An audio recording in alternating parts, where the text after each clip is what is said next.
Franklin Field at the University of Pennsylvania in Philadelphia, getting set for day 3 of the 2024 New Balance National Outdoor. Good morning, everyone. Adam Dunphy alongside Serenity Douglas for our day 3 coverage. And Serenity, day 2 didn't quite go according to plan, so we've had to make some shifts here on day 3. You know, Adam, is what track and field athletes do so well. We readjust and we get back to it. There were so many amazing performances yesterday. There's going to be even better ones today. Unfortunately, things did get rained out last night, but today is 66 and clear. I would say that was promising, but I was on the broadcast yesterday morning and it was like 80 and clear. So it did kind of come out of nowhere, but hoping that this great weather lasts throughout the day. From what we've seen so far, we think we are safe today, but weather is never 100% sure thing, but so far the conditions are pretty ideal. So with the new schedule, we will begin the day with the 2-mile races, which were originally supposed to go yesterday. So might also affect some of these athletes just at how they're going to approach this meet, because now you don't have that night to recover from this 2-mile. Yeah, you're absolutely correct. But, I mean, it's 8 a.m. right now for these kids, and they have plenty of time if they want to double in the mile. The mile isn't until the end of the day today, around 7 p.m. So hoping that they're able to get some rest, get some food, maybe even leave the track and just to go back to the hotel, do a shakeout, and make it feel like it's them waking up all over again. Athletes on track now for our first heat in the championship boys 2-mile. This is the unseeded section. We will have 4 heats here, and then we'll move on to the seeded heat. And in this opening heat, we will have Ethan Draba, Trent Tebow, Justin Landis, Tommy O'Brien, Colin Murray, Duncan Frisbee-Smith, Thomas Walowski, Ryan Tui, Nico Boyle, Kovic Chandler, Chance Basolone, Ryan Schmidt, Jack Flory, Brady Barber, Cyrus Hansen, Akash Iyer, Brandon Cruz, and Andrew Marks. And we are underway on the track here on day 3 at the New Balance National Outdoors.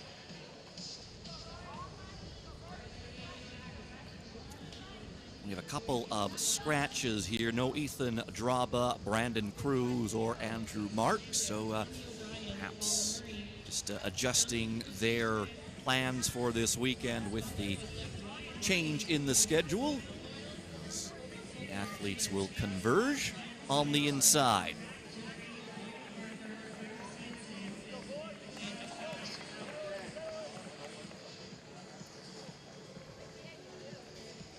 And you know, Adam, we were talking a lot about these athletes getting a little bit of a stint into their motivation and into their momentum last night with the weather. Those are things that you really can't control, but it's also pretty difficult because there was about a 2.5-hour delay of just waiting around for these athletes, waiting for the weather to hopefully pass. But you know how it is when it's storming at night, it's usually going to stay throughout the night.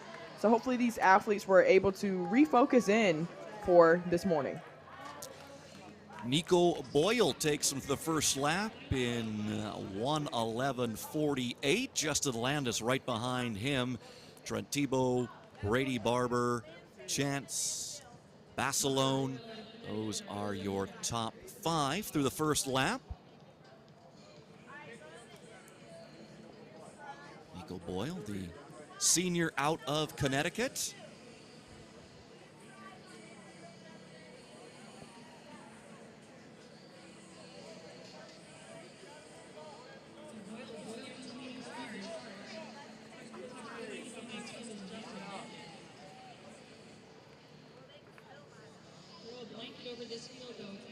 Move being made on the outside there. I believe that's Thomas Walowski out of the Carolina Cavaliers. He's a senior.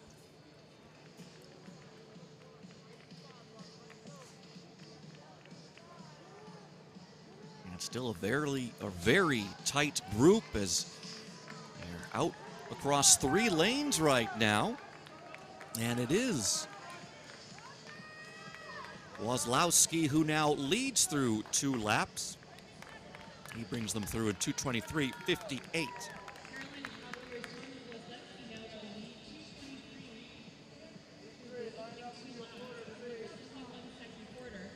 Now we're starting to see some things string out.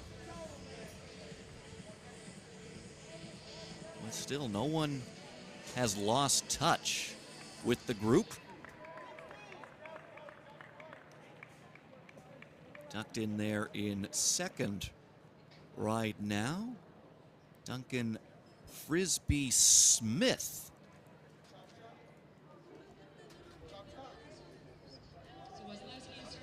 Thomas has really wanted to separate himself from the pack early on, which can be hard to do. A lot of elbows going flying, lots of spiking that happens in distance running. But he pushed out to the front, and he seems to be sitting pretty comfortably. But then when you push out to the front, you're acting as the rest of the field's pacer a little bit. So it can be hard for you as well. 5 laps to go. Wozlowski still leading the way. Duncan Frisbee Smith in second. Nico Boyle in third. First heat of 5 in this boys 2-mile race.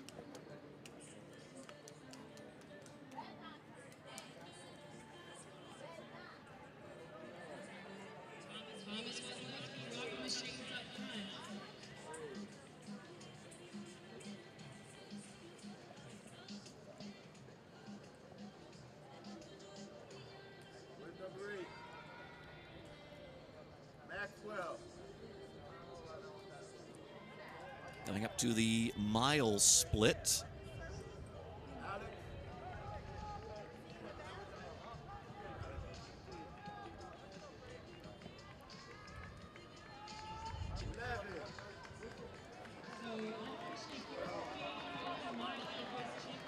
Wozlowski still in the lead at that juncture.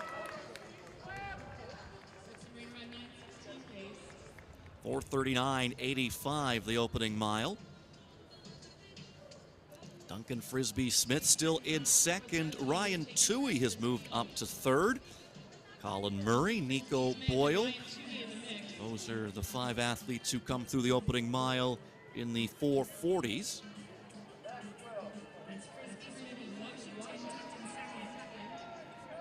And what we see a lot with these athletes, especially on this level, they're still multi-sport athletes such as Thomas Wozlowski. He plays hockey, baseball, runs cross country and track and field, but that brings a certain type of persistence and resilience over to track and further proves my point that track is really the basis for all other sports. He's a hockey player, so he's familiar with getting elbowed then if things tighten up again. For sure. He has taken a couple elbows in his past time for sure. So he's built for this. He maintains that lead, 5:50.09 at the last split. Duncan Frisbee Smith continues to hold down second, Ryan Toohey third, and Nico Boyle in fourth.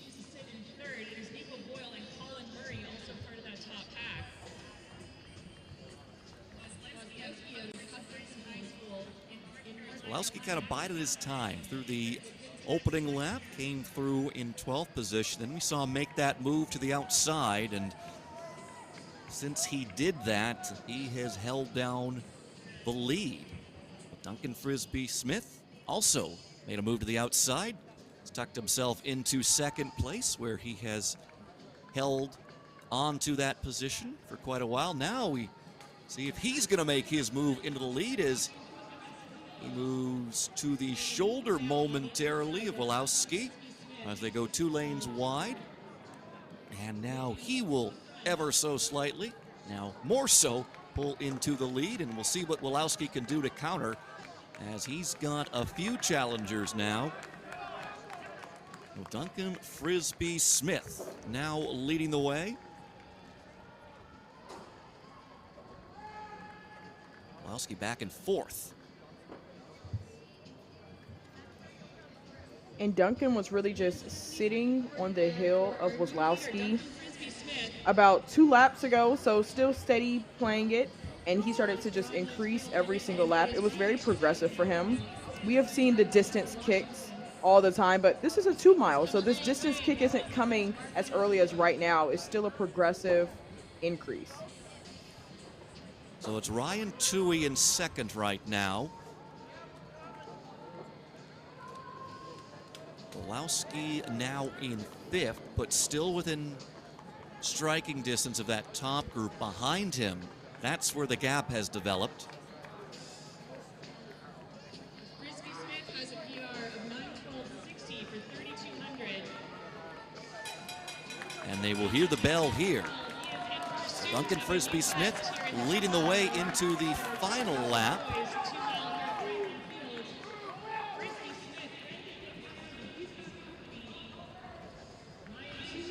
11:63 at the last split. 8:11.84 for Toohey. Nico Boyle 8:12.01. Alan Murray in fourth and Wozlowski in fifth. And they drop the rest of the pack now. It's a battle between these four to set the early standard here in the boys 2 mile. Now a charge, I believe that is Toohey from North Rockland Track Club.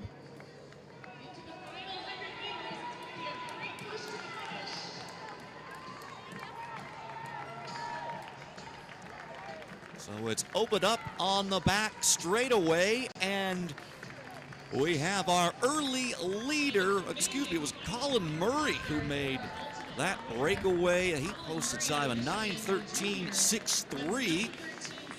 Frisbee Smith comes through second place, 9:15.32. Schmidt 9:17.75. So the time to beat right now, Colin Murray is 9:13.63.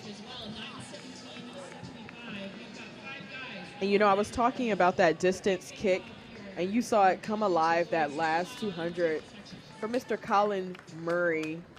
He saw Duncan Frisbee Smith out there, who started to progress, you know, around lap 3 to go. But Colin Murray, he played the long game on this one.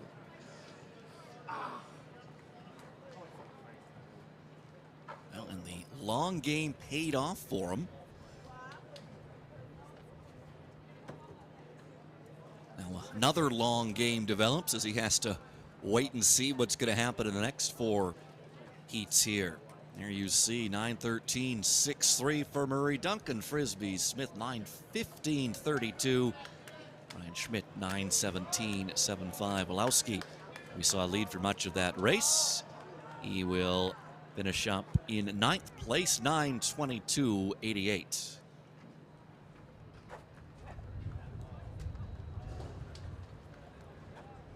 Second heat on track now in the championship boys 2 mile. We've got John Wilson, Samuel Darmani, James Gurley, Doug Cornfield Jr., Michael Delasanta, Sebastian Ramirez, Levi Rowan, Vishva Ravashankar, Colin Fisher, Nathan Lee, Landon Iyer, Bilal El Haji, John Nathan Lawrence, Luke Nat, Sean Gray, Matthew Schutzbank, Dylan Schiefelin, Ethan Green, and Hiram Wood.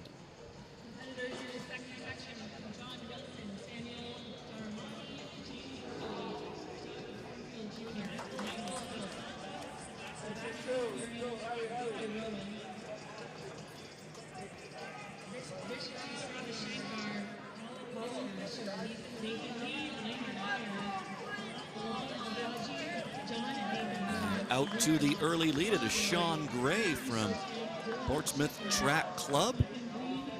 He is a sophomore.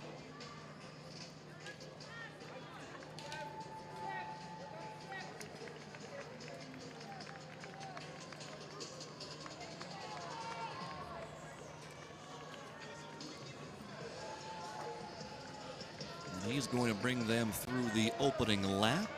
looked to be right around 67 seconds, excuse me. 107.82 for Gray, followed by Sebastian Ramirez and Samuel Darmani. Gray the only one under 108 there, but of course still very early on in this race, and again, no one has really made a move yet. That you would expect it this quickly.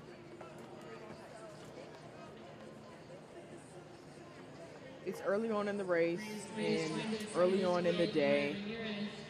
It's 8:15 out here at Franklin Field Stadium. So imagine what time that's a lot of these athletes had to get up this morning and prepare for this race. You know, you're not waking up at 7:15 or 8:15. You are getting up around 5 a.m., maybe having your breakfast, doing your shakeout, and then you got to come to the track. And you have to check in. I want to say check-in is 45 minutes before. So a long morning for these athletes. And like we were mentioning early as well, some of them want to repeat in the mile that's later on today. So they have plenty of time to do that. But it's still just the idea of having 2 races on your legs, especially tough races like this. It's Michael Della Santa now leading the way. He brings them through 2 laps in 2:18.55.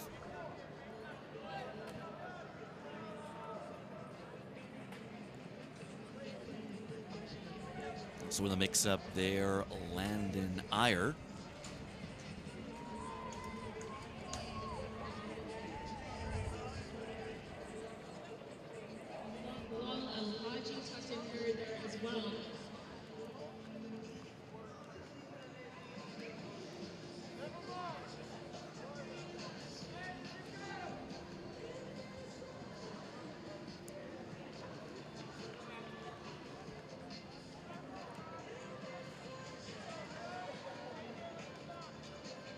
Samuel Darmani now moves himself into the lead. Brings them through and wait for that split here. 3:28.84. Della Santa right there with him though. 3:28.87. And her time to beat right now is 9:13.63. That was run by Colin Murray in the opening section.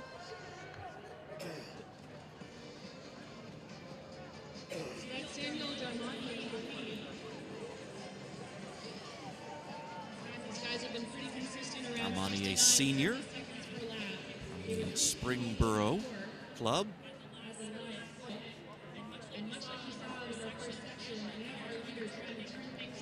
And Samuel Darmani starting to separate himself from the rest of the pack here.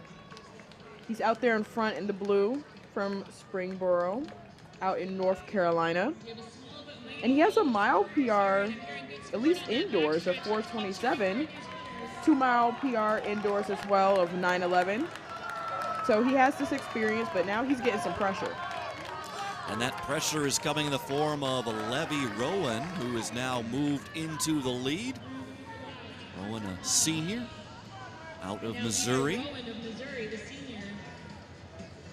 And now Rowan putting a little distance on the field.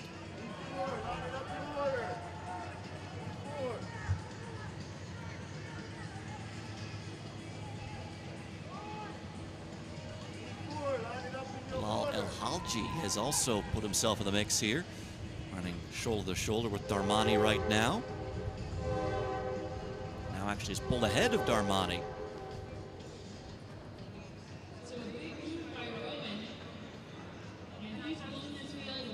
It is Rowan with a couple of meters of separation right now as a look back just to get a gauge of where he stands. He went through a mile in 4:36.44.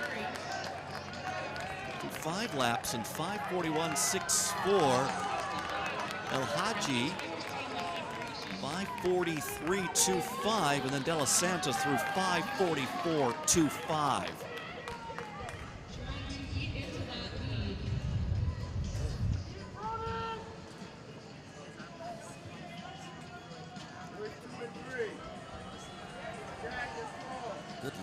just saw there just how much things have opened up.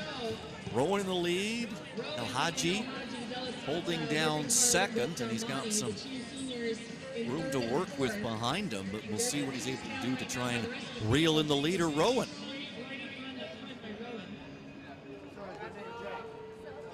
And this is not unfamiliar territory for Rowan at all. Out of Missouri, he actually just won a 3,200 for his state meet at the end of May. So to win state and then to come back to a meet like New Balance Nationals outdoors on such a big stage like this, it could be a lot of pressure, but he's handling it really well. Let's see if he can hold this lead though. Brings them through 6 laps, 6:51.15. So his lead on El Hadji is about 2 seconds. As El Hadji came through 6:53.04. And he in turn has more than a 2-second lead on Darmani, who's holding down third right now. 9:13.63, the early time to beat out of Heat 1.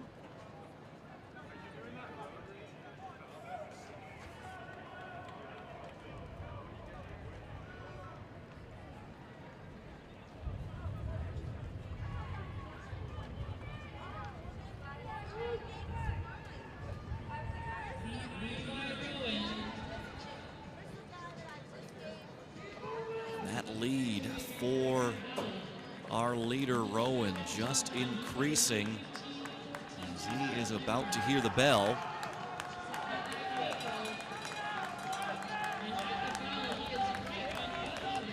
So through 7 laps in 8 minutes, 0.23. So he has got more than a 4-second lead now on El Hadji.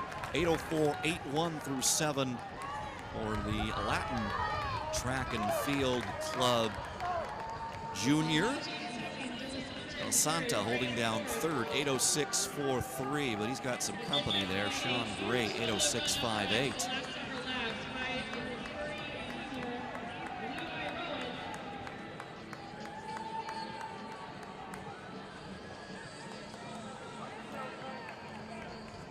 Rowan into his final turn now, and you can see that turnover increasing. The time to beat, 9:13.63. And he is well on his way to doing that. Levy Rowan is going to move into the lead, 9:02.01.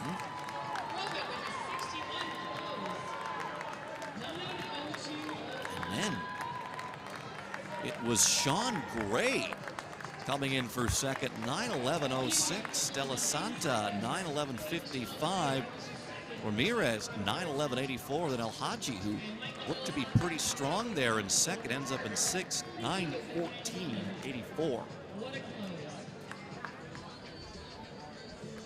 And Levy was just so consistent throughout that last 800. He did not let his foot off of the gas. Even though he was running alone, I know a lot of distance runners love to have a little partner with them at first, but he took it out. It was him, himself, and only Levy out there, and he should be pretty pleased with that win. He is the new leader. Still have 2 unseeded heats to go, then we'll have our seeded heat here in the championship boys. 2 mile.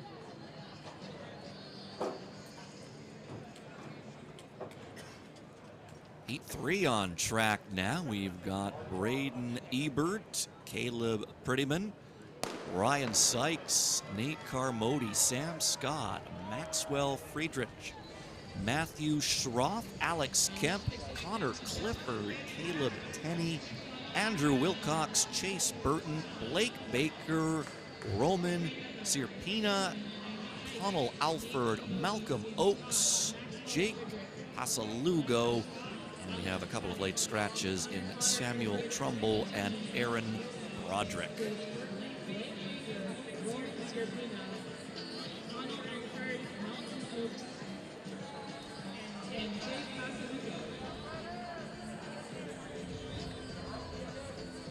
And for this unseeded championship division, These heats are going to go from slowest to fastest, so we're going to continue to see them get faster as the heats go on. And now we're in heat 3, so we're hoping to see some even faster time so that the compiled results, your time can end up sticking. It's going to be pretty hard for those heats that were heat 1 and heat 2.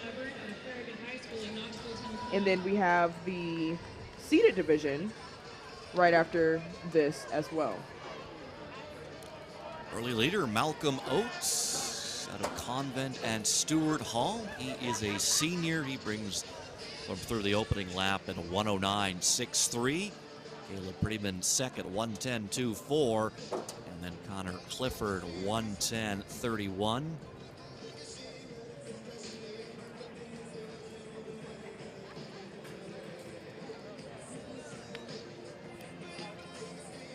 Malcolm Oates is your early leader. Took the field out to 69. 2:01 right now, the time to beat.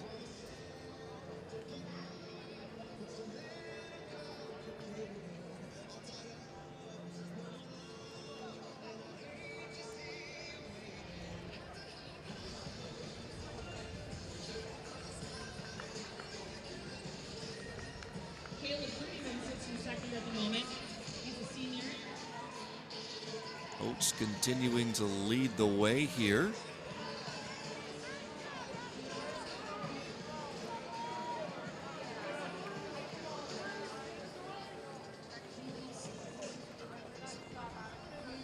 Now Matthew Schroff will take on front running duties. Junior from the Olentangy Orange Track Club.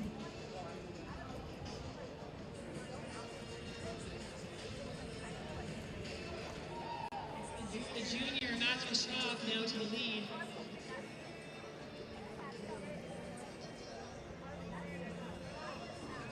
And he has opened up a little space here on the rest of the pack.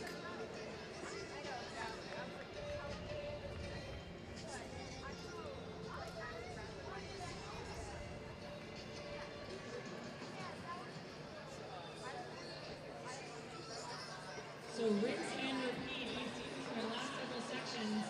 After a modest couple of opening laps, we have big separation up front now.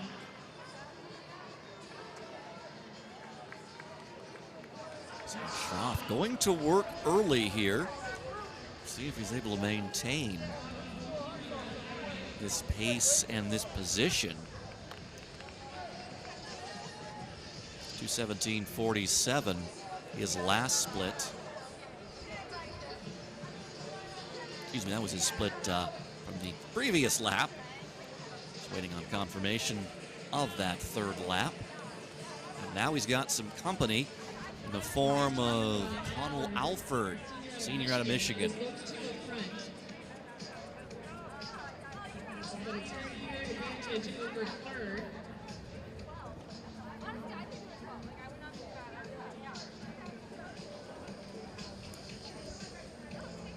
That's Caleb Tenney in third. It is Schroff and Alford.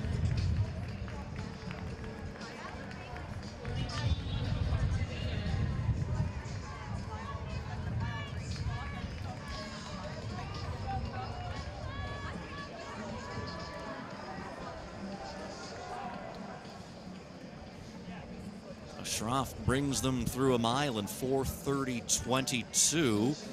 Alford right there, 4:30.46, and it's about a 4-second gap back to Caleb Tenney.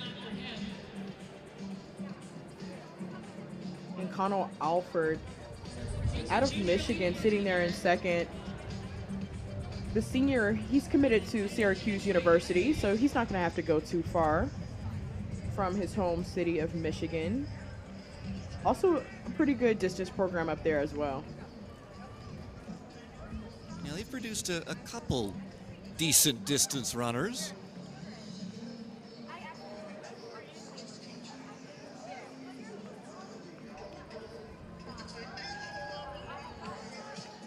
And it continues to be Schroff and Alford battling it out at the front. Schroff still leading the way, but Alford acting as his shadow right now with 3 laps to go.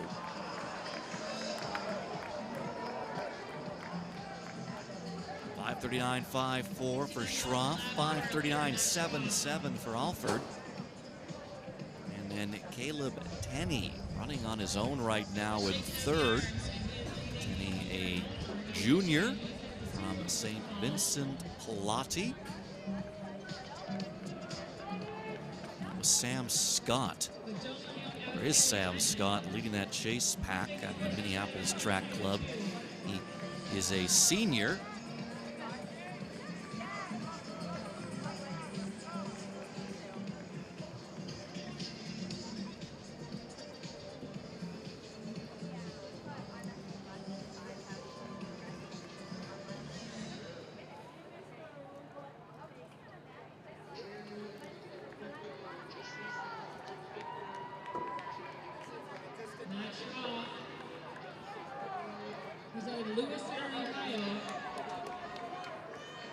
Now Alford will make his move into the lead. 6:51.63 for Alford. Schroff 6:51.68. Now Alford trying to pull away from Schroff, and is a successful move he has made as he's opened up quite a bit of track on Schroff, who now has to contend with a hard charge coming up from behind him. And in that charge, Chase Burton. He's in the yellow kit. He's out of Wyoming. He is a junior. It looks like he has just moved himself into third place. Or excuse me, into second place.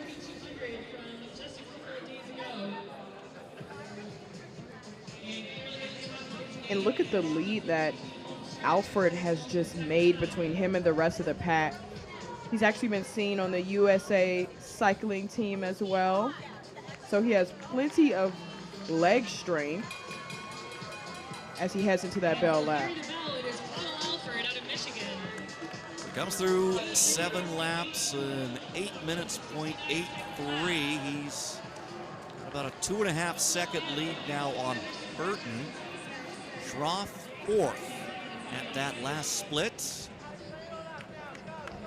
Rowan, the time to beat right now out of Heat 2, 9:02.01.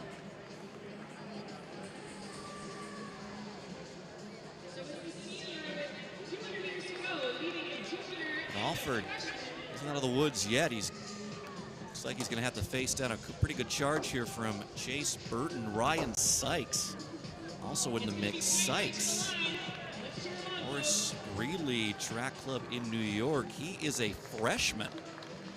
And now here comes the move from Burton. So far, Alford able to counter. And Alford, will he be able to hold him off? Yes, he will. Alford comes through in 9:06.01. Burton, 9:06.20. Ryan Sykes, 9:07.17. Good run there from the freshman. So that is going to move Alford into second overall, as Levy Rowan's time from Heat 2 remains the standard. Alford, again, he's headed to Syracuse in the fall, and he timed that race perfectly. Goals ahead for the win in Section 3 of our Championship Boys 2-mile unseated. I was gonna say, I can never really tell when the runners are happy with their performance because they're just so tired afterwards, but we got the double thumbs up from Alfred. He should be feeling pretty good about himself. I mean, he's headed to Syracuse in the fall, so plenty of exciting things to look forward to.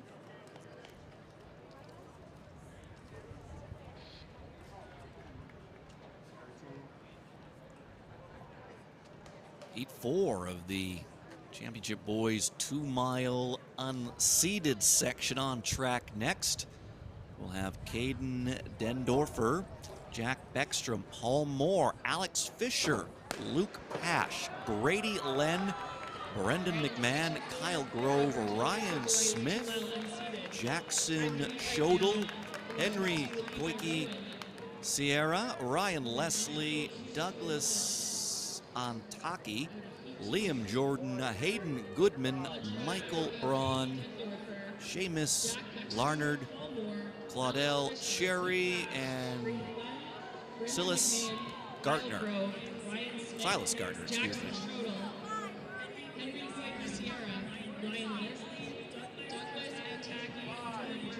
Moving out to the early lead is Liam Jordan, the junior out of Florida.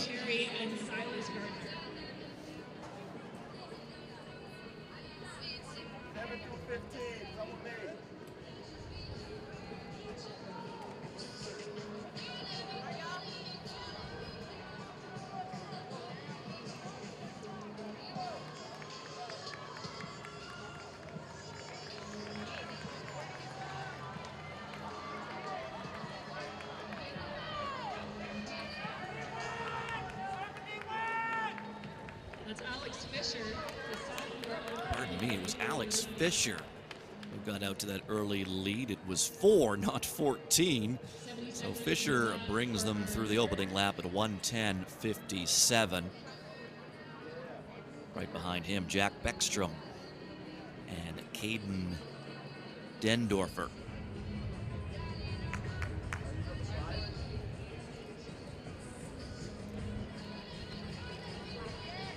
There you see Jordan as he's moved up a little bit, now on the outside, trying to make a move.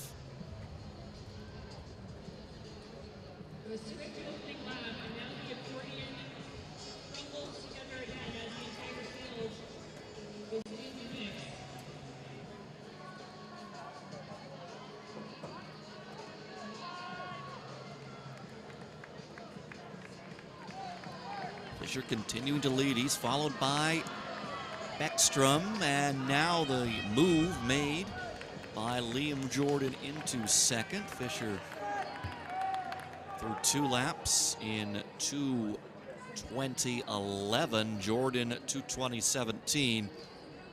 Beckstrom 2:20.29.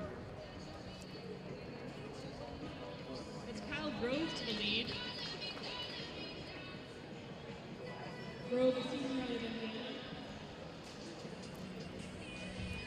Now it is Kyle Grove who is moved up into the lead. Grove, a senior out of Indiana.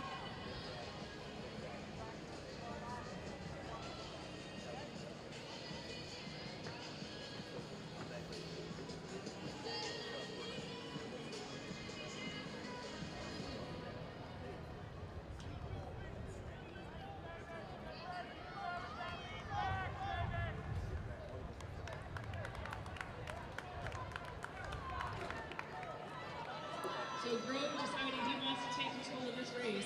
Grove through in 3:27.58. Grady Len has moved himself up into second place. And a sophomore out of Wisconsin. These guys too young to understand the importance of this, but I think Franklin's Spice Girls again in the stadium. Kyle Grove is headed to Butler University in the fall. Grove off to Butler University next fall.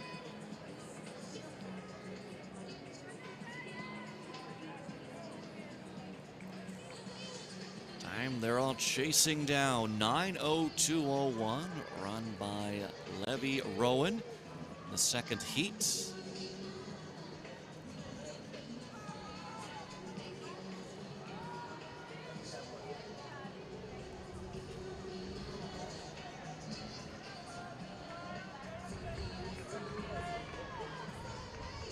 Coming up to the first mile here. So coming through the opening mile unofficially in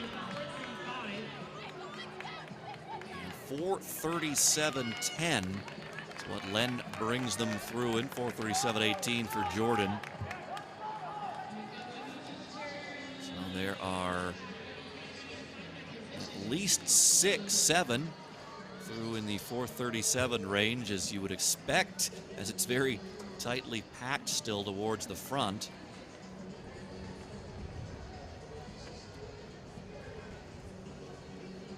So still anyone's I would say race this heat- here. This heat has taken it out more conservative And then the last heat, they were coming through the mile around 4:33. So I wouldn't say any meet records are shaking right now. I mean, the meet record is 8:41 held by Daniel Simmons from last year. U.S. #1 right now from Drew Griffin, 8:31.46. These guys have taken it out pretty conservative. They're still bunched up. Haven't seen much separation yet, but Fisher has found his way back to the front. But this is Alex Fisher, not Grant Fisher, that we all know about already in the distance world. So Fisher reclaiming his spot at the front. Ekstrom, Grady Len, Caden Dendorfer, Liam Jordan, Ryan Smith all in the mix as well. Paul Moore making a move on the outside, and he's going to settle into second place behind our leader, Alex Fisher, the sophomore from Connecticut.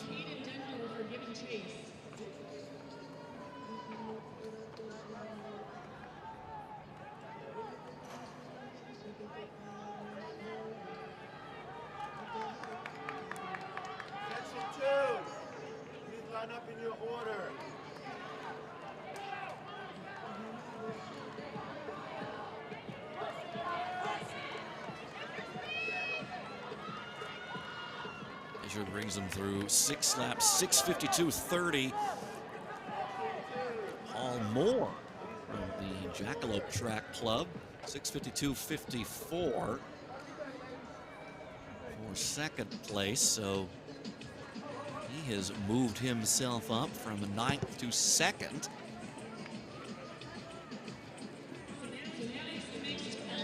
And now Moore moves into the lead.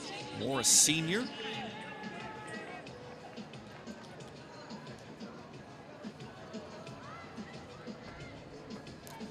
And now we're starting to see the group string out a bit. It was very tightly packed for quite a while. So now we've had 3 athletes assert themselves at the front.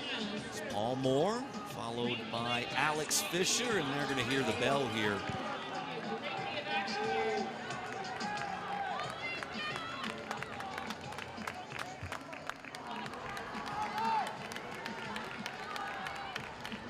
And Moore really putting the hammer down here on the bell lap as he has increased that turnover, and he is pulling away now.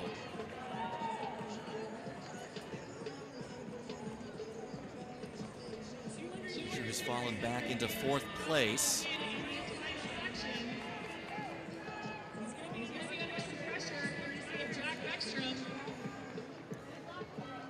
Beckstrom trying to do all he can to reel him in, but quite a lot of work to do. It's doable, but there's not a lot of track left. 9:02.01, the time to beat right now. Paul Moore has secured the victory in this heat, and he is going to move into the lead. He is our first sub-9 finisher, 8:57.08. Beckstrom through 8:59.04. And Fisher, 9 minutes, 0.33.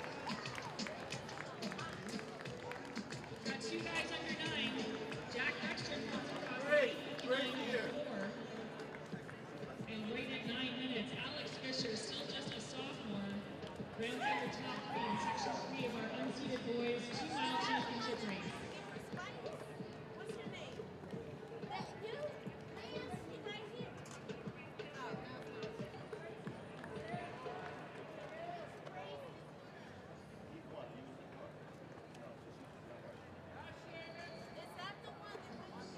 Paul Moore from the Jackalope Track Club, 8:57.08. He is the leader through the unseeded heats of this championship boys 2-mile. 2 athletes under 9 here, including Jack Beckstrom, 8:59.04. But wait a little bit now to see where those times are going to end up overall, as as the seeded section's coming up in about 50 minutes time.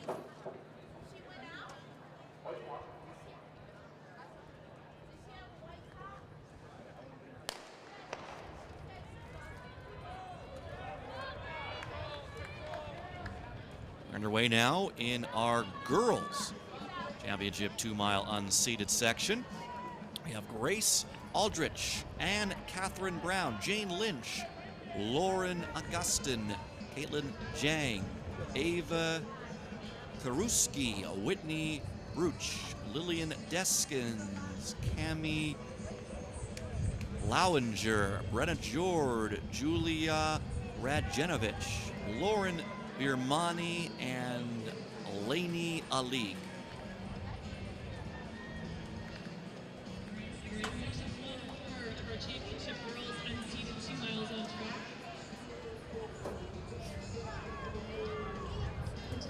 Race is Grace Aldrich, Ann Catherine Brown, Jane Lynch, Lauren Augustine, Caitlin Zhang, Ava Krasuski, Whitney Bruce, Lillian Gaskins, Cami Lowinger, Brenna Jordy,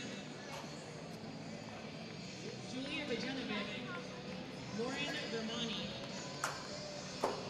and It is Caitlin Jang out to the early lead here. She'll bring them through the opening lap at 1:18.58. Brenna Jord in second place, 1:19.32. Opening lap for her. Jang, sophomore, out of Ohio. it's Caitlin Zhang taking charge early on here. Sophomore out of Ohio.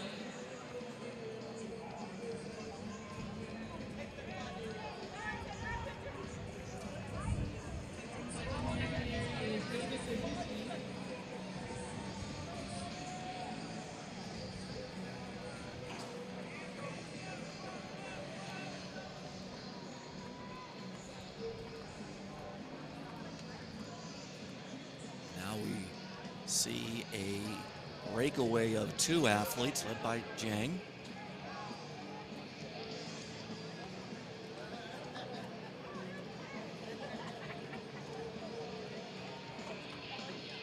And Caitlin Jenks, she's just a sophomore.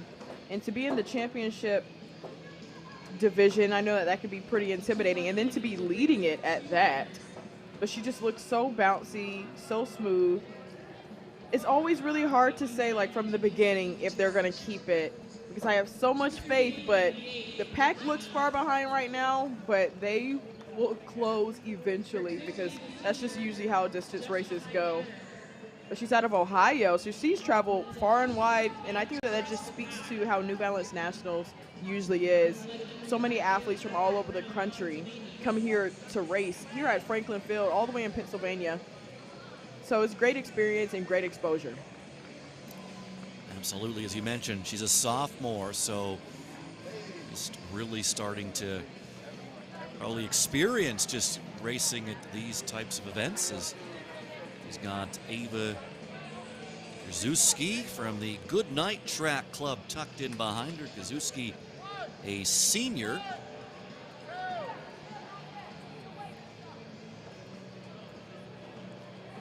But no one in that chase pack yet has decided to try and catch up to our two leaders right now. So it remains Caitlin Zhang. She has led every step of this race so far.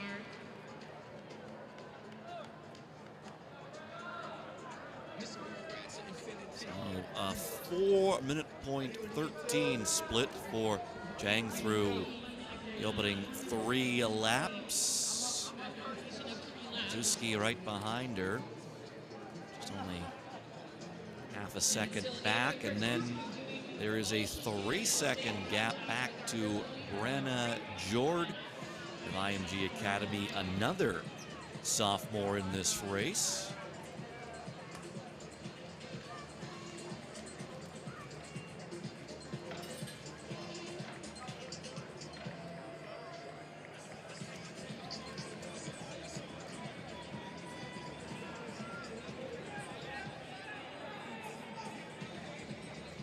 Just looks to be such an ease right now to Zhang's running. Just looks still pretty relaxed. Her form has maintained nicely, and sometimes inexperience. Again, she is a sophomore, so doesn't have as much racing under her belt as any of the other competitors here, but sometimes it can be an advantage to you. You just go out, you run your race, and you see what happens. I absolutely agree. Something that you get with these younger athletes is fearlessness. When you would think that you would get more nerves because they're so young, and you do, I see a couple of them shaking on the line a little bit, but because they're so young, they have nothing to lose. Like after this, they're just going to go hang out with friends for the summer. They don't have to go and worry about all the other things like college, at least not yet, especially not for Zhang. She's only a sophomore. She brings them through the opening mile in 5:20.03, and she's opened up almost a 3-second lead now on Racewalk, who in turn has a 2.5-second lead on, or did at the mile interval, of third place, who is now Lauren Vermani. Vermani, another sophomore from Clarksville Track Club.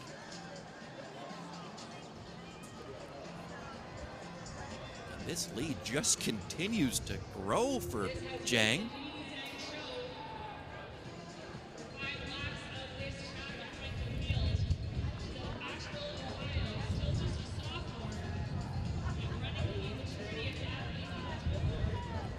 Laps to go for the sophomore.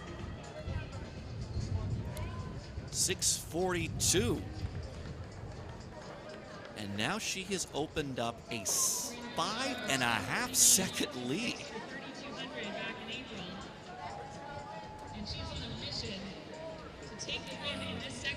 Vermani and company, Whitney Rouge and Grace Aldrich, have closed the gap on Racewalk. Racewalk came through 6:47.68, and then that trio all in the 6:48 range. They're all chasing this woman, Zhang.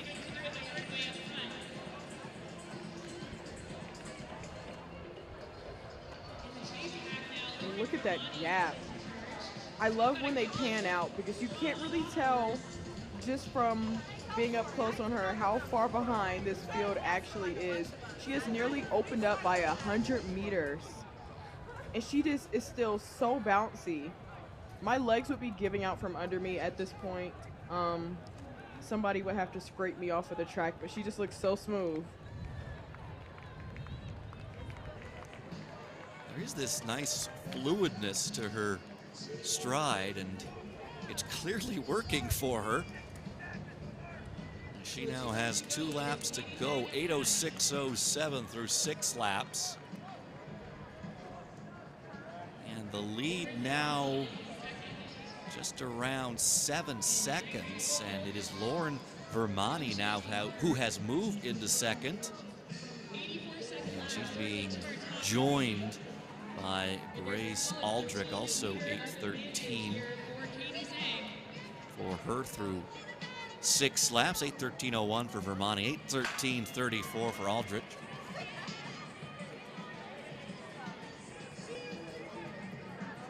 Racewalk now down in 5th place.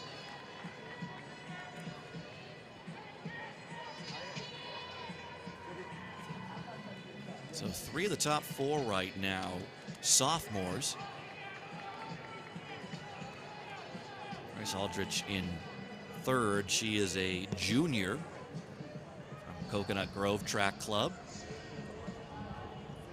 Looks like a little bit of that lead for Zhang has disappeared. Again, it was about 7 seconds at the last lap. We'll see what it is here as she is going to hear the bell.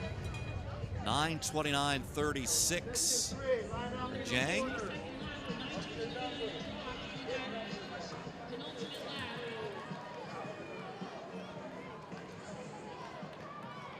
Vermani threw a 9:34.80, so It's about a 4.5 second advantage now.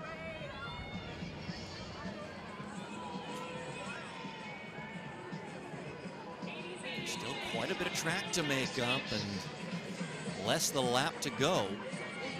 Vermonti's going to make a go of it.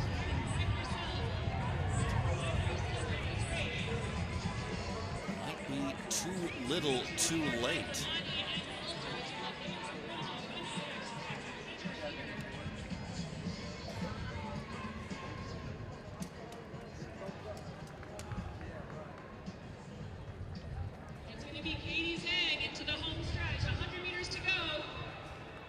Jang has led from gun, and she's going to lead through the line. What a piece of running here from the sophomore out of Ohio. She's going to set the early standard here as she comes through. 10:47.04 they're giving her. Vermonti's second, 10:53.39, and Aldrich comes across in third, 10:55.66. So a good showing here by the sophomores.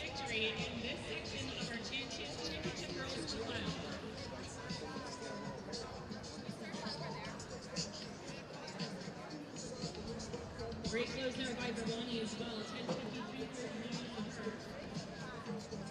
Grace Aldrich will round out your top three. 10:55.56. Things going here in our opening section of our unseeded championship girls 2 mile. And this is Lauren Vermonti on your screen right now. She got second with 10:53.39 from Clarksville Track Club. And these athletes have just been working hard all year. And I just have to keep bringing it back to their event got canceled last night, Adam. And they had to come back at 8 a.m. and run. Like, you know, when you're so nervous and you think you could get it out the way, and then they have to come back in the morning and do it.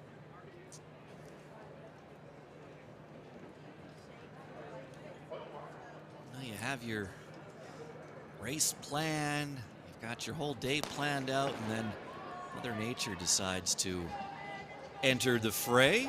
So an exciting opening section. As we now move on to our second heat in the Championship Girls 2 mile unseeded. We've got Bronwyn Parks, Chandler Welsh, Jessica Agitis, Sinead Butler, Callista Garmer, Emily Wedlake, Anna Maria Bachetta, Virginia Kraus, Bryn Baltershot, Addison Scott, Keene Bea, Maeve Smith, and Samantha Urbach.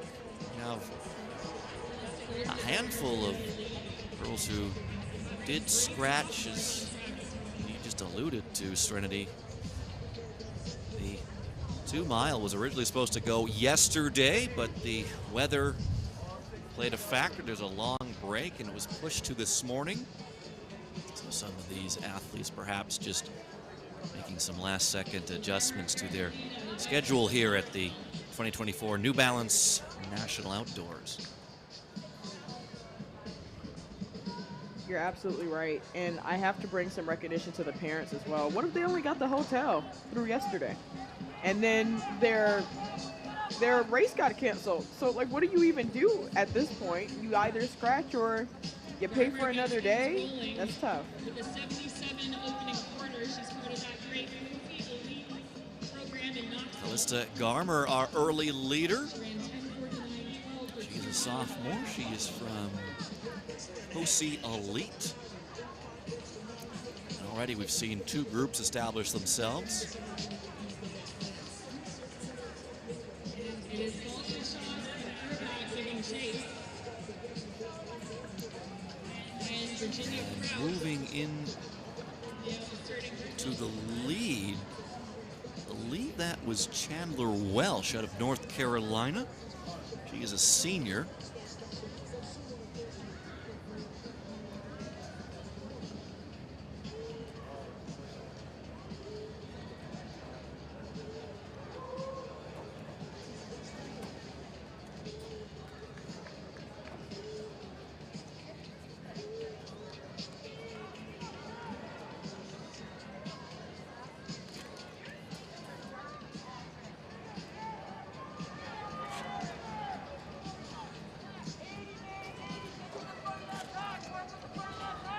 excuse me, it was Virginia Kraus. So it's Virginia Krause out of Pennsylvania. 2:35.46 through 2 laps for the sophomore out of Pennsylvania, Callista Garmer. Right behind her, Samantha Erbach, also in the mix. Bryn Baltershot, Sinead Butler, Addison Scott, Jessica Nagitis. That's who makes up this lead pack.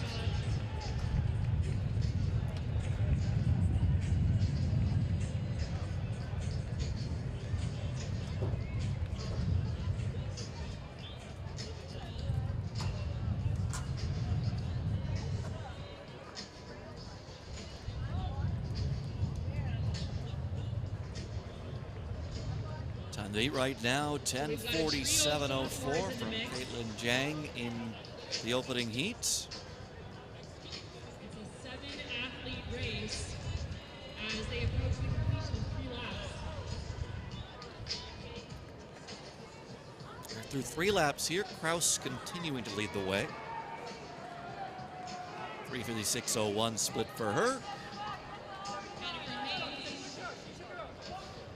Local hero Virginia Krause. And that entire lead pack Leading the field all within 18 meters in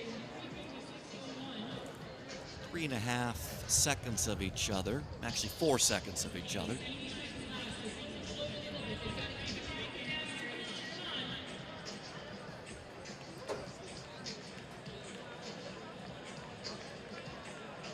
And Kraus and Garmer have very similar 3,200 PRs. Kraus kind of this hometown hero out in the front right now. She has a PR in the 3,200 of 10:45. And then Callista Garmer right behind her out of Cozy Elite Athletics with 10:44.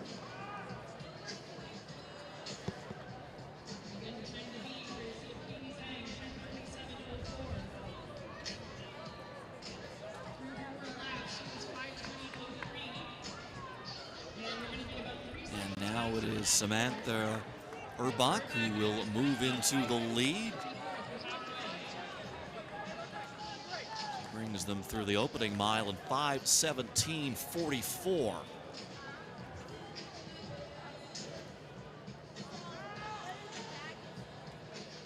Kraus now back in 3rd position. Garmer holding down 2nd still.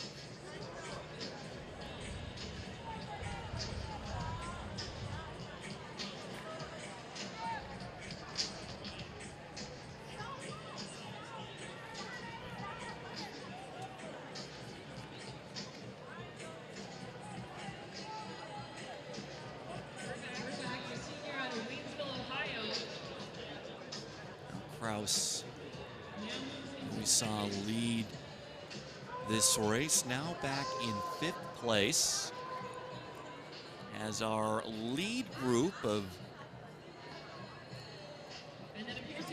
6 is starting to string out a bit, as now Bronwyn Parks, the senior out of North Carolina, has moved into the lead, and she is making her move now as she has pulled away from this group. Garmer continues to hold down 2nd place. It'll be interesting to see what she's going to do. She's been content just to tuck into 2nd right now, but we'll see if she's going to make her move perhaps on this lap. She was just around a 2nd behind Parks at that last split. The 2018 meter split. Of course, we're running a mile here. 2 miles, I should say.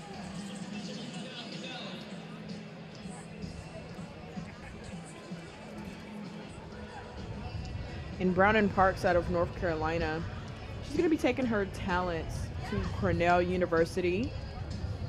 And that's what's so great about a lot of these races out here today. they have something to look forward to. Some of them, yeah, are still pretty young, but other ones are like, I want to come out here, get some gear, hopefully go away with some hardware to hang up on my wall in my dorm, because a lot of these athletes are signed for the next step.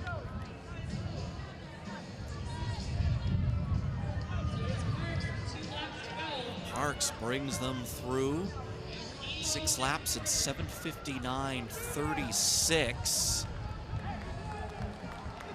Samantha Urbach, 8.69, and Gummer right there with her 8.94.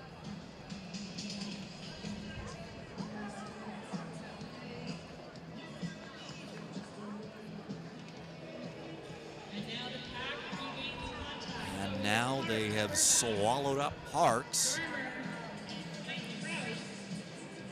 And it's Urbach into the lead. Looks like Kraus, I believe that is who we saw lead this race earlier on, has moved back into the lead.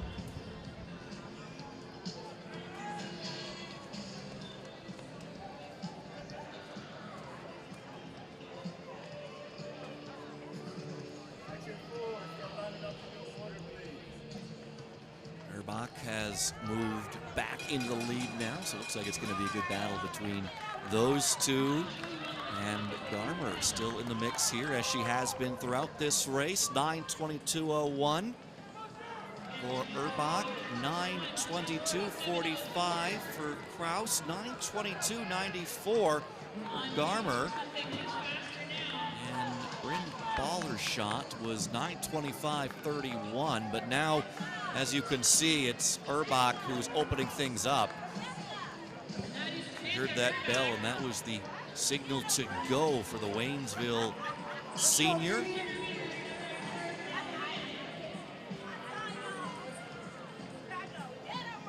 Kraus has been cagey in this race. We saw her lead. She dropped back in the lead pack, but then she charged back to lead again. It looks like she's going to run out of track here to make another bid for the lead. Time to beat, 10:47.04. Urbach is going to do that, and she is going to set the new standard here, as she is going to cross the line in about high 10:35, maybe 10:36. Indeed, it is 10:36. It is 10:36.04 unofficially for Urbach. Kraus, 10:39.98 for second. And then Garmer, 10:40.47 for third. And Aegitis crosses in fourth, 10:41.68. And Baldershot, 10:45.15 for fifth. Pretty consistent run from Samantha Urbach. She was really patient with it. It wasn't an exaggerated kick, but it was a kick, and she was able to run away with the win here. And she's actually headed off to Xavier University, but for soccer, not even for track. So shout out to her. I think that's pretty impressive for her to come away with the win here in one of her heats. An impressive time at that, 10:36.04. As you mentioned earlier, Serenity, a lot of these athletes competing here this weekend are multi-sport athletes. And of course, if you are a good track athlete, that's going to translate, obviously, to a lot of other sports, as soccer especially, because, of course, of a soccer game, you're probably running close to 9 or 10 miles. Maybe not. Sorry, I'm still thinking in my metric system, so I'm thinking kilometers. So what does that work out to? Maybe 6 or 7 miles in the course of a soccer game, as we've moved on to our third heat. We've got Zoe Carter, Ashley Fitzgerald, Jaslyn Garmer, Mackenzie Cook, Sophie Alexander, Meg Madison, Chelsea Hartman, Alexandra Bird, Haley Kaiser, Sophia Solosi, Grace Fritzman, Ava Malagisi, Lily Lyons, Abigail Kowalczyk. And we've also got some scratches in the form of Sylvia Juanez Soto, Allison Lee, and Carolyn Tribbett.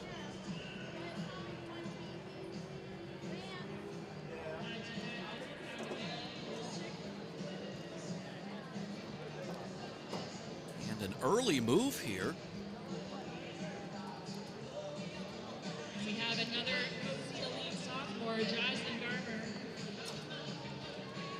taking the early lead.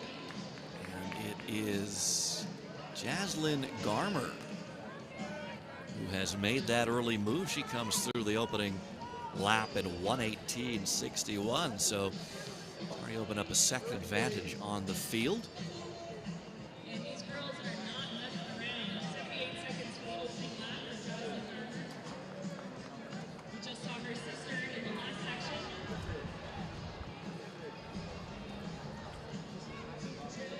Saw Jasmine's sister Callista running in our last heat. She finished third there, 10:40.47. So some family bragging rights on the line here. Sophomore leading out a couple of seniors. And Cozy Elite is coached by Tony Cozy, who's a 2000 Sydney Olympian in steeplechase. So you see that their middle distance and distance team is pretty deep out here. And to be coached by an Olympian, that's a flex in itself. But I see them representing for Cozy Elite Athletics. Garmer had a second lead on the pack at the opening, or after the opening lap. What's she going to have after two? Running up front. So the Web School of Knoxville, Tennessee. It's the 2 laps, 2:37.82. So it's Jarrow through second after 2 laps, 2:40.10. So that is a lead of more than 2 seconds. So Garmer just adding a second advantage each lap early on. And she is looking to eclipse that here today at this Field.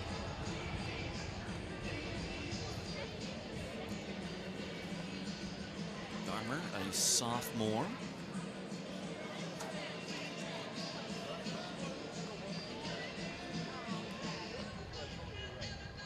Just what a thrill it must be. You know, you're a sophomore, and here you are, not just competing at Balance National Outdoor, but you're also competing here at Franklin Field, just an iconic stadium, the oldest college stadium there is in the U.S. It's got to be pretty exciting. Oh, for sure. And to say that you got to compete at Franklin Field Stadium, not a lot of athletes can say that. And then here at New Balance National Outdoors as well, a lot of athletes have competed here, but for pin relays. But Franklin Field hosts so many more races than just that one. And this is an honor for sure. A lot of history in this stadium, and Jaslyn Garmer continuing to lead here in our third heat of the championship girls 2-mile unseated event. She's maintaining that 2-second advantage. She's added a little bit to it as through 3 laps. She was 3:56.89. Fitzgerald led the chase pack through in 3:59.24.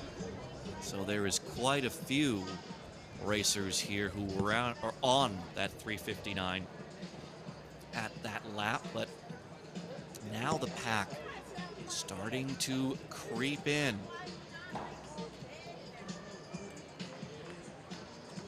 They'll come through the first mile. So the first mile is done. Garmer through 5:16.32. And Meg Madison from Massachusetts, a senior. She has led the charge to close the gap. She was 5:16.65 through the opening mile. And now they're knocking on the door behind Garmer.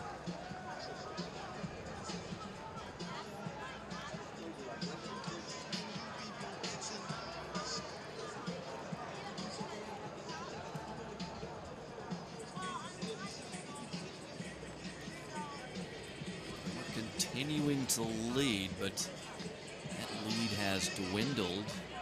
Ashley Fitzgerald in the mix up there as well. Fitzgerald, a senior out of Florida. So it's Garmer, Fitzgerald, and Garmer not ready to concede the lead just yet. Closed the gap, but they haven't been able to overtake.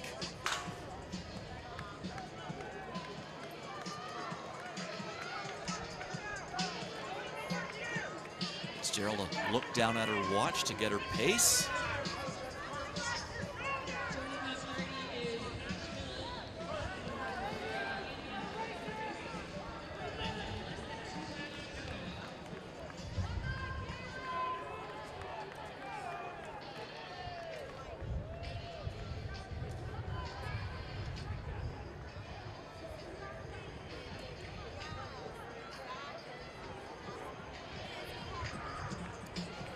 Still not ready to concede that lead yet. Ashley Fitzgerald right on her shoulder, though. And now Meg Madison in second. So we have a lead group of 4.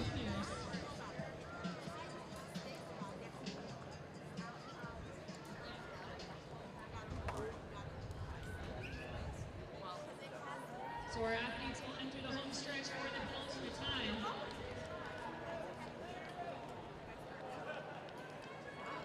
Now Fitzgerald has dropped back to 4th, so it's Garmer, Madison, as they will hear the bell, or excuse me, 2 laps left to go.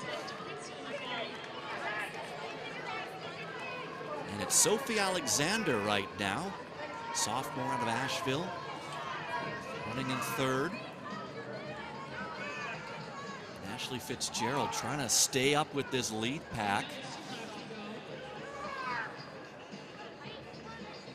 And Fitzgerald, a senior out of Florida. She's committed to the University of Florida, home of the NCAA 3K and 5K legend right now, Parker Valby. So I know she's pretty excited to go be at the home of the Gators. But we're going to see if she can hold on to this pack, but that's an excellent university for her to go to, especially in distance running right now.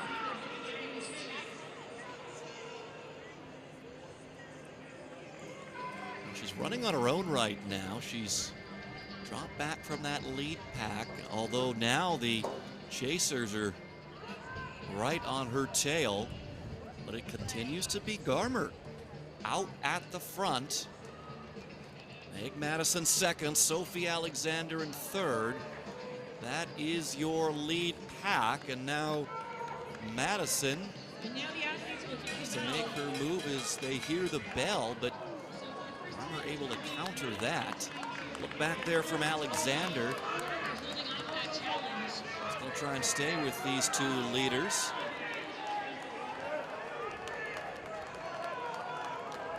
Garmer has led from the gun. Her lead has Sophie Alexander shrunk. keeping things interesting. And now the move by Meg Madison. And Madison starting to pull away. Garmer holding down 2nd. Alexander maintaining contact. This was textbook by Madison, just waiting in the weeds. Took off here on this final lap. And Meg Madison, her mile PR is 4:54, so she has that kick. Her 2-mile PR, 10:34, and she is muscling this one out. She does not look like a rookie out there at all, Adam. And she's going to get that win with 10:28.40. And that is going to move her into the lead overall. 10:32.24 for Garmer to finish second. So that is going to be the second time overall. And Sophie Alexander's 10:35.94. That is third in this heat, and it is third overall right now. Ashley Fitzgerald just sneaked under 10:40 as well, 10:38.53. Four sections of our championship girls unseeded 2 miles.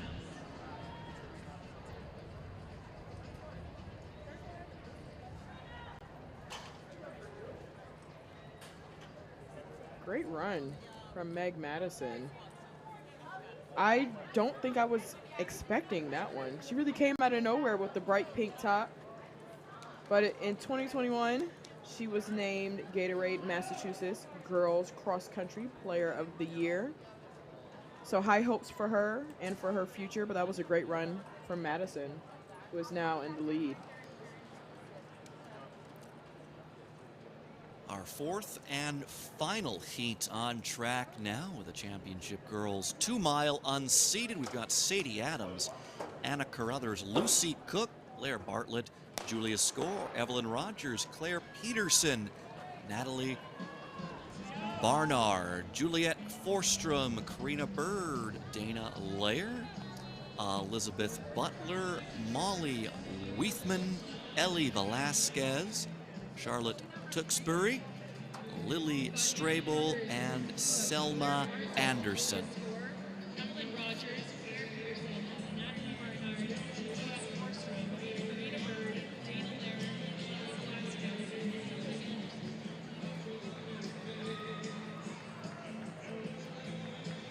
And this has been the morning of the great Racewalk sophomores. Sticking to that script, Julia Score. Right now with the ever so slight lead, Julia Score out of Indiana, sophomore.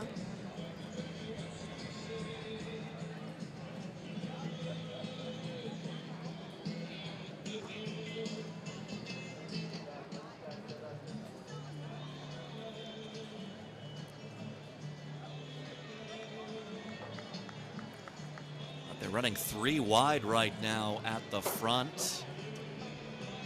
And they will come through the opening lap in about 77 seconds. It is Anna Carruthers with the slight edge, 1:17.62 for her.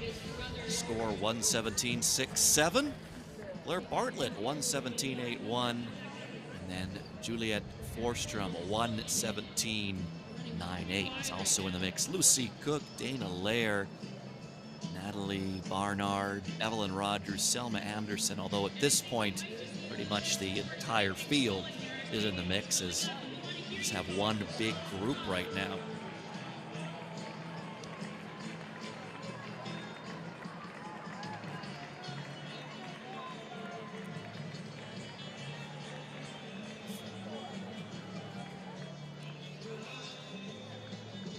Serenity, we've talked about the number of sophomores that we have seen through these girls 2-mile unseeded heats. Freshman in the mix here, that's Blair Bartlett out of the Lawrenceville School.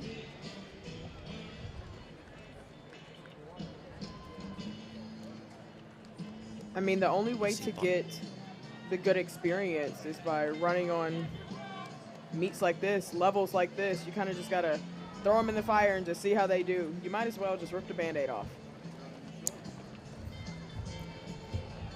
So Forstrom brings them through 2 laps in 2:37.91. And now the senior Juliet Forstrom takes to the lead. Just under 80 seconds behind. Julia Score still up near the front, as is Lucy Cook.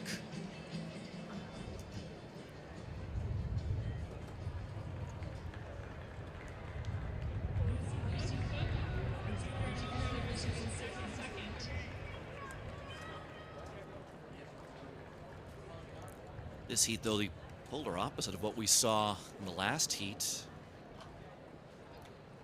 There we saw an early lead taken by Jaslyn Garmer. She maintained that lead up until the last lap.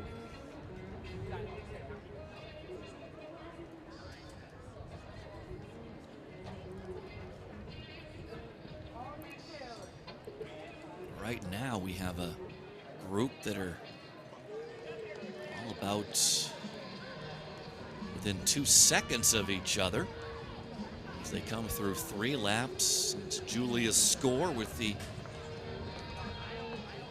ever so slight advantage. She's through 356.75.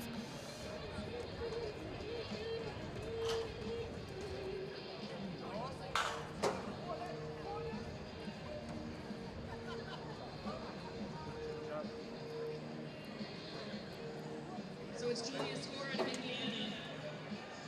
At the front of this category is still anyone's race. Time they're chasing down 10:28.40. And by Meg Madison in our 3rd heat. These 2 miles are unseeded, however, they do typically go slowest to fastest.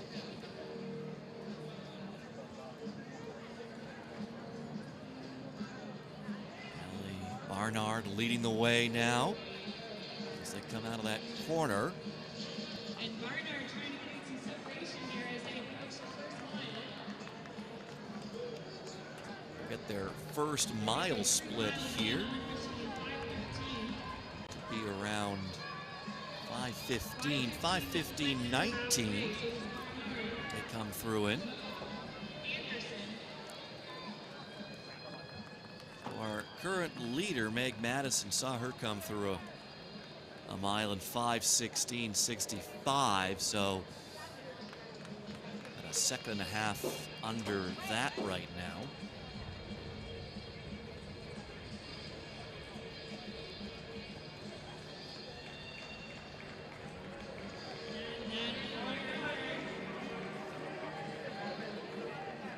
She's on Wildwood, Missouri. It's going to be 2 University of Missouri in the fall.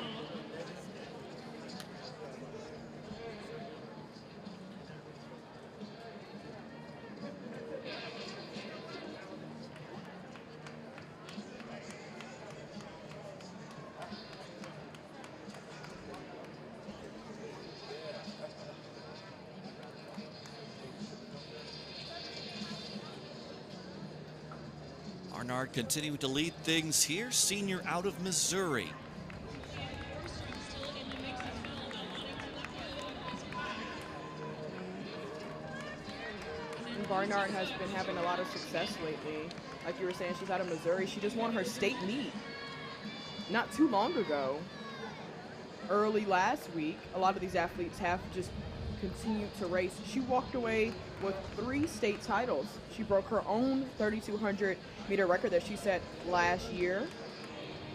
And she also won in the 4x8, helped her team with that one, and in the 1,600. So she was really just going for it here and hoping to walk away with some even bigger hardware from New Balance Nationals. Certainly coming into this meet with some momentum. And she has opened up some track here. This was such a tightly bound group for quite a while now. Things are stringing along.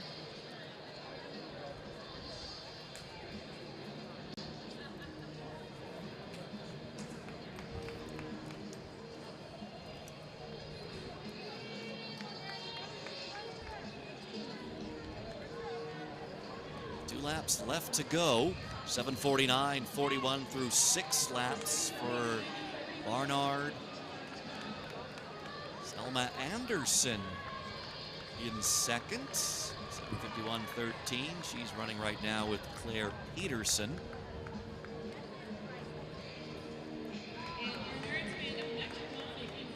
Claire Bartlett, the freshman, 4th at that last split.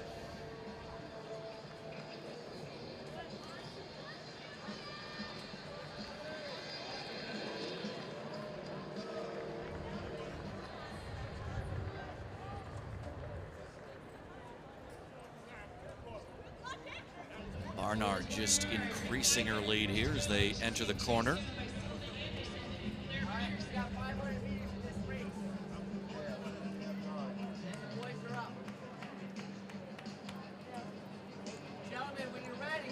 Barnard had about a 1.5-second lead through 6 laps. What's she going to have through 7? As she is going to hear the bell here. 9:06.07 for Barnard. Selma Anderson 9:09.03, so it's about a 3-second advantage coming into this final lap.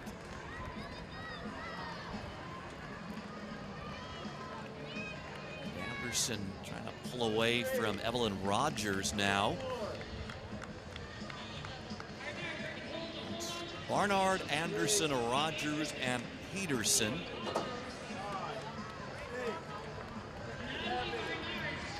As Barnard comes into the corner for the final time, Selma Anderson starting to charge behind her, though. And Anderson just eating up that lead right now. And Anderson is going to come up and try to make the pass here. She will. They're in the final straightaway. Anderson, she waited till the final turn to make the move, and it's going to pay off as she wins this 4th heat. And that 10:18.56 for Anderson is to move her. Excuse me, you have to wait for the final time there, but this should move her up into the lead overall. And Selma Anderson signed to Syracuse University, so she has a lot to look forward to as well. But the kick on Barnard was nasty, and I feel like she was hunting her down the whole time, and she knew exactly what she wanted to do because she relies on her foot speed for that one.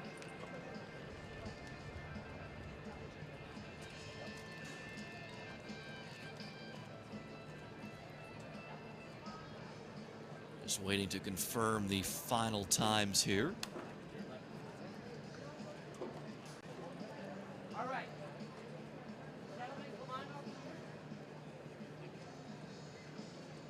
You're going to jog when I call you.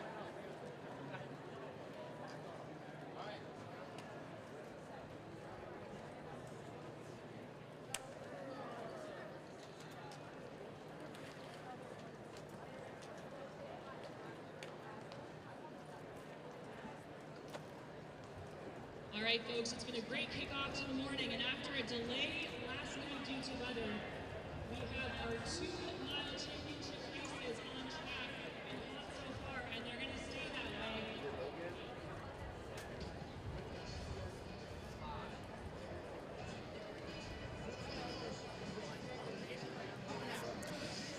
way. Let's meet the racers in the championship boys 2 miles seated. This is Maxwell Hofheinz out of Harriman High School in Harriman, Utah. Jacob Sushinsky out of Denver, Colorado. He's a Boston University commit. Ben Crane out of Wintaka, Illinois. He was second in the Illinois State Championships, the 3200. This is Jack Bertram from Wexford, Pennsylvania, just outside of Pittsburgh. Keegan Smith, another cozy elite athlete. He's from Knoxville, Tennessee, attends Knoxville Catholic High School. This is Micah Blomker, Shawnee Mission North in Overland Park, Kansas. He's going to the University of Tulsa next year. Benjamin Anderson, Mountain Vista High School, Highlands Ranch, Colorado. Cameron Todd, Brave of Jesuit Prep School in Indiana. He's staying in the state. He's off to Notre Dame. This is Tam Gavinus at the Phillips Academy. And Jack Raffio from the Westward Track Club in Massachusetts. Daniel Simmons, American Fork High School in Utah. He won this race last year and set the meet record 8:41.23. It's coming off a 5,000 meter high school record at the Portland Track Fest.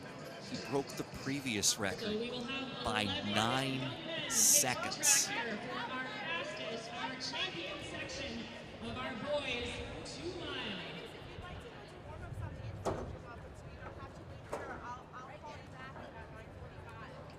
And Adam, I think it's safe to say that this is going to be fast. I mean, we don't normally have the previous record holder in the race with us because they usually have gone on to college now, but Danny Simmons is back. And let's see what he can do. I know he wants his own record to be beaten again, preferably by himself, but really excited for this one. Well, Simmons will be wearing hip 16. He's going to start on the outside.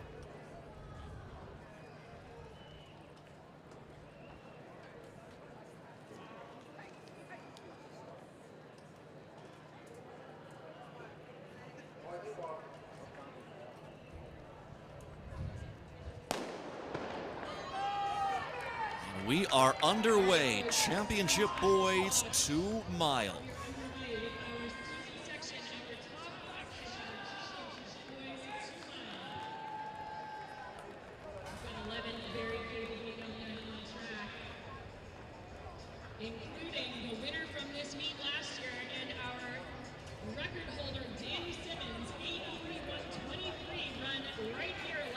Simmons just moving his way through the pack now. He's going to settle right into, looks to be about 4th right now. We got a stud in the seat. A stud in the seat. He's wearing number 16. He's got like a lime green jersey on. I think he's in 4th place. Cameron Todd, our early leader.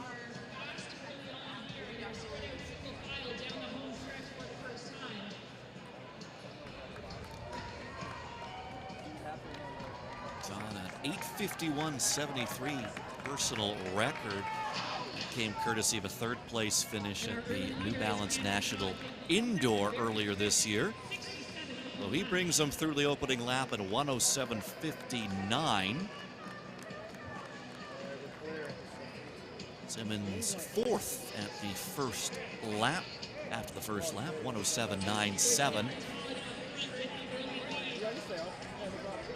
Yeah, apparently number 16. The guys in here. Cameron Todd, the senior out of Indiana.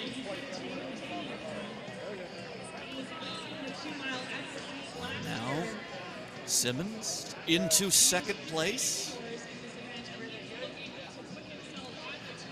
The defending champion, the meet record holder. He's content right now to settle in behind Todd. Looks like this is exactly where he wants to be. Along with him being a BYU commit, he also is an NIL athlete of New Balance. So I know he's just feeling all the New Balance vibes.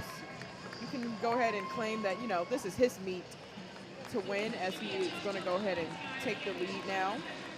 I had a discussion with the chat, the New Balance chat yesterday about pacers and distance runners and how it's just frowned upon. And now I understand, after I've been aggressively collected by the distance community.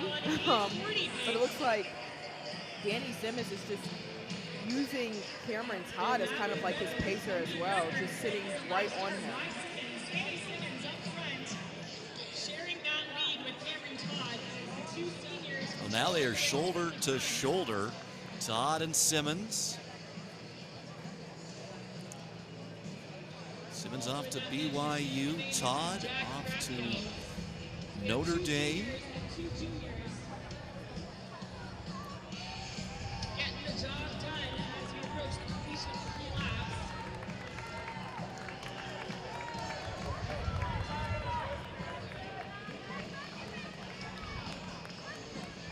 Also the mix, Jack Raffio, the junior, Westford Track Club. This is Tan Gavinas, another junior. And here is Simmons in the lead.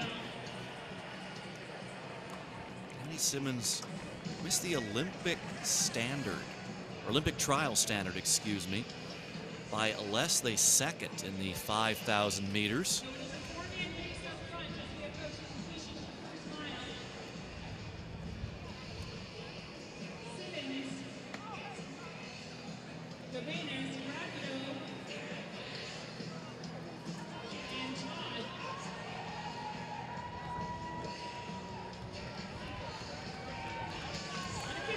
Griffin's US number 1, 8:31.46. He ran that only 3 days ago.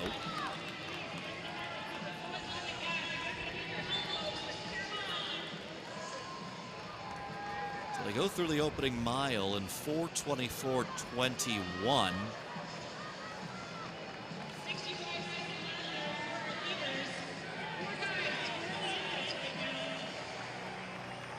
An injection of speed here on this final mile if they want to challenge that US number 1. Looking to defend his national title.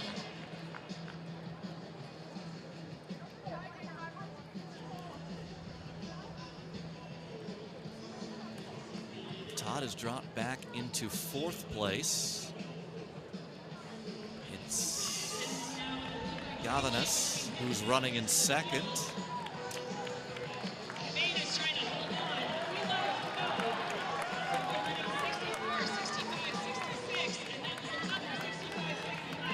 The good thing about this race for a lot of these other athletes, like yes, they have to race against the previous meet record holder, but you can get a PR out of it.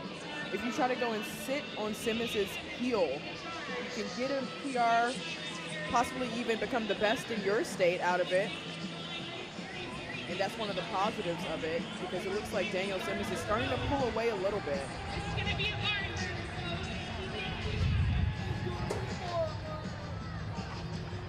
Right now it's playing out like we expected. The defending champion, the meet record holder, establishing himself at the front of the pack. Gavinas was 23rd here a year ago. 8:58.33 for the 3,200 meters. That was back in April. And now Todd has moved himself back into 2nd. As we're under 2 laps to go. And Daniel Simmons pulling away.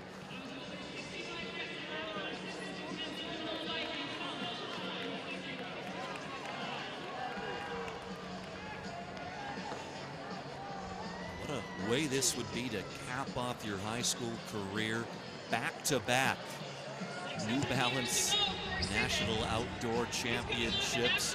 He's already got the meet record, 41.23.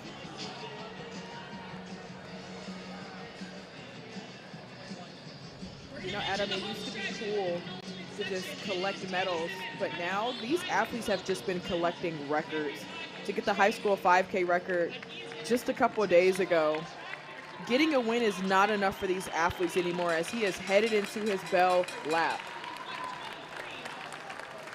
And the bell has brought on the increase of the turnover. Daniel Simmons, that last lap, 63 seconds. So if he could do another 63 seconds, that's going to get him right around his meet record. It's 8:41.23. He's on the back straightaway. He's got a big lead. Unless we see something miraculous from the chase pack, the only thing left in question is whether he's going to lower his meet record. He's going to defend his championship as he comes out of the final turn.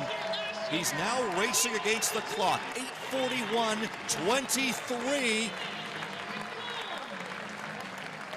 And you can make it back-to-back championships, and he's bettered his own meet record. Battle on for second place now. And it's going to be Jack Graffio who gets in there, 8:52.67. Gavinas comes across in third, 8:54.75. But there you have the winner. Once again here in the 2-mile race, it's Daniel Simmons, and he does it in style, bettering his own meet record. He finishes at 8:38.49. What a run from Daniel Simmons. It was all him from the very beginning, but he still played it smart. He's an experienced runner. He was with the pack, but he was in a good position on the outside to not get tripped up, and he knew when it was time to pass. I feel like he has a pacer in his head. I don't see a watch on his arm, and I didn't see him peeking at anything. So the pacing is in his head as he came around the last 100. It was just him and the clock, and he was able to get it. It was all Daniel Simmons for this one. He signed with New Balance for an NIL deal because you can do that now. And he was able to run away with another meet record with 8:38.49. It's been a fast few days here in Philadelphia. We've seen many records fall. As we move on now to the championship girls 2 miles seated. This is Victoria Garces out of Midland Dow High School in Midland, Michigan. He's coming off a second place performance at the Michigan State meet. Kate Locher out of Colonial Forge High School in Stafford, Virginia. Lilia Gordon, North Burlington High School in Columbia, New Jersey. A 10:22 PR for the 3200. This is Allison Johnson from Creekside High School in St. John's, Florida. Only a sophomore. She ran a 10:19 PR 2 weeks ago. This is Shaylin McNally out of Paul VI High School in Haddonfield, New Jersey. Zoe Lamanna, Jefferson Forest High School in Forest, Virginia. She's off to the University of Tennessee. Maddie Gardner, she was fourth in the 5,000 on Thursday night. She's from Charlottesville, Virginia. Amaya Aramini from Bishop Manogu High School in Nevada. She's a Notre Dame commit. This is Ava Jarrell, Pendleton Heights High School in Indiana. She's the Indiana state champ. Keegan Edwards, Mountain Vista High School, Highlands Ranch, Colorado. 10:22 PB for her back in April. Abby Lewis, Lockview High School out of Nova Scotia up in Canada. She's off to Boston College. Addison Knobloch, Homestead High School in Fort Wayne, Indiana. Notre Dame commit 5,000 meter champ on Thursday night. Logan St. John Kletter, Mount Lebanon High School in Pittsburgh. She's off to the University of North Carolina. Hannah Thompson, Montgomery High School, Santa Rosa, California.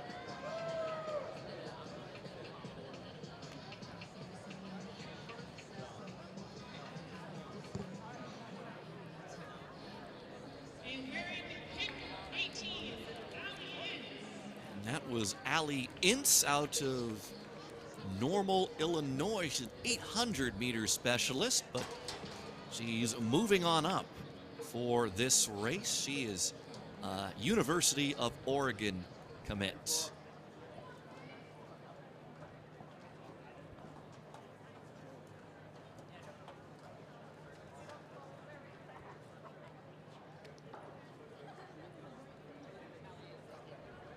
The meet record in this was set last year by Abby Faith Cheeseman with 10:02:08.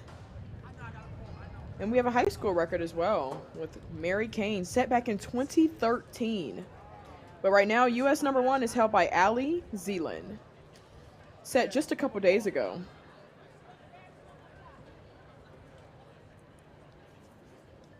We're getting into the fast time of year right now, it seems. Serenity, we've seen a lot of these U.S. #1 best sets in the last week or so.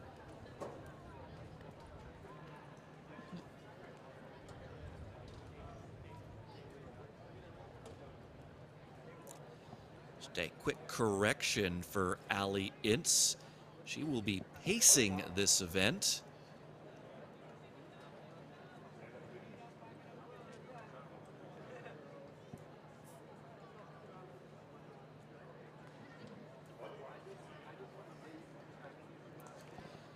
Ince, you can see there on the inside of the front line.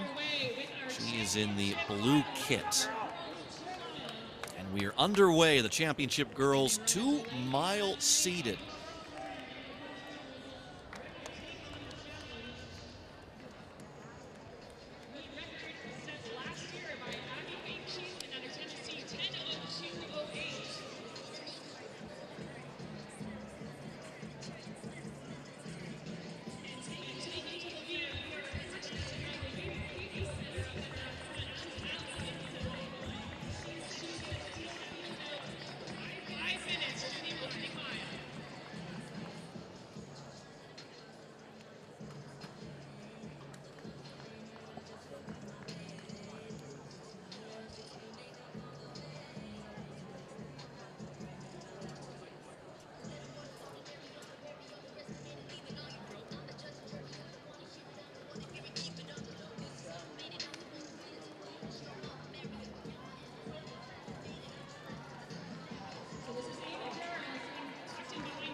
Right up there with our pacer is Ava Jarrell out of Indiana.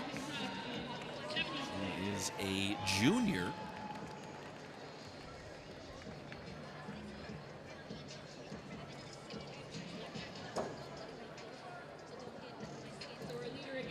Coming off an Indiana State Championship.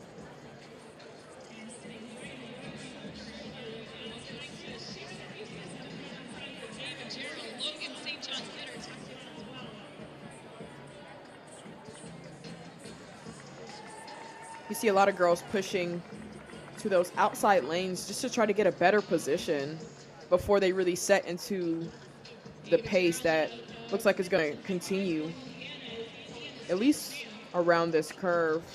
But it can get pretty hard to find your footing as you're all the way in the outside of, looks like lane 2 there. Lane 2 for the around the track events. Technically lane 4. We get a little bit of a stumble there. Obviously something that a lot of these athletes try to avoid.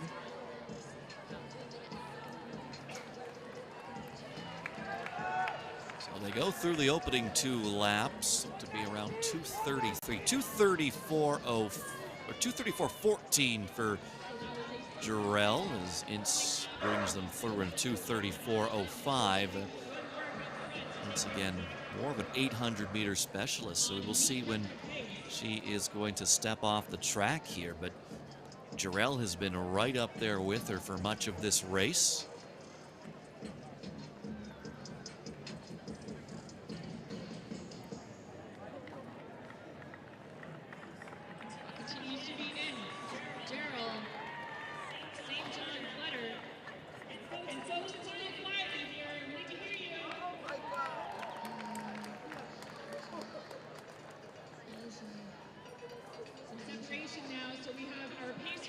and then 3 runners in the race proper with a bit of delay back to the chasers. And now a move made up at the front. And that is Logan St. John Clutter with a big move. And it's Logan St. John Kletter who has moved into the lead as they come through 3 laps.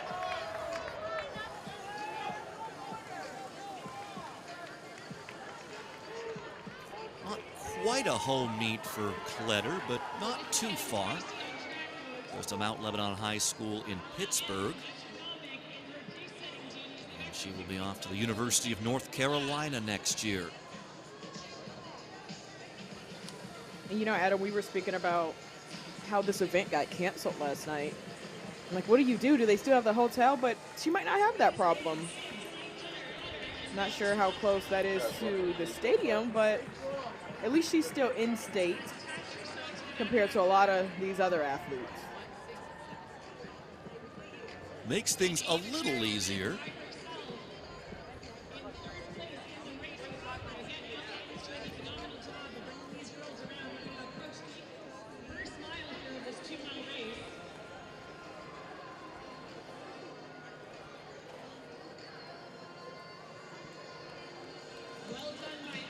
So Ince moves off to the side here, and they are going to come through the opening mile in 5:01.56. Kletter leading the way.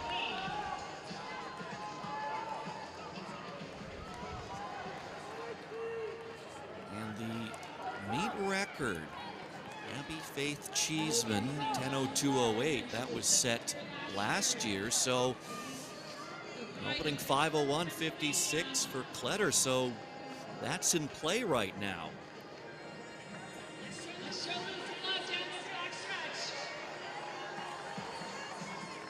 Seems like Ali Ince put Kletter in perfect position to go out in a pretty fast mile of 5:01. Hopefully we're going to see another meet record. Maybe they got inspired even after those intros and after seeing Daniel Simmons, his new meet record. But Kletter looks very relaxed right now. She's opened up a big lead on Hannah Thompson.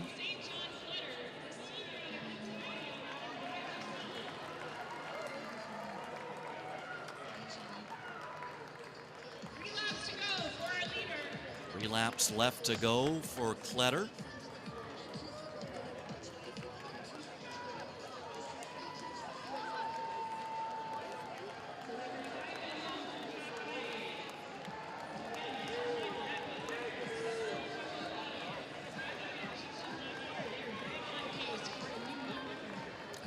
So impressed by those tracking camera shots trackside, because the camera folks down there are running right next to these athletes, and you see the speed they're at. So props to all the camera folks down there today. I agree. I mean, something that's going viral right now is the cameraman who followed Noah Lyles out for his intro last week. So shout out to all the camera people out there. But I don't know if we mentioned it before, Adam.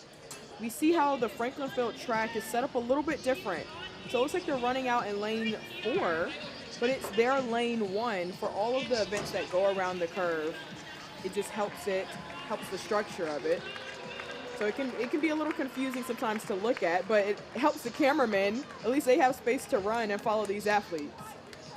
Gives them a little more room.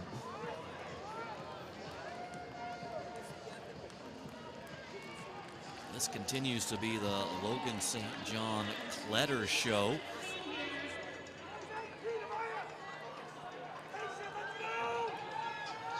University of North Carolina commit. She ran 9:34.19 in the 3,000. Finished second. 10 relays here 7 weeks ago. She was 7th in this event a year ago. She's the top returner, and she is looking to find herself on top of the podium this year. perhaps maybe even a meet record. Again, 10:02.08 set last year by Abby Faith Cheeseman.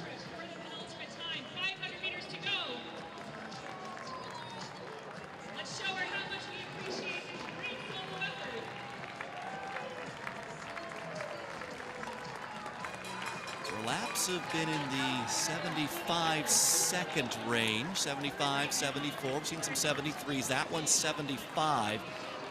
She comes through at 8:46.59.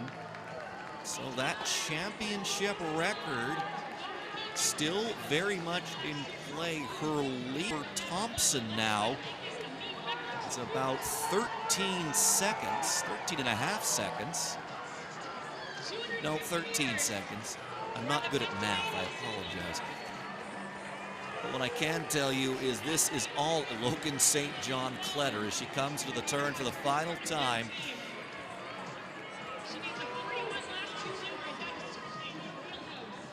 The race now is between her and the clock. 10:02.08 is the meet record. We saw the meet record fall in the boys' race. We're going to go 2 for 2 here in the 2-milers. Logan St. John Kletter.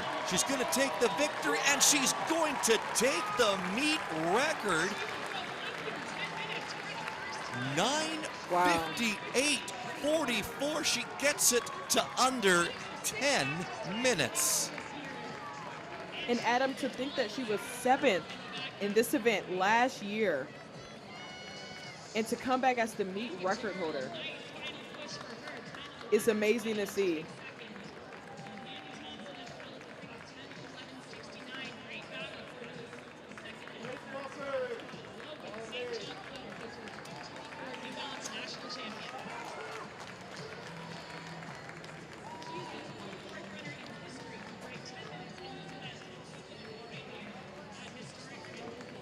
What a way to cap your high school track career. Get yourself a New Balance National Outdoor Championship, and you do it with a meet record. Congratulations to Logan St. John Kletter. Ava Jarrell comes in for second place, 10:11.20. Hannah Thompson third, 10:11.69. And Allie Inks did her job as the pacer perfectly and set her up with a nice 5:01 mile. And it was just her and the clock, just like we saw with Daniel Simmons earlier. And she was so poised, so relaxed. And on that bell lap, she just took it home for another meet record and a huge personal best. She came in running 10:14. And she's running away with 9:58.44. What a way to go out. And look, records are meant to be broken. That's foreshadowing this meet for sure. We're going to see a lot more records today. Congratulations to Logan. Rolling here, 2024 New Balance Nationals Outdoors. Next event will be our Boys Championship Racewalk. You guys are not in the racewalk, right?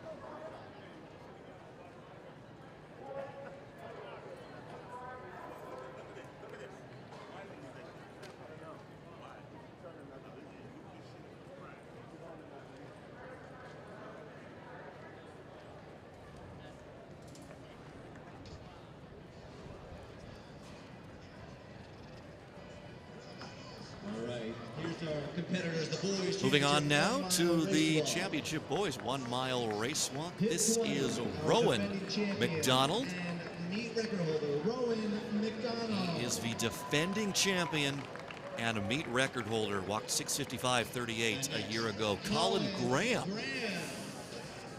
will have hip number 19. Roan Donahue will wear hip number 18. Bryce Hammond, in Florida, he'll have hip number 17.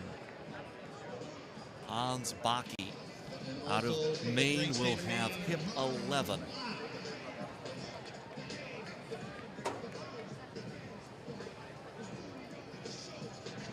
Justin Gasparini from the Hereford Track Club.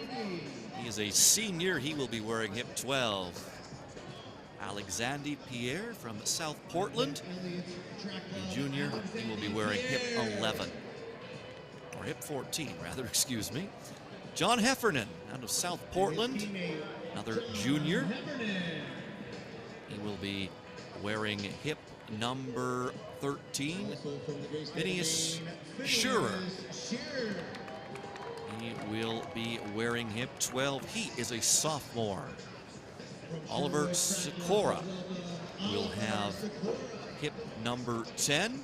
He's out of Maryland. He is a junior. This is Joshua Rothery from the I-270 track club. He is a sophomore. Zachary Croy out of Maine, the senior, will wear hip number 8. Naga Barla, another member of the I-270 track club, he will wear hip number 7. He is a junior. Matthew Wambacher from the BG Bobcats, he is a sophomore. He will be wearing hip number 5.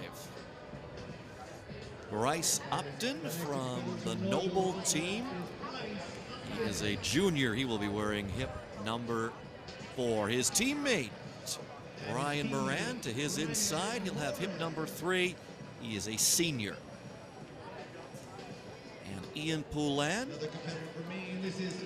he is a grade 8, and he will be wearing hip number 2. It is the final of the championship boys 1 mile race walk. 2 rules to race walk. 1 foot always has to be in contact with the ground, and the lead leg has to have the knee locked. So you will see officials around the track who will be keeping an eye on the form of these athletes, and they can assess cautions and warnings.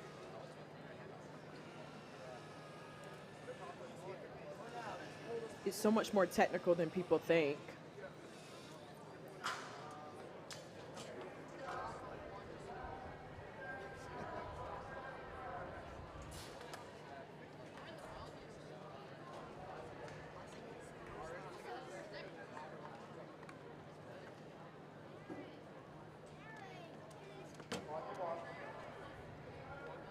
And we only have 1 heat of the race walk, and it's really all in the hips. All right, here we go, boys. 1 mile championship race walk.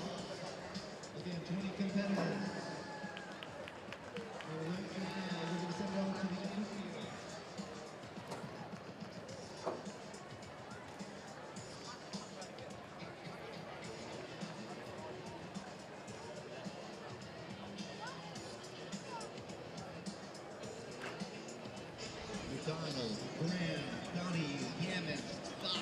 So the athletes will do 4 laps of this track. Defending champion and record holder in this event, Rowan McDonald. Let's go down to the track. Mike Twist is with the 2 mile champion, Danny Simmons. I'm here with Danny Simmons, who just ran 8:38.49 for a new meet record. Danny, you're a meet record holder from last year.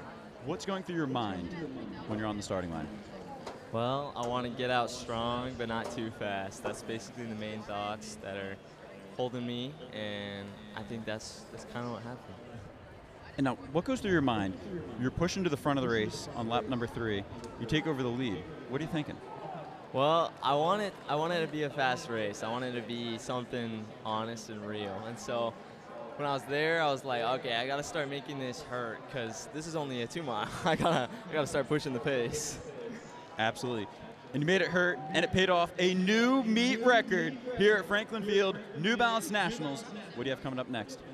Tonight, I'm running the mile. After that, we're waiting on to see if people drop out of the 5K for the Olympic trials. So we'll see about that one.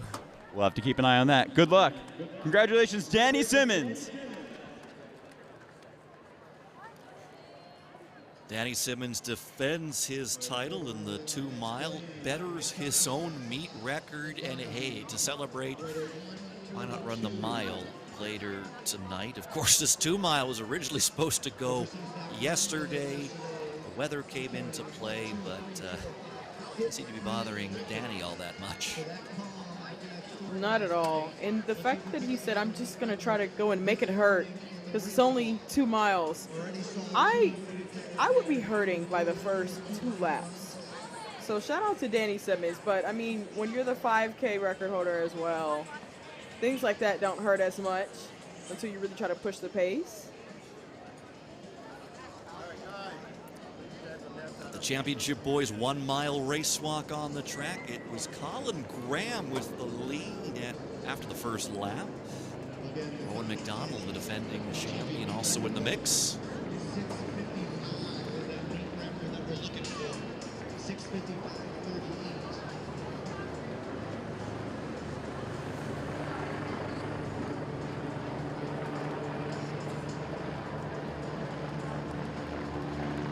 Come up to the halfway point here.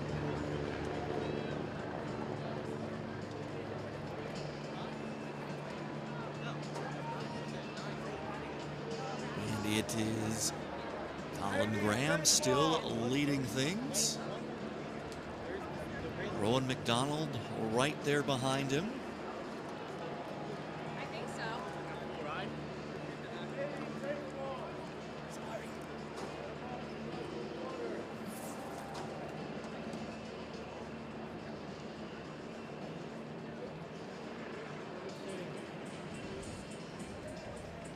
It's 1 mile event, shorter than a lot of typical events you will see internationally in Racewalk. They tend to be longer, quite long races.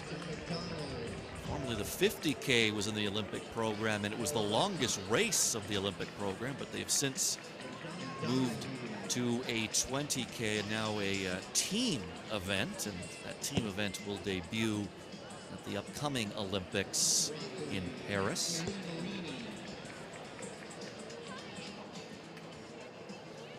The battle continues to be between Colin Graham and Rowan McDonald, pair of seniors here.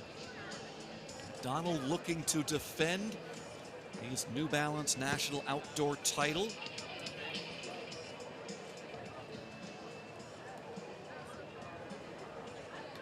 Again, everybody, welcome to Philly, day 3 New Balance Nationals Outdoors.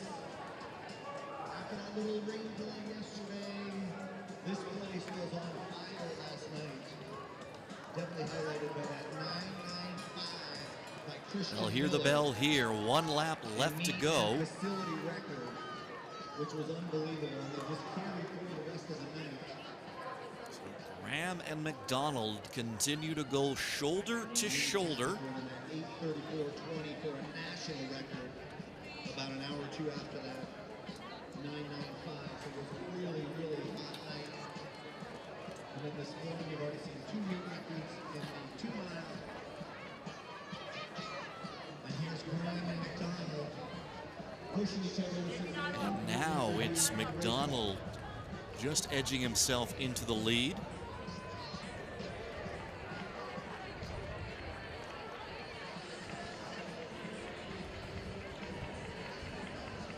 His set the meet record a year ago, 6:55.38. Already seen 2 meet records fall this morning. Will we see a third?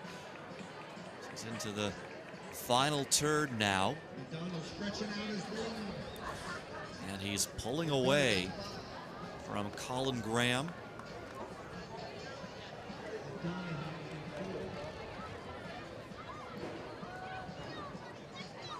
All right, ladies and gentlemen, let's cheer him in. This is Rowan McDonald. And Rowan McDonald now into the final straightaway. It doesn't look like it's going to be a new meet record, but he is poised to defend his championship here. And Rowan McDonald makes it back-to-back New Balance National Outdoor Championships. Colin Graham will come across for second. 7:04.14 finishing time for McDonald, and Baki comes across in third, 7:18.12 for the junior. 7:18.12. Donahue 7:22.15. Rockery 7:26.49. And rounding out all Americans in sixth place, Gasparini 7:28.69. But there's our champion on the big board, Rowan McDonald.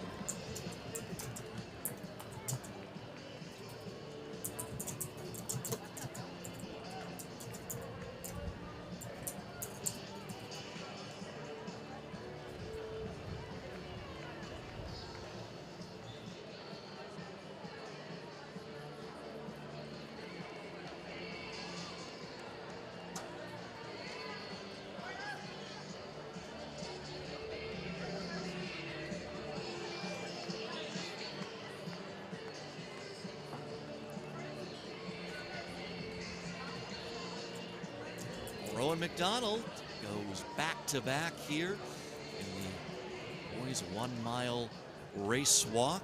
7:04.14 to take the championship. Colin Graham second, 7:11.13. Hans Baki 7:18.12 for third place.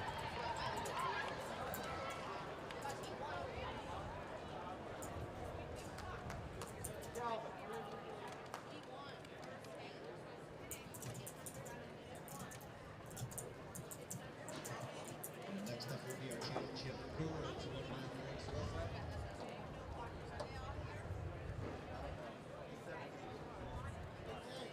Our meet record 7:16.97. Set by Aileen Owen in 2023.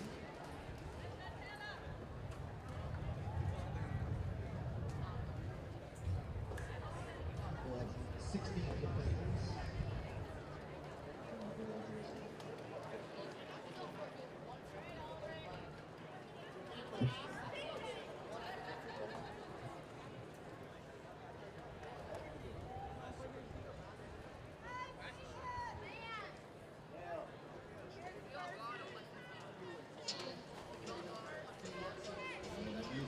Championship girls 1 mile race walk. Taylor Nugent. She is a junior out of New York. She will be wearing hip 17. Taylor Farrell, a senior from the Corning Track Club. She will have hip 16. Peyton Cotter, a junior from Cow Harbor. She'll be wearing hip 15. Sam Familio, junior out of Conmac. Madison Tuttle, a sophomore out of New York. This is Rachel Lee. She is a junior. She's out of New York. Madigan White, grade 9 out of New York as well. Gianna Maury from the Sachem Spiked Shoe Club. She is a junior. This is Abby Callanan, also from the Sachem Spiked Shoe Club. She is a senior. Samantha Benson Tyler, a sophomore. Danielle Chiarello, senior. Juliana Watawa, a junior. Charlie Armstrong, senior from the Phantoms Track Club. Julia Beckman from the Syracuse Chargers Track Club. She is a senior. Sophia Scouten from the Corning Track Club, another senior in this race. And Dylan Cashin, a senior out of New York. This is the field for the championship girls 1 mile race walk.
Cashin, Cooper, Beckman, Armstrong, Ortawa, Girello, Benson Tyler, Callahan, Mori, White, Lee, Tuttle, Emilio, Catania, Kyle, Burrell, and Nugent.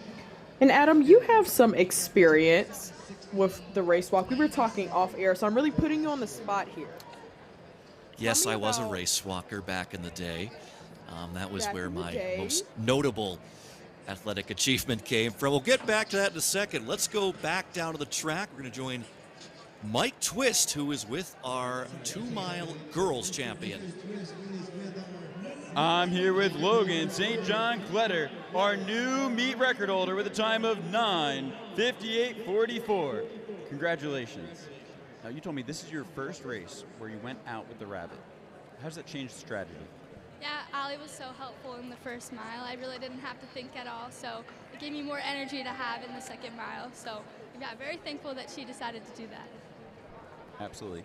So you've been running since 5th grade, and you've been following the sport. What does it mean to run at a championship meet like this?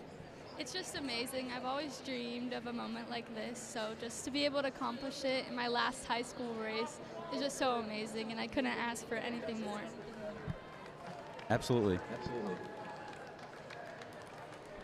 Now, do you have any advice for anyone watching at home? Yes, I would just say that I've had this dream for a long time, and it might take many years to make this possible, but it always is possible. So you just have to keep showing up and believing in yourself, even if things aren't going your way. That's great advice. Congratulations, our new meet record holder, St. John Kletter. What a way to finish off your high school career for Logan St. John Kletter. Not only does she win the championship here in the girls 2 miles, but she also sets a new meet record, and she's off to the University of North Carolina later this year. So very exciting times for that young woman from Mount Lebanon High School in Pittsburgh, Pennsylvania. So for all intents and purposes, maybe not a home meet for her, but it's still in state, so that's gotta mean something. Oh yeah, she's on her home track here.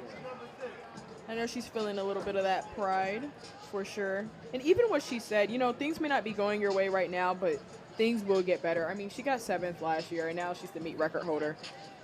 So many upsides to her race today. It's going well right now for Taylor Nugent. She's leading the way in our championship girls 1-mile race walk. Junior athlete out of New York. Championship record here set last year. Ashlyn Poylan, she walked 7:69.97. The junior from St. James Lake Shoot And Club. This is Jenny Moore.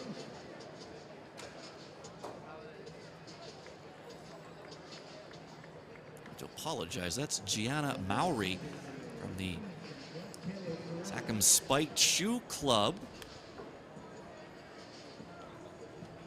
And she comes for that last interval in 3:25.57. As is Burrell as well. It's Dylan Cashin in third. So that's going to put her certainly in striking distance of this meet record. We'll see how the rest of this race progresses. Or the rest of this walk. You were a race walker. We're getting right back to this, Adam. Yeah. You were a race walker. I need to know, how do you train for it? Do you run? You don't run. You basically just race walk a lot. It's, you know, you get in your miles and you do speed work. And it's really like anything. You don't really run to cross train. You can if you want, but a lot of race walkers, they just go for long race walks to get themselves in shape. They'll do timed, or they'll do intervals as well, you know, get their speed up, because, you know, once you get going, Olympic level, racewalkers are putting down 4-minute kilometers. Wow. As now we have a battle at the front between Mowry and Taylor Farrell, and Farrell moves herself into the lead. Taylor Farrell, 5:17.8.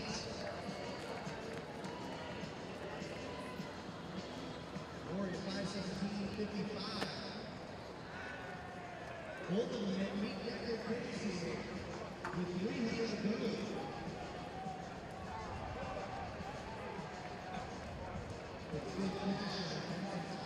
So this mile distance, really a sprint amongst race walkers. Nugent in fifth. On the track, we'll see some 10,000 meter events, nearly 20,000 meters. It's nice to see these sprint. I'll put sprint in quotation marks. Perhaps a 1 mile isn't considered a sprint, but at the racewalk level, we'll consider it a sprint.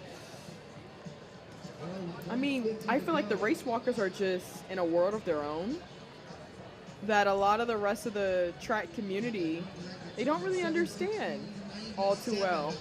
So the fact that you even said that this is a sprint for them is really interesting. I believe it was Simone Biles, the gold medal winning gymnast for the U.S., who once was asked, who are the most intense athletes at the Olympics? I'm pretty sure her answer was the race walkers, as Taylor Farrell now into the straightaway. Again, that meet record is 7:16.97. And it's going to be a championship, and it's going to be a new meet record. The records continue to fall here at the New Balance National Outdoor. Taylor Farrell, the latest to put herself in the record books. She's through 7:07.31. Mowry comes across in second, 7:23.50. And Samantha Benson Tyler rounds out the podium, 7:27.31 for her. At 7:30.94.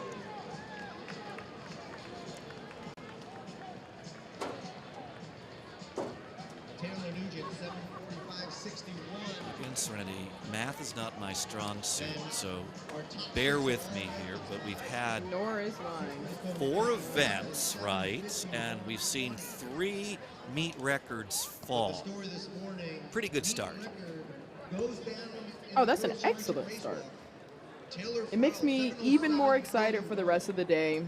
So many more sprinting events, actual sprinting events. No quotes for that one, but so many more sprinting events coming up as well, and we will for sure see some more meet records down. But these distance runners are just setting the tone for this meet for day 3. New Balance Nationals Outdoors. We are going to see some fast times today.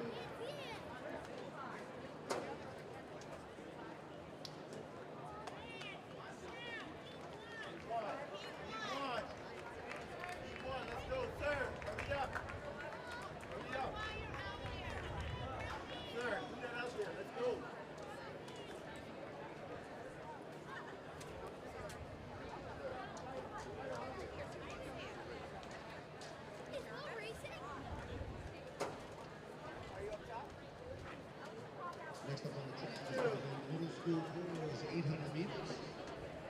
7 heats.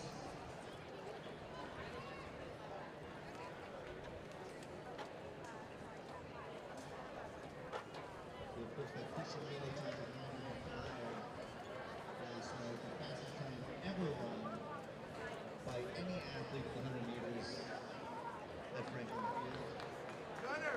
And then overshadowed, I think, the 100 meters by Lisa Ray. She also set a new record of 11:29.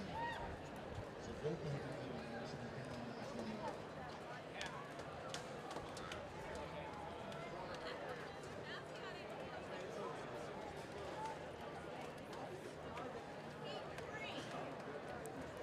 on the track is heat 1, middle school boys 800.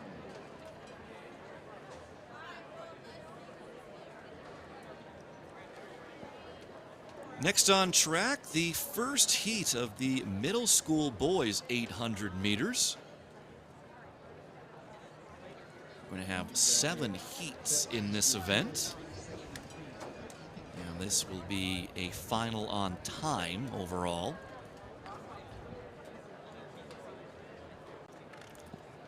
So in our opening heat, we will have Bryson Sylvain, Charlie Mangum, Will Crane, Hamza Salahuddin, Landon Bresniski, Zachary Stupar, Nico Pierino, Jaheim Neely, Andrew Moore, Stephen Hearsey, and Ty Arney.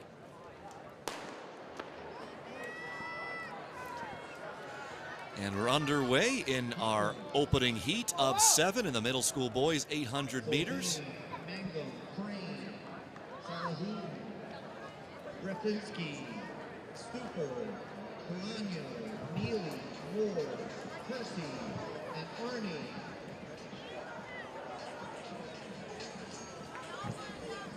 And out to the early lead, it is Andrew Moore, although now he has been overtaken. And that looks to be Zachary.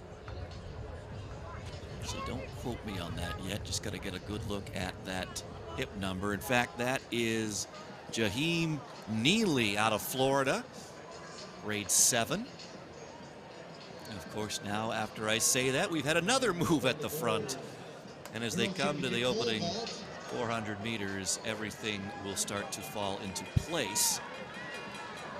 And it is Nico Parino, 105.26 opening lap. He's at a Franklin Regional Middle School. And Neely right in behind him, 105.42. And the 800 has started to become more and more of a sprint. Especially now you see the Bryce Hopples dropping down into those low 140s. And he's just going for it. He keeps hitting other gears as soon as he feels another athlete on his heel. 150 to go under the scoreboard. That's Perino, who's now being challenged on the outside. He's fighting off that challenge right now as they come out of the bend for the final time.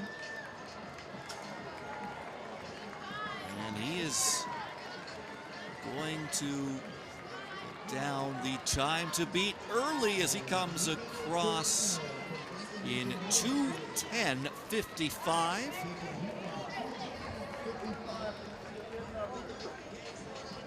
Zinski out of Virginia, the grade 7 athlete, second, 2:11.55, and then Bryson Sylvain out of Brooklyn, speed and power, 2:11.60 to finish third. He closed in 64 seconds. That was the best second lap amongst these athletes. Moved him up from 6th place. Moved him up from 9th place, 6 places into 3rd, but it is Pireno who takes it, and he is the early leader. 2:10.55 as we move on to our second heat. Roderick Thomas, Luke Janke, Kevin Bassett, Max Newman, Sammy Jude, Ellie Hoodnall, Levy Howard, Shamar High, Zine Kantari, Aiden Carter, Cameron Lawrence, Oliver Redmond, Jameson Gould, Rihad Wadwani, Ibrahim Rasool, and Robert Dudley.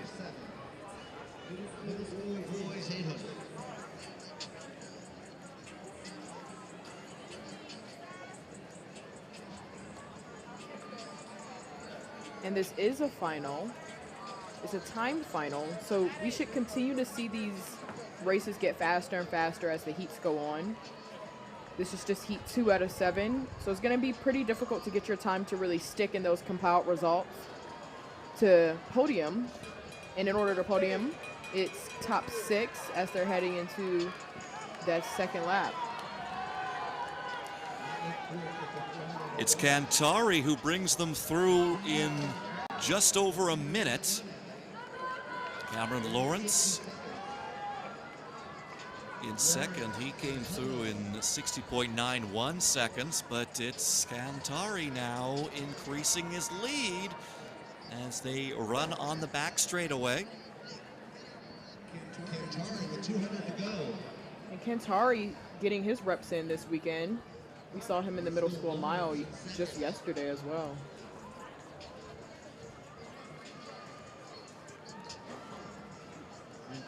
Moving into third. Well, he's made the trip here. He's going to make it count. He's still got to contend. Cameron Lawrence still lurking. Moving into second. It looks like Cantari has done enough. And he is going to hold off that charge. He's going to come through in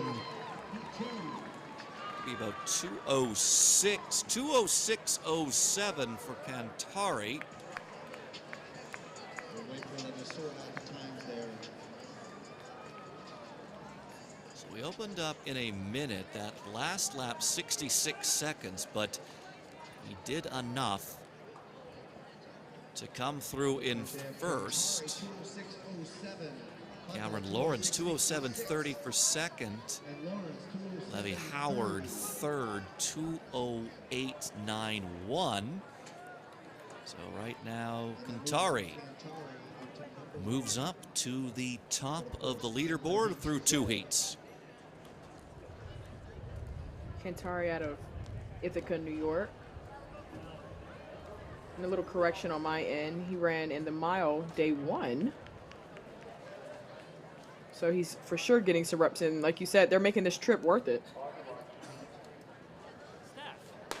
Any chance to run here at Franklin Field? You take it as we are into heat 3 of 7. We have Lucas Mullen, Gabriel Chappelle Smith, Ashton Fink, Xander Patrice, Isaac Moore, O.G. Coley, Tyron Larry Parker, Ethan Kirkland, Trip Martin, Hudson Kennemore, Peyton Woodworth, Krish Sood, Luke Sullivan, Calvin Wilbon, Owen Thomas, and Joey Taylor. Out to the early lead, it is Lucas Mullen, rated athlete out of Michigan.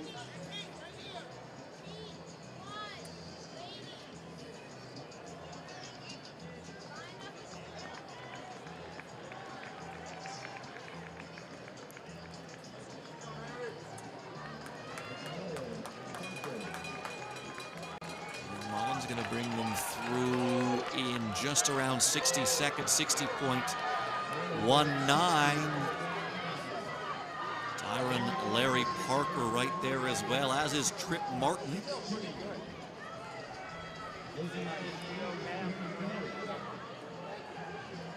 Is that Trip Martin now who has made that move into first?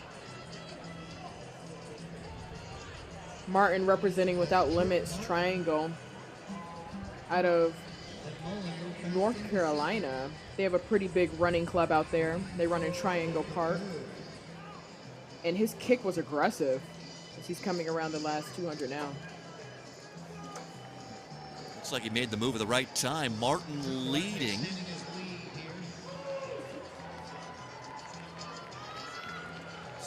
Peyton Woodworth, I believe right now running in second. Tyron Larry Parker in behind him.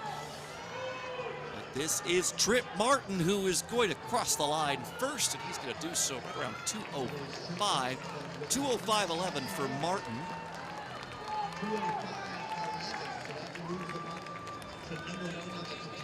And it was Lucas Mullen, excuse me, coming through in second place. 2:06.84.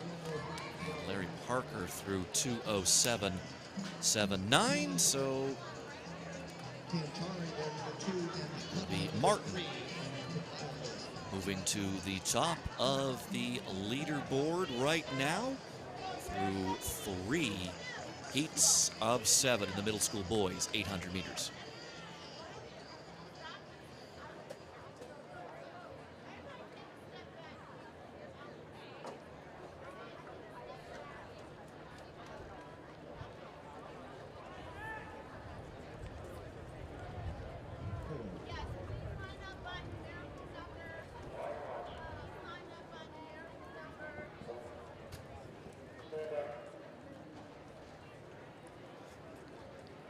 In this fourth heat, we've got Landon Sleer, Ryan Walensky, Joshua Lawrence, Isaac Smith, Jacob Newman, James Gage, Lucas Chiang, Zayden Jackson, Nathan Simich, Wade Thomas, Jameis Korakan, Elliott Stead, Adam Taylor, Asher Gurr, Ben Hopner, and Cole Haka.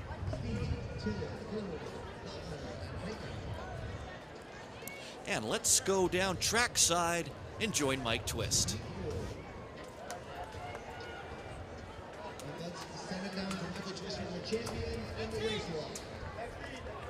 I'm here with Taylor Farrell and Rowan McDonald, who just run the boys and girls racewalks. Rowan, talk to me. There's an athlete that inspired this great look. Yeah, his name is Craig Engels, and I was just going for the mustache and mullet look for all of the spring. And it's a great look. Now, Taylor, tell me, this was your last ever race walk. What does it mean to come to New Balance National Outdoors, walk your last walk, win the meet, and set the meet record? Pretty incredible. I came in here just kind of going with the flow. Didn't think I could do it, but I, just stayed confident, stayed true to myself, and we got it in the end. So pretty cool. Absolutely, it's got to feel like walking on sunshine. Congratulations. That is an incredible stash for a high schooler, I have to say. I'm in my 30s and I wish I could grow that. So we return to the impressive, track actually. now. Sort of mullet thing I can do, but I can't complete it with the mustache. As we are now into the final 200 meters here. And a battle developing at the front. And a little bit of contact, it looked like, too, but everyone's still on their feet. And the pull away now, and it's Lucas Chiang. The grade 8 out of North Carolina, 2:04.31. He just edges Jacob Newman from the Cleveland Youth Running Club. So a couple of 2:04 times there, and that is going to move that pair to the top of the leaderboard.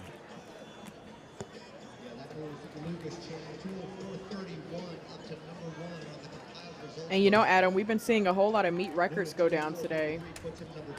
The meet record for the middle school boys is 2:03.73, held by Ethan Gallinger out of Toronto. And I definitely believe that that's going to go down today, because if we already saw a 2:04, and that was just heat 2 at a 7, lots of things to look forward to. Absolutely. So we're getting set for our next heat now. We've got Jeremiah Shepard, Max Ormerod, and we have a second gun and a callback. First time we've seen that today. This is Shepard, Ormerod, Gonzalez, Kukovic, Swan, Phillips, Dahl, Long, Page, Vincent, Agate, Noah, Kubal. We'll see what the officials say. Appears to be a discussion right now. I believe that's Landon Lanham. It is a green card to the field.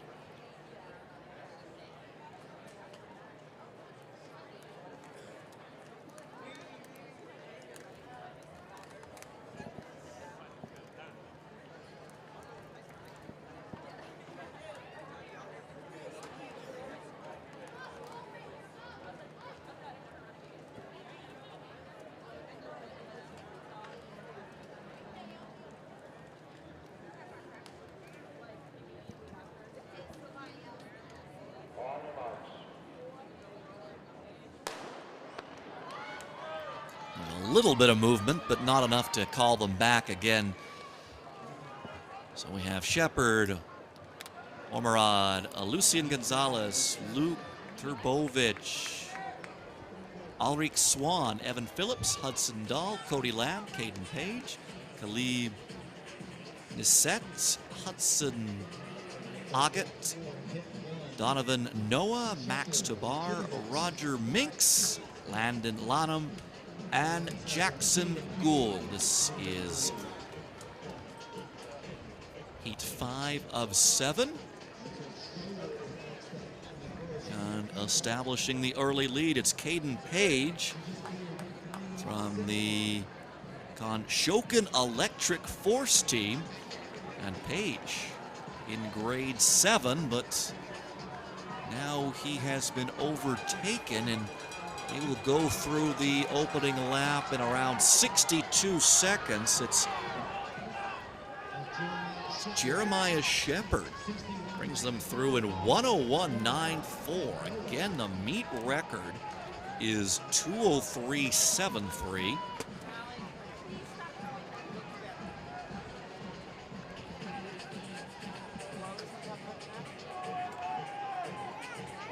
Shepard continuing to lead the way. Shepard from the Young Achiever team. He's a grade 8 athlete. And now here comes Donovan Noah from the Cleveland Youth Racing Club. And now he is starting to pull away.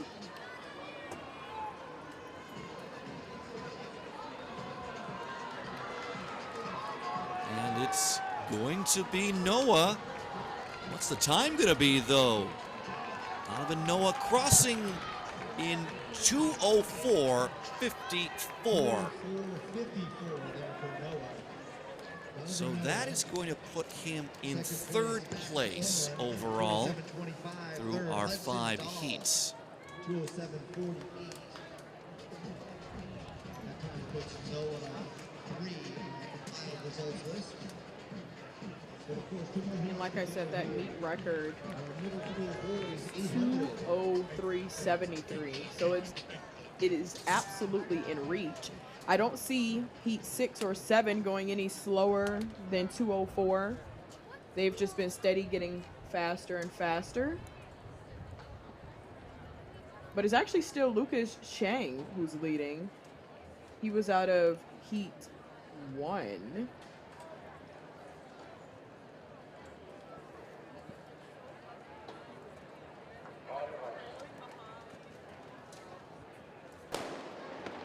Our penultimate heat on the track now. Naren Maharana, Tobiah Jarvis, George Sutherland, Ryder Kent, Oliver Gruner, Todd Tobin, Joseph Pangalo, Jaden Diaz, Grant Law, Agrim Jha, Owen Tucker, Rexton Kierkegaard, Desmond Hill, and Quinn Clark. And the early lead goes to Rexton Kierkegaard. Grade 8 athlete from the Baldwinsville Harriers. You got it.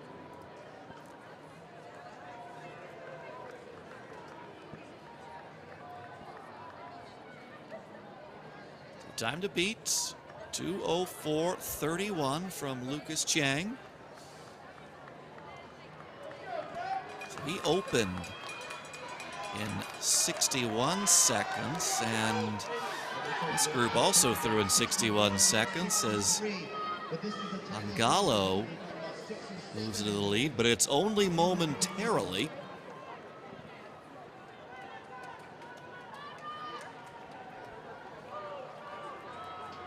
Record 2:03.73. So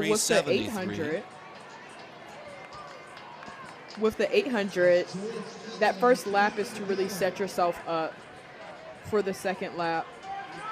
You got to go out hard, or you're going to have to be relying on that final kick that might not be as progressive as you want it to be. A kick is great, but not when you've been sitting the whole time. So it's George Sutherland in the lead right now, but there is a challenge coming behind him. Sutherland just trying to hold on. He can see the finish line in sight, but he's not going to be able to do it as Joseph Pangalo comes through in 2:04.39. And Sutherland will have to settle for second, 2:04.84. So the time to beat remains Chang's 2:04.31.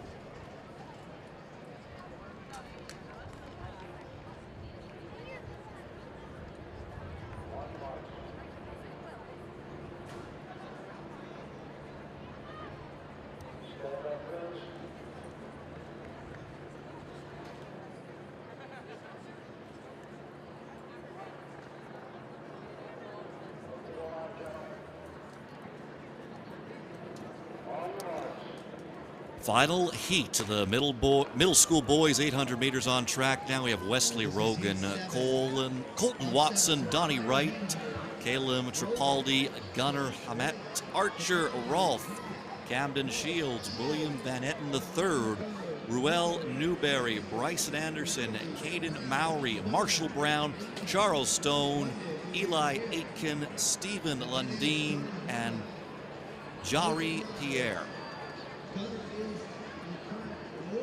Now, towards the end of the pack, you're going to see Ruel Newberry from I'm Better Than That Track Club. He won the mile day one, and he was just shy of the meet record running 4:33.64. But he came back the next day and got the meet record in the 2 miles, 9:11.70. Now, this is a little bit of a faster pace than what he's used to. You can see him in the highlighter blue and green in the back of the pack there. He's just trying to hang on, just trying to get some reps in, maybe get some speed work. But he's already got 2 gold medals from this meet alone. This the fastest heat, and we can see that on the opening lap. 57.63. Gunnar Hammett brought them through, and there was, trying to count, there was 12 athletes who were under a minute on that opening lap.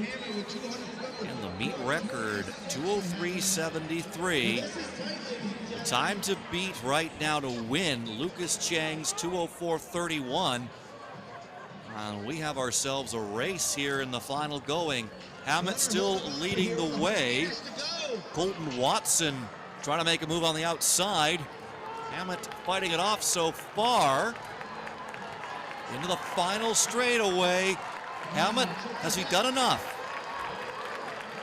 Gunnar Hammett is going to take the victory, and he's going to pick up a new meet record in doing so. 2 minutes, 0.69. So he obliterates the meet record set a year ago. It was 2:03.73. It is now 2 minutes, 0.69. And you're going to have the rest of your podium finishers come out of this heat as well. Colton Watson second, 2:01.12. And Wesley Rogan, 2:01.28 for third. Gunnar Hammett, 2 minutes flat. He's only 11 years old. He's out of Williamsburg. He dreams of one day being an Olympian. I mean, and he ran in indoors, 2:02 in the 800 up in Boston, Massachusetts for New Balance Nationals indoors. He's a 5-time All-American. Put some respect on Gunnar Hammett's name. He is now going down in the record books, and he is now a national champion. He only in sixth grade. Only in 6th grade, and you're running a 2 minute and change 800 meters.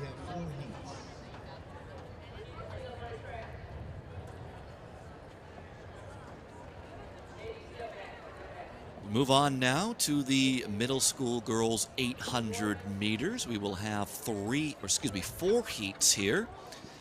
In our opening heat, we will have Madeline Tuxbury, Mary Dolbau, Ellison Foster, Colby McCollum, Ava Jimenez, Gideon Bradford, Isabel Short, Madeline Roudet, Danica Kosier, Lucia Smalders, Julissa Derry, Anna Elberg, Madeline Quinlan, Santa McCree, Janelle Goring, and Addison Mahalik.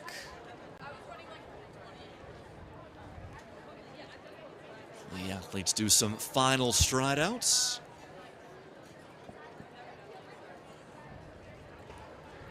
Meet record set last year. Shaina Collins, 2:13.20.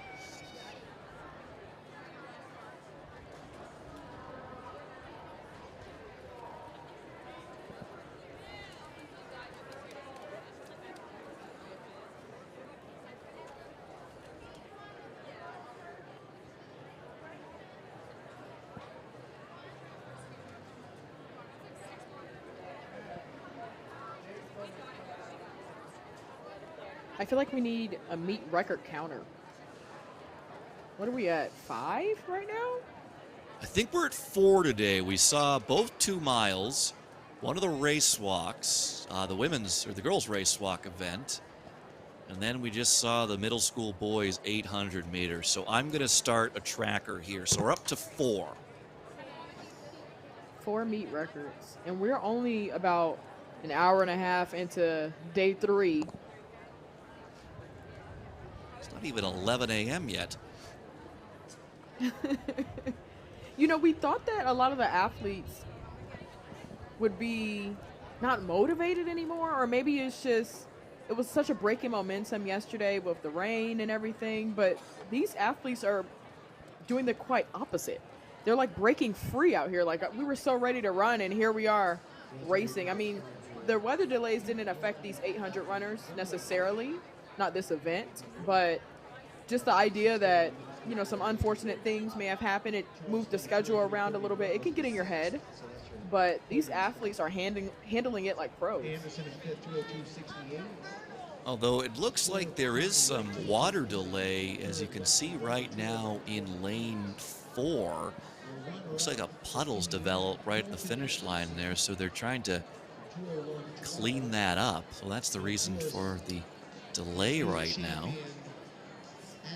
You thought you were free of the weather delays, didn't you, Serenity? Yeah, for sure. You know, and I can't say that that's water. It looks a little bit too yellow. I mean, we are at a track meet. We know how it gets. They threw something on it, I think, in out. an effort to try and absorb it. But You've seen it all. you've seen it all at this point. And again, not even 11 a.m. Eastern time. So we're here at Franklin Field at the University of Pennsylvania in Philadelphia. Day 3 of the New Balance National Outdoor. See the stands starting to fill up.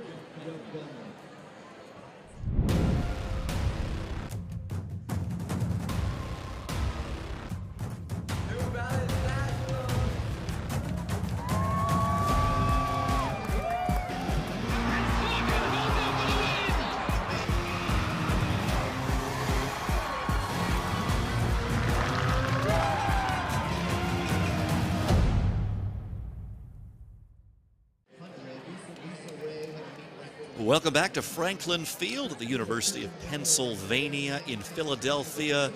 Day 3 coverage of the New Balance National Outdoor. Adam Dunphy and Serenity Douglas with you. And Serenity, it's been a busy morning, and we've already seen several meet records fall. Absolutely. And I want to say my favorite has just been seeing Daniel Simmons coming back and getting his own meet record once again, and he was pretty much running alone. That was amazing to see, and I'm ready to see some more meet records today. So I have been corrected. I believe initially it was perhaps some water on the track. You were right, Serenity. It was something Someone just had a really I'm telling you, Adam, this is a tough track race, meet. and Never go in the bathrooms. Never go in the bathrooms, and never check the trash cans. And this is the whole first part of the morning was distance racing. We already know what it is. and we have had a and fall. we have a fall. On the back straightaway there is pulling away right now is Neil Goring, the Striders Athletic Group. And she is striding well here. She's got herself a big lead right now. And unfortunately, we did see an athlete fall on the back straightaway. And we'll see if they have rejoined here.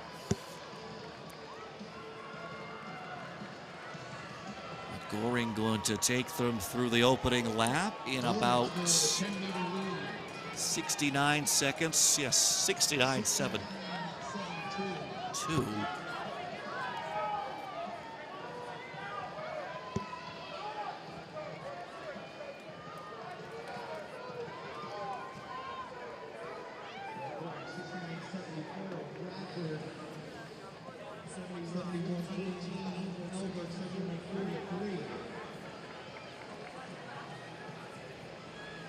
That was about a 1.5 second lead for Goring at the halfway mark.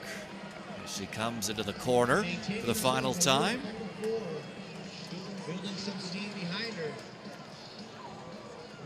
Her stride is just so long and so bouncy. It's hard to see if she's kicking at any point. You kind of got to rely on looking at her arms to see if she increased them at all. But right behind her, that's Gideon Bradford in striking distance from Cozy Elite. You've seen a lot of those athletes today as well. They have really brought out a pretty big group. Here comes Bradford already. It's a big charge coming on and hits a successful charge. That was Colby McCollum who came out there, 2:23.85. Goring will have to settle for second, 2:24.10 for her. Elberg crosses a 2:25.63, so there is the early time to beat, 2:23.85.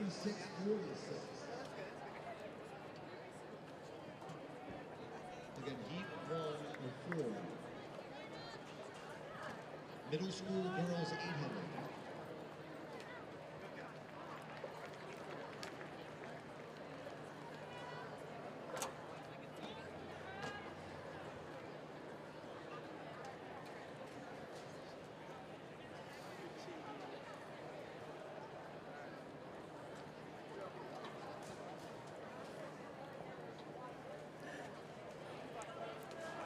Getting set now for our second heat. The middle school girls 800 meters. We'll have another second gun here. It's the second one we've seen here in the 800 meters. Athletes are nervous. We don't exactly know what the second gun was for just yet. The athletes are nervous. They're wobbling on the line a little bit. I'm sure it wasn't any type of false start, of course. Sometimes the waterfall effect here can be a little bit confusing for the athletes. And this time they are away all right. We have Meredin Alge, Aaron Chisholm, Maddie Ingham, Lauren Okonkwo, Leah Ranacker, Savannah Gentili, Madeline Gargulio, Jalen Alexander, Trinity Marine, Carolyn Horn, Melody Ashford, Peyton Rice, Emma Waterman, Ariana Henry, Petra Rundell, Anika Hill, and Eiley Sentia.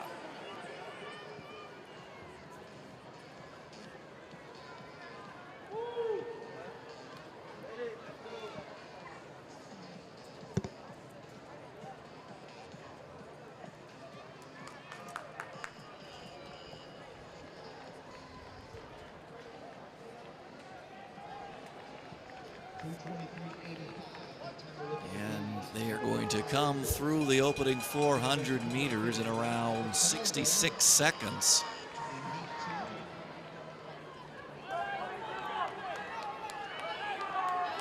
This a much faster heat.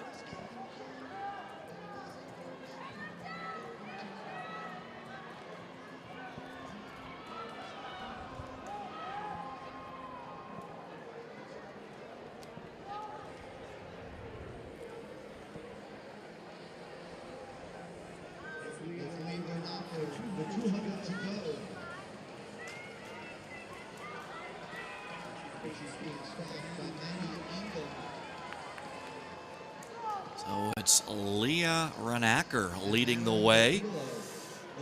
Renacker, grade 7 athlete. She opened up in 66 seconds. Trinity Perrine was 67 opening lap.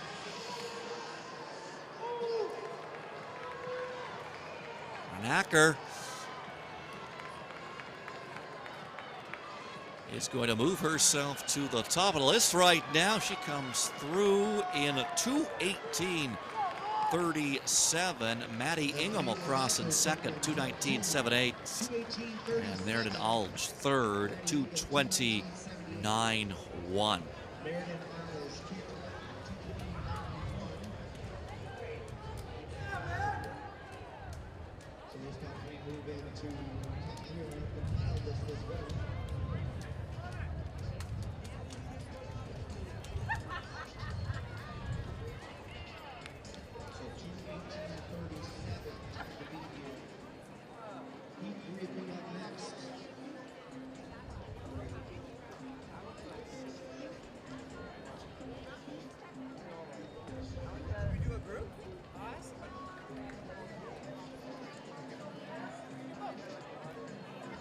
So Leah Renacker trying to beat right now, 2:18.37 with 2 more heats left to go here in the middle school girls 800 meters.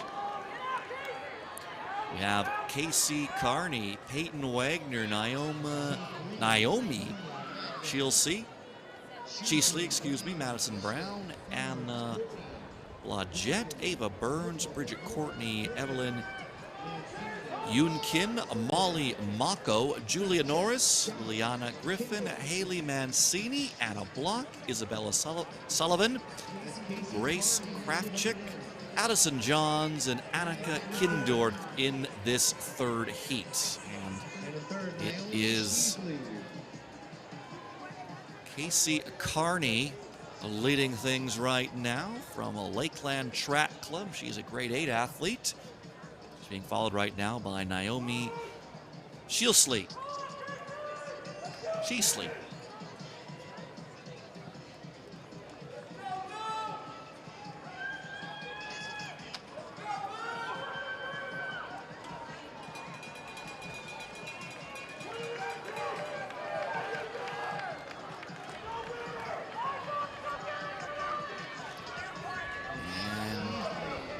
It is Cheasley who brings them through the opening 400 in 65 seconds. Carney and Brown through at 65.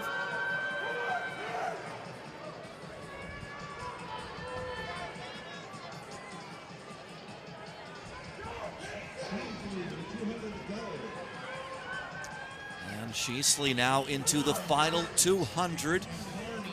Time to beat 2:18.37.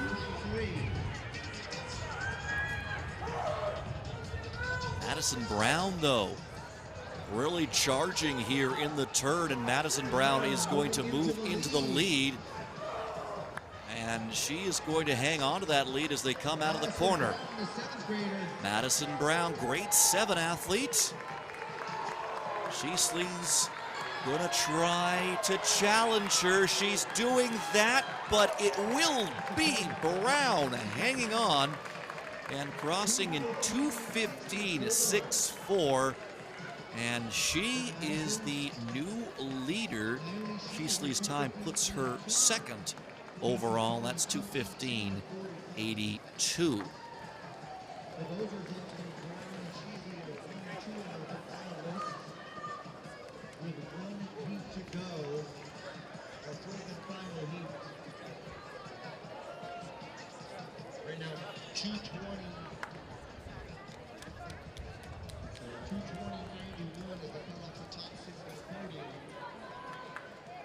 Something tells me we're going to see some fast points here in our fourth and final heat. Middle school girls,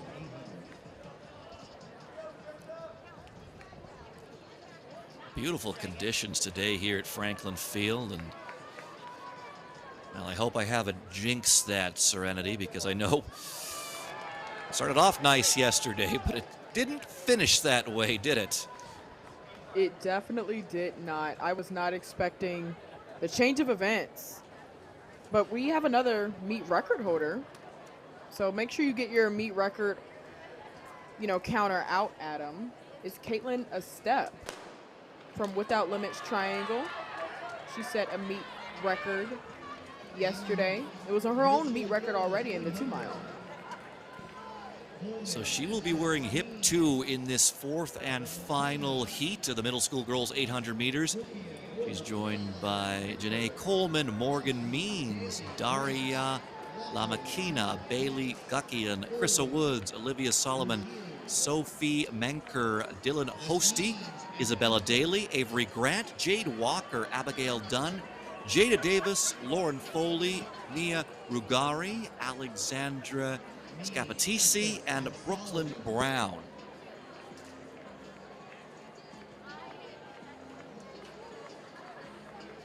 And it's Morgan Means out to the lead. Again, time to beat Madison going 2:15.64. 2:15.64. That was Madison Brown's time in the last heat. That is the lead time right now. So Means brings them through the opening 400 in 66 seconds. But as you can see, it was pretty close at that interval. There were 4 athletes through in 66 seconds. Now 3 have broken away. And Means has dropped back into 3rd right now. And it's Caitlin Estep who has moved into the lead. You mentioned she already got a record here. 2:13.20 is the meet record for this middle school girls 800 meters. Estep increasing her lead in this corner. Yeah, Adam, this is a lot faster race for her. She's usually in the 2-mile to miler. She got the win in the 2-mile and mile last year at this. But this is the 800, and she has that foot speed. And she's going to take the win here, and it's going to be a new meet record, 2:11.68. That is the 5th meet record we have seen fall this morning in, what are we at now, about 3¼ hours of competition. Amazing. And see, and at this point, Caitlin Estep, she just collects the records are meant to be broken tape there. Because at this point, she's going home with a whole lot of chains. She's out of Cary, North Carolina, like I said, Without Limits Triangle. They run in Triangle Park out there in North Carolina. They have a pretty good group.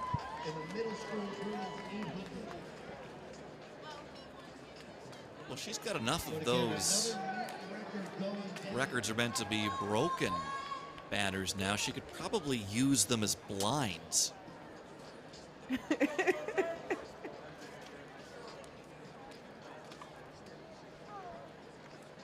I could see it. I could see it for sure. But very impressive run by her.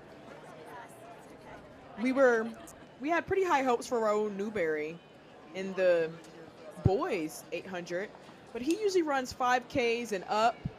He had the 2-mile and the 1-mile as well. So for Caitlin Estep to come down to the 800, which is pretty much a sprint now, she looked really well.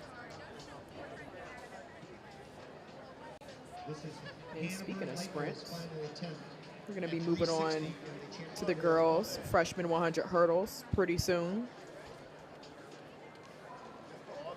This will be the preliminary round. These hurdles 33 inches.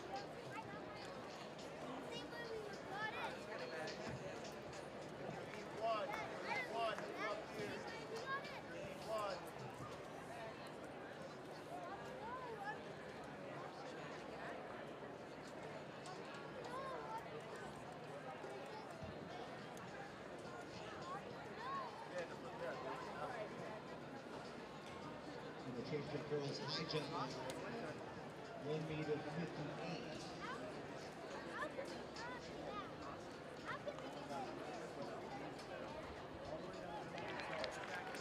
And Leitner over in the vault. Well, they gotta bring out the ball right time to count. Watch out. You gotta stop. Leitner over 3 meter 60 in the vault. Again, if you look at the big board, you can see those are all updated results for the girls championship high jump and the girls championship pole vault.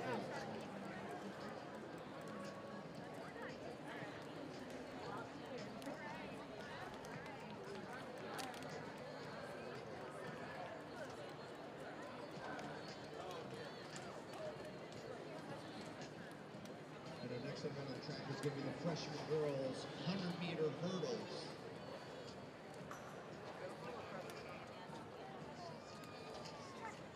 We'll have 6 heats of the girls 100-meter hurdles. That's not bad. Ben was gonna qualify. And our meet record set last year by Kira Smart was 14:37.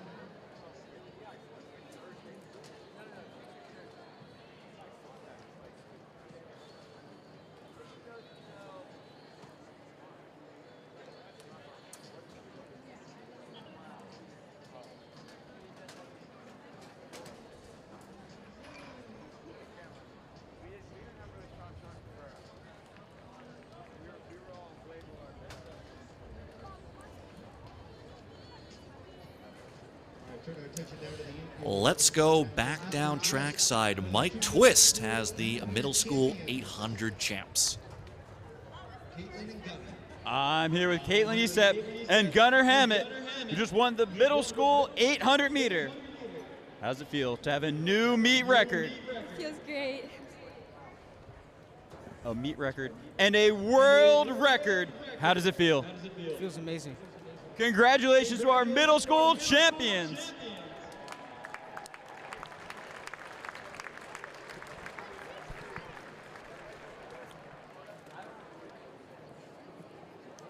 A pair of athletes who I'm sure we're going to see racing here for many years to come. As we're getting set now for the sprint hurdles.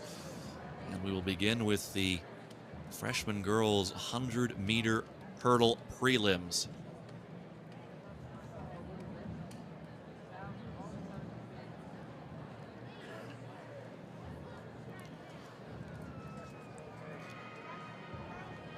We will have Riley Teft in lane 2. Ayanna Smalley will be in 3.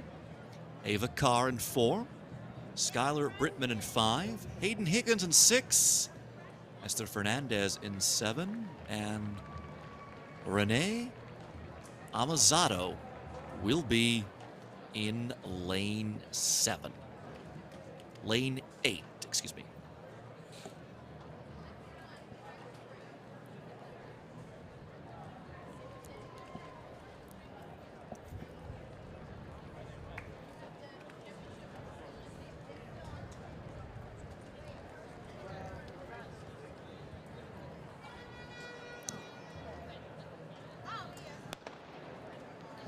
We're underway. And to the middle of the track, that's where the battle is shaping up. Hayden Higgins looking very strong. And it's going to be Skylar Brittman who's going to come through. 14.99 for her, not a legal wind. 2.3 meters per second tailwind. Hayden Higgins, 15:41. And Ava Carr, 15:55.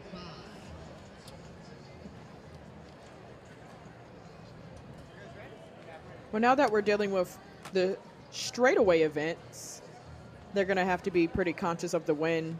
Now for sprinters, yeah, it's not the best feeling to have the win on your back because you really want the time to be legal, but even more so for hurdlers, it affects them in a different way. They might have to adjust some of their steps, possibly how they get out of the blocks. They don't want to run up on the hurdles. But that was a great win for her, 14.99. Just over the legal limit, though. Getting set for our second heat. We'll have Ashton Morgan in lane 2. Funmi Lola Ayoku will be in lane number 3. Emmy Wong Xing will be in lane 4. Sydney Taylor in lane 5. Isabella Sotilo in 6. Ade Justice in 7. And Lauren Lansing in lane 8.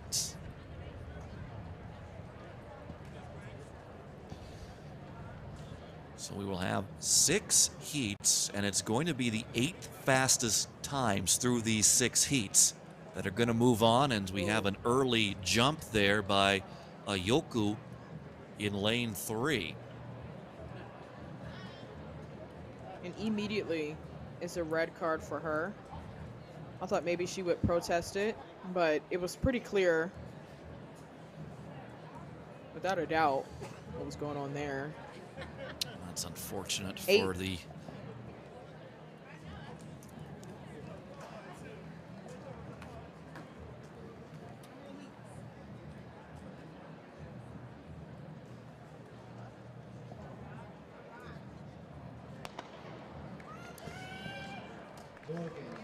we're underway. Sotelo in lane 6 with the lead. Again, time is the big factor here, and it's going to be Sotelo 14:51, and the wind is all over the place right now. That looked to be into a headwind. So they've corrected it to 14:86. So despite the fact it is a headwind they were running into, Sotelo has the best time right now through 2 heats at 14:86. Only seen 2 athletes dip under 15 seconds so far. Again, the top 8 moving through to the final. There's a little bit of a love and hate relationship with the time finals compared to just getting automatic cues. With it being a time final, you only rely obviously on your time, which is good for some people, but others who might be a little bit further ahead of the field, they know where they're at. They just want to cruise through the rounds. But there is no just big cue in this. You never know when somebody who's going to try to give you some pressure, so you get in by time only, and especially in these earlier heats. It's heat 3 out of 6, so it's really just based off of time, and you got to hope that it sticks for the final. Certainly some nervous moments, especially if you run in the opening heat. This is heat 3. We've got Ebba Vachon in lane 2, Sidra Berry in 3, Makaria Johnson in 4, Adrienne Bowden in 5, Eleanor Grigsby in 6, Kira Luca in 7, and we have a scratch in lane 8. Alana Novello not coming in. And it's Bowden running very well in lane 5, and Bowden with a slight headwind, or slight tailwind, excuse me, is going to post a 14:42, so that is the new top time.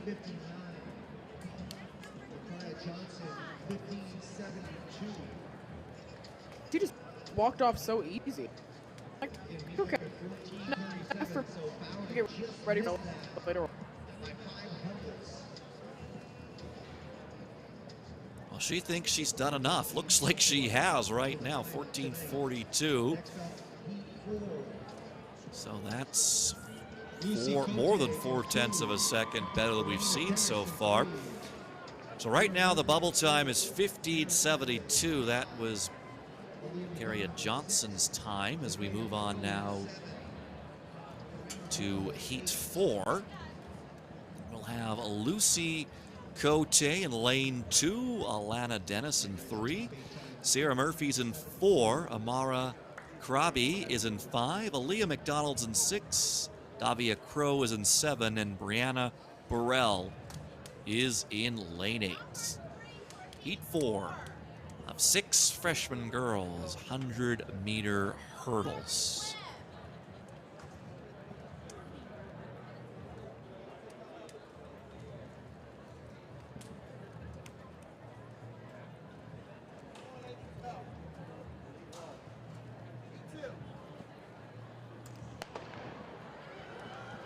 underway.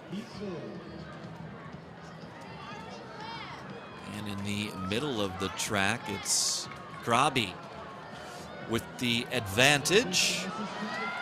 McDonald trying to make things interesting, and it was Dennis coming through to post the best time in that heat, 15:31. So that is going to be enough right now to put her through on time. Still 2 heats to come. And now the bubble time is 15:55. That was Ava Carr's time in the opening heat. Miss Dennis is just enjoying her New Balance Nationals experience. Kisses to the crowd. I'm sure the music is great down there. I mean, and this is what it's all about. The experience as well. The medals are great. The records are fantastic.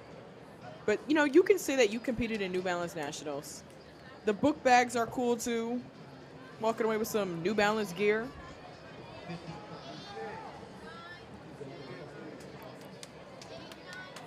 Heat 5 of 6 up next. We'll have Karina Karadis in lane 2, Lily Laurer in 3, Rachelle Brown in 4, Anna Eels in 5, Aubrey Guy in 6, Phoebe Cora Smith in 7, and Paige Brandt in lane 8. So right now, the 8th place time, 15:55.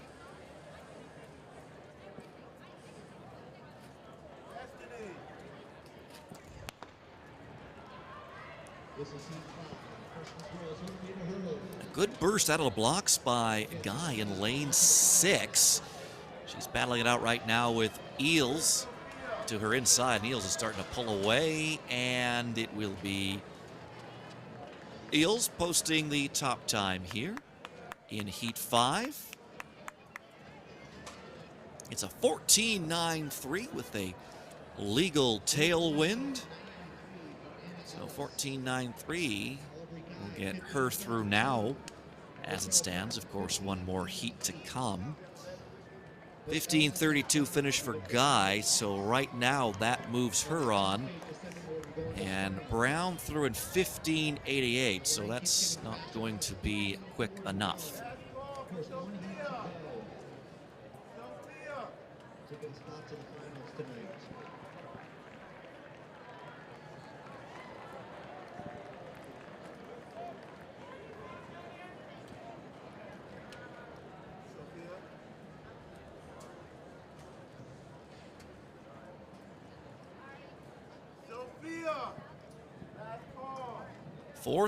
Sixth, and final heat of the freshman girls 100-meter hurdles.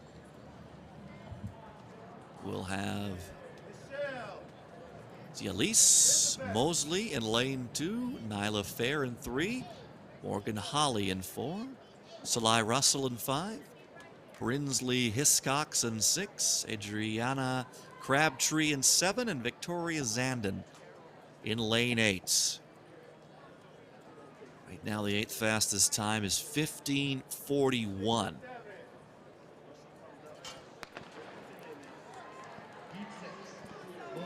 Good start by Holly in 4. Also out well as Russell in 5.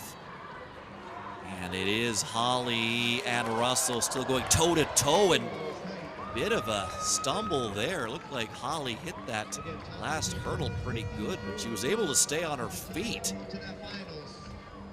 And she runs 14.78 despite that. And She's that like, is "Woo." going to get her through. That was a close one. And she stumbled over the line. She got it done, though.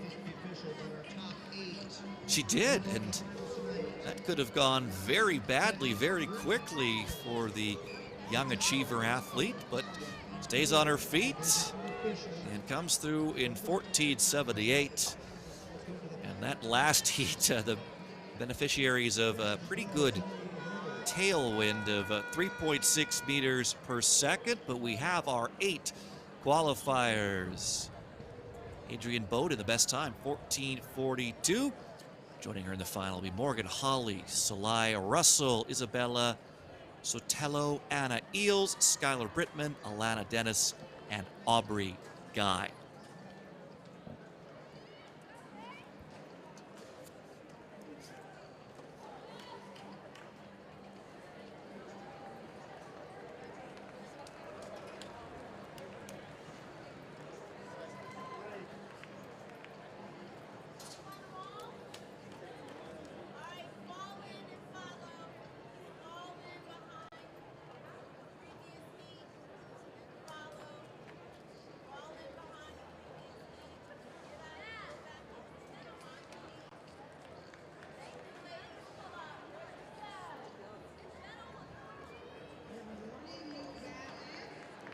Welcome to the fastest party on the planet.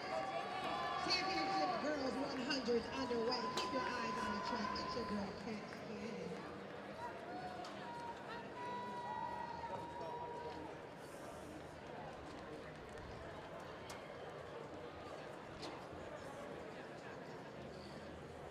Moving on now to the championship girls 100-meter hurdles. This is the first round.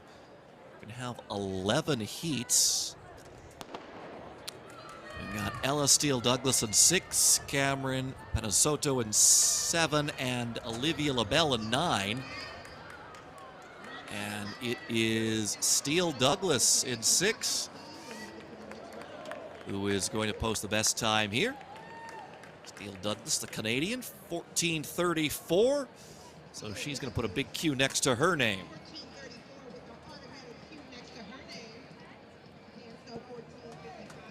And we spoke about the qualifications not too long ago.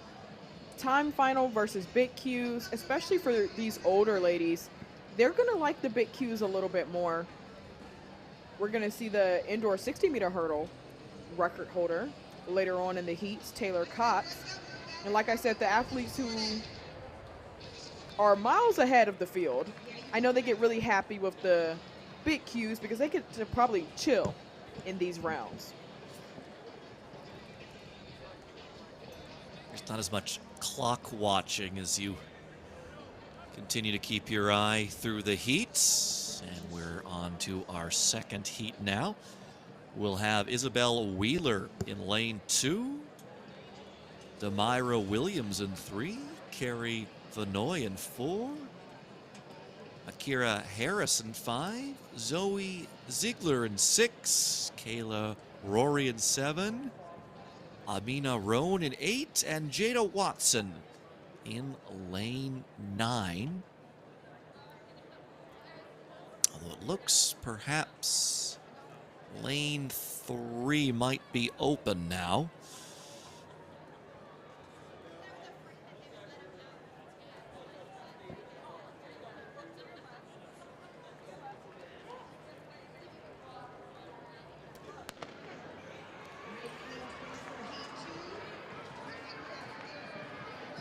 And it is a good start by Harris in 5, and a stumble there just to her outside.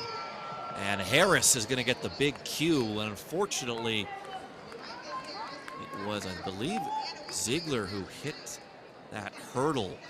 She got off to a good start as well, but runs into some issues in the middle of the race. And Makiria Harris, she got 3rd at New Balance Nationals indoors at a Run Fast Track Club in Louisiana. It's always good to see the way they translate the 60-meter hurdles into the 100 hurdles outdoors. There's 40 more meters they had to go, and she looked really good. She got the big Q of 13:77.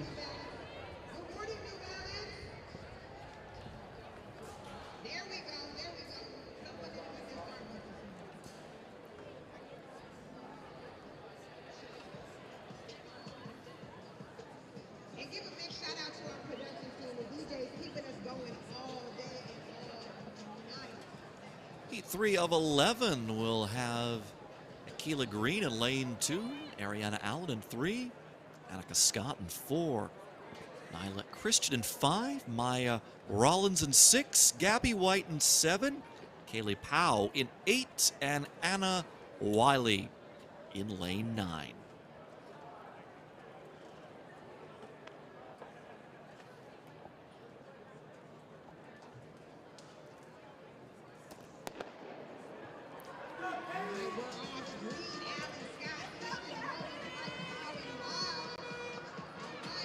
And it is Christian, grade 10 out of Florida, but now to the outside of the track.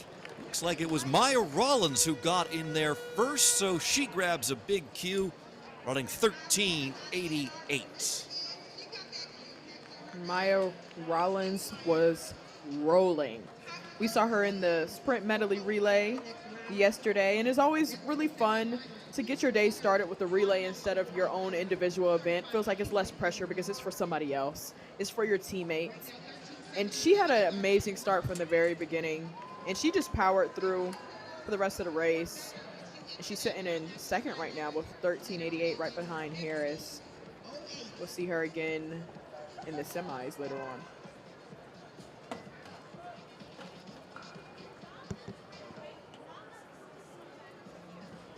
Heat 4 on track next. We'll have Felicia Siwi in lane 2, Kari Webb in 3, Michelle Corsa in 4, Kennedy Flynn in lane 5, Sydney Harris in 6, Aaliyah Elliott in 7, Jenna Monaco in 8, and Maggie Scalzo in lane 9.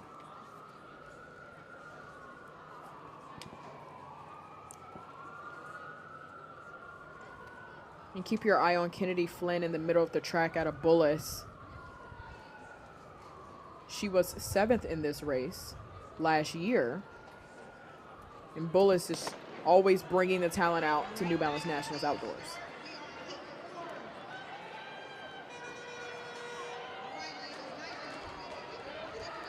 To the track, Kennedy Flynn. And she is going to grab the big Q, 13.7 for the Bullis athletes. Just like you predicted, Serenity. Well, Kennedy is looking, I don't want to necessarily say like a completely different athlete, but her snap over the hurdles was significantly quicker than last year. And she's happy about that one, and she should be. She ran a fantastic race.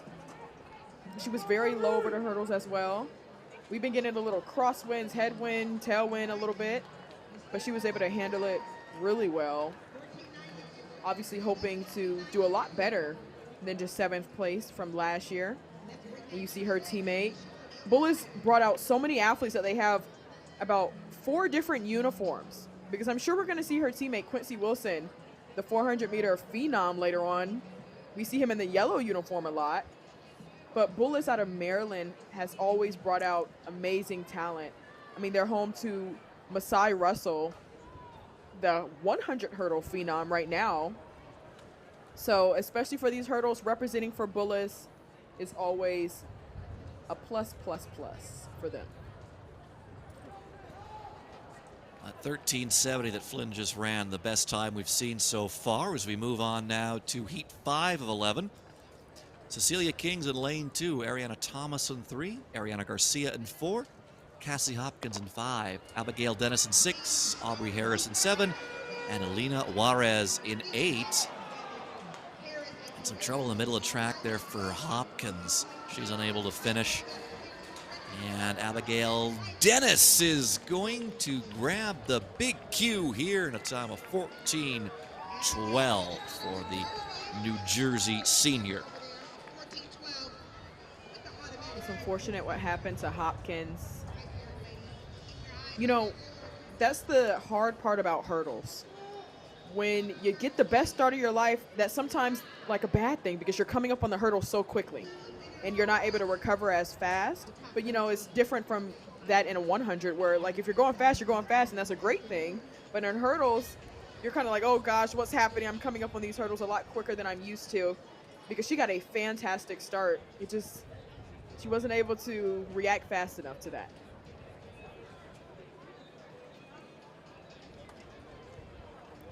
Heat 6 of 11. We'll have Avery Elliott in lane 2. Sir Travis in lane 3. Jordan Henderson in 4. Madeline Cooper in 5. Sophia Swindle in 6. Hannah Cheek in 7. Mikom Inyang in 8. And Lauren Bickert in lane 9.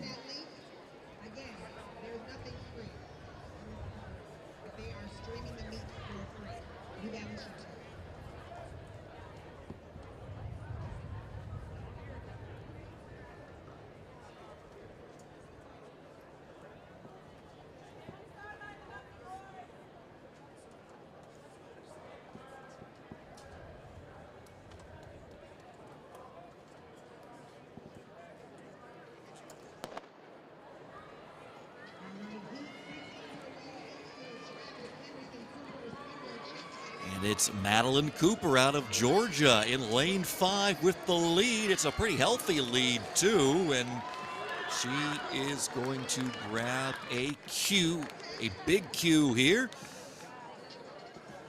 And it is a 13.62 finish for her. That is the best time we've seen so far.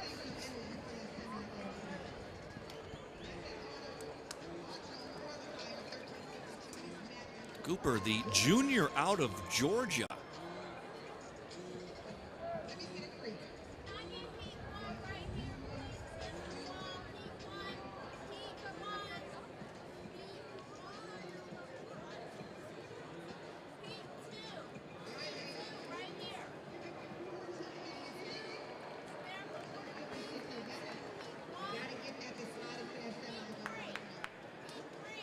Look there at the compiled standings. Again, we will have 13 heats, and the winner of each heat, 11 heats, the winner of each heat will move on.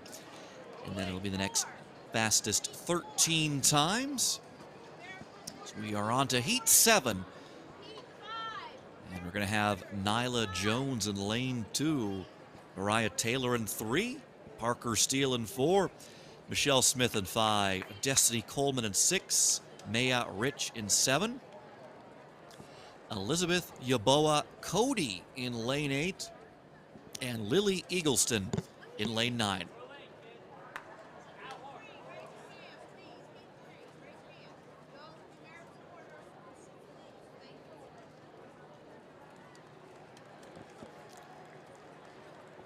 We have a couple of scratches here. Looks like no Nyla Jones, Michelle Smith, or Yaboa Cody. So we'll just have 5 athletes running here.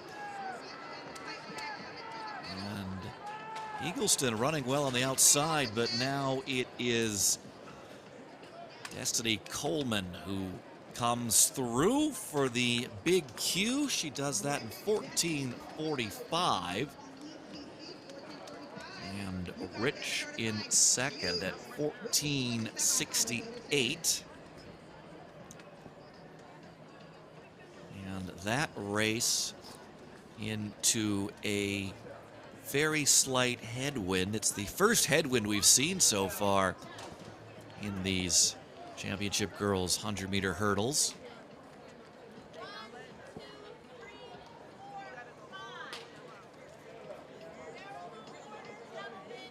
Well, Destiny Coleman from the Woodlawn Elite Track Club, just a sophomore. She's moving on to the semifinals.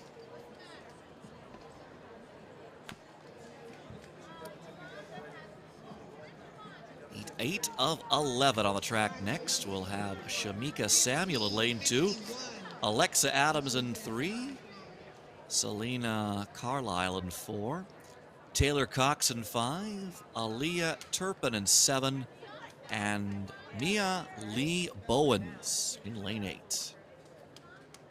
And keep your eye on the middle of the track to Taylor Cox from Union Catholic Track Club. She was the 16 hurdle indoor champion. She's off to a fantastic start here. Also in the mix is Adams, but it is going to be Cox who puts a big Q next to her name, and comes through in 13:72. That's the third best time we have seen so far.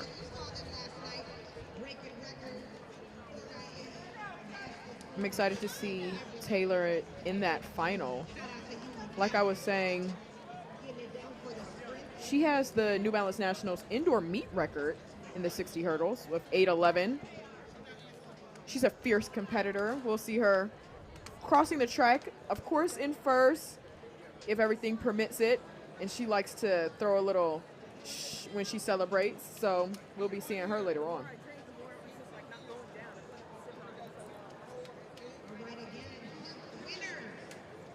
Seen some good performances by the juniors so far. Our top time right now run by a junior. That was Madeline Cooper, 13.62. Goes back in heat 6. We're now on to heat 9. In lane 2, we will have Ogichi Ozuku. Ariana Montgomery will be in lane 3. Jordan Rochester's in 6. Dominique Clement in 7. And Dakota Jones in lane 8.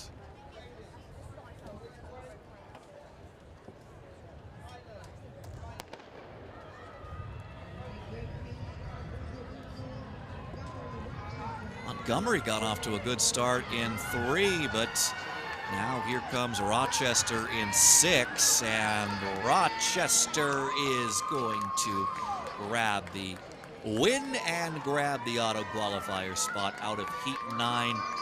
She runs 14:30.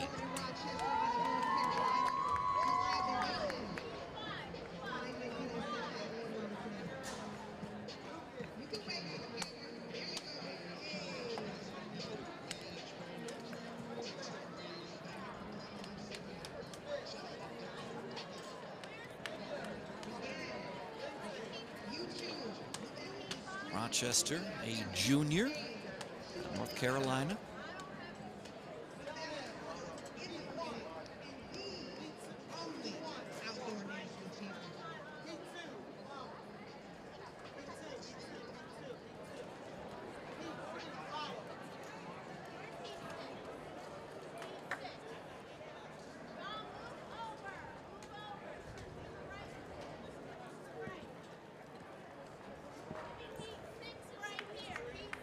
Moving on to our penultimate heat in the championship girls 100-meter hurdles. We're going to have Layla Stowe in lane 2. Actually, we're not going to have Stowe in lane 2. She's a late scratch. Aya Seegers will be in lane 3. Ashley Bowman in lane 4. Gabriella Cunningham will be in 5. Morgan Roundtree in 6. Sydney Nettles in 7. Madison Guerra in 8, and Celeste Davis in 9.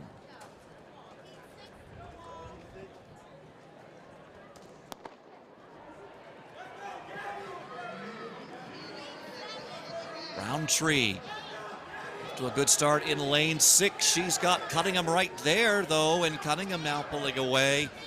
And Cunningham will grab the auto qualifier spot out of this heat. She runs 13:78. That's the 5th quickest time we have seen today.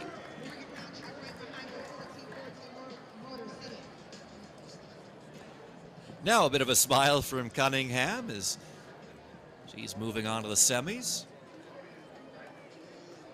All right, coming up, this will be our last and final heat. Ladies, stay tuned to that big board. You will see a green Q next to your name. Slide into that semi later on today at 5:15.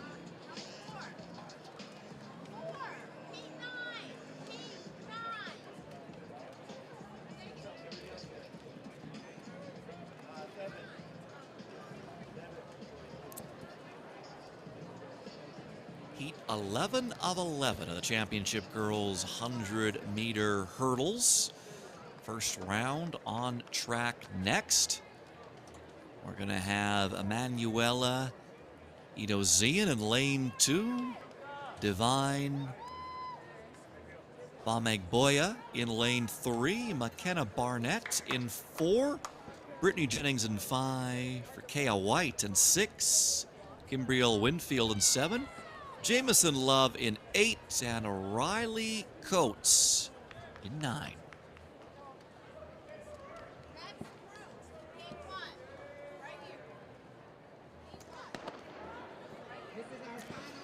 Who's going to grab the last big cue here?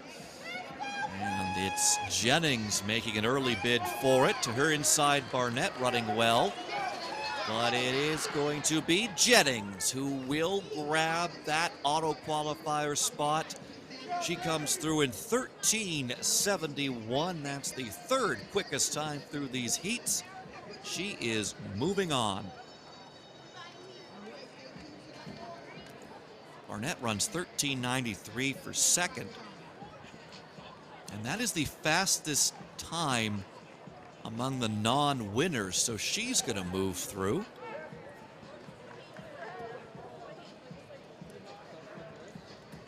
Sydney Harris will also move through. Gabby White, Abigail Dennis, Morgan Roundtree, Alexa Adams, Sydney Nettles, Sophia Swindle, Gary Van Noy, Ariana Garcia, Kea White, Aubrey Harris, Destiny Coleman, Ariana Thomas, and Aliyah Turpin. They are your time qualifiers in the girls' 100-meter hurdles.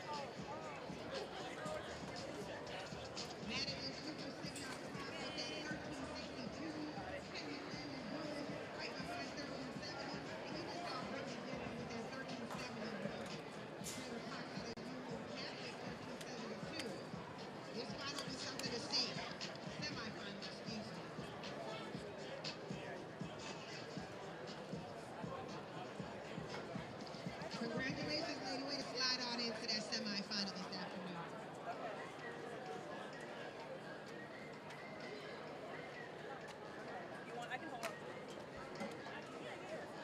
Coming to the track next, we have the championship boys,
'Franklin Field at the University of Pennsylvania in Philadelphia, day 3 of the 2024 New Balance National Outdoor Championships. Adam Dunphy and Serenity Douglas along with you for what has been an exciting morning of action so far. Already seen 4 meet records fall, and it's not even noon yet. As we can see the officials and volunteers out on the track getting us set for the boys hurdles competitions. And we will start off with the championship boys 110-meter hurdle first round.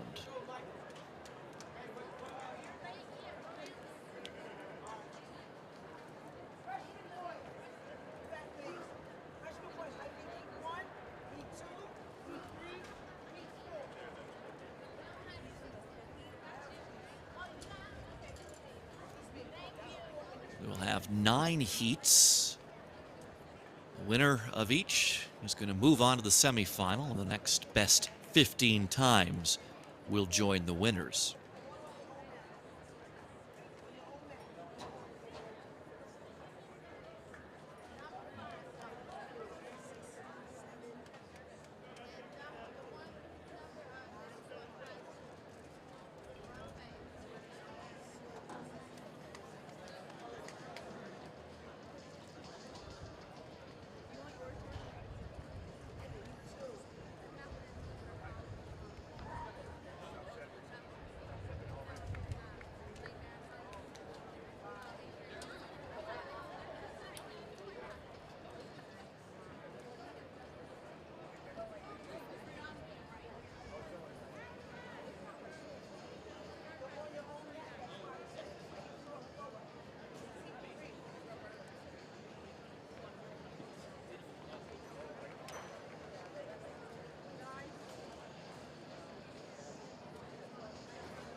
All right, New Balance Championship Boys 110-meter hurdles.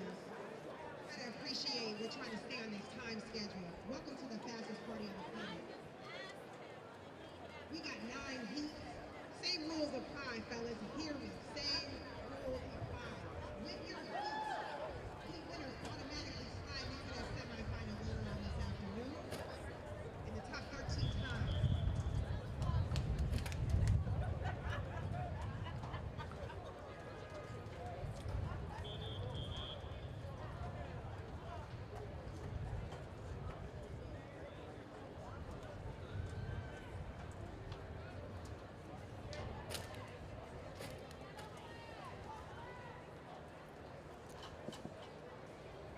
Heat 1 of 9 of the championship boys 110-meter hurdles first round. We will have Charles Spellings in lane 2. Looks like we'll have a couple of scratches as well. So it looks like we'll have Shamar Gamble in 4.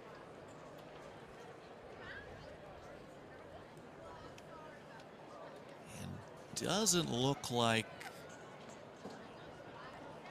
well, maybe now, Carmoko Sacco.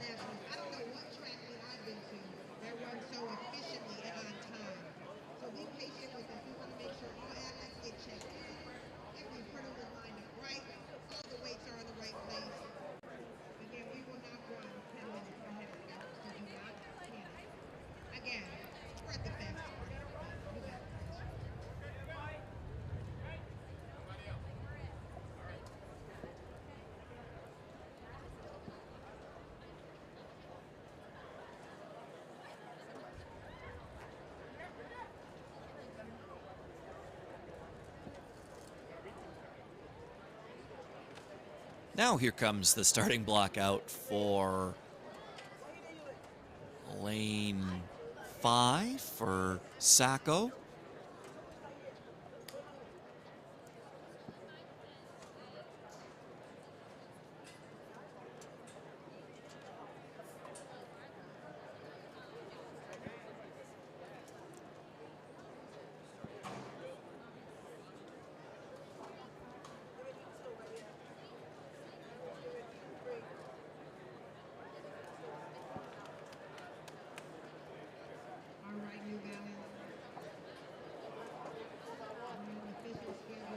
In lane 2, Charles Spellings.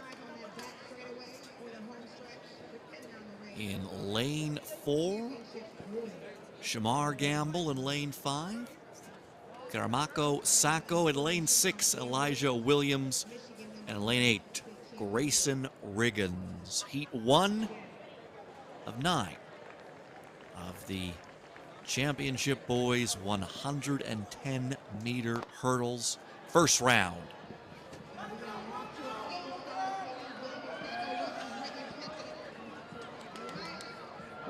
And Sacco looks like he got the right block. He was out of them in a hurry, and he is going to take this opening heat. 13:77 for the Angel Flight Track Club Senior.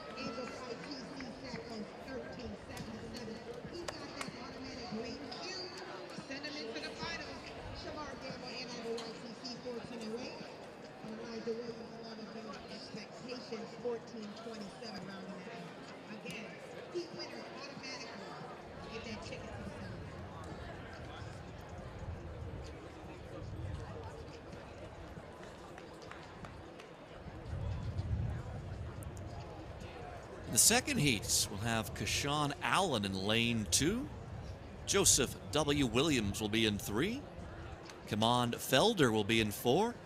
Malik White's in 5. Jabari Armstrong in 6. Devontae Young in 7. Aiden Martinez in 8. And Matthew Gordon will be in lane 9.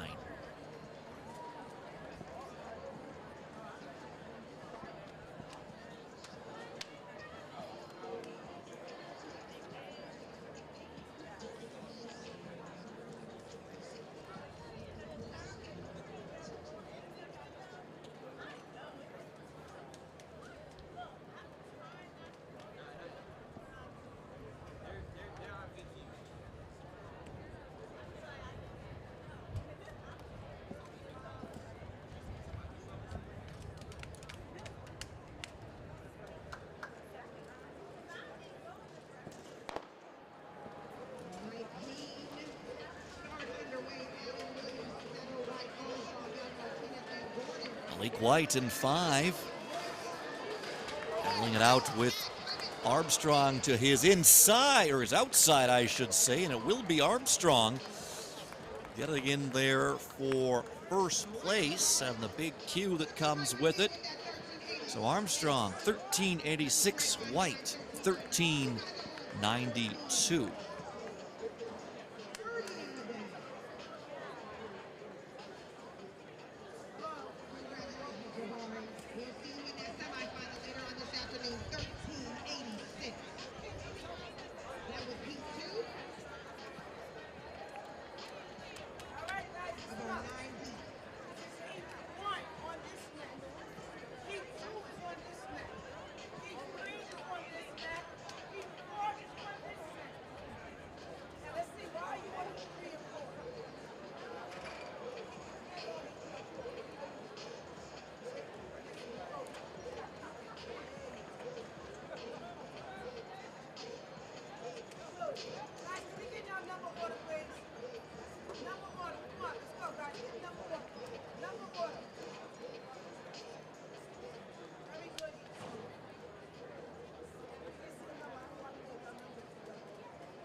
In Heat 3, we'll have Michael Balone in lane 2, Braden Labonte in 3, William Bright in 4, Jaden Damiano in 5, Tyler Burgess in 6, Wyatt Gravier in 7, Amir Conley in 8, and Logan Wilkins in lane 9.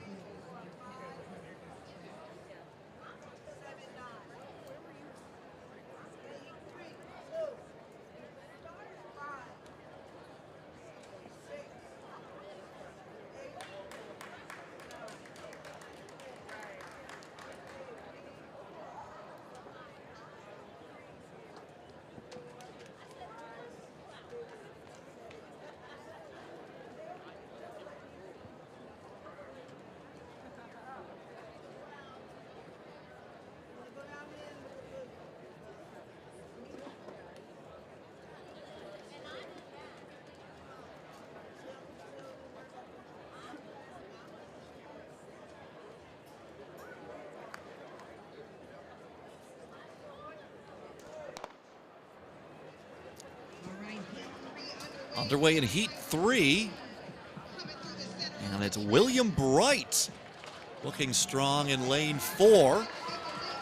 But now it's Henson pulling away, and we have a fall in 5. Looked like, is that Damiano? It may have been. But it is Henson coming through top time in Heat 3, 14:17 for the junior out of Georgia. Gravier comes through 14:22 for second.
Heat 4 is going to have Michael Wilkerson in 2, Lucas Band in 3, the Derek Matthews in 4, Bradley Franklin in 5, Joshua Kai Smith in 6, Victor Souza in 7, and Vincent Nana in 8. And it is Bradley Franklin in 5, who is in control and is going to grab the auto qualifier spot out of this heat. 13:83 for the senior out of Alabama. And that is the second best time we have seen through 4 heats.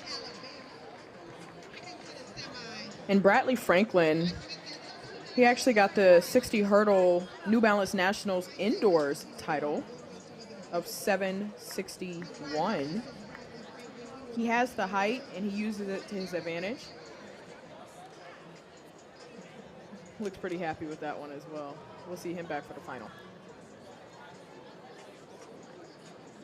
The relief of having that big Q next to your name, having to wait around and do the math to see if you're going to get through on time.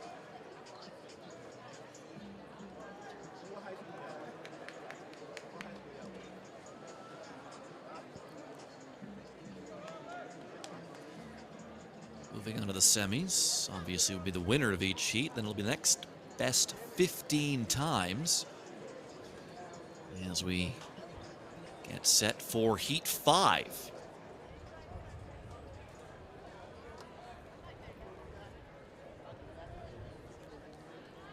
I have Cade Swart in lane 2.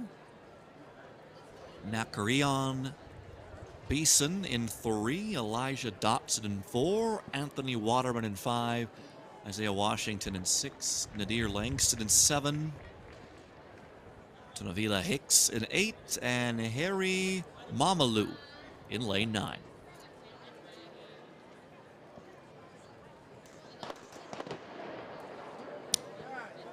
And we have our first false start of the hurdles. Saw a few in the 800s.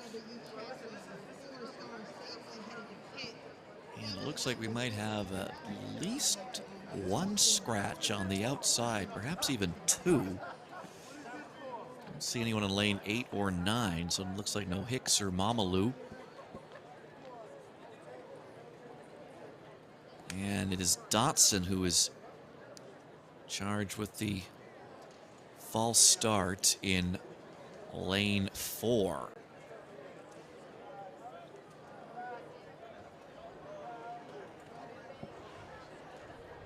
So it'll just be 5 athletes contesting this heat now. And this time they are away without issue. And Isaiah Washington gets to work right away. Washington, the junior out of Virginia, and he leaves no doubt here. He comes through 13:60. That's the best time we've seen so far. And he was pointing to the time and everything while he was crossing the line. We love the confidence in his run. He looked great. Apologize, that's Anthony Waterman, of course, who came through for that 13:60 out of DeMatha Catholic. Senior there. You'll see him in action later today in the semis. He's actually headed to the University of Kentucky after finishing up these final high school races. University of Kentucky is home to world-class athlete Daniel Roberts, world-class hurdler at that. So he's going to be in a good program under Coach Green.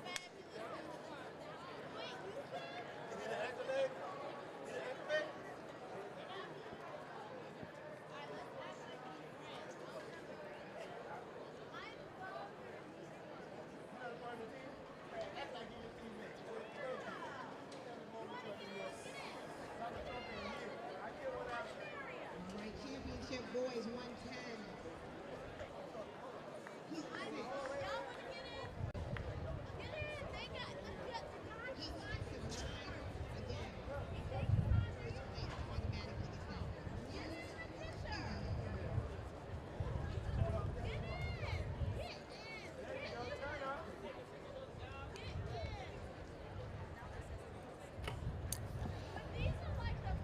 Heat 6 coming up next. We'll have Avery Gilbert in lane 2, Chase Lipscomb in lane 3, Dresden Howe in lane 4, Drew Dillard in lane 5, Broderick Davis in 6, Antonio Coleman in lane 8, and Michael Latham in lane 9. Keep your eyes on the middle of the track with Broderick Davis. He's always been a top contender them up. Gives me some time to brag on Davis a little bit. He's in the bright yellow and white uniform. He placed 3rd at New Balance Nationals indoors with 7:73. He's committed to run at the University of Tennessee, so the bright orange and white is actually very on brand for him. Always been one of the top contenders.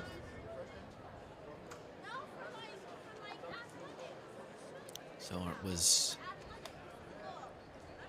the yellow you saw for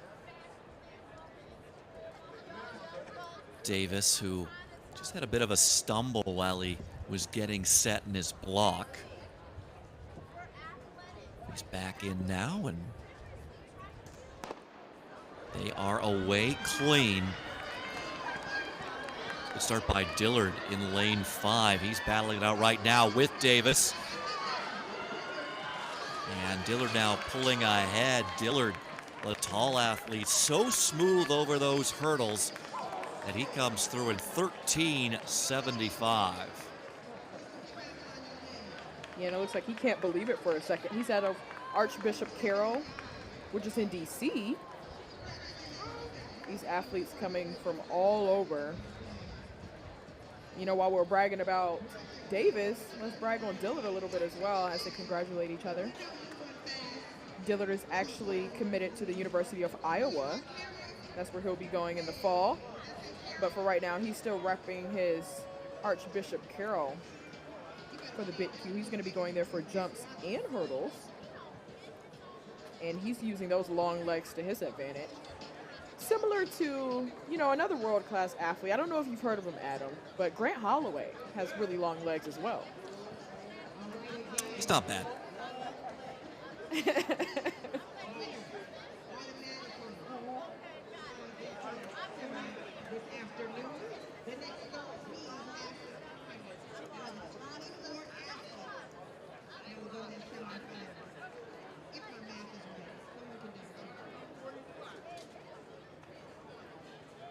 Getting set for Heat 7, and Looks like we may have a few scratches here as well. We'll wait till the athletes all make their way back, or perhaps no, they were just all out of frame there. So we do have a full 7th heat, and it's going to include Jake Grullen in lane 2, Andrew Jones in 3, Justin Devon in 4, Ty Jackson in 5, Eric Foster in 6, Antonio Smith in 7, Xavier Williams in 8, and Jonathan Bailey in lane 9.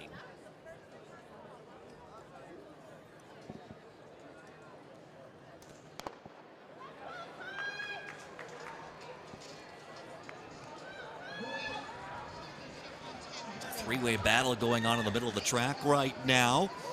It's, I believe that is Foster who ended up pulling that out. Indeed it is. So Foster 13:74 for the big Q. That's the second best time so far. Ty Jackson 13:85 to come in second place. And with 2 heats left to go, that's got him through on time right now, as does Antonio Smith's 13:86. And Eric Foster just looks so strong going over the hurdles. He was extremely low. You could see him in the bright white tights. Daniel Roberts also, he hurdles in some tights as well, so maybe it's a hurdler thing. But it was a kind of like a 3-way battle there for a second, but he ended up separating himself towards the end of the last hurdle to get the big Q. Because you gotta be safe in this. You cannot just rely on time because you will get bumped out. This is a pretty tough field. And speaking of tough fields, we have our Heat 8 out of 9. And in this Heat 8, it'll be Christopher Jones Jr. in lane 2, Ryan Kyle in 3, Trevor Foster in 4, Yeshaya Brown in 5, Samuel Forte in 6, Micah Hinton in 7, and Ilunga Salerno in lane 8.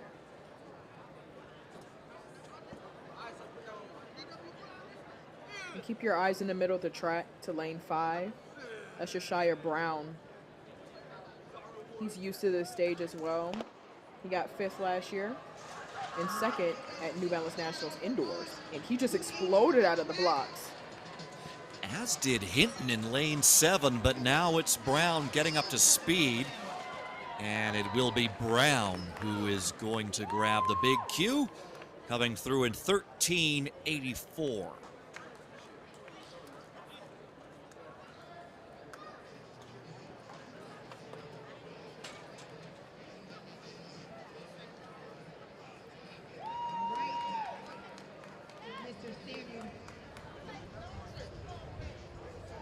He's like, relax, everybody, relax.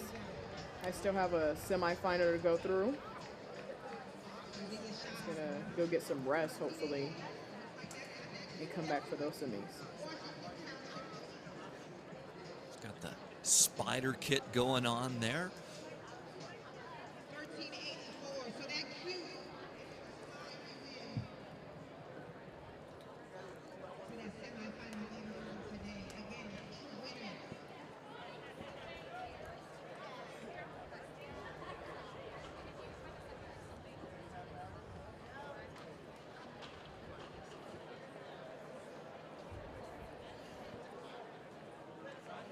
Athletes in our 9th and final heat, championship boys 110-meter hurdles, first round, going through their final preparations.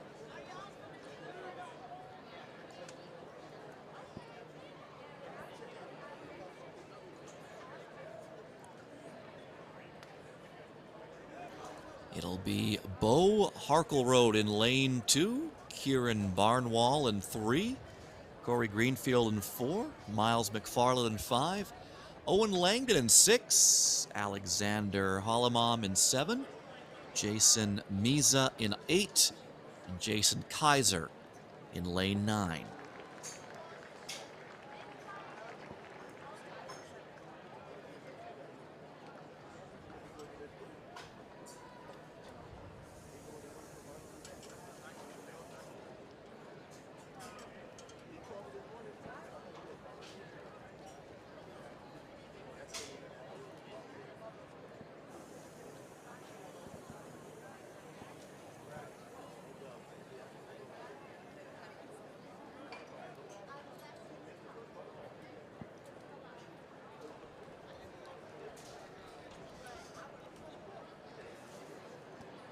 of late scratches. Corey Greenfield in 4 and Jason Meza in 8. So we've got 6 athletes in this final heat. This is our last and final heat, heat 9.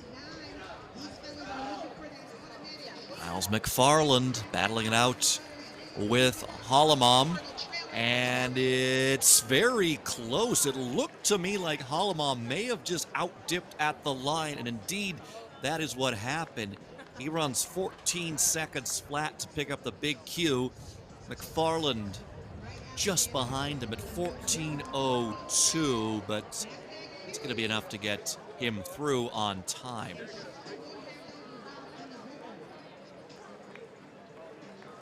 Alexander Holloman is one of the bigger hurdlers, so he's just pushing straight through the hurdles, kind of knocking him over at the end there. But you get the big Q, and you're moving on.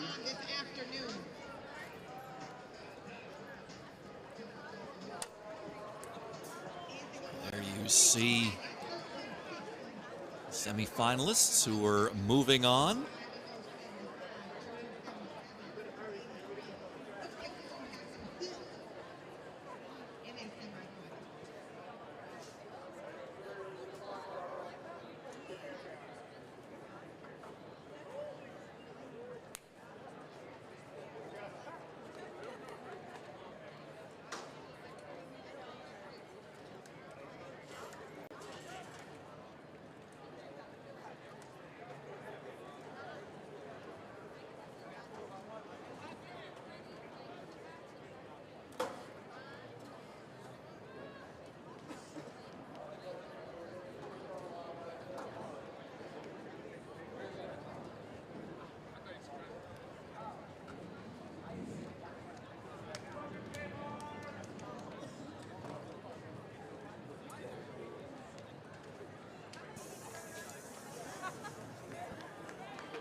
Next on the track, it'll be the freshman boys 110-meter hurdle heats.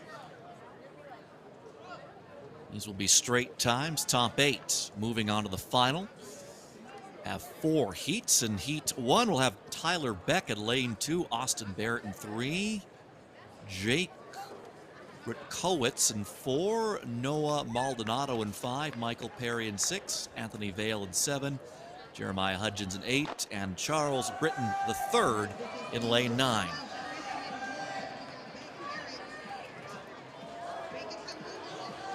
And it's Harry in 6 with the lead, and Harry will post the best time in this opening heat, 15:03 for the North Brunswick Track Club grade 9 athlete.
In heat 2, we'll have Noah Ryan in lane 2, Hayden Hoskins in 3, Dylan Calcetta in 4, Mari Scott in 5, Jael Hester in 6, Faden Brown in 7, Monty Greer in 8, and Hayda Spalding in lane 9.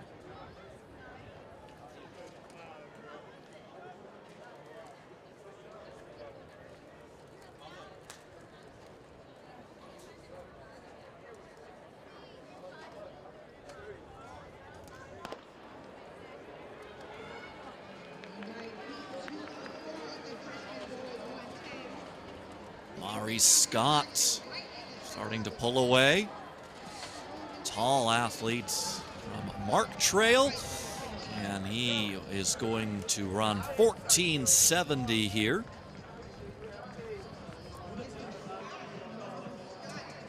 Hayden Brown in for second, 15.09.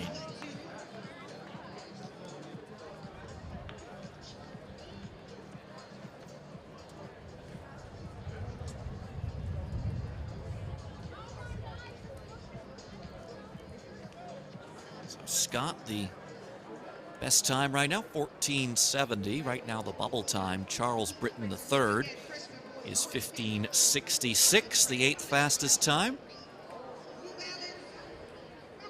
We move on to Heat 3.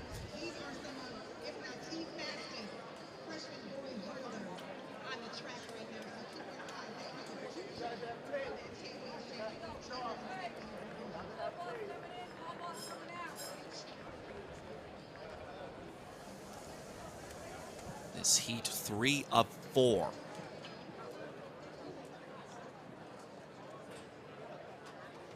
And these hurdlers have so many great athletes to look up to, especially on this level too.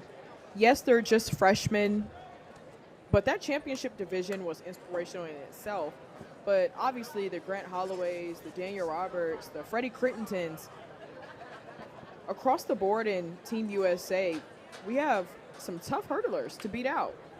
And this is the level where it starts. Grant Holloway constantly competed at meets like this, so it's really good to see them as well. In Heat 3, we'll have Alex Mapes in lane 2, Gabe Aquari in lane 3, Jeremiah Hudgens in 4, Giovanni Reynolds in 5, Kang Martin in 6, Jalen Mosley in 7, Clayton Blanton in 8, and Neem Casey in 9.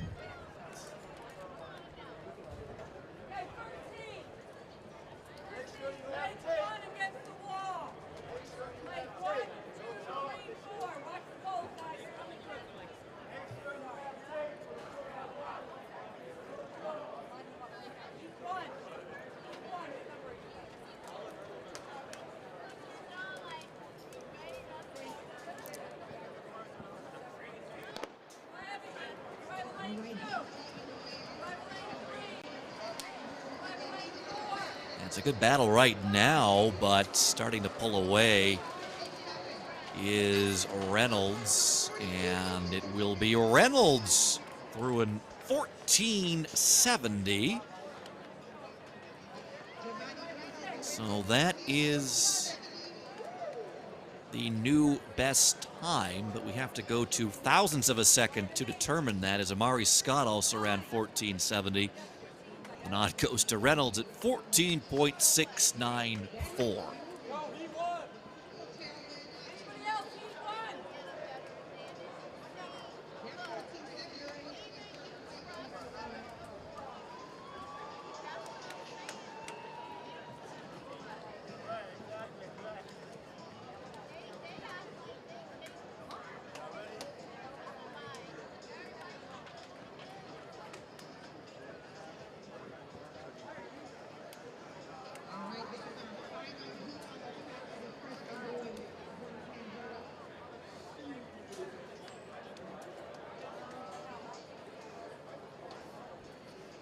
Getting set for our fourth and final heat. Freshman boys 110-meter hurdles. Right now, the 8th fastest time, Jeremiah Hudgens, 15:35.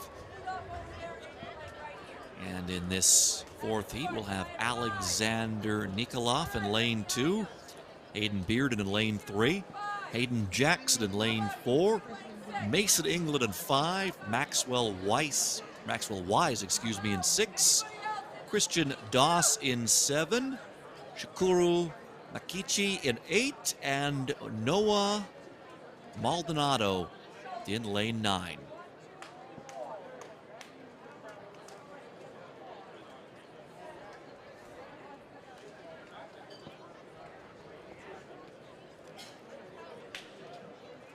This is a full heat, which is always pretty good, but I mean, they're freshmen, so it can be pretty tough because they start knocking down hurdles and that trips up other people.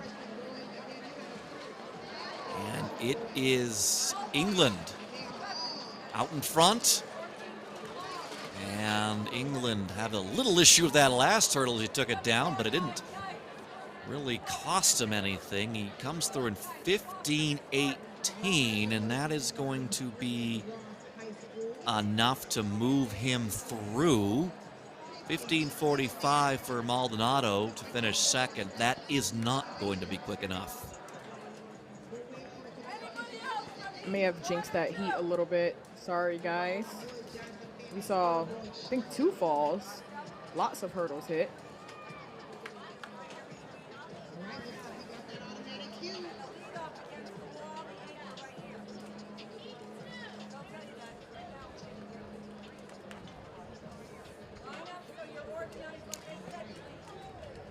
So there are our finalists for the boys' 110-meter hurdles in the freshman ranks.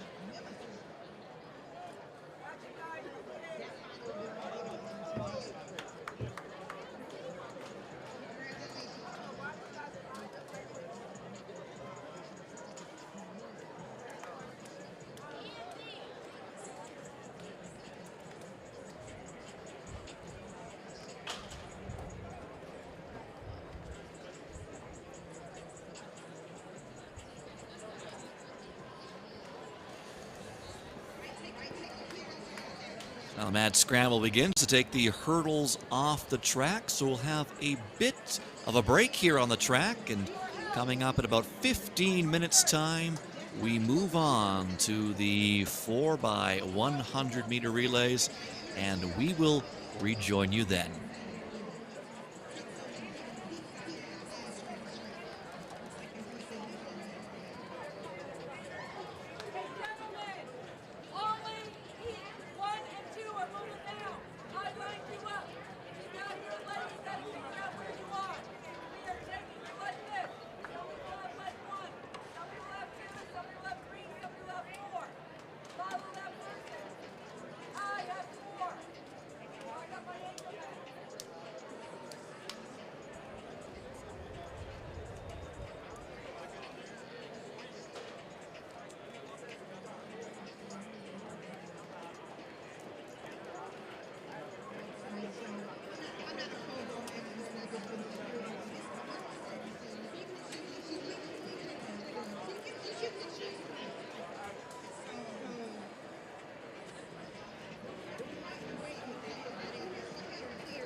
boys 4x1s are entering the stadium and some are on the track.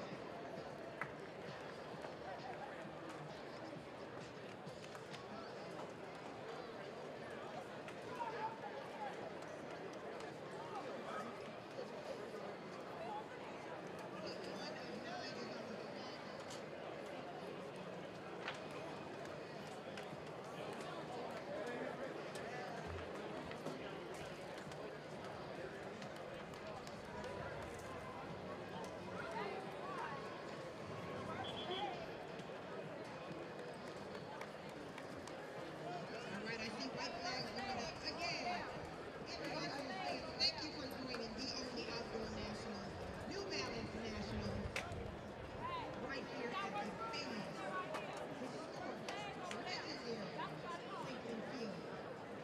This is the fastest party on the planet, and we are just getting warmed up.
We're underway in the 4x100 meter relays.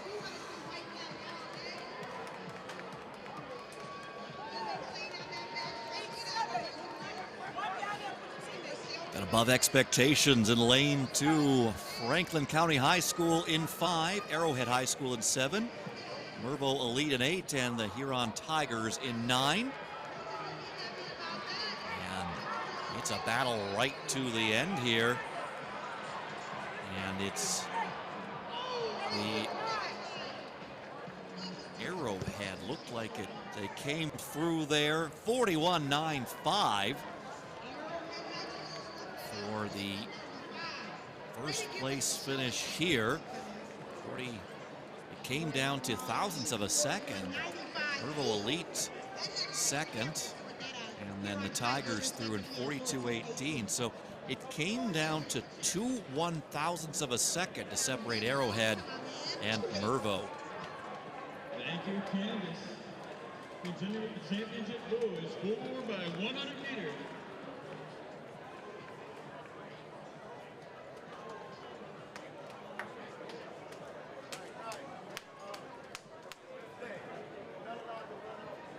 Lining up now in section number 2, Western Branch, Rams Track Club, Little League, Academy Park. This another or more heats that'll just feature the 8 fastest teams.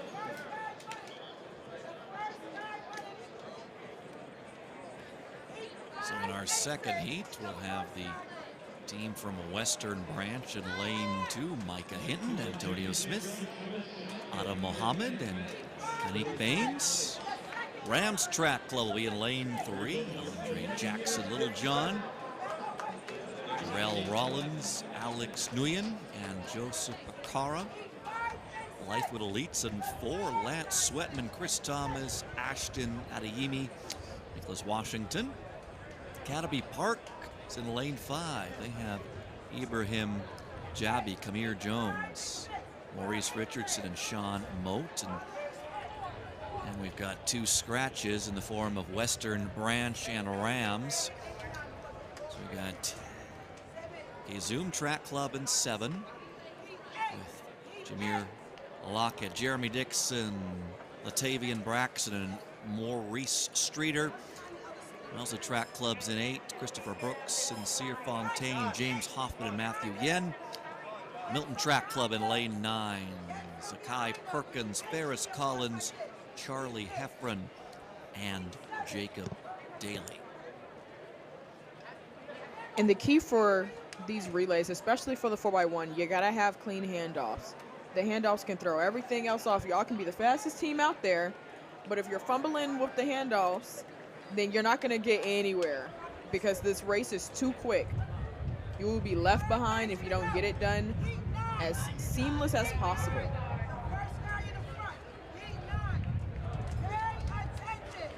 And I hope you guys get to hear this on the broadcast too, how hectic it gets in the hipping zones and right before they come out on the track. This is serious, everyone.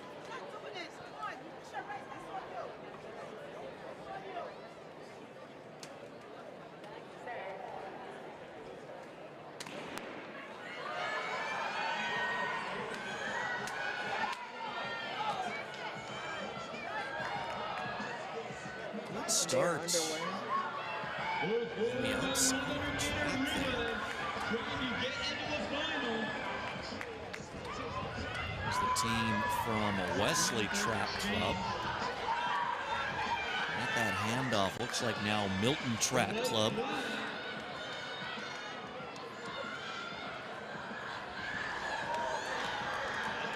And now after the final exchange, this is Mustang Track Club, and they are going to come through in 40.95, and that is a new meet record. Beats Archbishop Carroll Lyons 49.7 from a year ago, so that should be good enough to move them through to the final.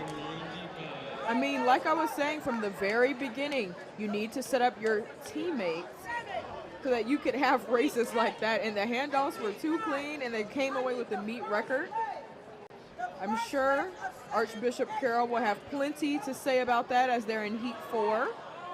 We'll maybe see another meet record. Are we going to see a meet record in every heat? Maybe. I mean, these guys are blazing. So we're up to 5 now, meet records today. That's not number 6. I thought we did 5. There's a very good chance I may have missed one. There have been a lot. Well, if you're trying to figure out what we're talking about, me and Adam have been keeping a meet record tally from the top of the morning at 8 a.m. when they started off with boys and girls 2 mile, and we have seen a meet record nearly every single event. So of course we're going to keep a meet record tally. We have to. I mean, it's New Balance National Outdoors. Well, it's a huge event, obviously, and if you can set a meet record here, then it's a pretty good way to cap off perhaps your high school career.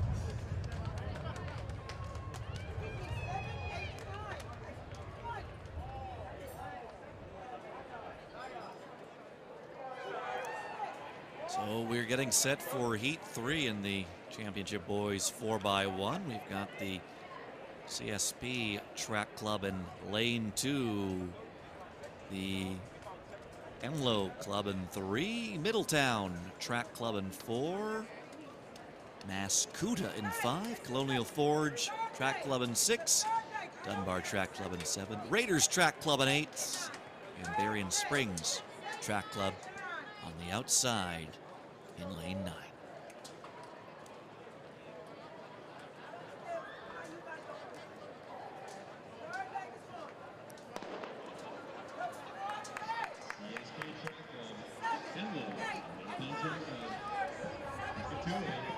And keep your eye on that outside lane.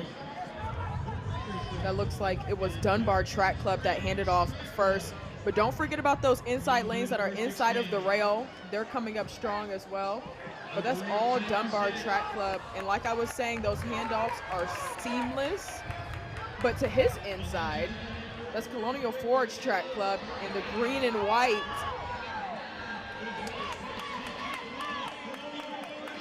And at this point, you just have to bring it on in.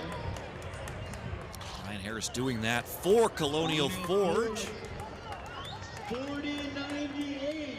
40.98. For Raiders Track Club.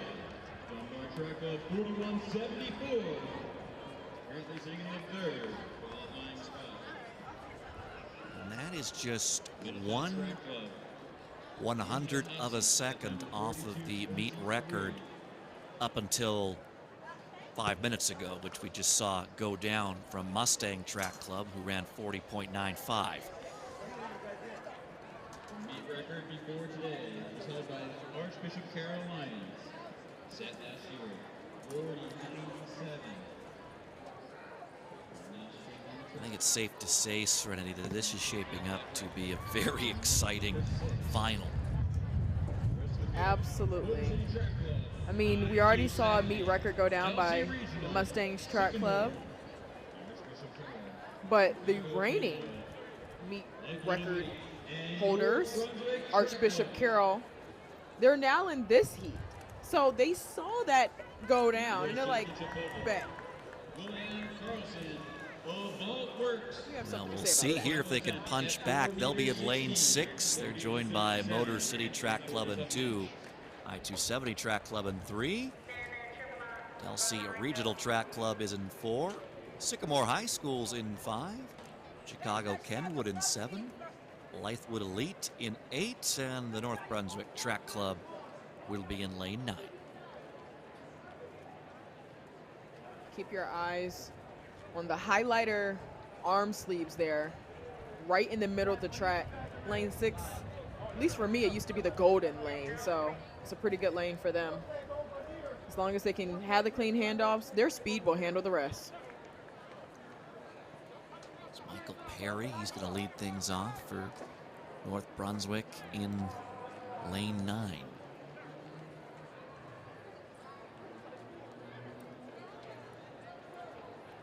It'll be Desmond Starks leading things off for Archbishop Carroll.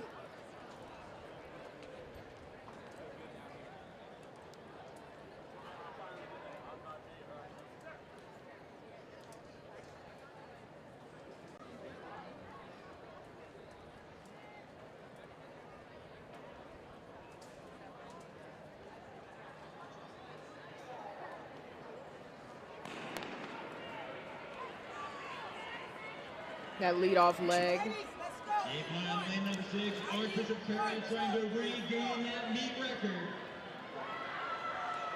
And take a look at the second leg for Archbishop Carroll. That's Jake O'Day Jordan. Very clean handoff as he's screaming at his teammate because this is their race. Nobody else is even contending right now. They just need to get the baton around the track. A little bit of a stumble.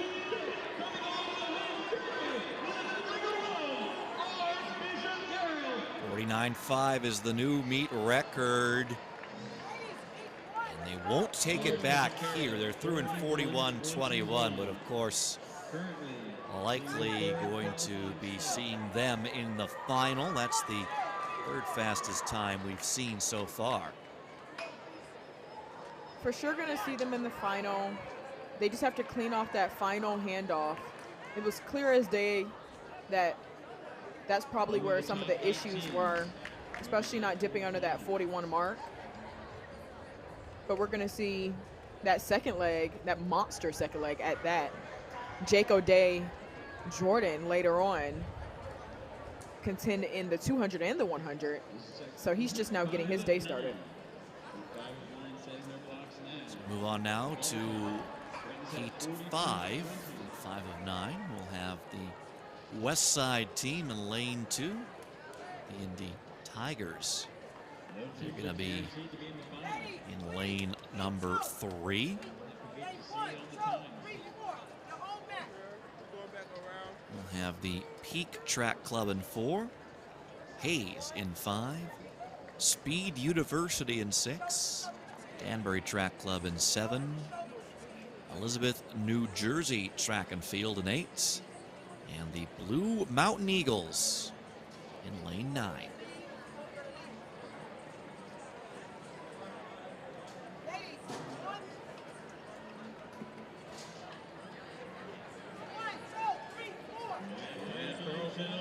Works your champion in the girls' pole.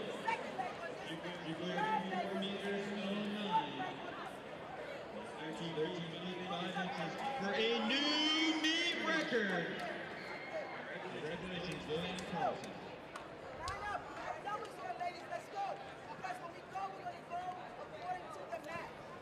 Looks like we're going to have a scratch in lane 5. That's the Hayes team. So this will be a heat of 7.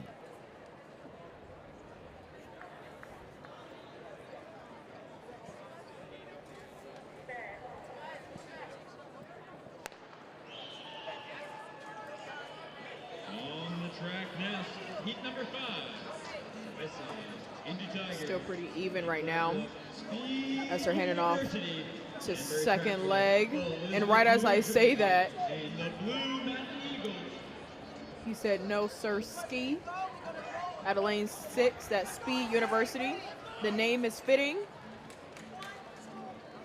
A little bit too tight on that inside line there. But it's all Speed University until, see, right when you start saying something, somebody else comes out of nowhere. But that's just exactly how the 4x1 works.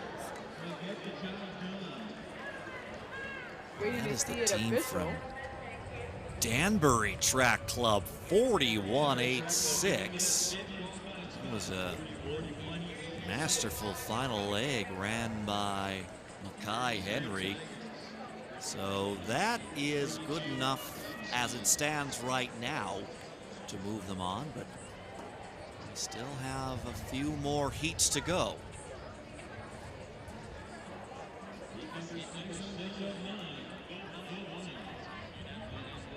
The Cadets, St. Louis Drive, Louisiana, the Spirit of Free.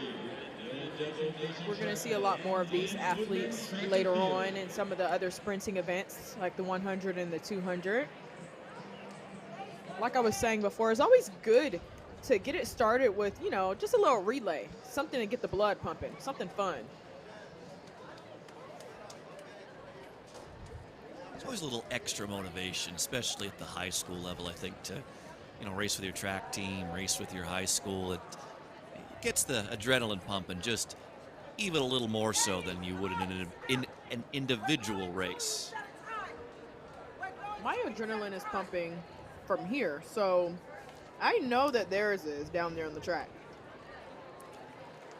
And set for Heat 6, it'll be the Lions in lane 2, Union Athletics in 3, Cadets in 4, St. Louis Tribe in 5, Run Fast Track Club Louisiana in 6, Spirit of Pre in 7, Red Devil Nation Track Club in 8, and Woodman Track and Field in lane 9.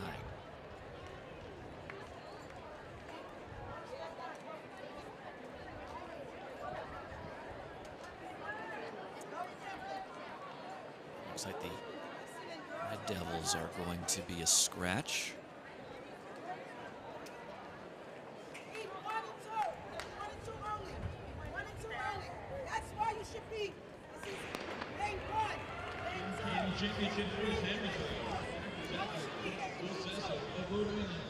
They are off.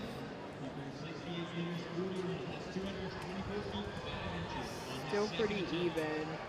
But once you get into that second leg, arguably one of the faster legs, you start to see things separate a little bit.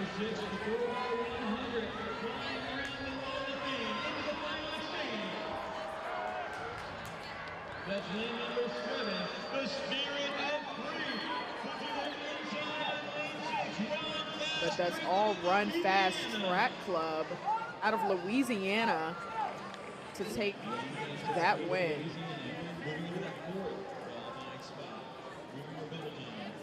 They do it in 41:73, so that's moving them through right now. It's the 4th quickest time that we have seen so far today. Right now, the 8th fastest time, 41:95 from Mervo Elite in section 2, or heat 2 rather. And we have 3 more heats to come. Heat 7 up next.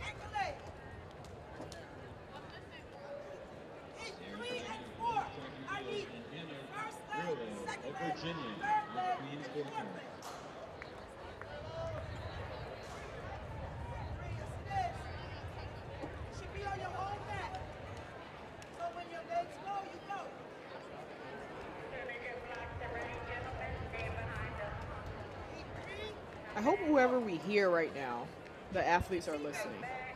Because shout out to the officials. They're out there all day picking up those blocks, moving those hurdles, and yelling at the kids to get where they need to be. I remember how that is. I actually saw one of the officials I used to see all the time when I was little, and she's still working. So shouts out to the officials right quick. And it is hot out there. And yesterday it was raining. And they're out there for the entirety of the day, making sure that these athletes stay safe, get in the proper lane to show viewers like you and me perfect races. And perhaps most importantly, well, not most importantly, but they've kept everything running on time here today. Of course, yes, absolutely. Mother Nature played a role yesterday in not keeping things to time, but things have been running very smoothly here on day 3 as we're getting set for Heat 7. We've got NP Track Club in 2, Pelham in 3, Piscataway in 4, DeMatha Catholic in 5, Glen Oak in 6, Totterton Black Cats in 7, Union Catholic Track Club in 8, and Raleigh Catholic in 9. You see Union Catholic in that outside lane. But right in the middle of the track, that's DeMatha Catholic. They had a good SMR as well. It's DeMatha Catholic and Union Catholic.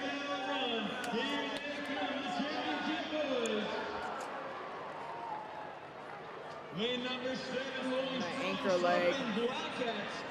The Totterton Black Cats trying to hang on, and across the line they go. 41.98 for DeMatha Catholic. But now I hear Glen Oak. Okay. Yeah, rep your set. Because it was hard to tell. Come on, Glen Oak. But for Glen Oak, that's not going to be quick enough to move them through.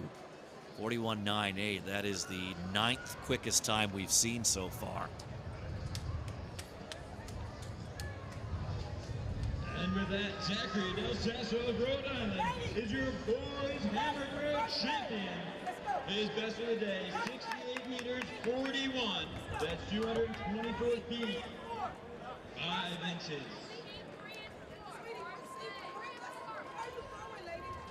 There are the top 10 times right now. Top 8 moving through. 2 final heats to come.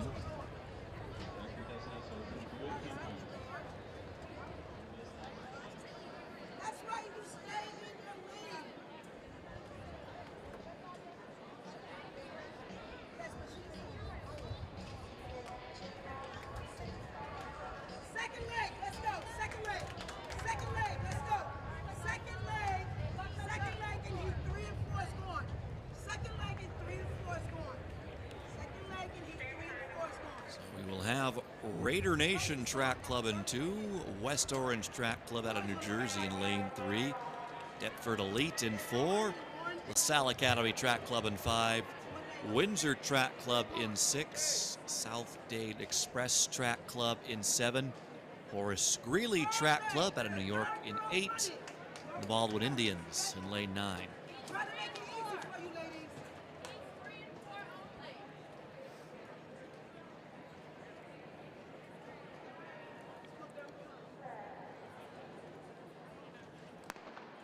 Raider Nation Track Club, West Orange, Deptford Elite, LaSalle Academy, Windsor Track Club, South Dade Express, Horace Greeley Track Club of New York. Let me wait until this one evens out a little bit, because as soon as I say something, another team shuts me right on up. Let's take a look at this handoff. It looks like it's Windsor Track Club in the lead right now. Don't let the lanes fool you. Just because they're on the outside lane, that does not mean that they're in the lead, because Windsor Track Club just handed it off first.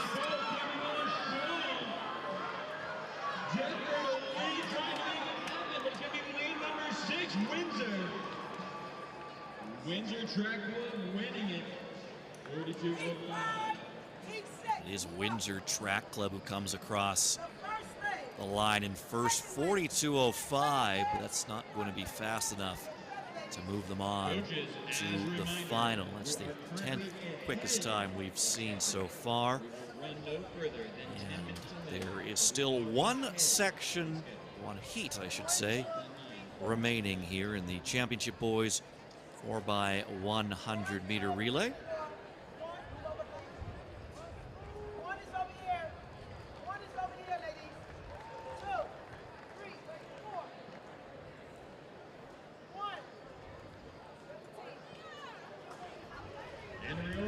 Virginia, also over 1 meter 75 on her second attempt.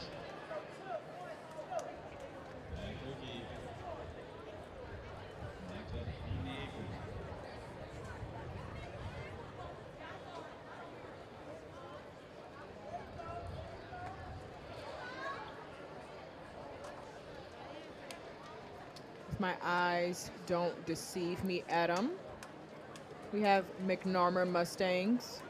I'm like the talker, Adam is the fact checker. But the Mustangs, they got the SMR win yesterday, so it's going to be interesting to see them put up a good fight in this 4x1.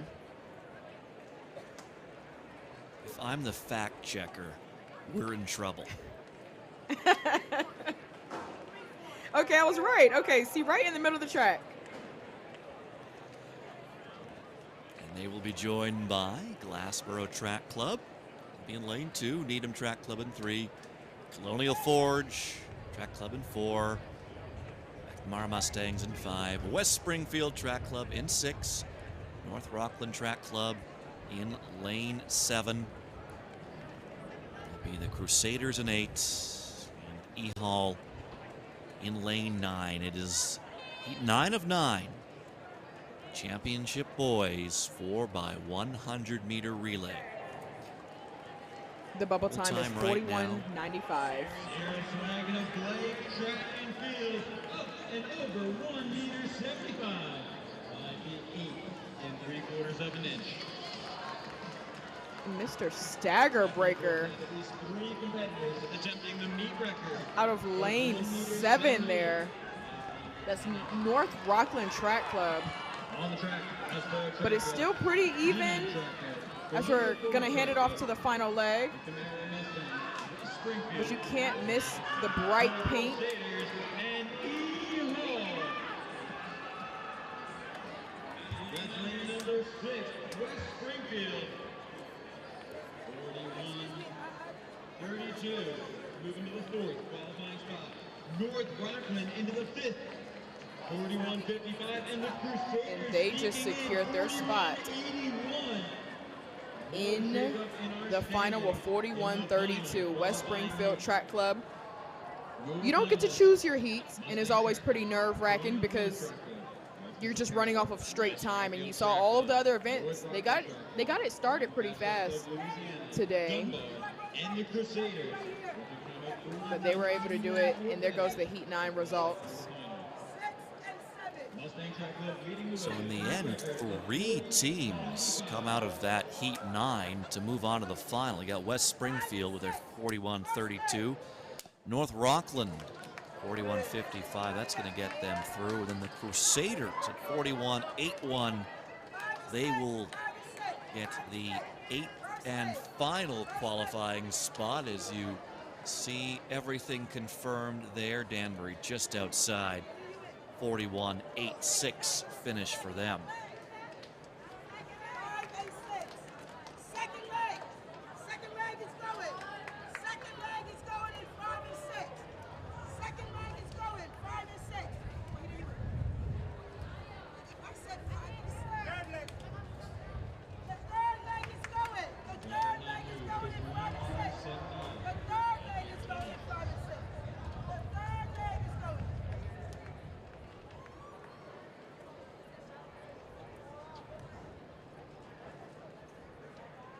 So we're going to keep on moving along. We got the championship girls 4x100 already in the blocks. If you're just now joining us, I'm Serenity Douglas, joined by Adam Dunphy. We have our little meet record tracker as well.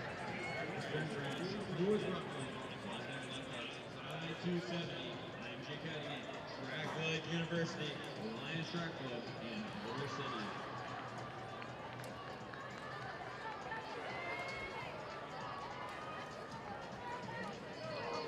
It looks like that's going to be IMG Academy out of Florida who hands off first. Right in the middle of the track. Like I said, clean handoffs is the key for these 4x100 relays. Took a while for her to get to her, but nonetheless, it was a good handoff.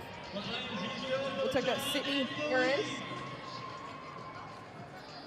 And for that first heat, 45-77 for IMG Academy.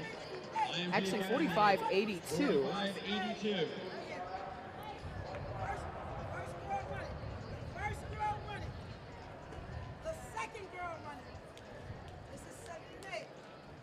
So will be the top 8 times, just like the boys division, that will move on through to the final. So 45-82 for IMG. Boulder City 47-09. Track Life 47-59.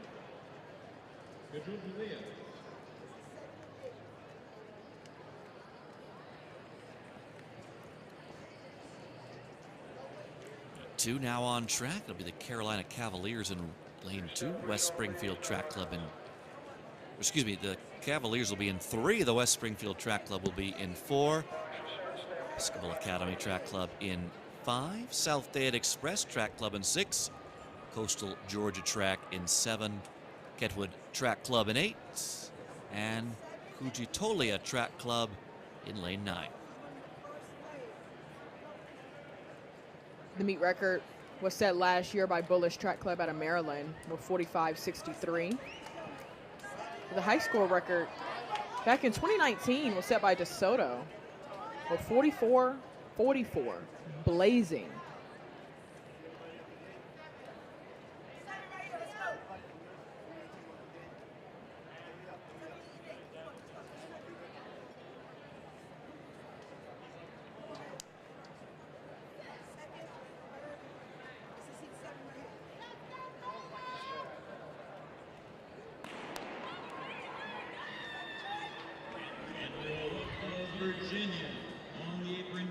Championship Girls Hockey.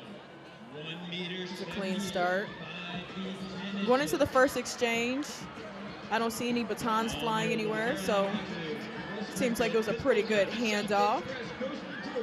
And that South Dade Express Track Club out of Florida.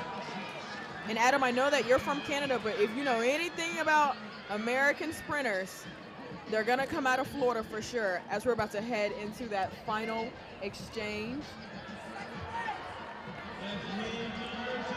South Dade Express taking the express route to victory. South Dade Express. South Dade Express. And without a doubt, South Dade Express with the 46.97. Are you impressed, Adam? Well, we know sprinters like to go down and train in Florida. See a lot of the Canadian sprinters doing the same thing, and well, South Dade Express living up to that Florida sprint supremacy. That 46.97, so that's the second best time we've seen. IMG Academy, well, hey, another Florida team. The best. Another Florida team. 45.82. It's going to be that fun Florida to see Heat, them I in guess. the final. Oh, yeah, something about the Florida Heat. Florida's actually getting a whole lot of rain right now, but something about that Florida Heat really does it.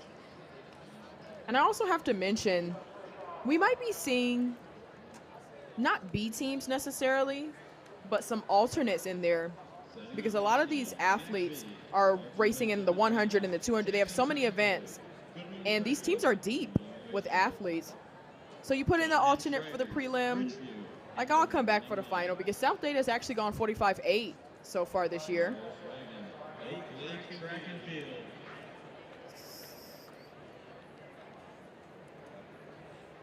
Getting ready for Heat 3. The team from Max V in lane 2.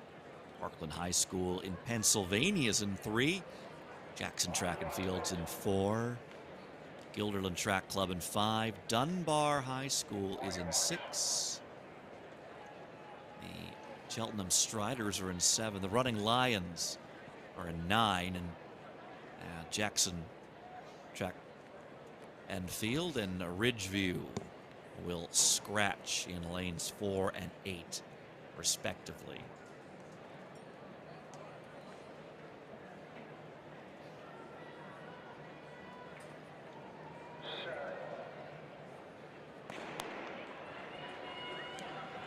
Clean start for these ladies.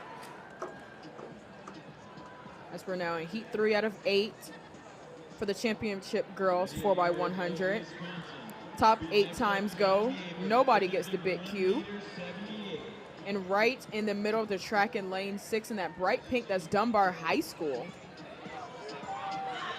The handoff was really shaky. They would have been handing off first, but we're going to see if their third leg can make it up a little bit. But to her outside, looks like it's the Striders. That's lane number 7, the Cheltenham Striders. Trying to stride to the line. Cheltenham. She's trying to fight off the competition there, but she will easily get the dub with 47.18. We're going to see if that time will last. Right now, the bubble time is being held by Coastal Georgia Track with a 47.88. We go to our second attempt at the height. This would tie the meet record. Andriolo of Virginia on the apron now. Our top time still 45.82. That was run by IMG Academy in the opening heats. 8th quickest time right now, 47.88. So there'll be some nervous moments for Coastal Georgia Track, who ran that time.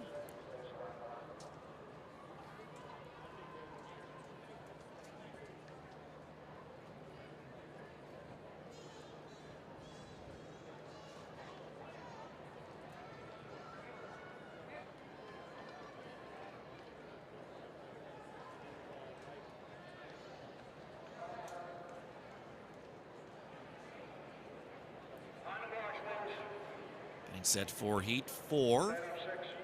McNamara Mustangs in lane 2. Robinson Track Club in 3. East Hartford Hornets in 4. Adrenaline in 5. Clayton in 6. Bloomfield Track Club in 7. Golden Spikes Astros in 8. And Bloomfield Track Club in lane 9. This is the Bloomfield Track Club's B squad.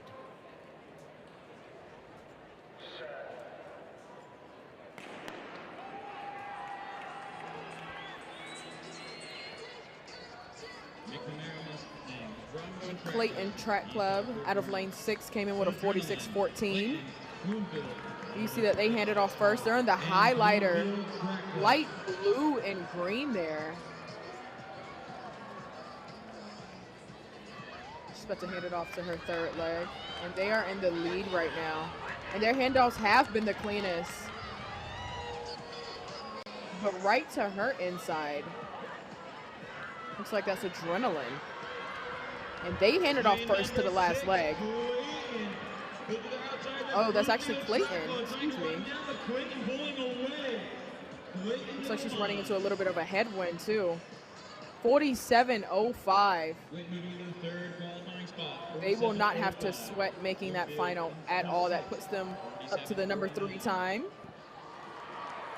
That final leg was Kamaya Bobbitt. Track Club up and over 1.78 meters to tie the meet record. That's 5 feet 10 inches.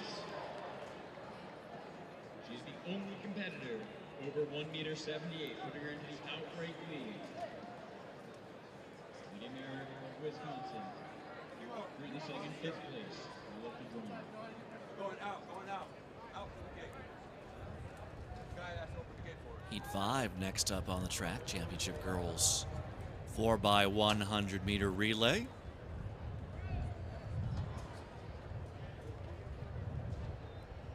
Heat 5 of 8. It'll be Flower City Track Club in lane 3. Max V in 4. The USJA Track Club in 5.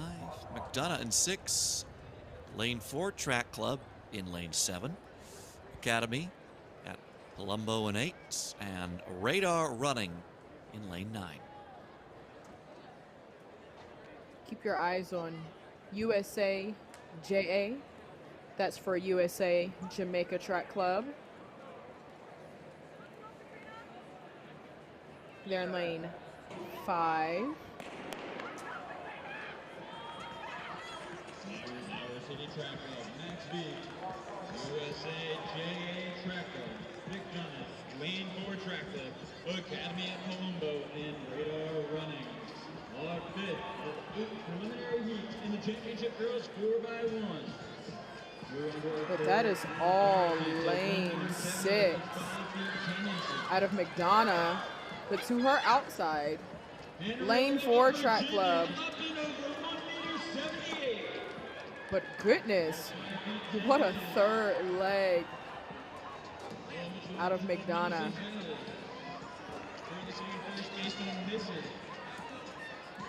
And across the line, that's lane number 6, McDonough Track Club. McDonough Track Club, 46.05. Talk about being comfortable. That moves them up to the 2nd position in the compiled results, right under IMG Academy with the 45.82. But that was an excellent third leg from Kelsey Colley, setting up Elias Cooper really nice. They're all very tall athletes. Goodness. Very exciting. IMG Academy currently leading the qualifying. So right now, the 8th place time belongs to Bloomfield Track Club, 47.49. Ready now for Heat 6.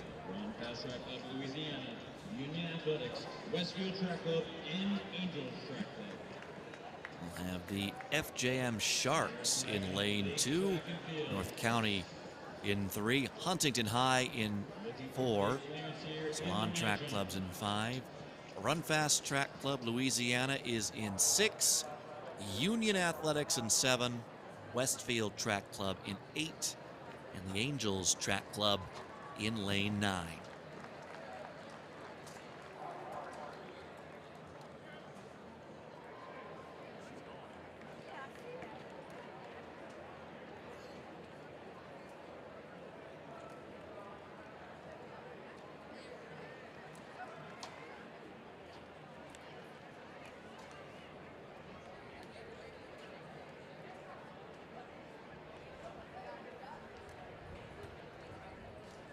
The bubble time 47:49. That is the time to beat in order to make it to the final.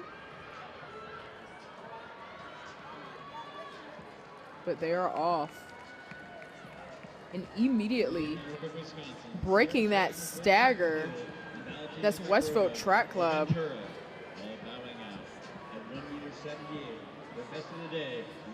But here comes Run Fast Track Club out of Louisiana.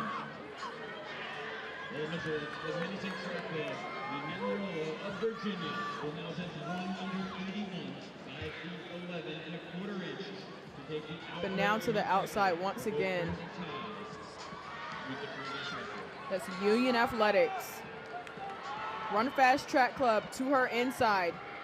But that is all Union Athletics. Lane number 7, Union Athletics. 48:08. Put them into 16th place. They're really happy with that, but unfortunately it would not be enough to make it to the final. They would have needed 47.4, but excellent run nonetheless. I mean, how can you not be excited? This is New Balance Nationals Outdoors. You get to perform on a stage like this. The stands are filling up too. Run Fast Track Club right in second with 48:39.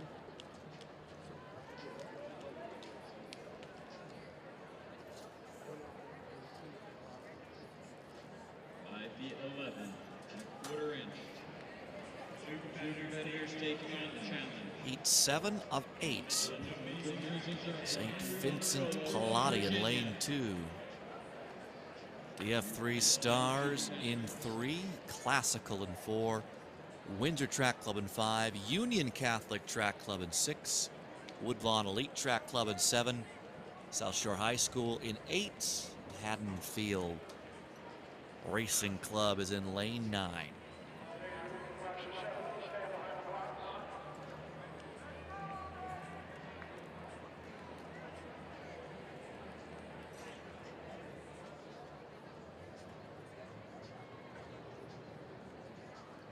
Union Catholic out of lane 6.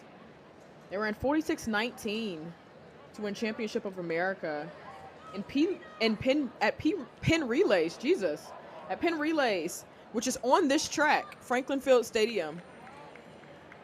And I'm a firm believer that when you do big things on a certain track, it's all of a sudden the good luck track, to me personally. So we're gonna see what they have today.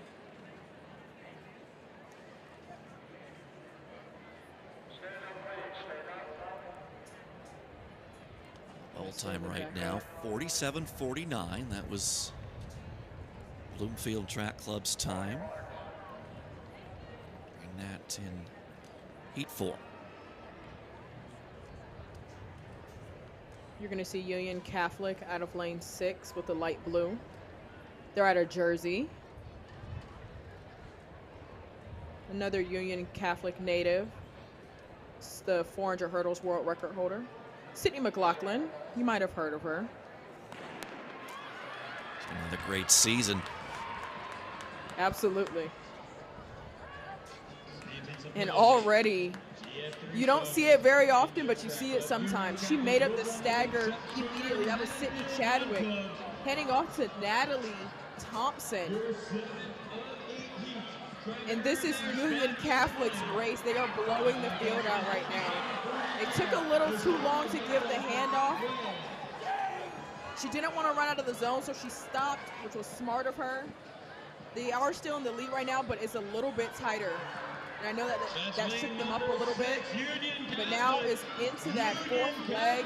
That's Taylor Aska. We're going to see her running a little bit later as well. Unofficially 46 Foy. 46-47 for them. That was a little nerve-wracking, but they should also comfortably make it into the final. That time moves them up to third place, right under McDonough, with 46-47. We're going to see a lot more of Union Catholic later on. Like I said, they're familiar with this track, and that's really important because the way this track is designed and where they decide to put the rails out, it can throw a lot of the athletes off. And you can see it right there. So the 4 through 9 is on the outside, 1 through 3 is in the inside. That could throw a lot of the athletes off, but they've been at this track before. They've run pin relays here as well.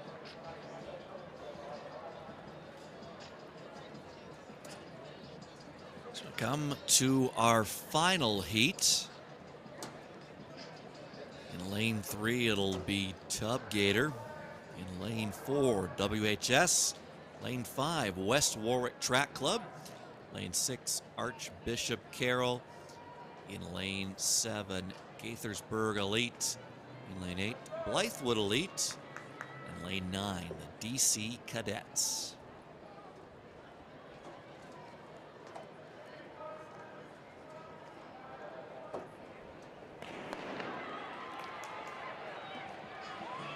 Keep your eye in the middle of the track. That's Archbishop Carroll. We saw the boys team run earlier. They have the highlighter arm sleeves on. She ran right up on her teammate Jasmine Sharps. But it is all Archbishop Carroll right now. They came in with the fastest seed time. If the handoffs can be clean, then they should easily get this win and get that qualifying time.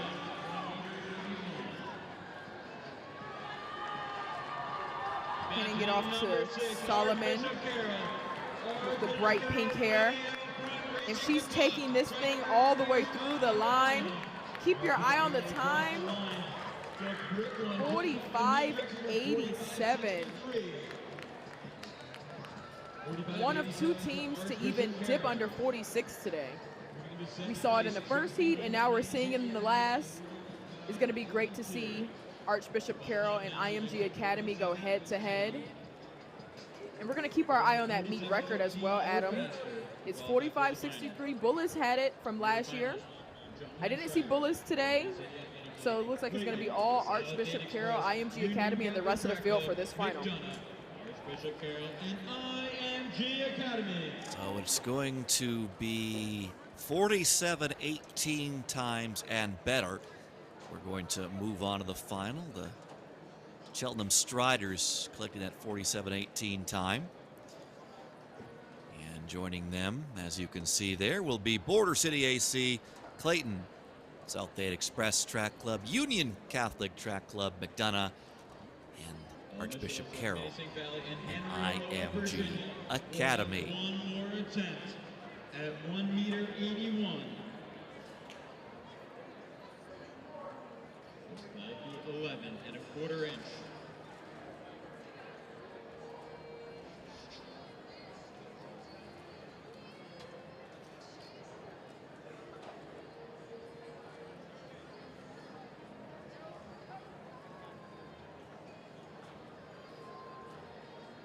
We're done with the baton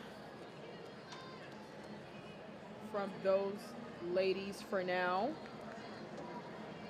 And we're going to keep on moving right on along for the freshman boys 100 first round here at New Balance Nationals Outdoors. Franklin Stadium, Franklin Field Stadium. You might recognize it. It's where they host pin relays, where you see, you know, Team USA, Jamaica going head to head. Yeah, that track. And they're finally removing those barriers there. It makes it a little difficult for the 100 meters with those in.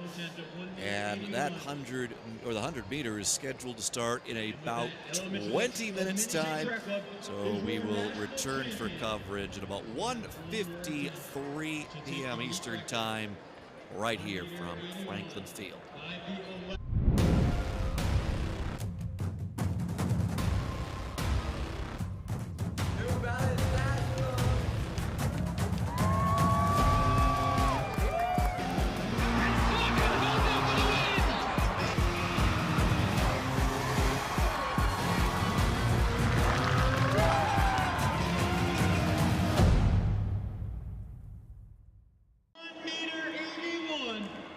feet 11 and a quarter inch. This would be the meet record.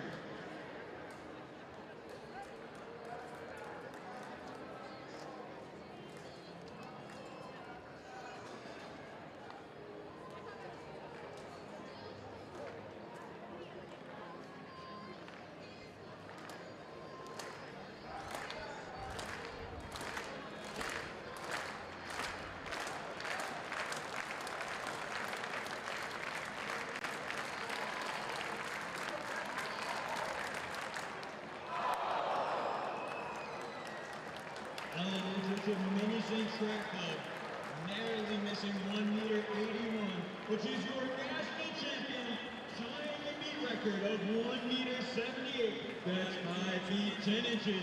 Congratulations, eligible to Mini St. Track Club.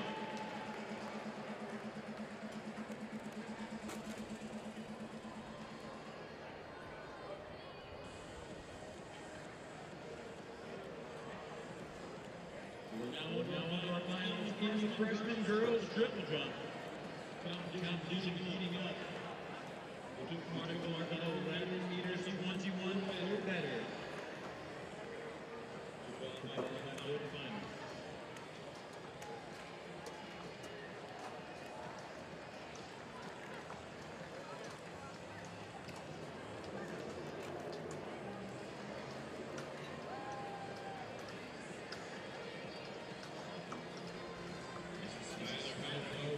Richmond.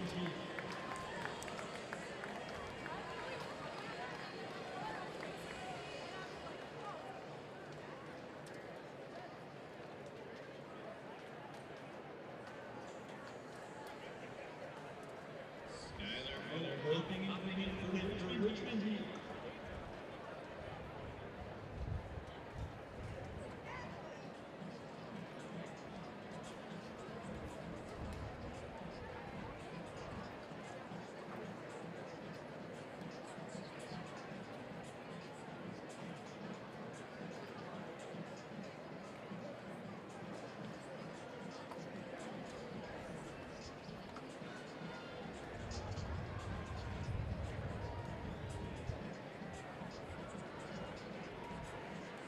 Skylar Hook moving into the lead of 11 meters 72, 35 and a half inch.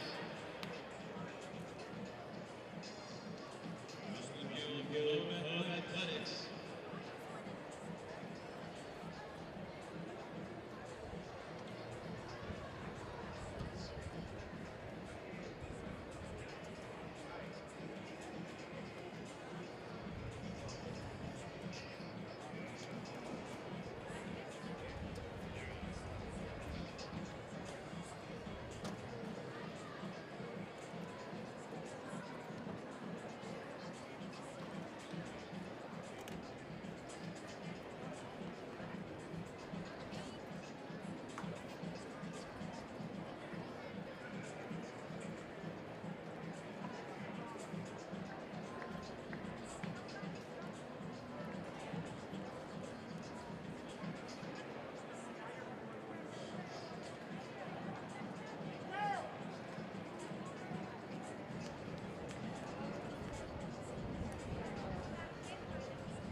GF3 stars.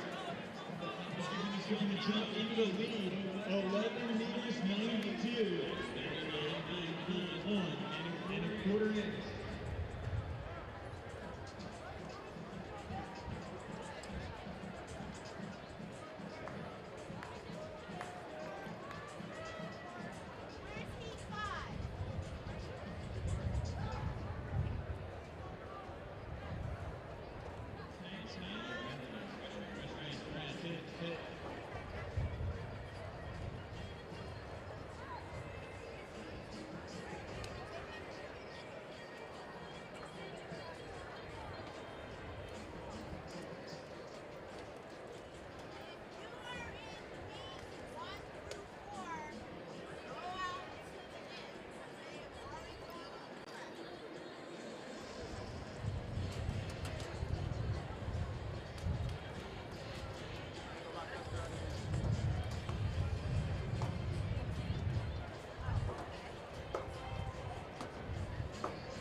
EST of GF3 stars, currently leading the way, 11 meters 92, 1.25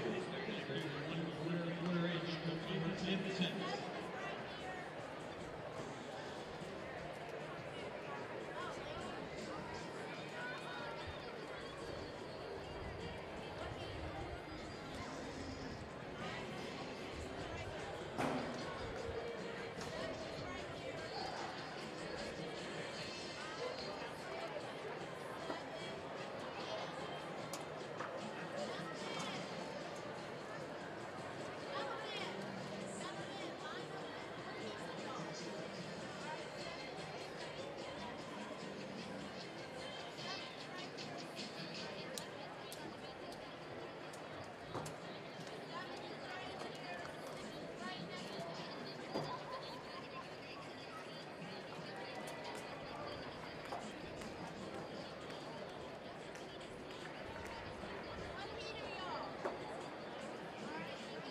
Jill Long leaping into third, 11 meters 54 on her final attempt.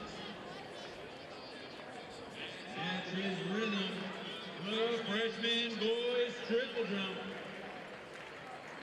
This is Jake Berkowitz.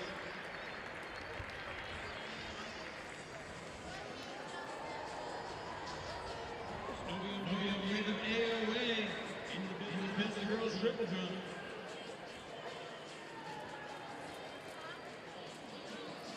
The big one, waiting for it to be marked.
These are 11 meters 29 so far today.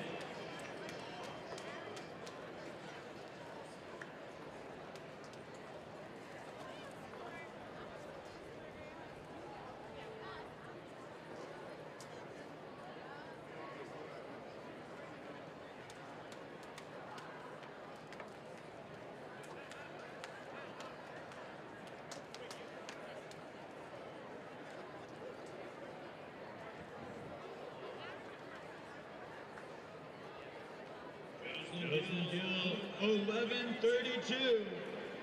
That's 37.1 and 3/4 of an inch. Moving to 6th place.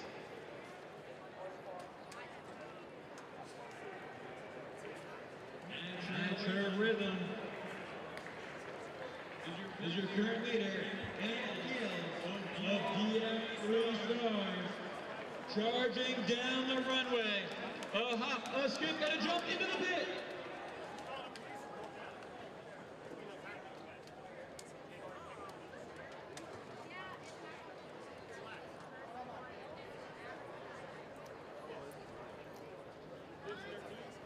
Back to the track here at Franklin Field.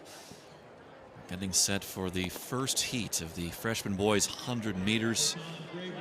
The top 8 on time getting through these heats to move on to the next round.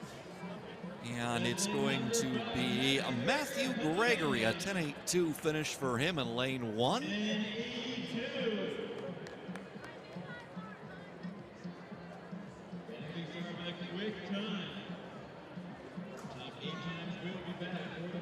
Nine heats run here. This is Brooklyn Ezekiel of Cherry Hill West.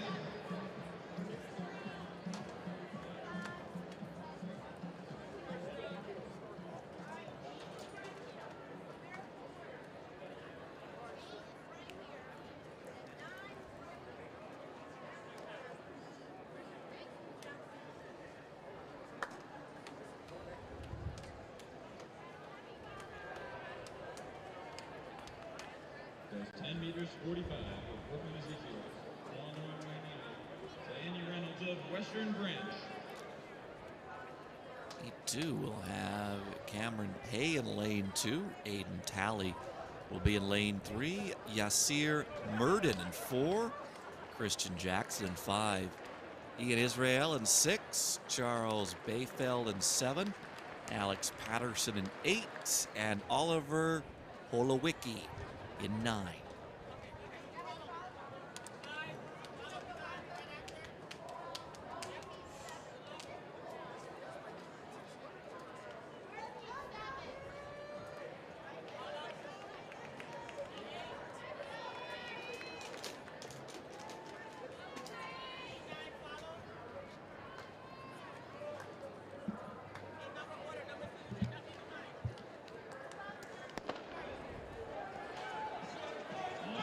Track now. Heat number 2, Callie, Merlin, Jackson, Israel, Whitebelt, and It's a Patterson. good battle right here. Who's going to take it? It looks like it is going to be Jackson, who is going to get through first. 11:22 for him, 11:23 for Bayfeld, and then 11:30 for Aiden Talley. And the top 8 times through these 9 heats are going through. 11:32. Very tight race. For Jackson, he's safe as it stands right now. Moves to 11:37. Heat number 3 of 9. And that concludes our freshman girls triple jump. This was a dead heat for quite a while. 92, 39 feet, 1 1/4 inch. And there was a good charge from Biefeld. In the end, it was Jackson able to just hold him off. So now Jackson Biefeld will wait patiently and hope to see that their times are going to survive, but still lots of heats coming up.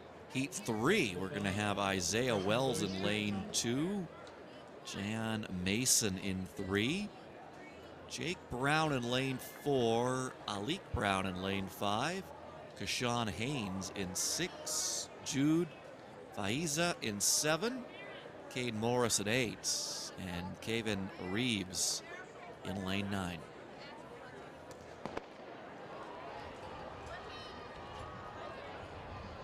Wells, Mason, Brown, Haynes, Ryaja, Morrison, Reeves.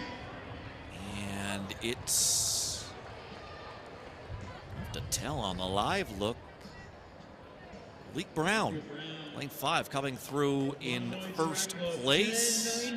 Isaiah Wells in lane 2. He finishes second. So for Brown, 10.91. For Wells, 10.95. And for Fesa, 10.99. So 3 athletes in this section under 11 seconds. Our top 4 all under 11 seconds. Our bubble time, 11:22. Right now, the bubble time, 11:22. Look at that start, and it was pretty tight to the first 50 meters. Jackson, excuse me.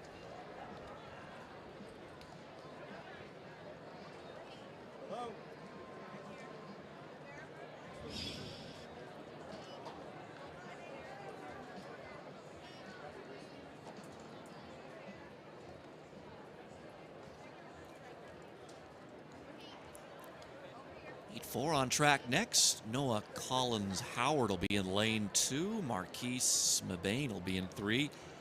Jay Williams III in 4. Raymond Hawkins in 5. Dino Delacus in 6. Prince Lane in 7. Zorian Narcisse Brown in 8. And Cameron Pay will be in 9. He was moved from that earlier heat, and it's a good start for Hawkins. And it will be Hawkins who will take this section with relative ease. He comes through with 10.70. So that is top time so far. And I think we might be on meet record watch once again, even though this is only the first round for them. But the meet record is 10.63, held by Joshua Howell from last year. He comes from St. John's Striders. St. John's Striders is actually home to the Christian Miller, who we'll see later on, out of Florida. On his second attempt in the freshman boys triple jump. A hop, a skip, and a jump into the pit. And Raymond Hawkins, an insane start. He's a little bit of a shorter athlete, but the knee lift goes crazy. I know he's definitely wishing that that time was wind legal. And that was a 2.6 meter per second tailwind. So we've seen tailwinds of 2.6 meters per second at 2.5 meters per second, and then we saw one of 0.1 meters per second. So the wind a little all over the place here in these 100-meter freshman boys first round heats. Looking at the start list for Heat 5, Naz Paulding will be in lane 2. Caden Enright in 3. Christopher McDonald in 4. Corey Brown in 5. Isaac Ney in 6. Miles Terrio in 7. Aiden Kelly in 8. And Jaid Demetrius will be in lane 9.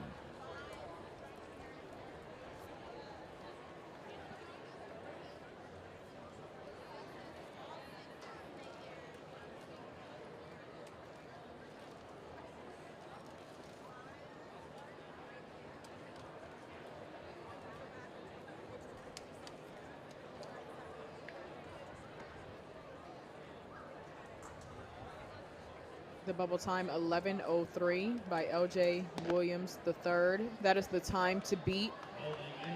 Right in the middle of the track. He runs like a football player.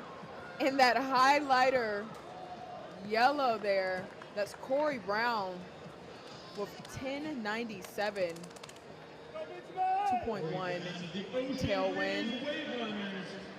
Making Staten Island proud, 10.97. To move into 5th place.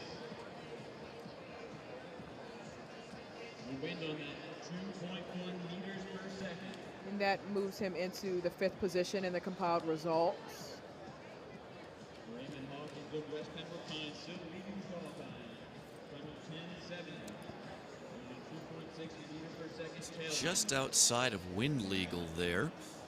Only had one section with a legal wind.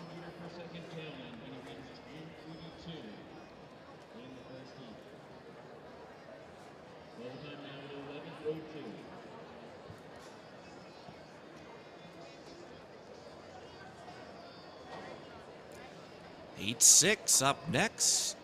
Keneal Goldson in lane 2, Chase Golden in 3, Javon Mitchell in 4, Akul Simon in 5, Keon Barrow in 6, Kevin Shriver in 7, Benjamin Hommel in 8, and Ethan Collins in 9.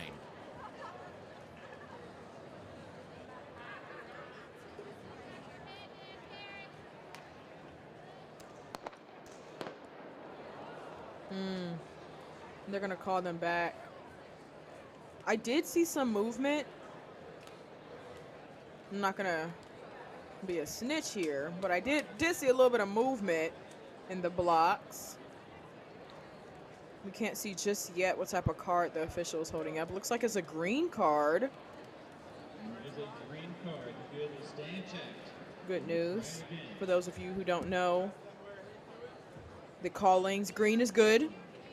Green might be something with the blocks. I see them starting to adjust their blocks. It might be something with the official, but let's take another look at it.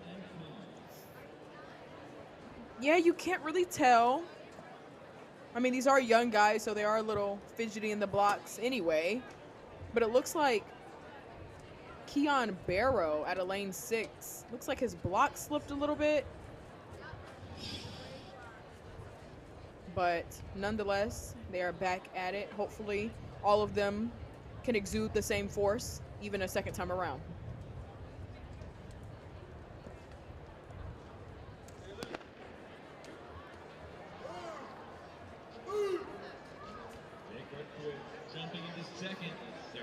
And that's Barrow. Barrow and Simon. 1 and 2.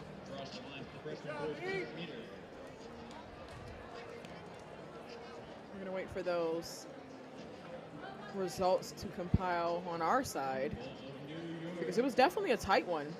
Looks like it was Keon Barrow. 11-12.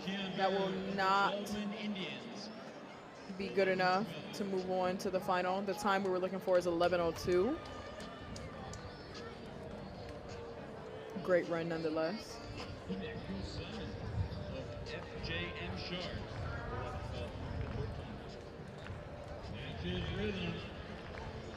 Only a couple more heats to go.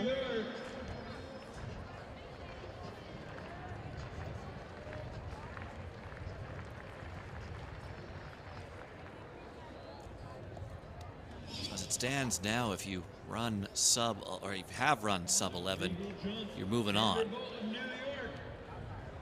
happy with that one, waiting to see the mark.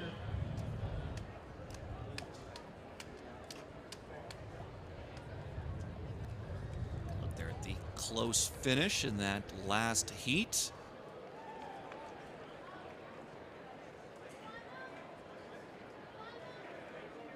There's the top 10 as it stands right now. Heat 7 on the track next. Kamondre Fleshman, Stone McKenna, Kinsey Hearn, Jalen Stubb, Christopher Phillip Robb, Jonas Haygood, Chase Gours.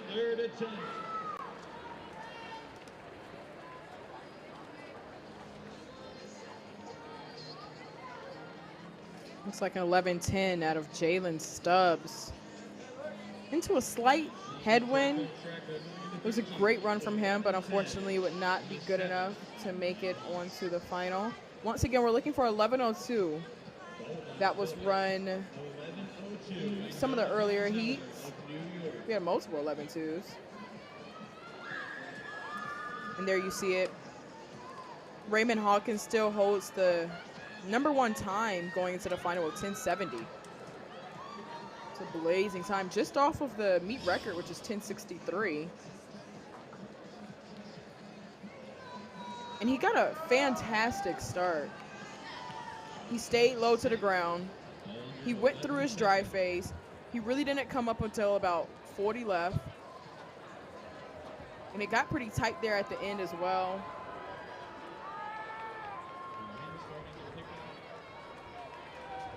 As we're gonna keep on moving right along. Hopefully these athletes aren't having too many problems with their blocks.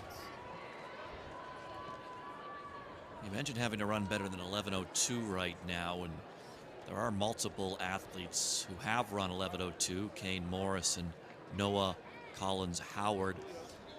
We had to go down to thousandths of a second to separate them. And in the thousandths of a second, they are only separated by 1,000th of a second. Kane Morris ran 11.018. Collins Howard 11.019.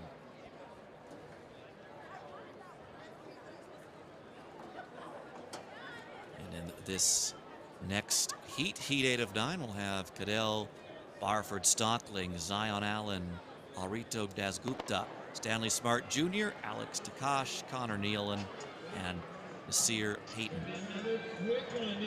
And that's Stanley Smart Jr. at a Coastal Georgia track. An aggressive run by him. That's 10:91. Just when we were saying you got to go faster than 11:02, that's exactly what he did.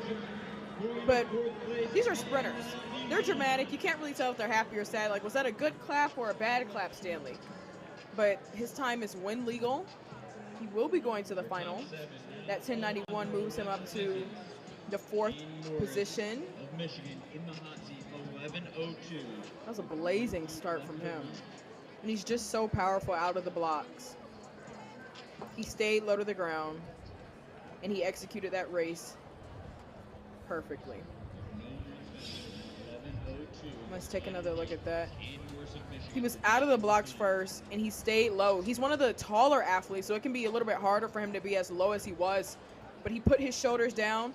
He went through his dry phase, ran through the line as well. A lot of these athletes, they like to shut it down before the line, but you can never be too sure, especially when you have to make it to the final based off of time and not place. So one final heat to go. 11:02 the bumper time.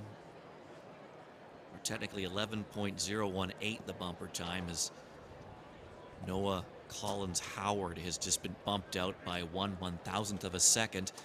Got Aiden Koviak in lane 2, Aiden Hopkins in 3, Ronald Trott in 4, Xavier Sabb in 5, Brian Porter in 6, Bo McDonald in 7, and Isaac Perlson at 8.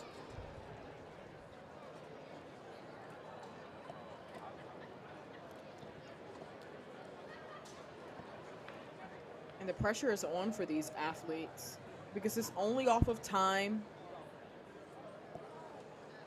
You don't want to shut anything down because you could be off.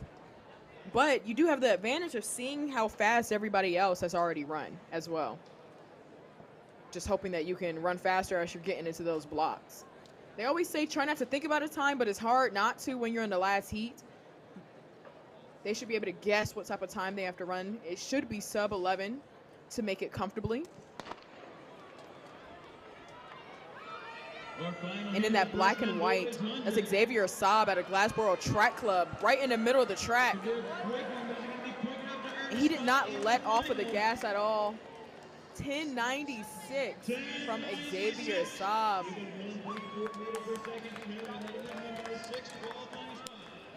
Love the uniform. That kind of looks like a football uniform too. We've been hearing a lot of talk about we should give up the bib number / name to just give us numbers. But Xavier Saab with 10:96, that time puts him into qualifying, putting him at 6, and those are the compiled official results. So if you're on sub 11, you're moving on to the final in the freshman boys 100 meters. We're taking a look at Saab again. He did pop up pretty quick, but he's such a tall athlete. He was lifting his knees in all the way through the line to get that nice little 10.9 for the baller. As we're moving on to the girls freshman 100. And we'll have 6 heats of these. Again, the top 8 times through the 6 heats will move on. We'll have Samantha Amawa in lane 2, Jade Maxime in 3, Alana Price in 4, Rena Rubenstein in 5, Piper Hopprich in 6, Dana Scott in 7, and Sierra Hamlin in 8.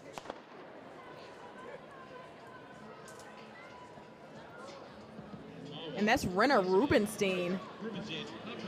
She had a fantastic start straight out of the block. She is not playing around. Out of this heat 1, you cannot be too easy on yourself. That's 11.99 because it's strictly off of time, and she's trying to make it in. You're in a tougher position, especially being in heat 1, and there's still 5 more heats to go. But 11.99 into a slight headwind of -0.4. Rena Rubenstein, the 11.99, she blew the field out. The number 2 time was 12.53 by Piper Hopprich. Rubenstein takes the opening heat by more than half a second. In lane 2, shaping up to be a full heat of 8. Paris Lee in lane 2.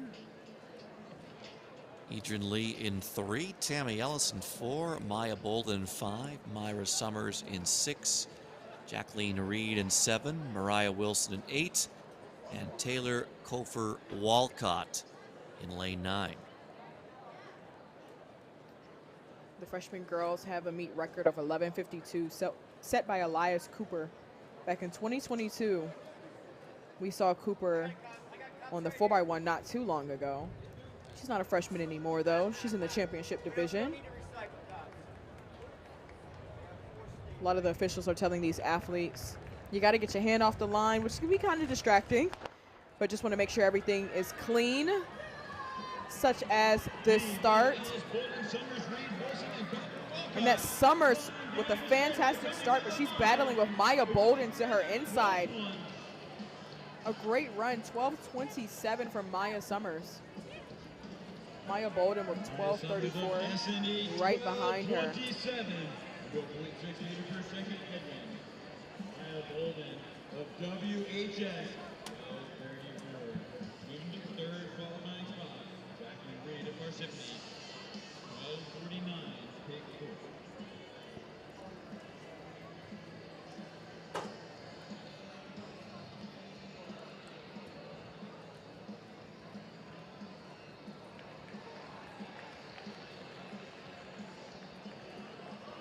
And those are their early compiled results.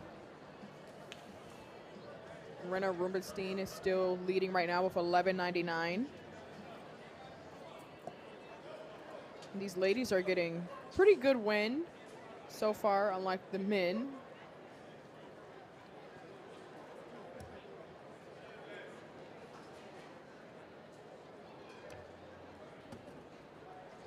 Heat 3 of 6 getting set. We'll have Madison Davis in lane 2. Sam Pennington in lane 3. Regina Lysaith in 4. Destiny Horn in 5. Sky Linier in 6. Alana Dennis in 7. Corinne Egan in 8. And Bailey Bird in 9.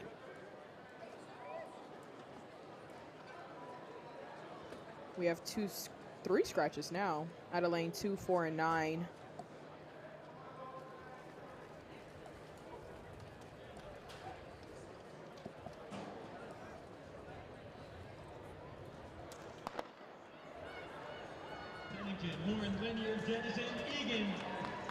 And in the outside lane, that's Elena Dennis. We saw her in the 4x1, but in the bright pink, you can't deny it. That's Destiny Horn. She didn't get the best block start, but she was able to finish very strong to get Heat 3 win of 12.34. That puts her in 4th. She's tied with Maya Bolden right now with 12:34. There goes the early compiled results. Top 8 make it. So right now the bubble time is 12:62, but it's still pretty early on. You still have a couple more heats.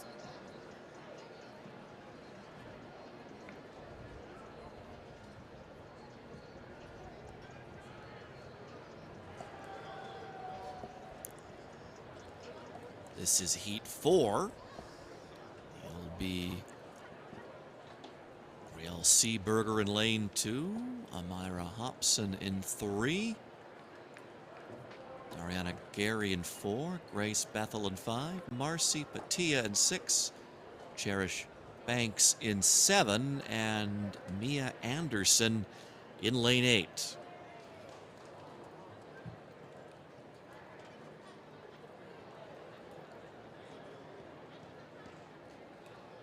We're looking for 12:06 and faster.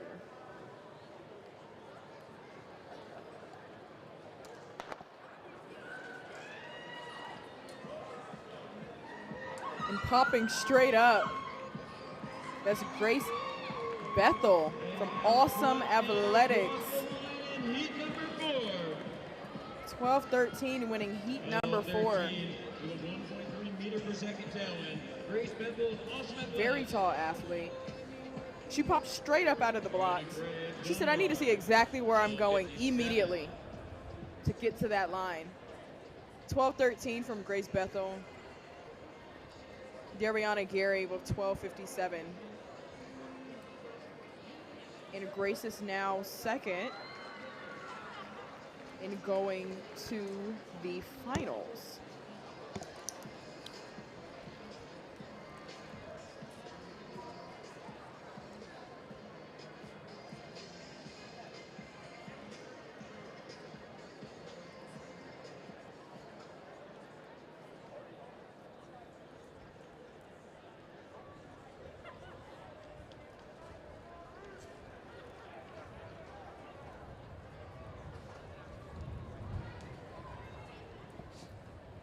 Heat 5 of 6 into the blocks. Michaela George in lane 2. Kezia Brackett in 3. London James in 4. Corey Gardner in 5. Logan Richardson in 6. Zenobia Witt in 7. And Rosaria Augustine in 8. And immediately that's London James from Motor City Track Club. She's out of Detroit, Michigan, but to the outside, that's Logan Richardson out of Kentwood Track Club. 12:17 from Logan. And she ran her way into the 3rd position. She's headed to the final. 12:26 from Sakori Gardner, which puts her in 4th. We haven't seen that too often where 2 athletes from the same heat were able to secure a spot as of right now, but those are the compiled results, as you can see.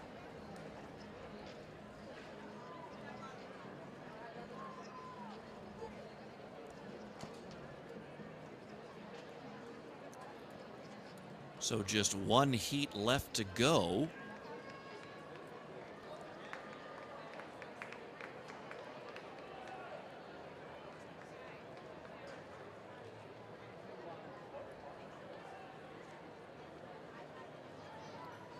The time we are now looking for is 12:44, held by London James.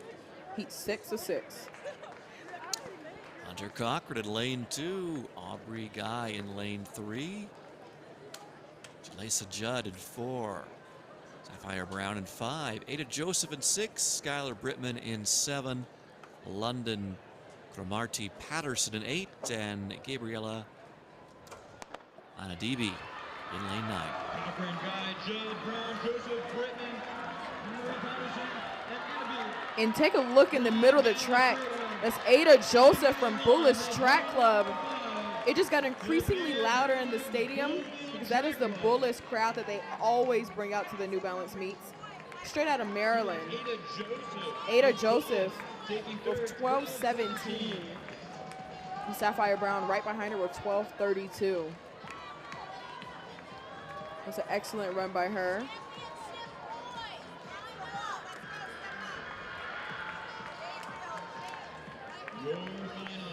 And she is now in the 3rd position. Here are the compiled results. She's happy with it. She's going to the finals. And new leader at 11:99, Brenna Rubenstein. Signing off, I'm Michael Twist. Passing the mic to Dave Miller to go on some very exciting races, including the highly anticipated Championship Boys 100-meter final. Get ready for an exciting afternoon of racing.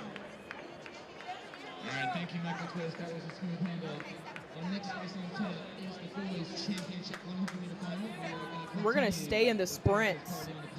We have some very exciting races coming up. We're going to see the #1 high schooler in the boys 100-meter dash. He's had the world lead before.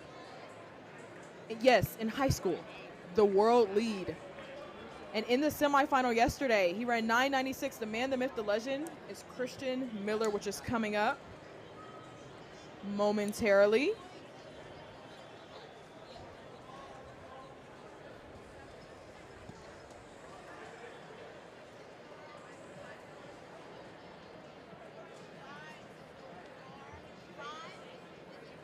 Unfortunately, just getting word now that Christian Miller is going to be a late scratch here, so that is disappointing. As you said, he was running in the semis yesterday, and just an athlete certainly on the rise. Has already made an impact while still in high school. But we still do have an exciting Championship Boys 100-meter final to come.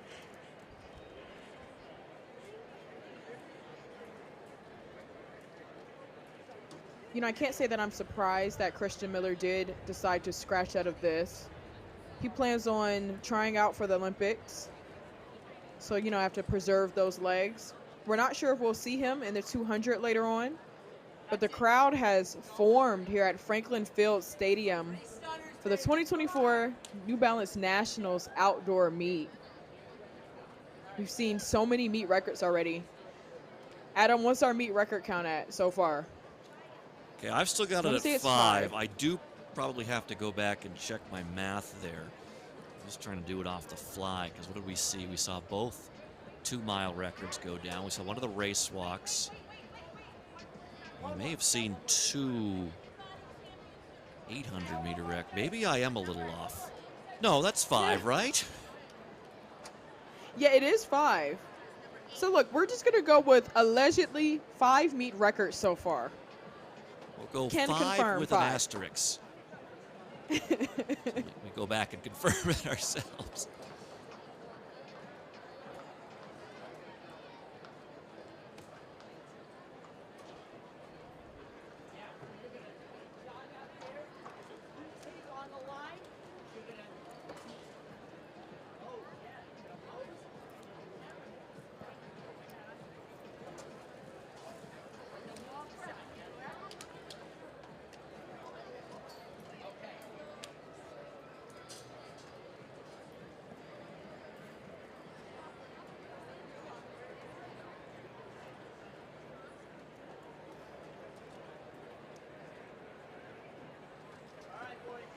Beautiful day in Philadelphia at Franklin Field on the campus of the University of Pennsylvania, the oldest college stadium.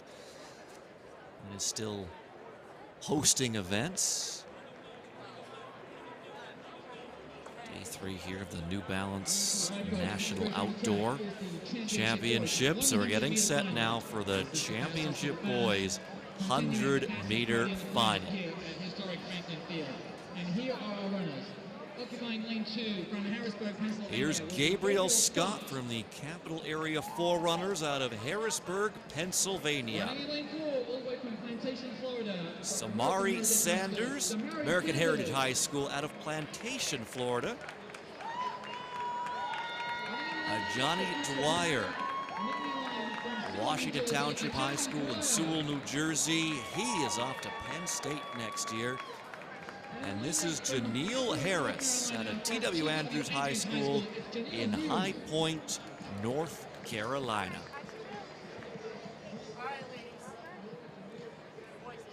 Now, we mentioned before that the U20 record holder, the high school U.S. #1, has scratched, but this will still be an extremely fast race.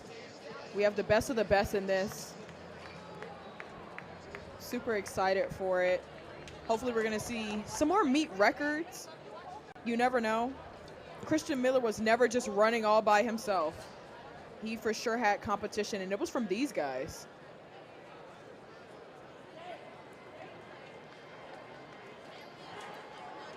That meet record was run by Miller in the semis last night. He ran 9.96.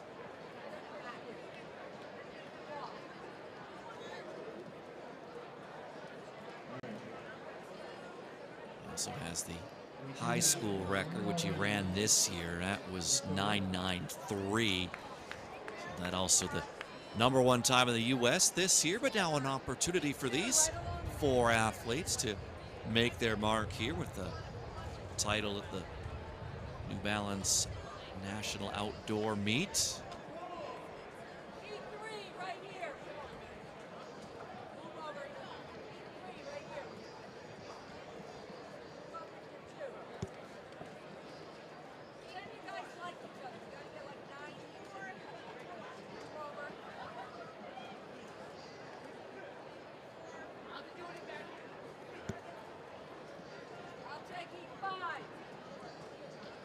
Some of the other athletes we have in this race today, like you were saying, Johnny Dwyer. He's a Penn State commit. We got to see Penn State take home the 200-meter NCAA championship this year. Samari Sanders, he's only a sophomore, and he has U.S. #1. He's actually the one who took it from Christian Miller in the 200 with 20.50. Miller was at 20.51. He is a 10:27 PR. And he was also a part of a relay that set an all-time Florida record in the 4x100 with 39.39. I'm going to go ahead and say it too. He's a pretty solid wide receiver. Jonathan Walrath, who's on your screen right there, he came in running 10:29. And another honorable mention is Jake O'Day Jordan from Archbishop Carroll. But unfortunately, he is a scratch as well.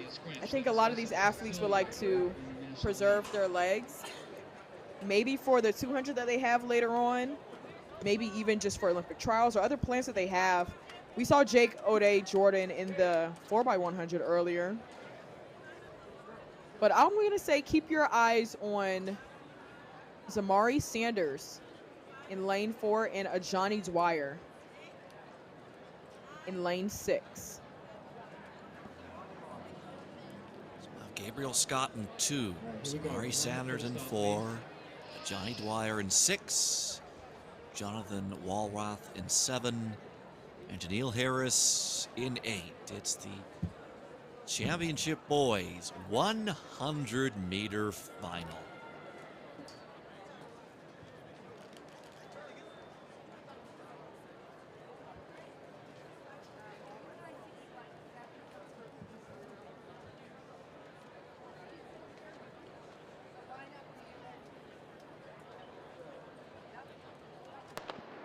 Nice clean start, and we got a bit of a tailwind. Look out for Clean start. Johnny Dwyer immediately shot out of the blocks. He's battling it out with Zamari Sanders to his inside, and it's going to be Sanders.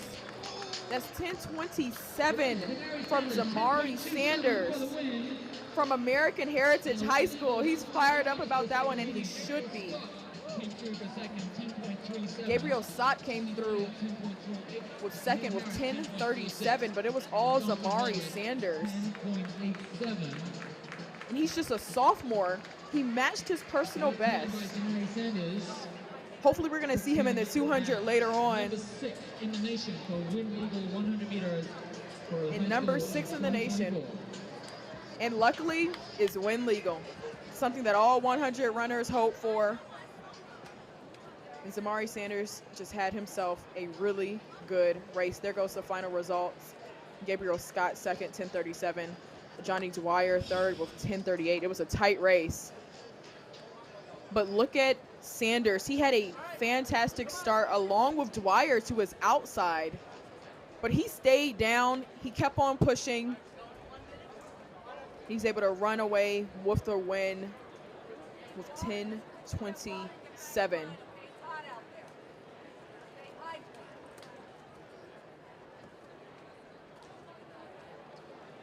You see how with the rest of the field, when their head is already up, Zamari Sanders stayed precise.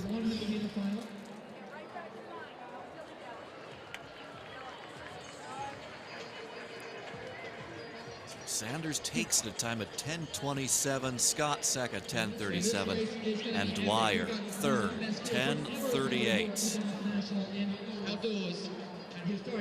Getting set now for the championship girls 100-meter finals. Siani Wynn out of Pensoken High School in New Jersey will be in lane 2. Charmel Holmes from Fairfield Central in Winsboro, South Carolina will be in 3. Kimora Lee Williams from John Overton High School in Nashville, Tennessee will be in 4. Lisa Ray out of West Warwick High School in Rhode Island will have lane 5. Sonto Iguilo, Walton High School, Marietta, Georgia. Only a freshman. She'll be in lane 7. Anaya Kitt from IMG Academy in Florida will be in lane 8. She's off to Clemson University next year. And in lane 9, it'll be grade 8 athlete Vanessa Waite. She's from Powerhouse Athletics in Orlando, Florida. These are the competitors in the championship girls 100 meters.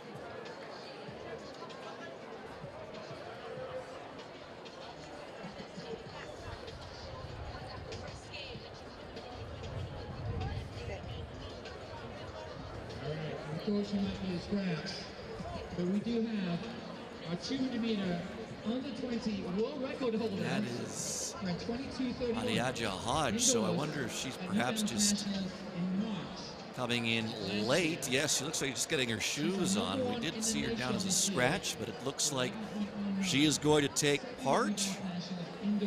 She's out of Florida, and she has the #1 time in the country for high schoolers this year at 11:19. She was second in the 60 meters at the New Balance National Indoor.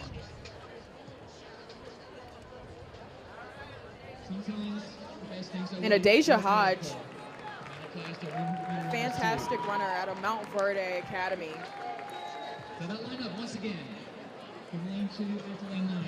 It's Wynn from New Jersey, Holmes from South Carolina, Williams from Tennessee, Ray from Rhode Island, Hodge from Florida, Iguilo from Georgia, just a freshman, Kitt from Florida, and Vanessa Waite, just an 8th grader from Orlando, Florida. University of Georgia commit, so doesn't have to go too far from her Florida base. So Hodge has the national lead at 11.1. New record 11.42. Look for that to get taken upon here in a minute or two. So keep your eyes on lanes 5 and 6. Lisa Ray and Rhode Island was outstanding in the prelims and the semis. Hodge comes in as your favorite. Keep an eye out also for the freshman from Georgia in lane 7. Santo Iguilo.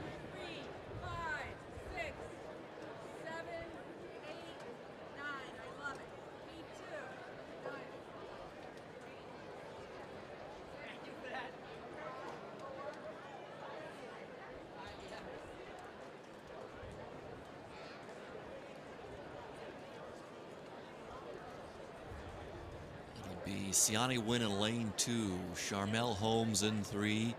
Kimora Lee Williams in 4. Lisa Ray in 5. Daje Hodge in 6. Somto Iguilo in 7. Anaya Kitt in 8. And Vanessa Waite in 9. It is the championship girls 100-meter final. And Adasia Hodge is the New Balance Nationals indoor champion and meet record holder in the 200. But she's going to have some competition with Lisa Ray, who already set the meet record and ran a new personal best for herself, 11:21 in the semifinals. She has not lost a race since April 13th this year. But Adasia Hodge is just taking her sweet time getting in the blocks. I wonder if it was just like a late deciding factor there where she decided to run. Maybe she had some difficulties in the back there, but this whole field is here. And you know, I have a feeling we're gonna need to get out our meet record holder counter there.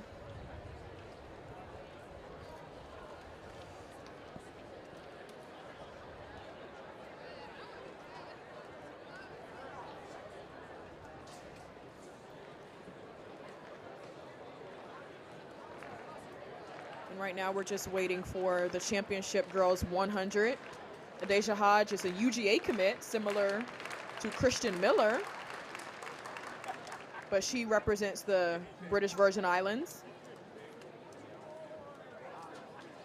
She's a smooth PR of 11:11. She's gone 11:19 so far this year. 11:19, the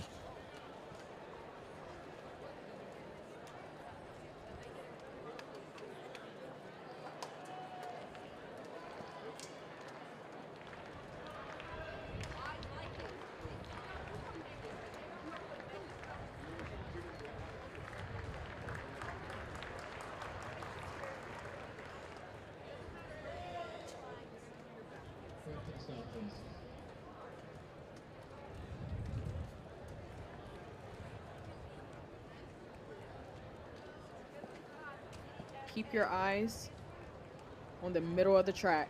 It's Ray, Hodge, and Williams. But it's anybody's race.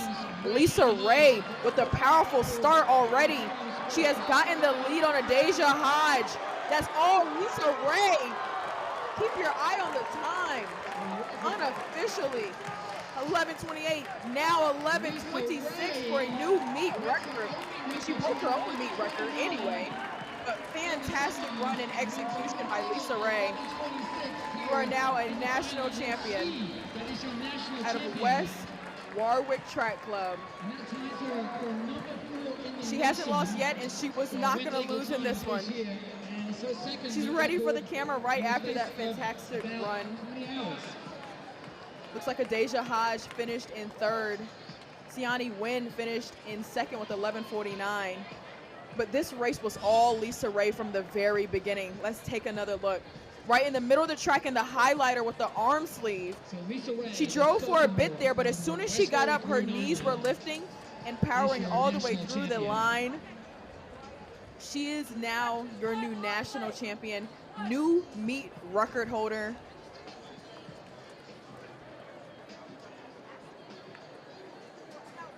She ran a personal best in the semis of 11:21. She got real close to it, but it's safe to say now she's a consistent 11:2 runner. She's like, I'm so happy, but wait, let me pose. She's getting some congratulations there. There goes those final results.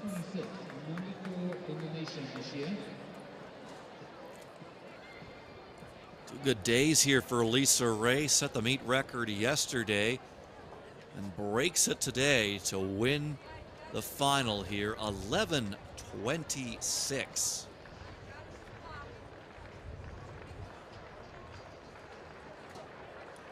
Again, she's just a sophomore. And it says a lot to get the win over an athlete such as Adasia Hodge. She's the 200 meet record holder. She's the New Balance National Indoor Champion.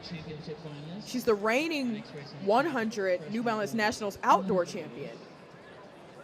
So Lisa Ray is here to make a name for herself, and that's exactly what she did.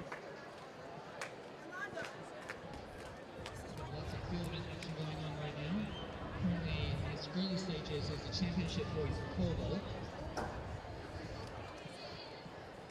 Right now is 4 meters 35, 14 feet 3. And that'll be number 6 for us, Adam, on the meet record counter.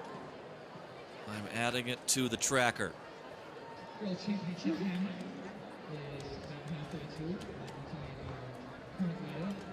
So we'll have a short break on the track. The 400 meters scheduled to come up in about 4 minutes time.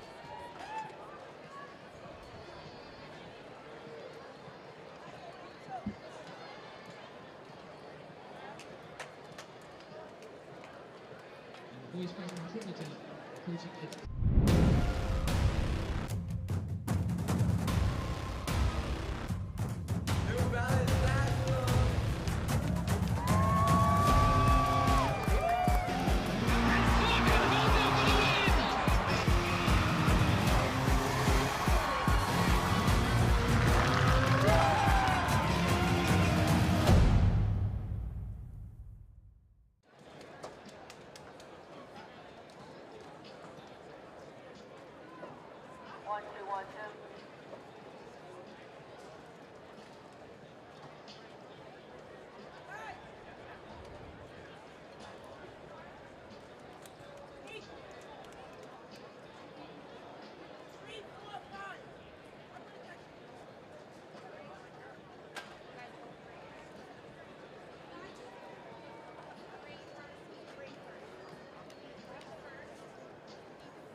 We just wrapped up the championship boys and girls 100-meter dashes. Those were fantastic races we saw. We saw another meet record in the girls 100-meter dash from just a sophomore, Lisa Ray. And pretty soon we're going to hear from her, finally, with Kate Van Buskirk in the infield. She won that race running 11:26. She already set the meet record in the semifinals, came back in the finals, and ran 11:2 once again.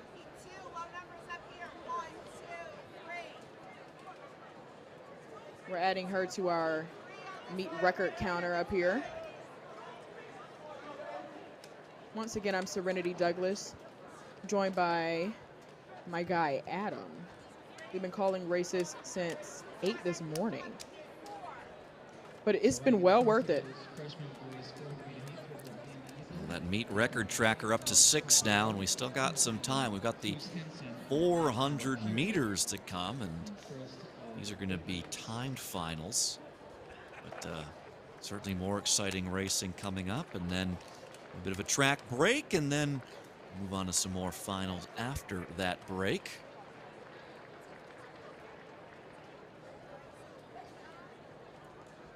Do you have a favorite event yet? They're all my favorite, but no, it's always exciting getting to see please. the sprints going.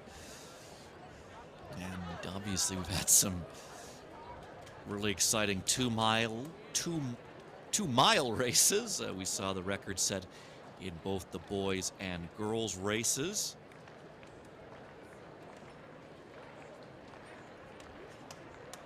And now we move our attention to the 1-lap race. So we are going to have 8 heats here, or 8 sections rather, in the freshman boys 400 meters. This is going to be a final on time. We're going to have Liam Eisel in lane 4 rather, Nathan Beckley in lane 5, Max Cordero in 6, Cotter Allen in 7, Bruce Hansen in 8, and Alexander Pirog in 9.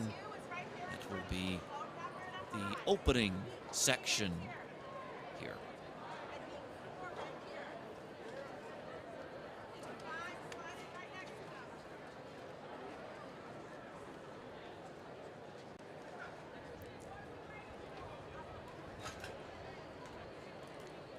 We have a meet record of 48:52.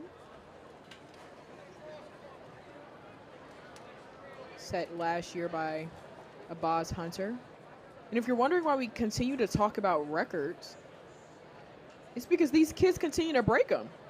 No record has really been lasting past last year.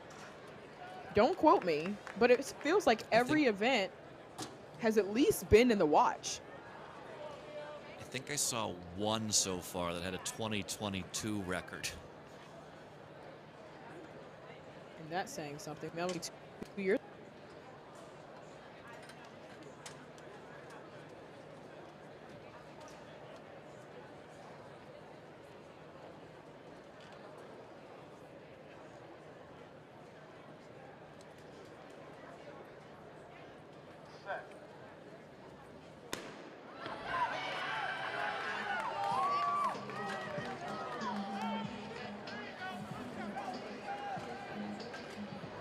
Now it's only 1 lap around the track here. The objective is to get a good start. Set yourself up for the remainder of the race. It can get pretty lonely and quiet on the backstretch there, and sometimes even a little windy, but you just have to set yourself up for it with that first 100. And then when you're coming around this curve, you want to accelerate into the final stretch of the 400, and then you just really just hold on until you get to the line. Hold on for dear life. Looks like all the way to the outside lane. That's Cruz Hansen from Spirit of Pre. But coming up strong out of the outside lane as well, that's Alexander Pirog. 50.98 from Pirog. And now we're going to take it down to the infield to Kate Van Buskirk. She's with our winner and meet record holder, Lisa Ray. The pride of Rhode Island standing next to me. I'm so lucky to be in a prestigious company. You set a meet record of 11.29 in the semis. You came back, set another meet record of 11.26 in the final. How confident were you that you could break your own record in coming into this final? I was really confident, especially coming in with 11.29. So I know that since in the finals, I will have a lot harder competition. I knew that I can run faster and do better. Well, you certainly did. You're only in grade 10. And you were up against some really excellent company in this field. You ended up beating them all. How do you get your head right going into an event like this when you know you're going to be psyched up against such fast runners? I always like to pray to God and make sure I don't psych myself out and just focus getting through the line and running fast. Well, you certainly did run fast. You've got 200s today, 200s tomorrow. We're going to go let you recover. But Lisa Ray, your championship girls 100-meter champion. All right. I love that Lisa Ray is just enjoying her accomplishments today. Still has plenty more races to go. So hydrate, get some water, rest up, and we'll see her again. Again, she is a sophomore, so she's going to be at this meet for a few years to come still.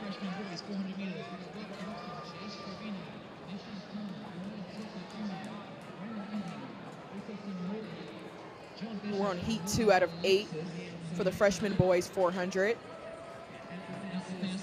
And as you can see, the rails are still down because that's just the way this track works. So it's kind of hard to see for these competitors if somebody is coming into their inside because they're so far into the inside. But right now, that looks like that's Brennan Ingram from New York. Leading out of lane 6. Big move there. He opened up his hands because this is when the lactics really starts to jump into those legs. And like I said, from the inside, you got to watch out for him. That was Jace Trevino running 50.63. Now this is just a final in itself. And if you want a podium, you got to get top 6. So right now that put Jace Trevino to the top of our results with 50.63. A good run from him.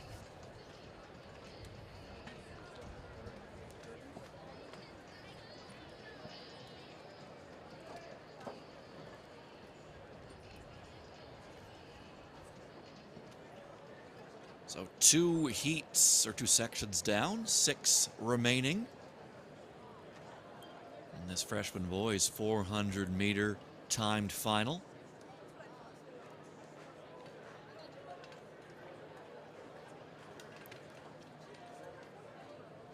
Section 3 will have Ethan Collins in lane 2, Phoenix Radagon in lane 3.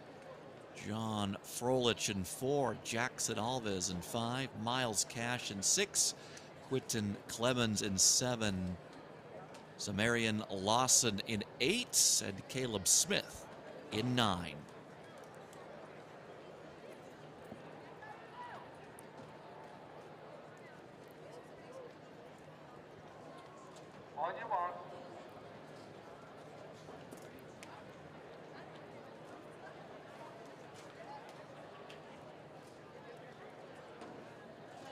This is such a big track. Obviously, yes, it's still 400 meters, but this is such a large track. I just know Ethan Collins, all the way back there in lane 2, just feels so lonely. Feels like all of his competitors are just so far away. And it's kind of hard because you don't know where you really are until the last curve. But these guys are off for heat 3 out of 8 for the freshman boys 400-meter dash. And out of that inside lane, looks like Jackson Owls from LaSalle Academy Track Club. But Zamarian Lawson is moving pretty well on that outside lane too. It's Lawson and Alves. I'm sure Lawson doesn't even see Alves yet.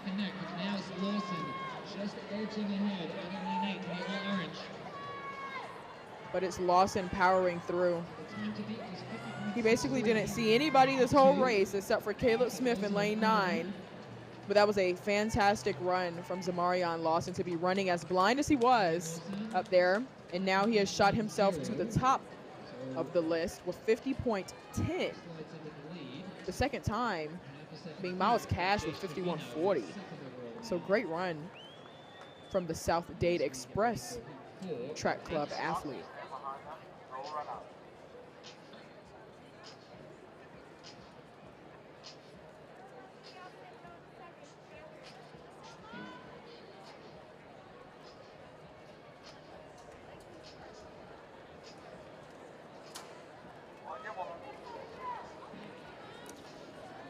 Section 4 will have Milan Gobek in lane 2.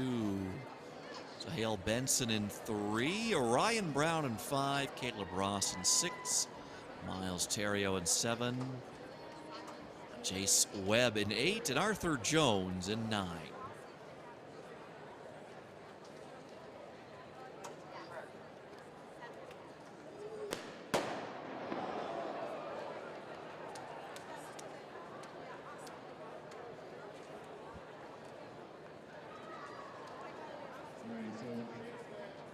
They're going to call these athletes back.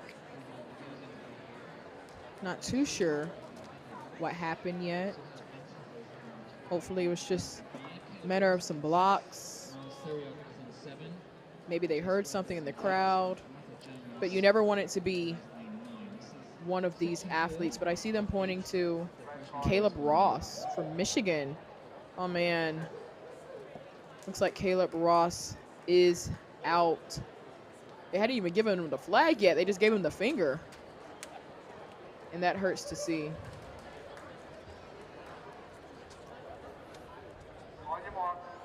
False start to Ross, so lane 6 now open.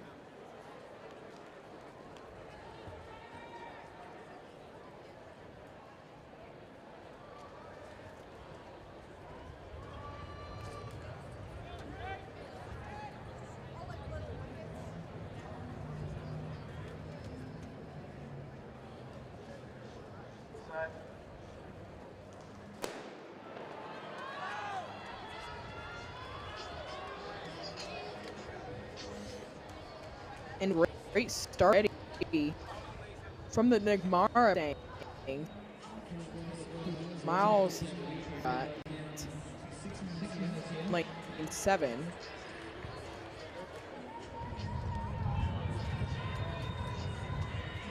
Running well in lane 7 is Miles Stereo from Fisherman High School. He's leading with 140 meters remaining now. Turning up the outside in lane 3 at the fence. As they come out of the corner, it's the battle raging on the inside right now, but it looks like it's going to be Terrio in 7 who gets in there first. 50.6 for the McNamara Mustang. So that's going to move him into second. Time to beat remains Samoan Lawson's 50.10 out of section 3.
Jordan Evans of SoCal Elite. He's been the stagger on the 2 guys in that line. And he's pulling away with pretty powerful strikes.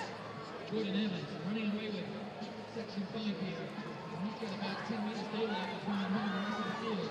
With 75 meters left now. It's all Jordan Evans down the home stretch. Time to beat is 50.10. He is half a second under that. Jordan Evans got 49.61. He now has the time to beat.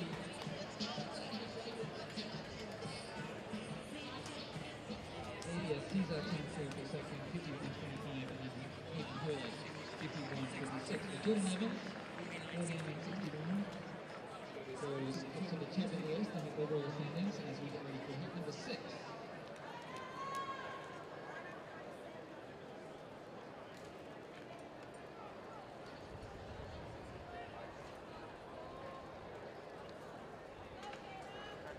Stand behind him, don't run out.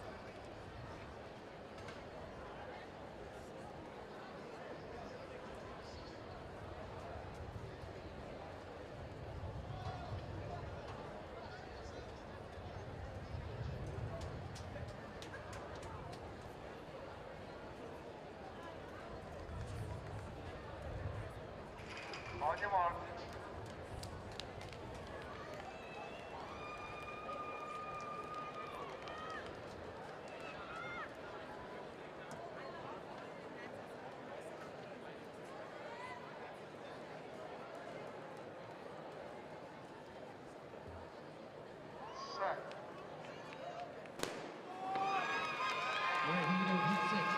Underway in Heat 6, Trevin Crosby, Quinn O'Neill, Gabriel Marquez, Keshawn Townsend, Brody Gallion, Anthony Brittingham, and Michael Cromwell.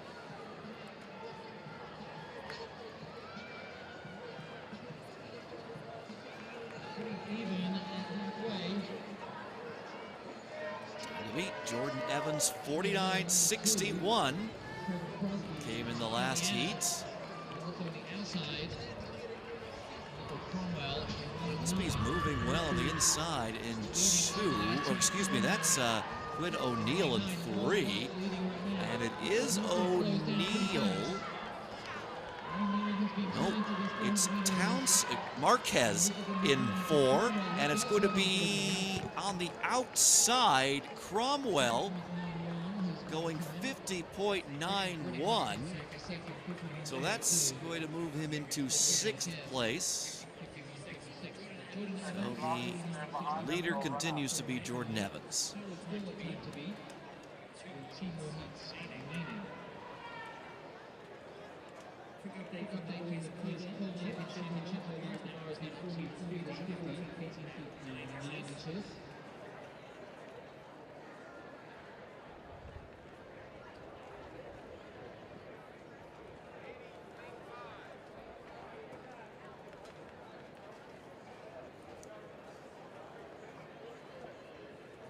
Only one athlete so far under 50 seconds. That was Jordan Evans. The record is 48.52 by Abbas Hunter. That was last year. See if any of the competitors in our 2 final sections can challenge or dip under that. Got Giovanni Reynolds in lane 2. No, Giovanni Reynolds a late scratch. So we've got Evan Villa in 3, Anthony Vale in 4, Landon Buchanan in 5, Max Miller in 6, Darley Philogene in 7, Ziar Scurry in 8, and James Bosco in 9.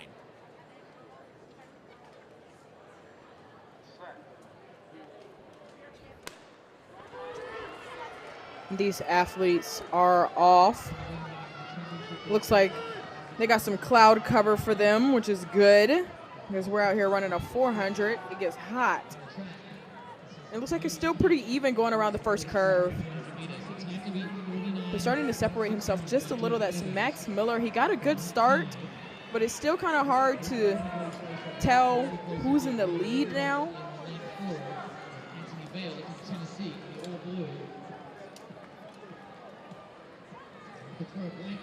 Looks like from the inside, that's Anthony Vale. He made him to stagger pretty well, but no sirski. It's Darley from the Blue Devils Track Club on the outside in the white jersey. 49.68. A great run from him. That puts him in 2nd so far.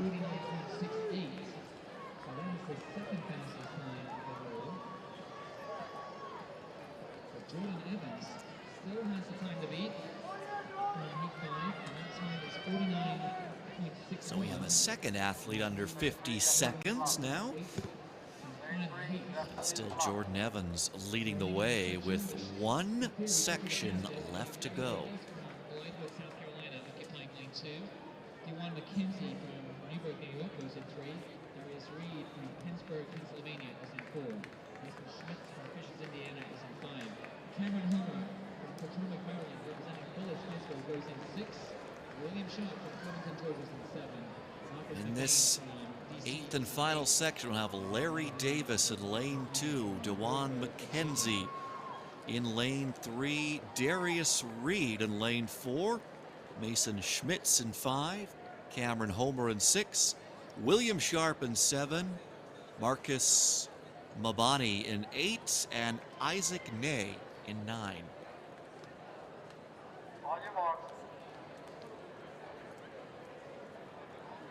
And Cameron Homer from Bullis Track Club out of Maryland. He gets to train with the best of the best, being Quincy Wilson. We'll see him later on in the championship division.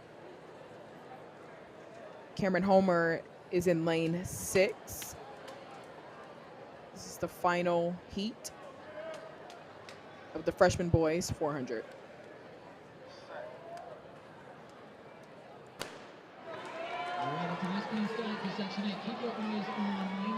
Solid clean start.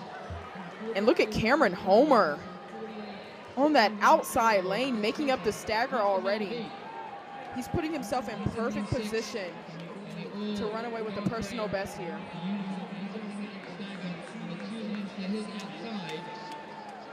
As he's coming around that final curve, he's getting some pressure from the outside. Looks like that's William Sharp. But he's got company to his or Marquise outside. Mabane, rather. But it's all Cameron Homer. He just has to finish it out now.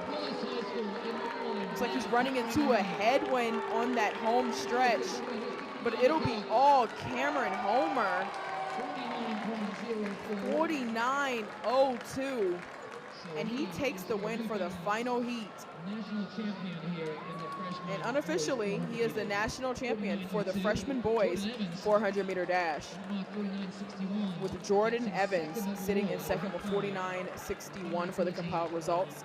But you can go ahead and see Cameron Homer's 49.02 on your screen there. Fantastic execution from him. So that 49.83 for Ney is going to put him in 4th overall. A couple of sub 50 times in this final, or I should say a few sub 50 times in this final section. And there you see the compiled results. Homer takes it, Evans in 2nd, and Philogene in 3rd.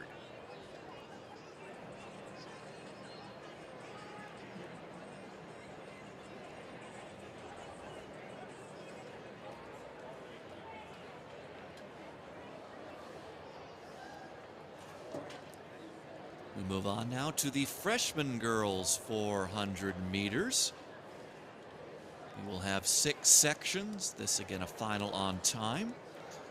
We'll have Paris Lee in lane 4, Sky Simmons in 5, Abigail Clark in 6, Alexandra Golder in 7, Mackenzie Winters in 8, and Morgan Zimet in 9.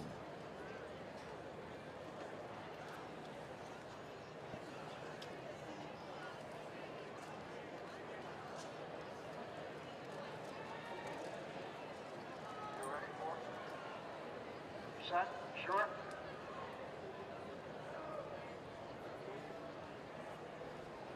On your marks.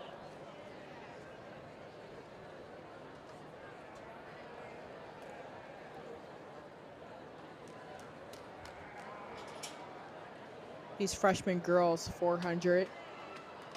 The meet record 55.28 set by Cameron Tatum from the Michigan Mustangs last year. Set.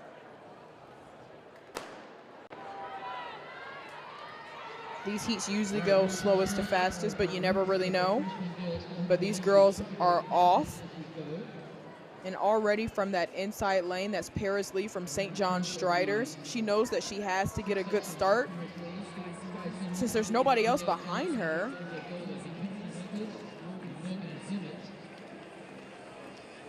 See a little bit of a headwind on that backstretch.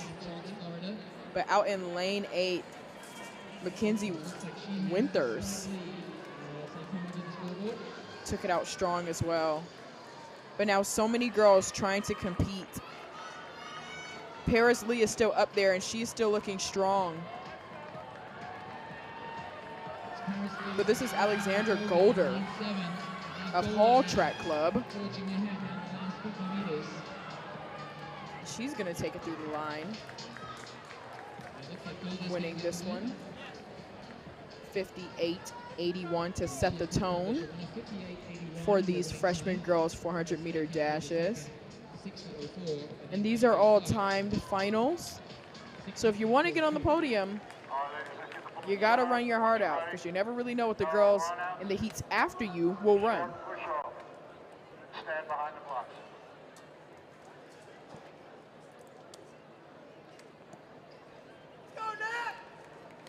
Section 2 will have Charisma Westcott in lane 2, Haley Cotter in 3, Ella Wierks in 4, Rebecca Schroeder in 5, Natalie Noss in 6, Skylar Hope in 7, Bridget Cannon in 8, and Isabella Spillman in 9.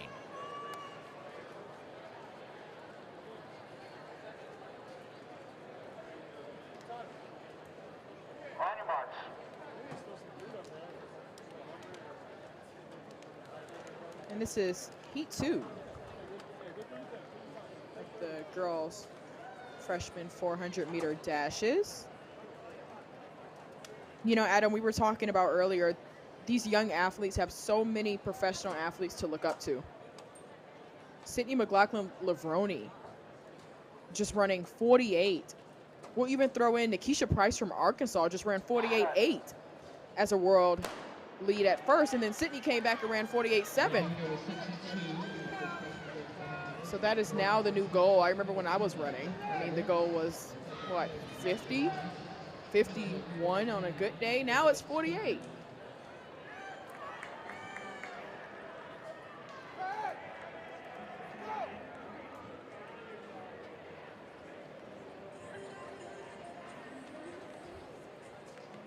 These girls are often running into that final curve on that outside lane, running all by herself.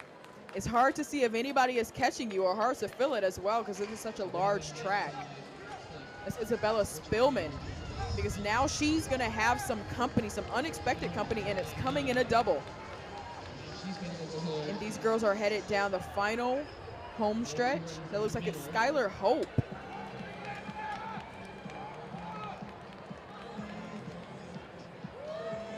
With a 58.81, mirroring the heat before her with 58.81 as well. And she has the time to beat. Rebecca Schroeder also cracked in 62nd and 59.39. That's good for third. They're forced to go to the thousandths of a second, and it's Golder who hangs on when they go to thousandths. It's 58.806 for Golder, and then 58.808 for Hope.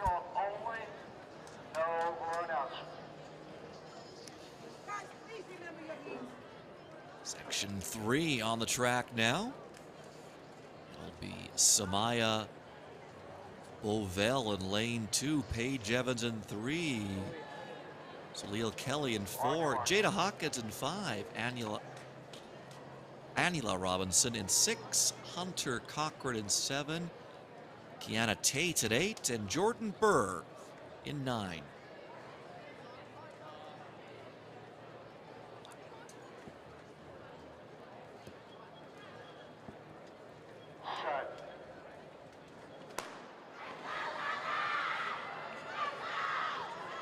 Clean start from heat 3 out of 6.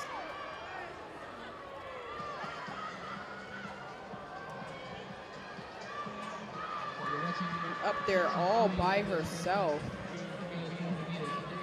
was Jordan Burr from Track Life University.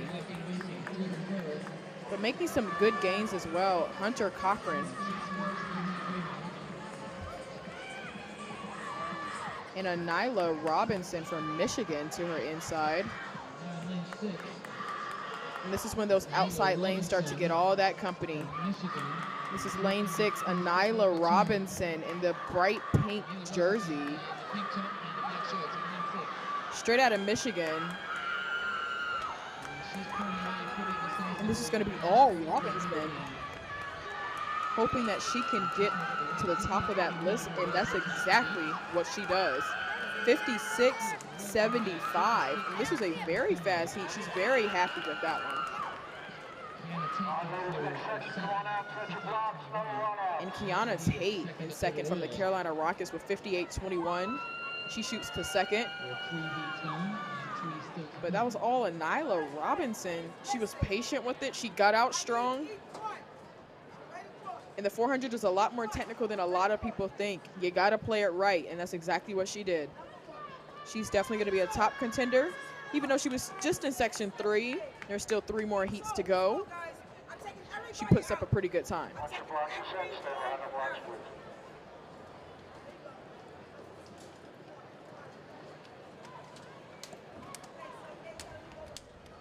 Section 4 up next.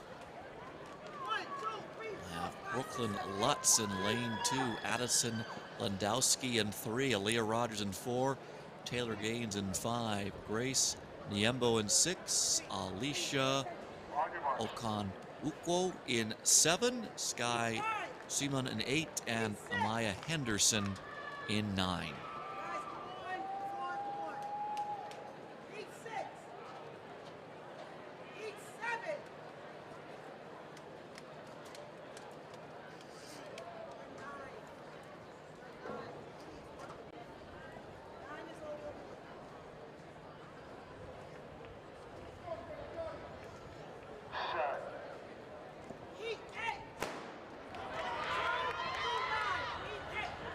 And these girls are off for heat 4 out of 6. Still pretty even as we're heading into the first curve. But on that outside lane, that's Sky Seaman in the bright pink jersey.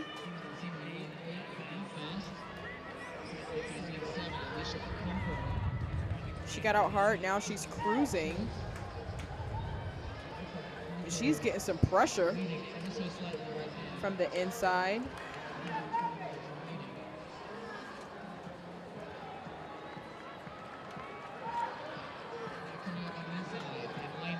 But these girls are pretty even coming down the final home stretch. Even from the inside, Taylor Gaines making the late surge. And she's gonna come away with the win. 57-73. She stayed right there with the pack, and she used her kick to her advantage. While the other girls were tightening up a little bit at the end, she remained strong. She kept pumping her arms. So Anila Robinson, who has the time to beat 56.75 section 3. As we get ready for number 5.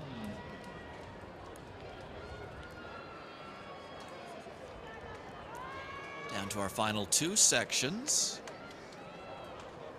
In lane 1, it'll be Favor Odiochu. She will be in lane 2. Abria Thompson will be in 3. Maya Bolden in 4. Paige Wilson in 5. Ava Kavanaugh in 6. Jada Johnson in 7. Sydney Chadwick in 8. And Kiri Mitchell in lane 9.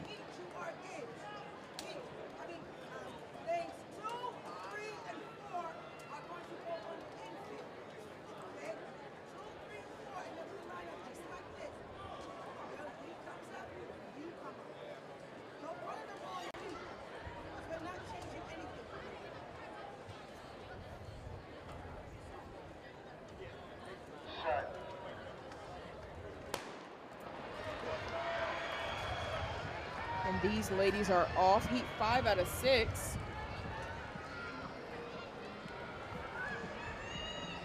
And from the inside lane, she's in the inside of the rail. She's making her surge early on. Out of lane 3, that's Abria Thompson. She was trying to set herself up pretty early. Now she can cruise a little bit. She made the right gains, but now she has to catch those outside lanes, because right now in the outside with the very long legs, that's Jada Johnson.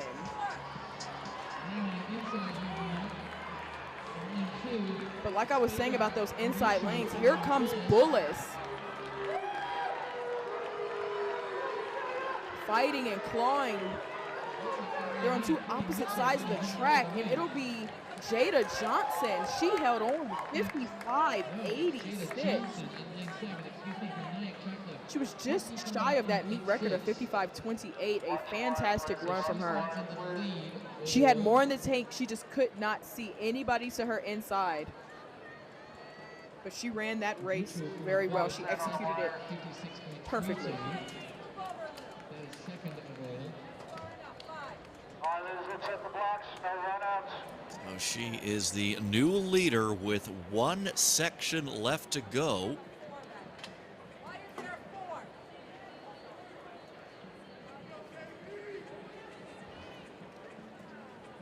Once your blocks are set, stand behind the blocks, please. And in this sixth and final section, we'll have Savannah Little in lane 2, Lene Barbary in 3, Kinley Gibson in 4, Nevaeh Burns in 5, Kennedy Brown in 6, Rena Rubenstein in 7, Peyton Hightower in 8, and Nina Trusty in lane 9. Rubenstein from the York is in 7, and Peyton Hightower from South Carolina is out in lane 8.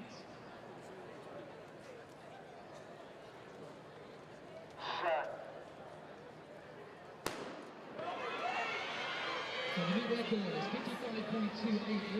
55.28. We saw Rena Rubenstein just run the girls 100. She qualified for the final with a time of 11:99, and she's out there with an amazing start in the outside lane. She is going for it. This is section 6 out of 6, so this is a final. And it's Rubenstein and Brown from Bullis to her inside. Kennedy Brown went right with Rubenstein, but Rena Rubenstein is not letting her have it easily at all. They're coming around that last curve. That's still Kennedy Brown. She's fighting off Rubenstein. It's all Kennedy Brown down the middle of the track, and she is going to get this win, but keep your eye on the time. 54.67 unofficially. So that was a meet record and the 7th fastest time from a freshman in the nation. And we have a new meet record on our hands. Put that on the ticker, Adam. 54.67 from Kennedy Brown.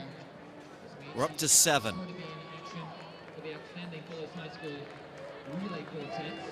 I mean, records are meant to be broken, says Kennedy Brown.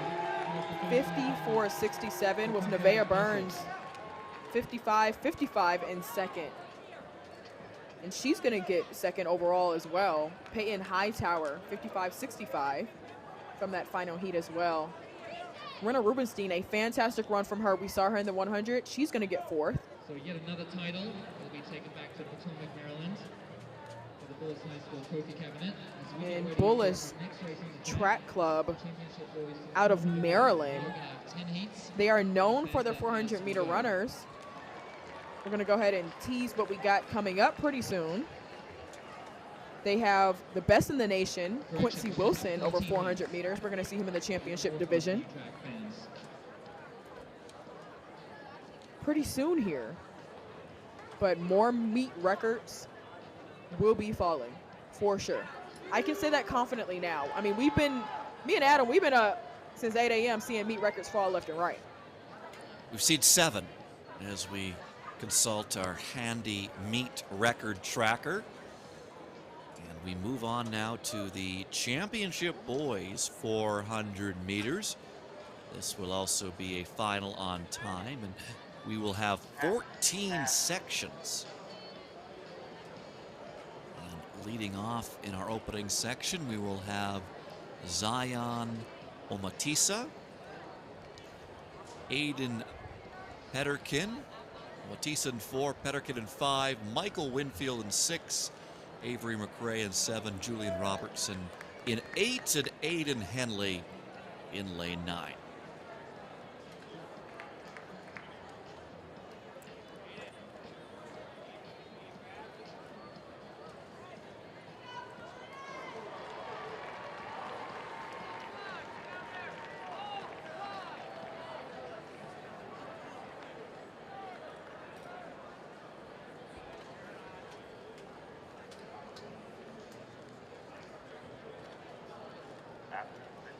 And this is a final, so this will most definitely go slowest to fastest. We have 14 heats. We'll be seeing the 400-meter phenom, Quincy Wilson, in the final heat from Bullis Track Club. But speaking of Bullis, We see them representing in all different colors as well. They love showing off their New Balance kits. So we're going to see a lot of Bullis athletes. We've seen the white ones. We've seen now these highlighter blue ones. But representing Bullis, that's Julian Roberson in lane 8.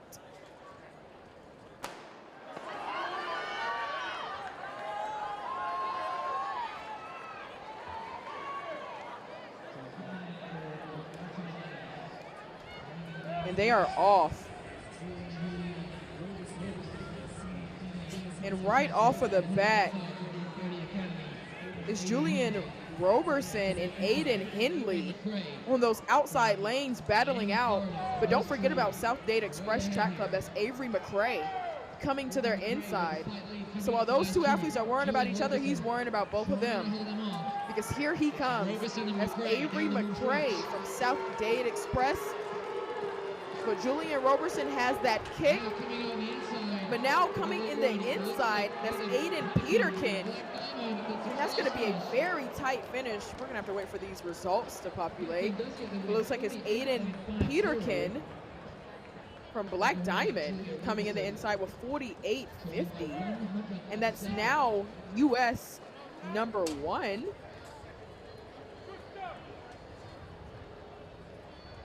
Actually, I stand corrected. That is not U.S. number 1. But a great run from Aiden Peterkin nonetheless.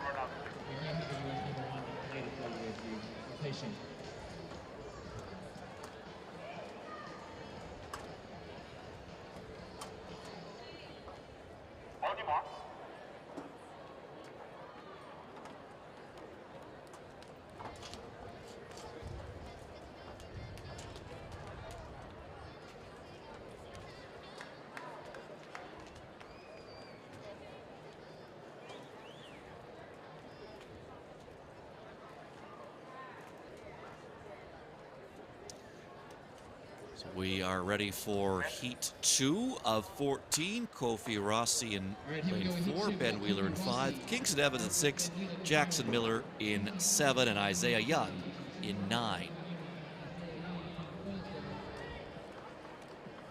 48.50 the time to beat in the previous section. And these times will just continue to get faster. 48.50 is the time to beat. 48.50 or faster, of course. And my guy, Isaiah Young, all the way out there in lane 9, nice and lonely until he's starting to get all of the company on the last 100 from his inside. That's Jackson Miller and that's Kofi Rossi out of lane 4, 48.35. Ends up going up to 48.36 from Kofi Rossi.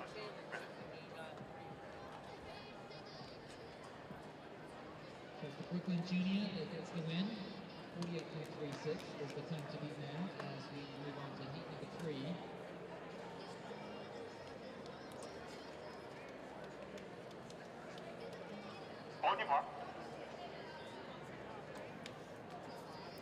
Section 3, about to hear the gun.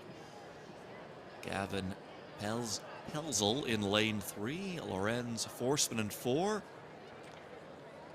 Andre Ostian in 5, Nolan Failer in 6, Julian Ward in 7, and Logan Fairchild in lane 9.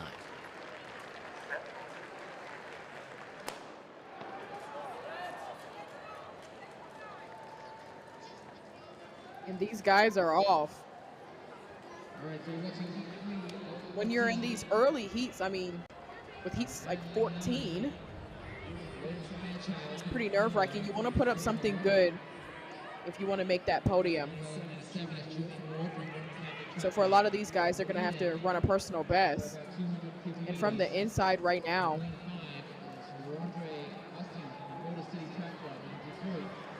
it looks like that's Lorenz Forsman from Philly, so he's a native. And he's starting to tighten up a little bit, but will anybody catch him? To his outside, that's Nolan Wheeler. I stand corrected.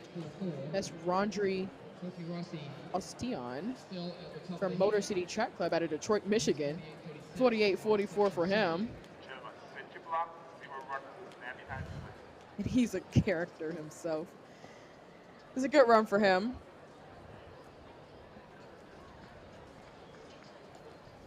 48-44 is going to move him into second place right now behind Rossi.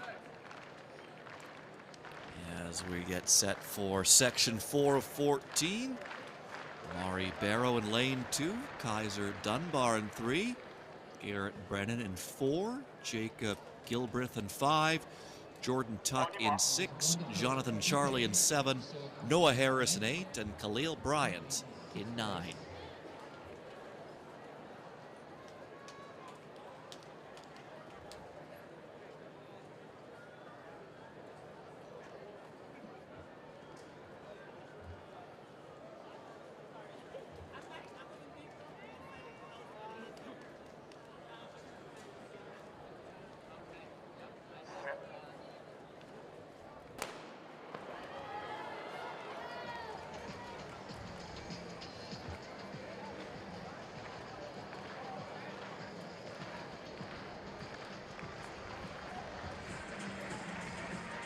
It's a clean start from these athletes here.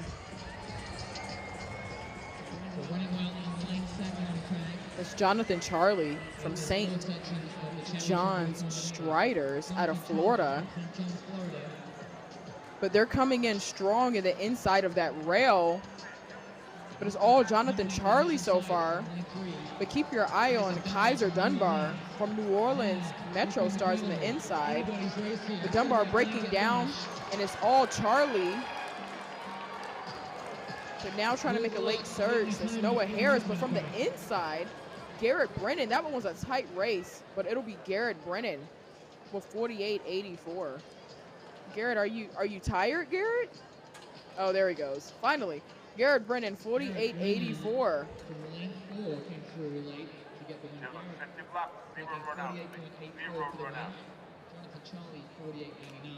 So that's going to move Brennan up into 7th spot right now. Second, separating the top 6 runners there.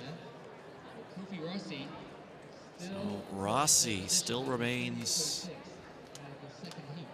the top of the pile right now, 48-36 for him. Came back in section 2, section 5 on track now. Ryan Robber in lane 2, Michael Fisher in 3, Marquise Taylor in 5, Julian Coppage Seepersod in 6, Caleb Adams in 7, and Evan Badami in 8.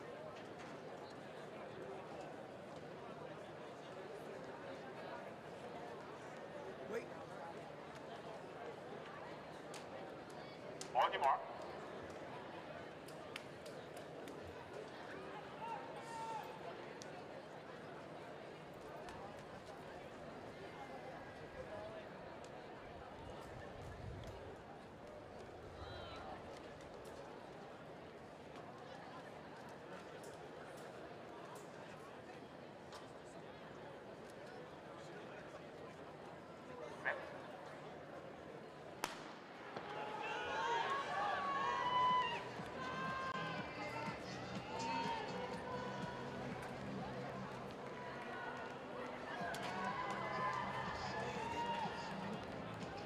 These guys are off. And in the all white, that's Julian from Red Devil Nation. Looking very poised as he makes up the stagger. Now he's got all those runners closing in around him, and on the inside, in lane 2, it's Ryan Robert. But out of lane 2, that's Ryan Robert. Goodness, what a close. 47-86. That's our first time under 48 today. He's very pleased with it, as he should be. 48-86. He's out of New York. Kofi Rossi 48.46 in second. Andre Ostian demoted to third place now with 48.44. He's now in the top of those results. Now the time to beat is 48.86 if you want to win. But if you just want to get top 6, just to get a podium spot, the time to beat is 48.59. Getting set for section 6. It'll have John Oppel in lane 2, Joshua Grisham in lane 3, Avery at tech side in 4, Jaden Feaster in 5, Tristan Smalls in 6, Demarius Crispin in 7, Kian Tanyi Tang in 8, and Zach Griffith in lane 9.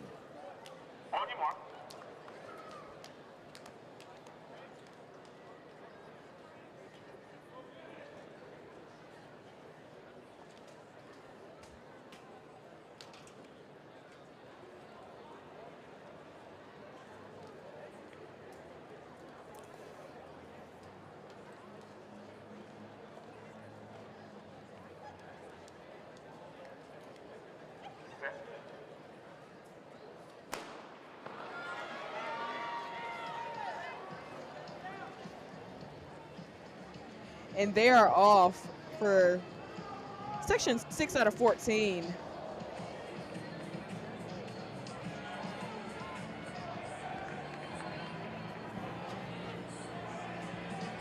Looks like out of lane 6. Tristan Smalls. It's always kind of hard to tell from that angle, but it is Tristan Smalls setting himself up nice, but he needs to start to accelerate coming into this last home stretch, because here they come. And look at his arms compared to the rest of the field, because lane 3, Joshua Gresham out of DeMatha Catholic, moving really well, but to his outside is Avery Exide from Union Catholic Track Club. Great run from him, 48.11.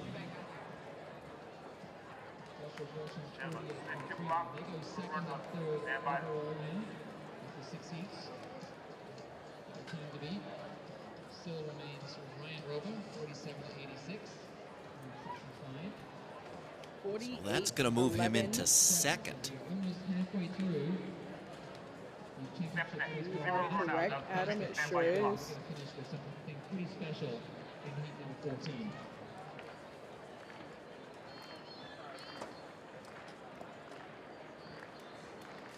Section 7 up next. It'll be Jaden Hines in lane 2, David Davitt in lane 3, Ryan Johnston in 4, Sam Ebert in 5, Cameron Walker in 6, Alexander Osayemi in 7, Ivan Weaver in 8, and Kalen Sargent in 9.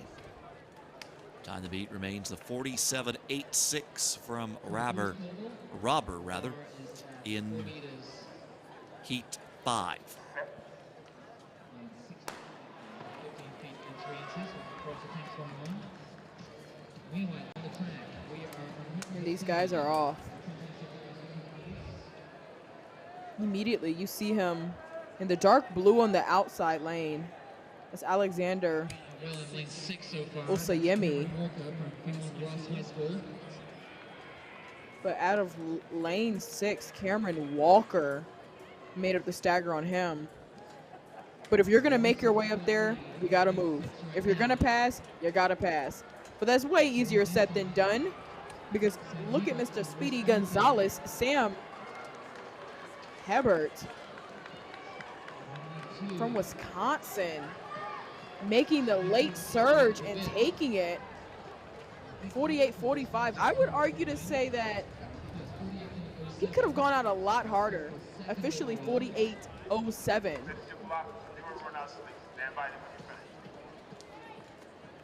Rober's 47.86. Still the time to beat from section 5 as we move on to heat number 8. But a very respectable run for Mr. Sam. That's going to move him into second place overall.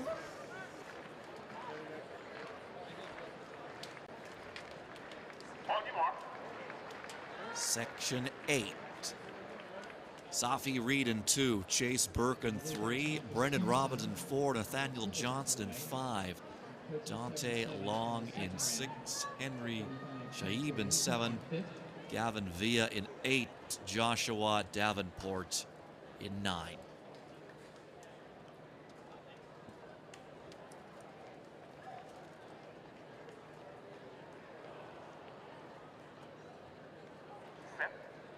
So Julian Lynch,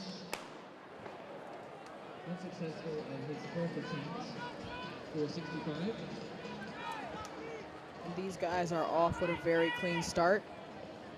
A very fast start as well. As Dante Long from the Running Patriots in the white there. But he's gonna need to hold it. 48.86 is the time that they are shooting for.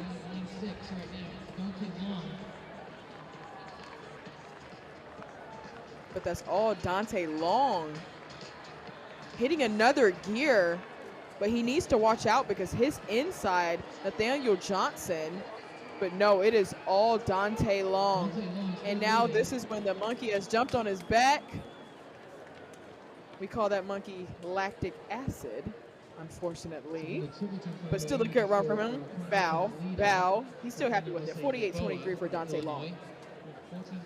That moves him up into 4th place.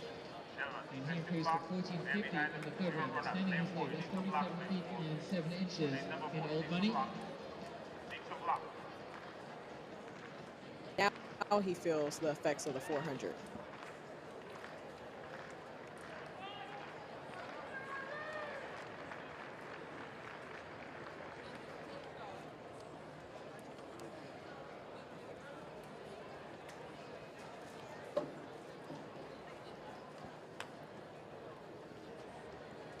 You see the standings through 8 sections. Ryan Roberts still a time to beat, 47.86. He's the only one to dip under 48 seconds.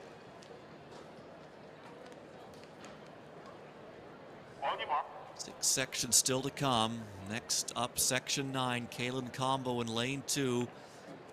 Brendan Ruggles in 3, Cameron Williams in 4, Elias Sposato in 5, Riley Van Alstine in 6, Jalen Lewis in 7, and Matthew Groves in 9.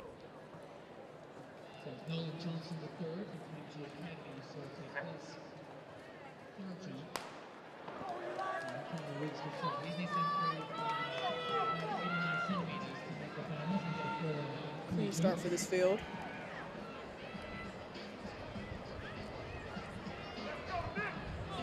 And moving efficiently on the outside there, that's Jalen Lewis. As he's making his way into the last curve, at least.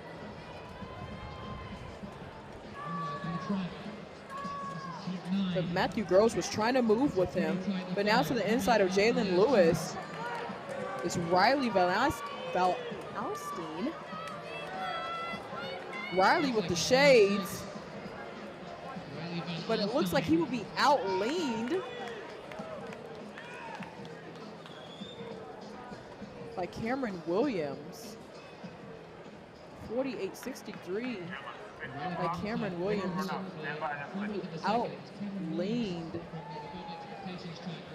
Van Alstine.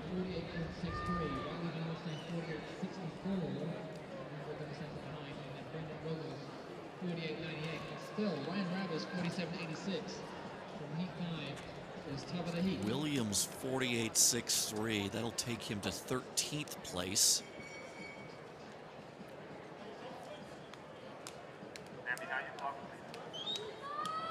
We're getting set for section 10.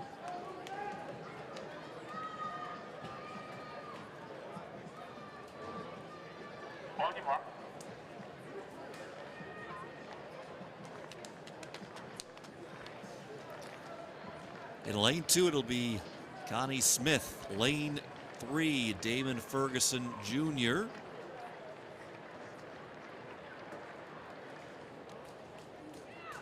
In Actually, in lane 3, we're going to have a scratch in Ferguson Jr. Terrence Scott Jr. will be in lane 4.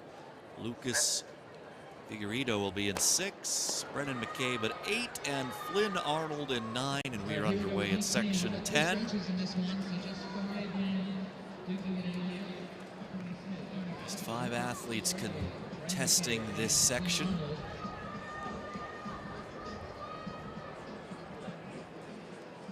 And right now, looks to be Brendan McCabe a bit of the edge, as he has made up some of the stagger on Arnold in lane 9. And as they come out of the corner, it will be McCabe leading. And here comes Figueredo. And Figueredo's going to take over, and he is going to take the victory here, 48.76. That puts him in 16th spot.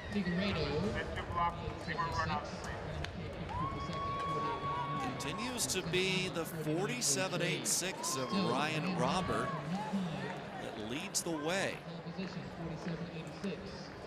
Came back in section 5. We're getting set for section 11.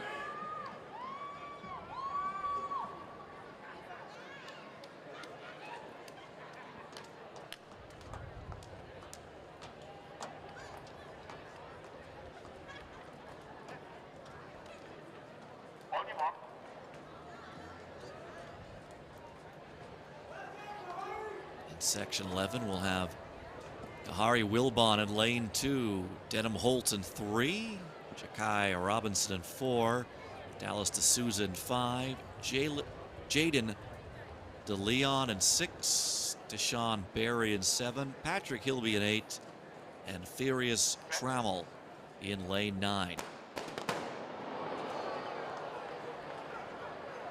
And we will have the second gun, and the athletes will be brought back to the start.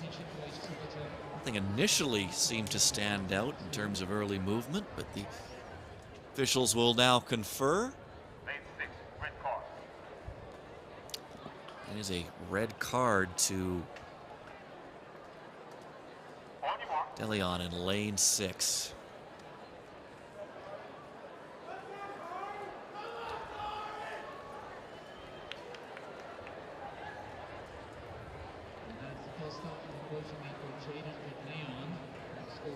This will now be a 5 competitor section, and take a look at that. If you're Furious Travel in lane 9, you've got nobody near you. Closest person is D'Souza in lane 5.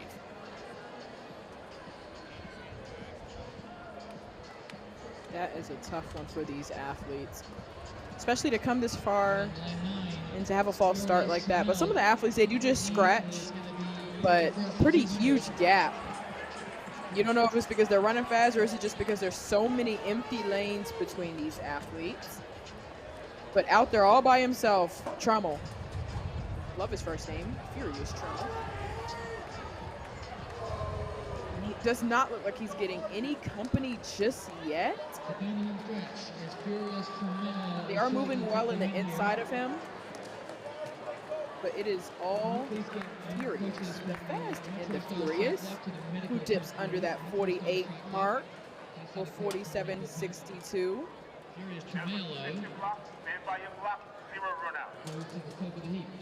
Good run from him. He becomes the fastest in the Furious right now. 47.62 is the new leading time, and perhaps maybe a bit of fear running in lane 9 with no one in your next 4 inside lanes. Just you really have no perspective of what's going on. Of course, but my favorite example is Wade Van Niekerk, the world record holder. 43.03 out of lane 9. Getting set for section 12. Siddhan Kumar will be in lane 2. Justin Anderson in 3. Julio Tatis in 4. Maxime Copeland in 5. Cole Stroher in 6, King Taylor in 7, Andrew Salvadon in 8, and Nicholas Steed in 9.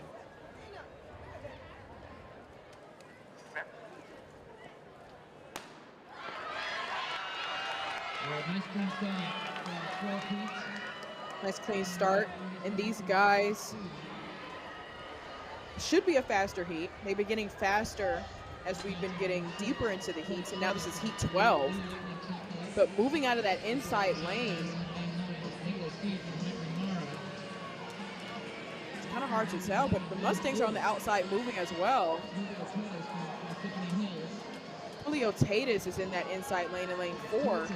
He's picking up that stagger, coming for the Mustang on the end.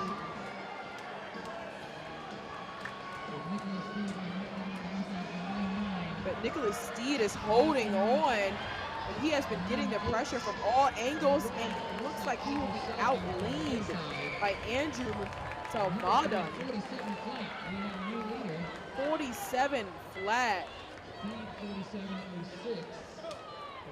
Late surge for him.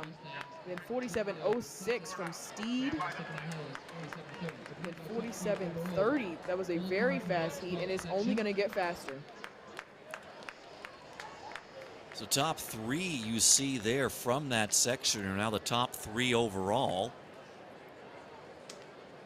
As we have 2 sections remaining. This section 13.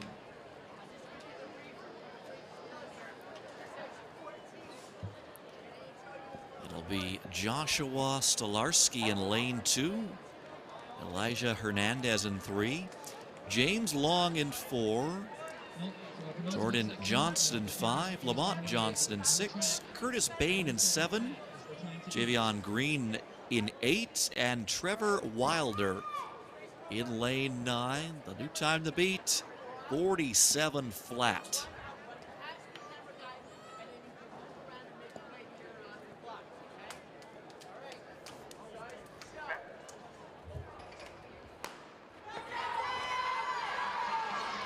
Clean start at a heat 13 out of 14 now.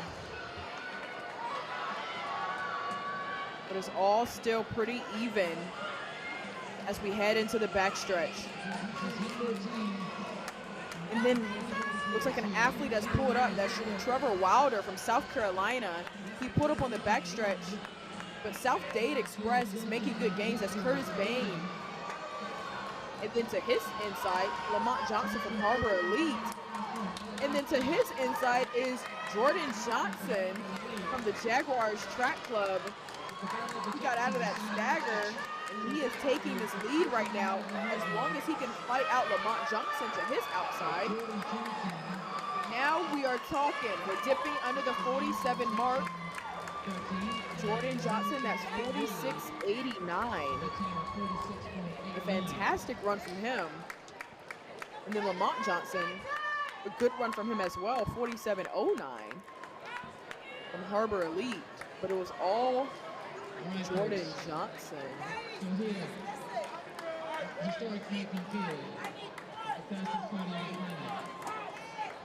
So now Johnson has to wait. He's got one more section to come.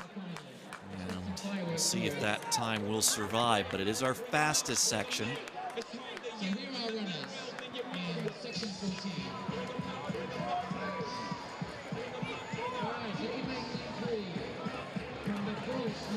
It'll be Jalen Santiago in lane 3. He's a University of Houston commit. Adrian Gardero, he will start in lane 4. He's from Christopher Columbus High School in Miami, Florida. Jaden Marchand, he's off to Georgetown. He's ranked 14th in the country this year. This is Quincy Wilson. He'll be the man to beat.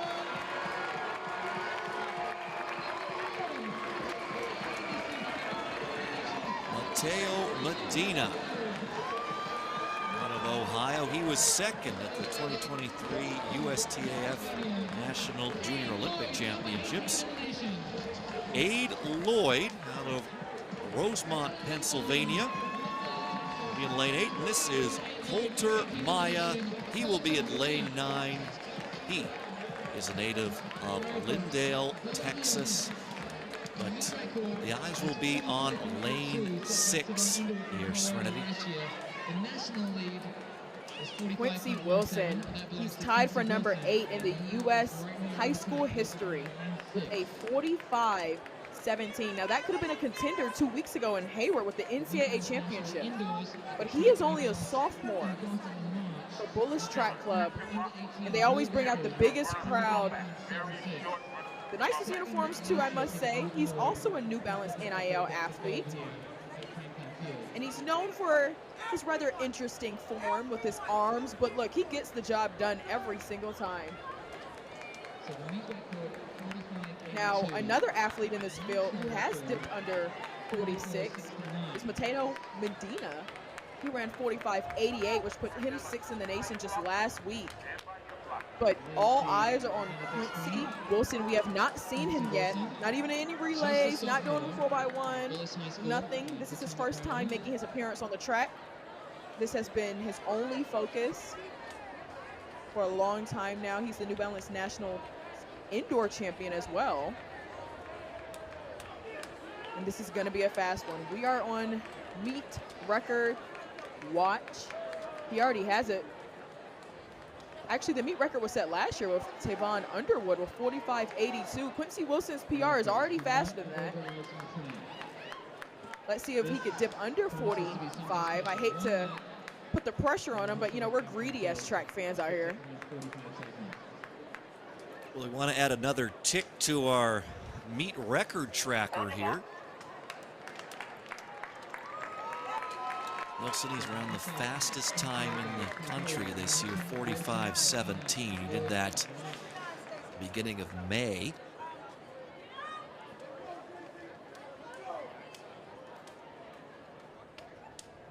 Quincy has a 200-meter best. Quincy 30, so he has speed. He's definitely with his 400 as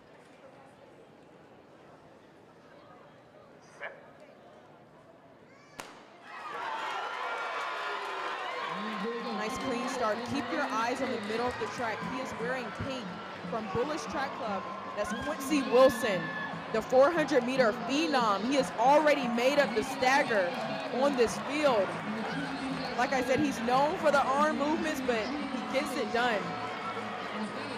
Adam, I'm gonna say he's going for that high school record of 44. But it is all Quincy Wilson right now. To his outside, that's Mateo Medina.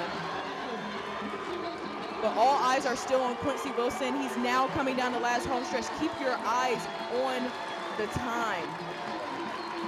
He comes in with a personal best of 45.17, and he just PR'd once again, 45.13 unofficially. Quincy Wilson out of Maryland. U.S. #1 meet record, and he's only a sophomore. Quincy Wilson, you have had yourself a day. So the meet record shattered.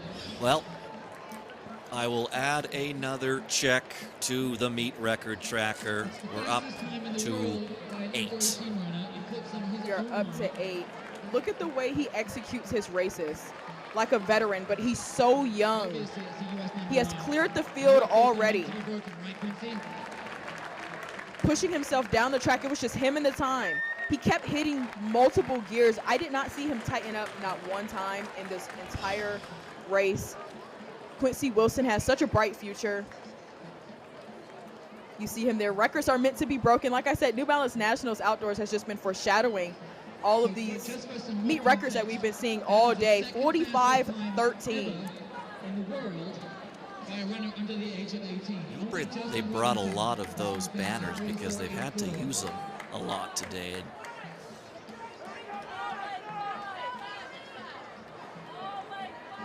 I mean, it's exactly what you would expect. New Balance Nationals always brings out the best in these athletes. Challenging that 44.84 national high school record. 45.84 national high school record.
Beautiful conditions at Franklin Field at the University of Pennsylvania in Philadelphia.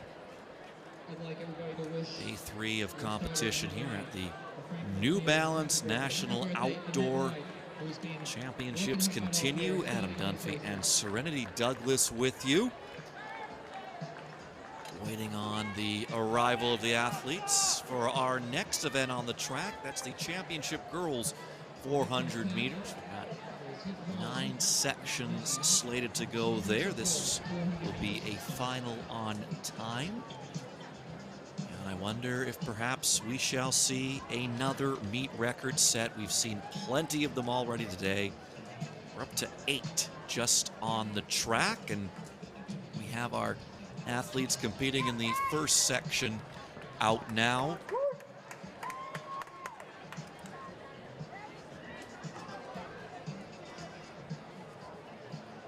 I would like to go ahead and predict that we probably are, but you know how I said that all of these records were set at least just last year, but for this race, the Championship Girls 400, the high school record was set back in 2002. So over 20 years ago, set by Sonia Richards. Ross, well now Ross, Sonia Richards back then, she ran 50.6. Goodness.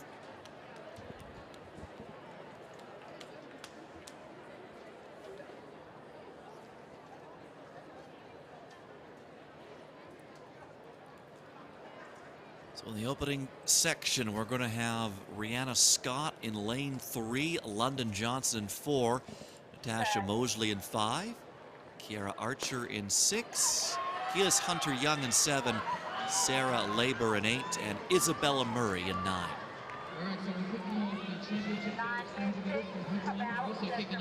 All right, for the Championship Girls 400 meter dash.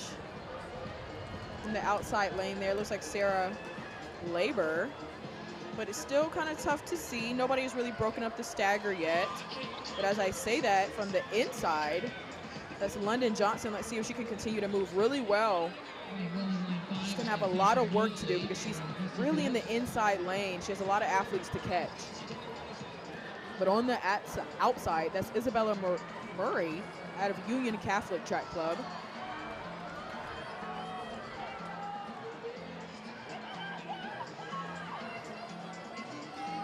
These girls are really running well, coming down the last home stretch. It's Murray, it's Natasha Mosley, it's Murray, 56.91 from Union Catholic.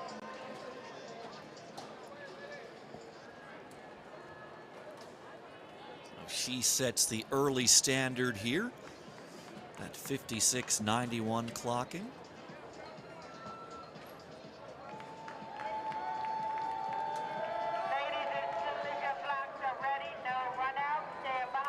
Isabella Murray from Union Catholic, winner of the first section, 56.91. We'll move on to section 2 of the Championship Girls 400 meters now.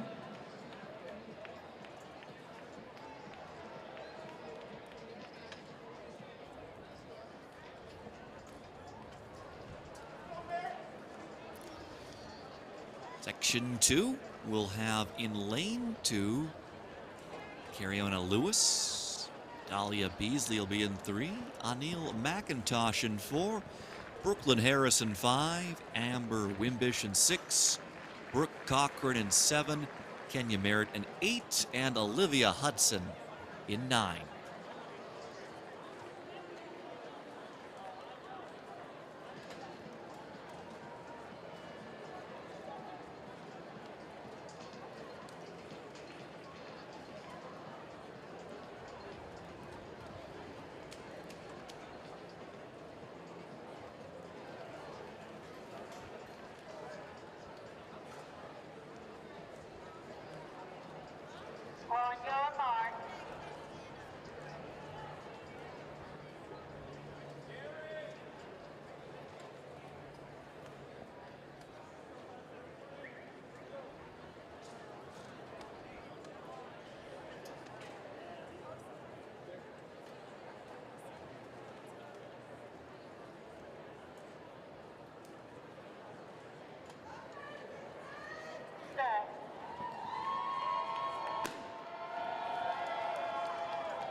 These girls are off.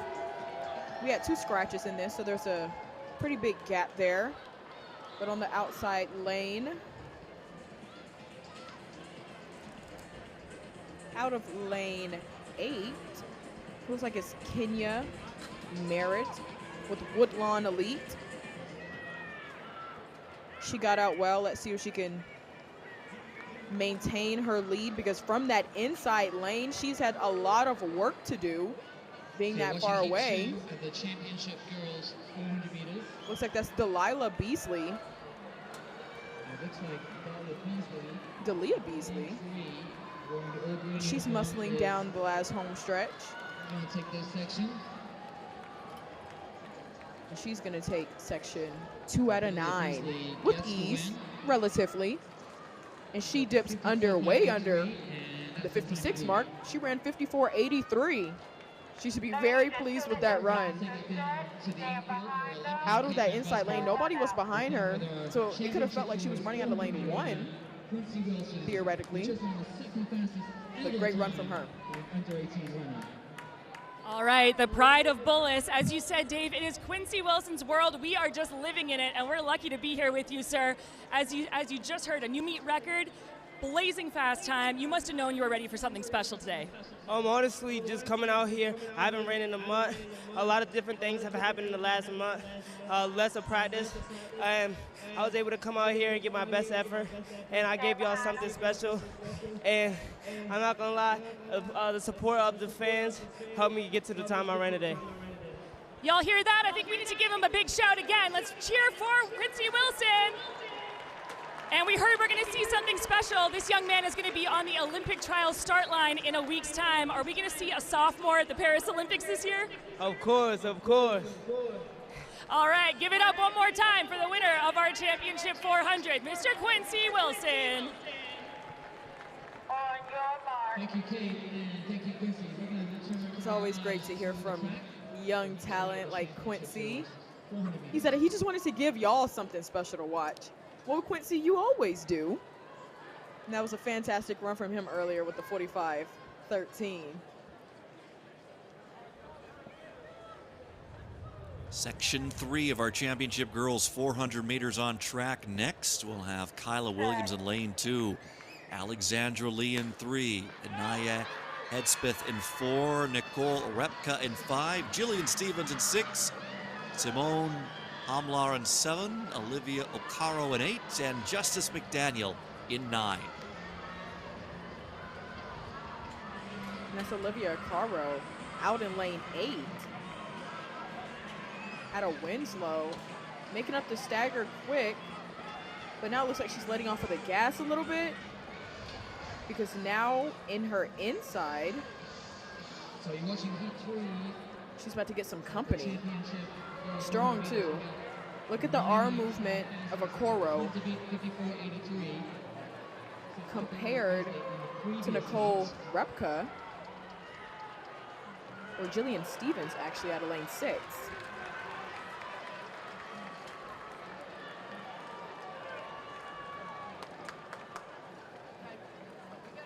(56.21) out of Miss Stevens. That puts her 3rd in the rankings overall. Now this is a final, so you just got to run your heart out and hope that you can stay at the top of the list. Top 6 podium here at New Balance Nationals Outdoors. Get to walk away with some bling. The legendary New Balance National hat. Jillian Stevens, 56.21. We have 2 jumpers left in the competition. So the time to beat remains Dahlia Beasley's 54.83.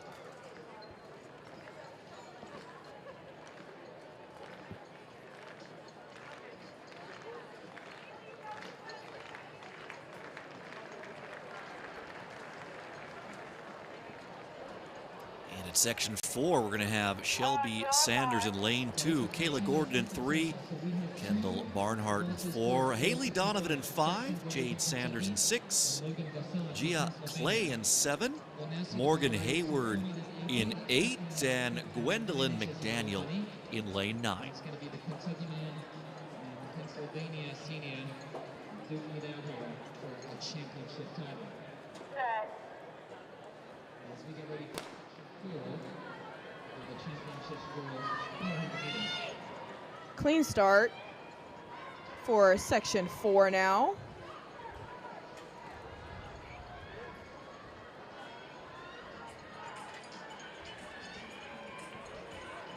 I'm not gonna lie, Adam, that rail would throw me off. I would be so confused. But these girls are handling it like a pro. And right on that rail, that's Haley Donovan. 145 meters left now. And anybody's race coming up the last turn. Time to beat is 54.83. Barnhart still running well out of lane 4 from Gilder, New York. And lane 9 on the outside is Gwendolyn McDaniel. And it's going to be Morgan Hayward, excuse me, who will bring them in first. Barnhart, it was very close between her and Hayward. So Hayward gets the advantage, 56-33. That's going to move her into fourth. Barnhart, 56-38. That is going to move her into fifth.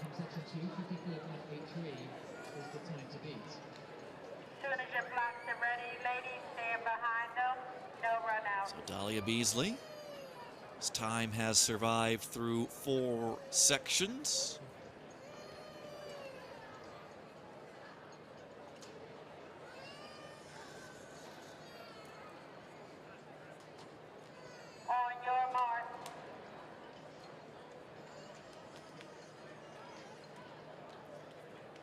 Section 5 coming up. We'll have Amelia Speller in lane 2, Deshauna Kellogg in lane 3, Grace Kowalski in 4, Farah Nasir in 5, Mackenzie Britton in 6, Lauren Kropo in 7, Danielle Wooten in 8, and Julia Grant in 9.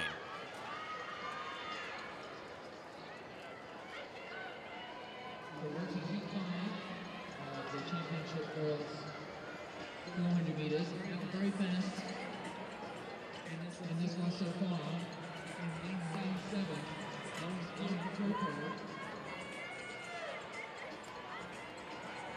In lane 5, Farah Nasir from Virginia.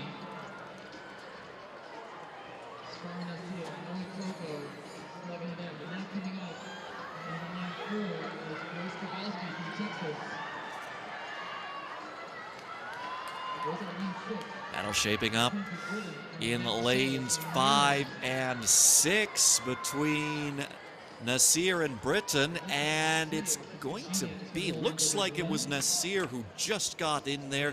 She comes through in 55.87. That's going to move her into second place. Britton 56.05, and she is going to put herself in third place. With 4 heats remaining. Ladies, as soon as your blocks are ready, stand behind them, no run out.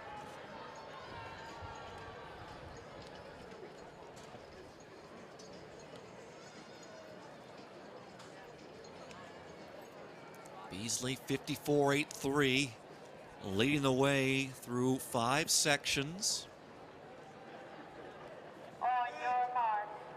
Section 6 will have Janiyah Barkley in lane 2, Ava Weiss in lane 3, Lizzie Pardue in 4, Sydney Kahn in 5, Emery Ross in 6, Gina Serto in 7, Reagan Moore in 8, and Sydney Ruckett in 9.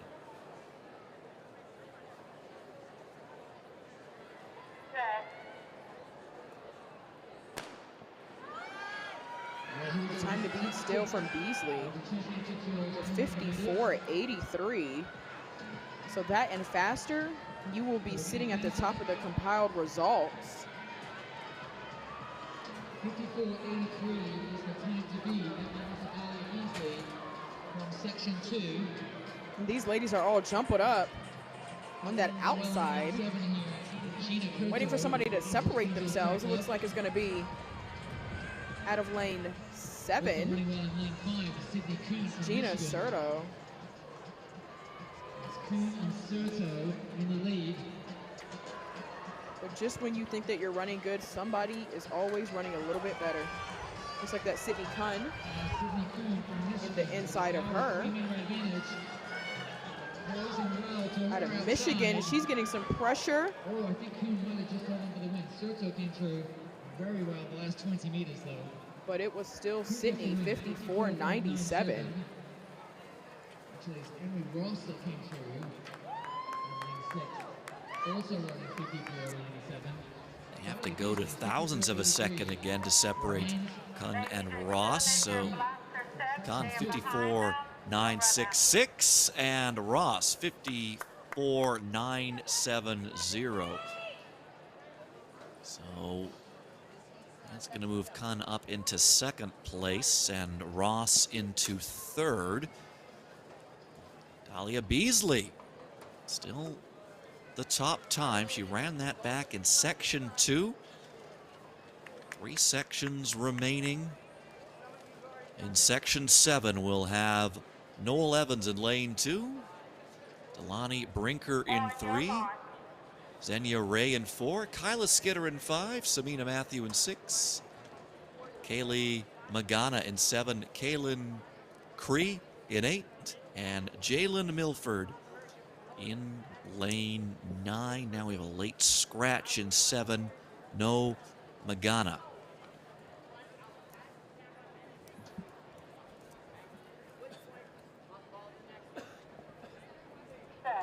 We've been seeing a couple of 54s now. Just waiting to see if we're gonna see one of these girls drop a 53 as we are now underway. Look at that start. On the pullback runway, Logan Gassard. This is second attempt. That's Samina Matthew with a fantastic start. But to her outside is Jalen Milliard.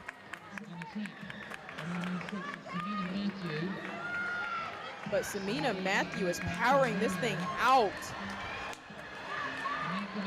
They're coming up from lane 3. Delaney Brinker is Brinker, and Matthew looks like Brinker has the edge now.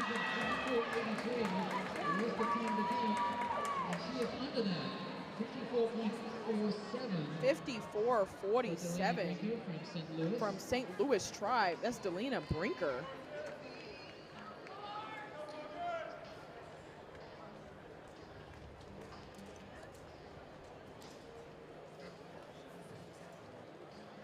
Great run from her. And that 54.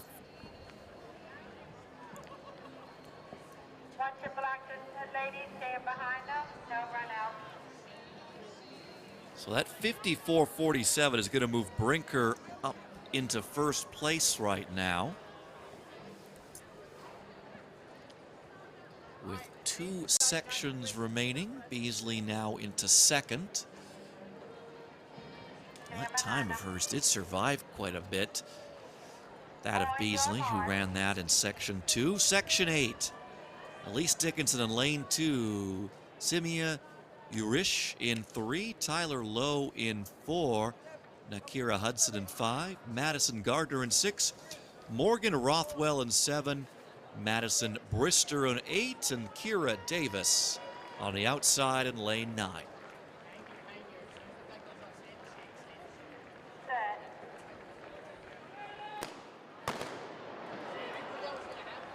So we have a false start on 8 seats. We have a false start. Hopefully we will see a green card come out. This is the 8 of 9 heats. Yellow card for lane 9. You must come up immediately and without delay. All right. Sounds like it's going to be a yellow card for lane 9. That's Kiara Davis. They said that she has to come up immediately when they say set. This is not self-paced, unfortunately, but luckily it was just a yellow for her and nothing else. Kiara Davis always has the fun hair. I remember her from indoors and how difficult it is to run track with different color hair and having to keep up with that.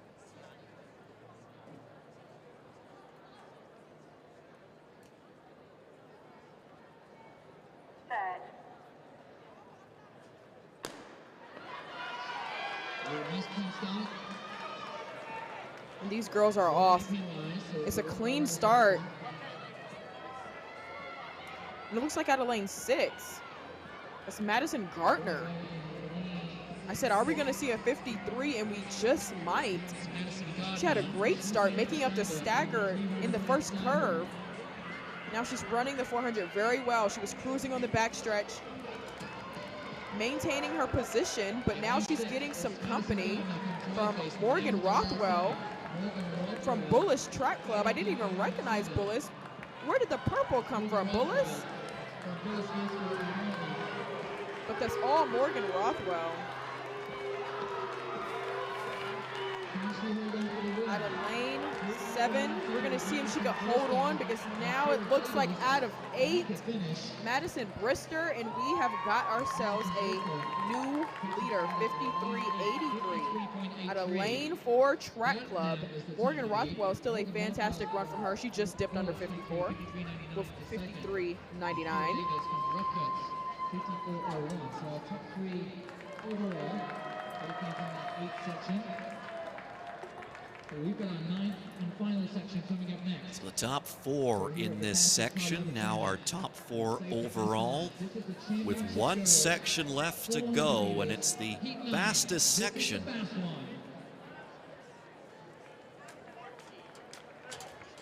So we have 7 runners getting ready to duke it out here.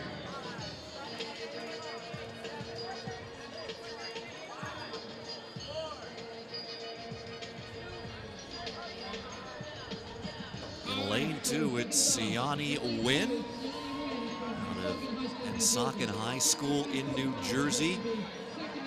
Saw her place second in the 100 meters about an hour ago.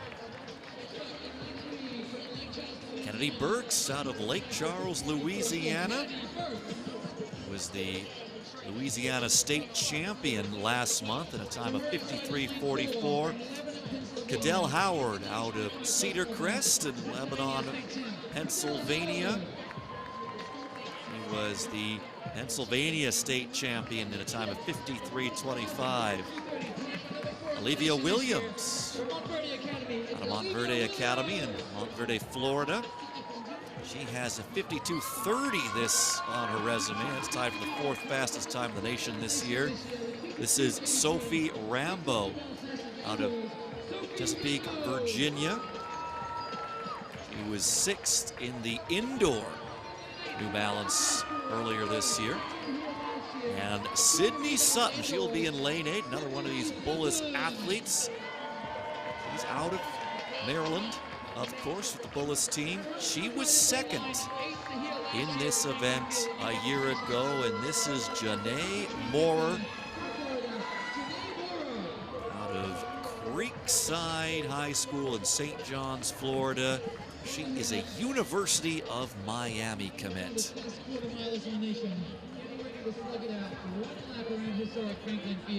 Now, we were trying to see a 53. We can almost guarantee that we might see a 52. I'm going to go ahead and check these meet records. It's actually held by 100 and 200 meter phenom Adasia Hodge, set last year with 52.40. Faith Franklin in lane 5. She won New Balance Nationals indoors with 53.02. And Olivia Williams was also in that race, but now Olivia Williams has increased her PR 52.30. She ran that back in March. She was 2nd in New Balance Nationals indoors, but she comes in with the fastest PR.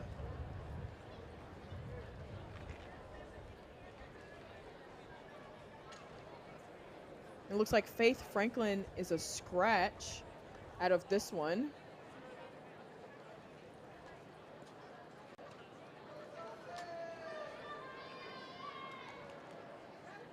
Sydney Sutton on your screen. New Balance Nationals Indoors bronze medalist with 53.08 from Bullis High School. That's Olivia Williams on your screen right now from Mount Verde Academy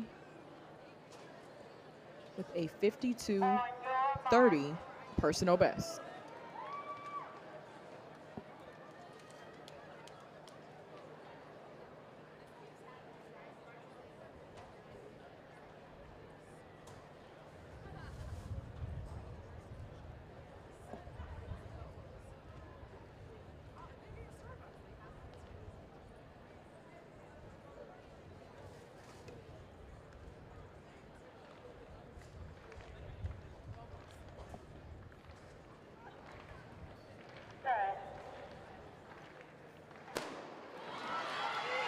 Section 9 of 9 for the championship girls 400-meter dash.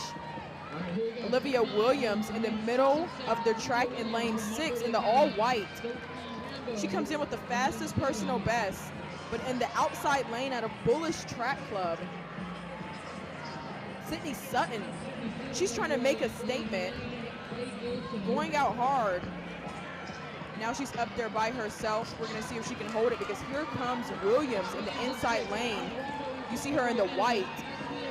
And then in between both of those ladies is Sophie Rambo. But here comes Olivia Williams. She's cycling those arms and coming down the final home stretch. Keep your eyes on the time. Olivia Williams is now separating herself from the rest of the field.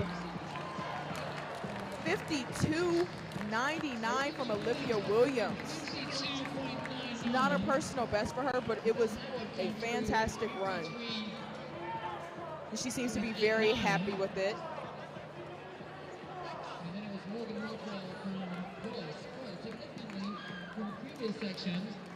Madison Bristol, Olivia Williams, your national champion, with 52.99.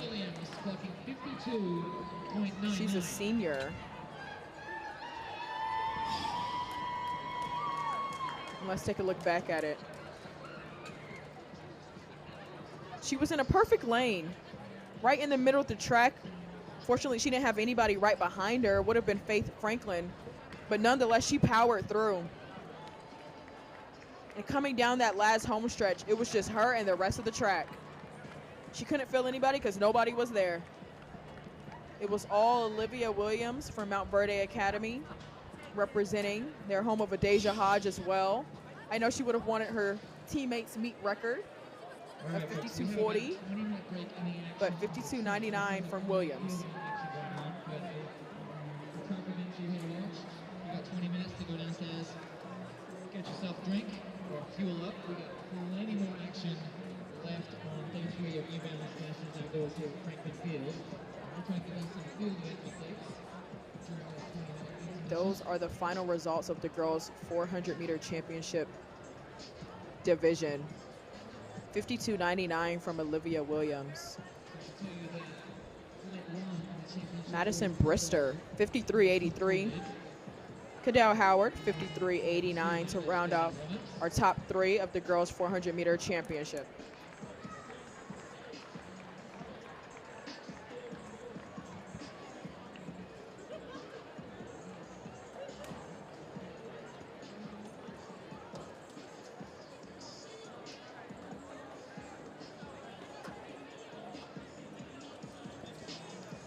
A little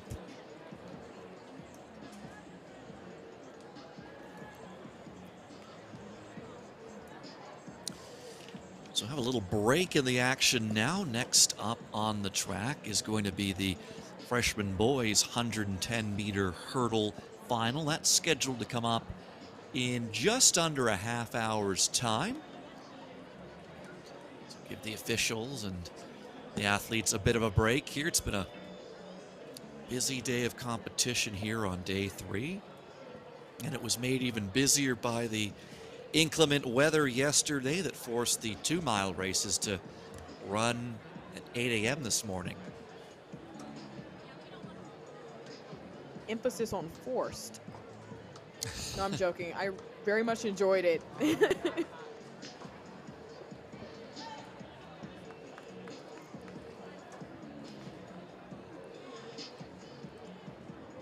these things sometimes happen, of course. You don't have the control of the elements like you would it during the indoor season, but so far today, the conditions pretty ideal. Gorgeous day in Philadelphia.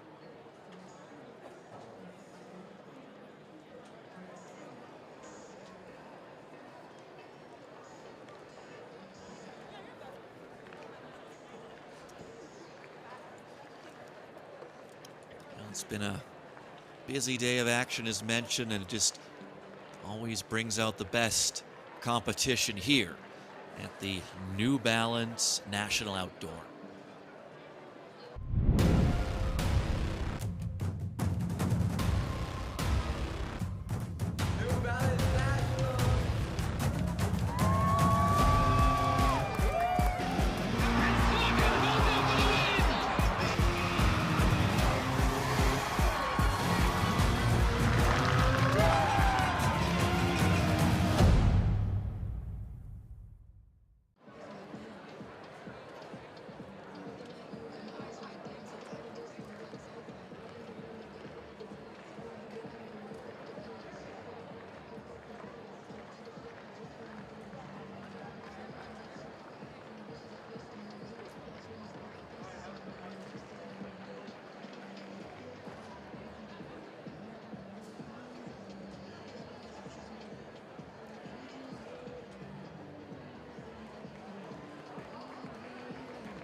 Client Ernest, her third for the World Championship triple jump, and that is a foul.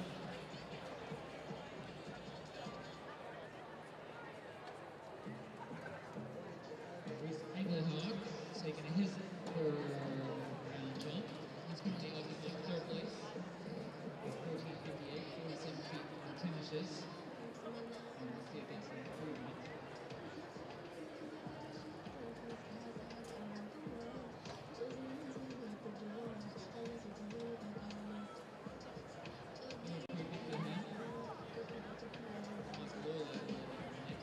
Right.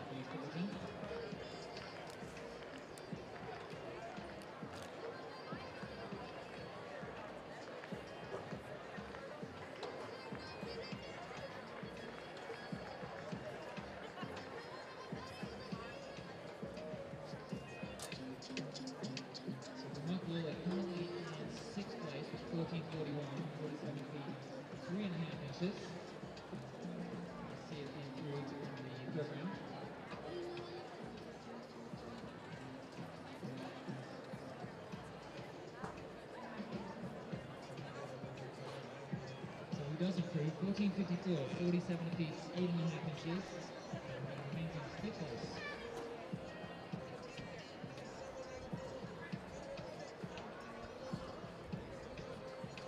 All right, we're going to throw it down to Olivia. Let's go down to the track. Kate Van Buskirk is with Olivia Williams. Olivia Williams. Olivia Williams of Montverde Academy in Florida, coming away with your first victory at New Balance Nationals, taking the win in 52.99. That's about as close as you can get as 53. But it was a big performance here today. How did you know you were going to be able to win the gold after that second indoors this year? Of course, I didn't really fully knew I was going to win. But it's always the goal, try to give it your best and push through the line. And you pushed hard to the line, you came away with a big win. You also anchored your team indoors to a victory in the 4x4. You're coming back tomorrow. You're going to lead things off for them with the 4x4. You guys going to come away with double gold? That is, of course, the goal. Of course, it's a goal. Well, you are headed to the University of Iowa in the fall. You're going to join an amazing program. They're so lucky to have you. Congratulations, Olivia, on your win in the Championship Girls 400. Thank you so much. Next up on the track, it'll be the boys, freshman boys, 110-meter hurdles final. That's scheduled to come up at about 4:53 p.m. Eastern, so about 20 minutes time. And when the action is back on track, it'll be Tom Fiore and Serenity Douglas taking you through all of that. So for now, we will sign off. But again, the action returning at 4:53 for the freshman boys 110-meter hurdles final.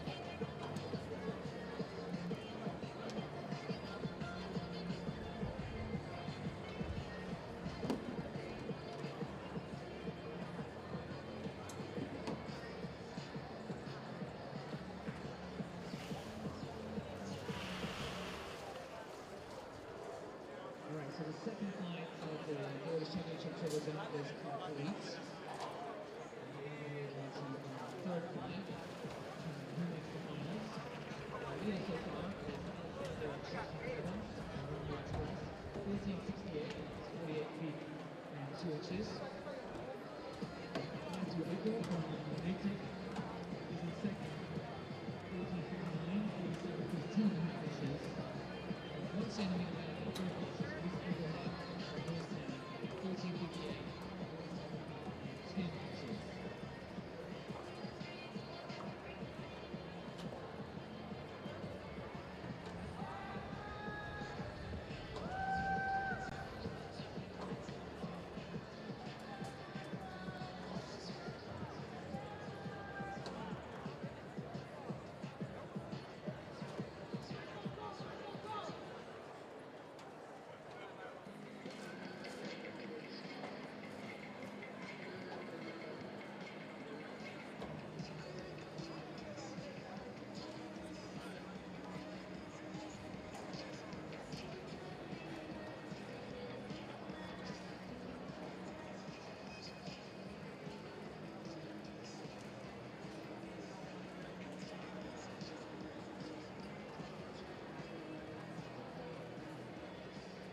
going to get things going in about 5 minutes.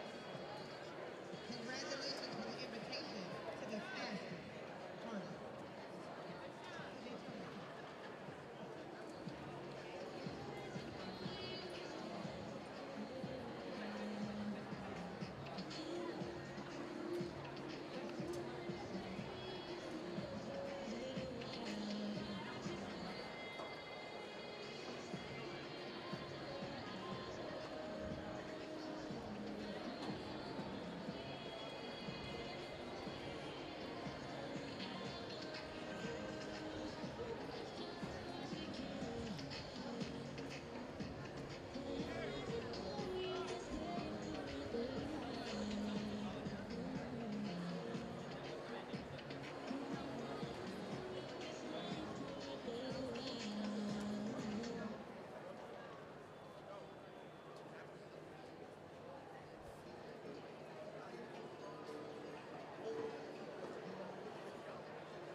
freshman boys 110-meter hurdle final. In lane number 1, Hayden Bearden.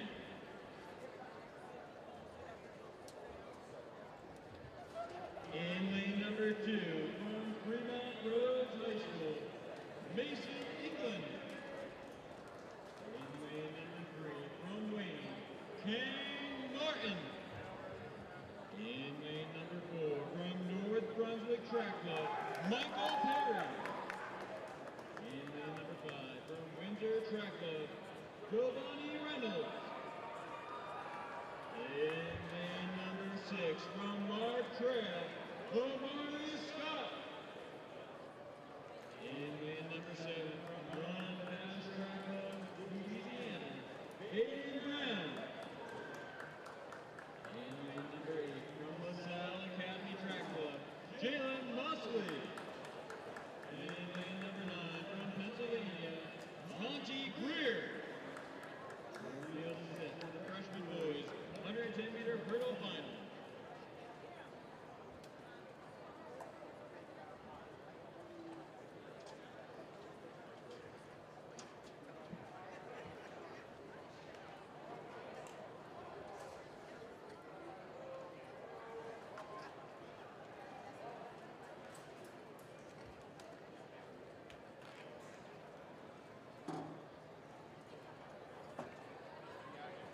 And we took a little break here, but we are back for the freshman boys 110 hurdles.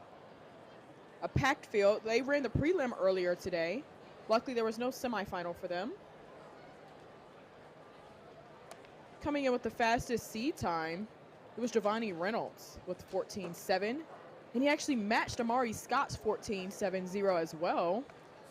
So it's going to be a pretty tough race between them. But the field, Hayden Bearden in 1, Mason England in 2, King Martin 3, Michael Perry 4, Giovanni Reynolds 5, Amari Scott 6, Faden Brown 7, Jaden Mosley 8, and then Monty Greer 9 to round off the freshman boys 110 hurdles. We've been having a whole lot of meet records go down. So just for you all's records, the meet record for this is 14:45 from Gabe Harris set last year. And there goes those lane assignments for you.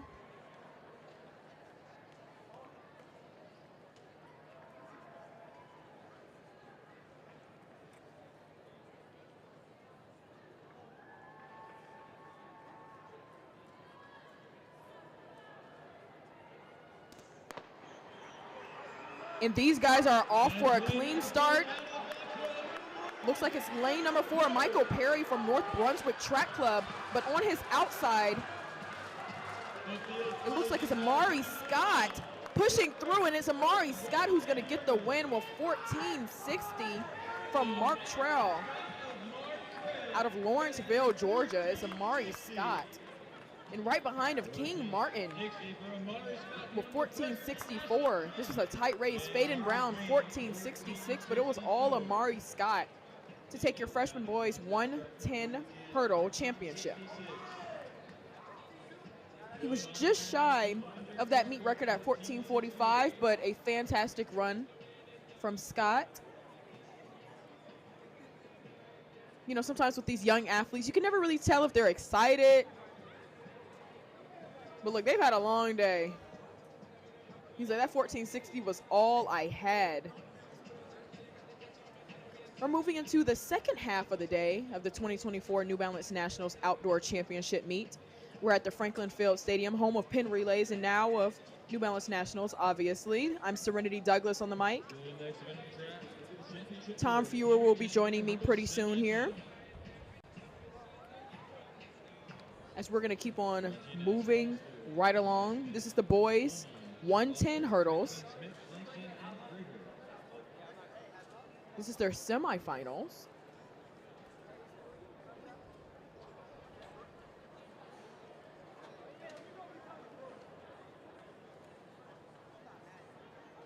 They ran earlier this morning.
For the qualifications, it is top 2 from each heat in next fastest time. So we're looking for a big Q with these races. 3 heats. Championship boys, 110 hurdles.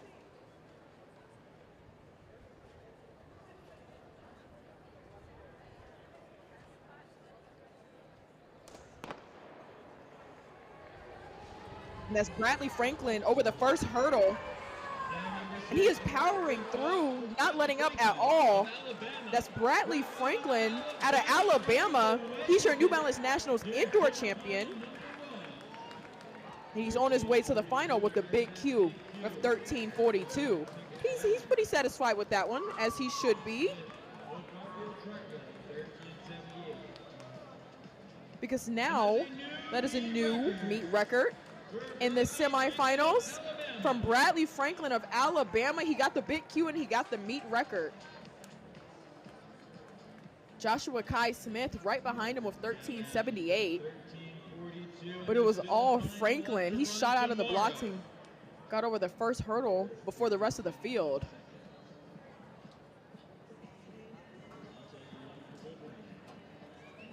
And there are those final results from semi number 1, Bradley Franklin, 13:42. Joshua Kai Smith in 2. Now earlier we had a meet record ticker. I want to say we stopped at 8, and now this is 9.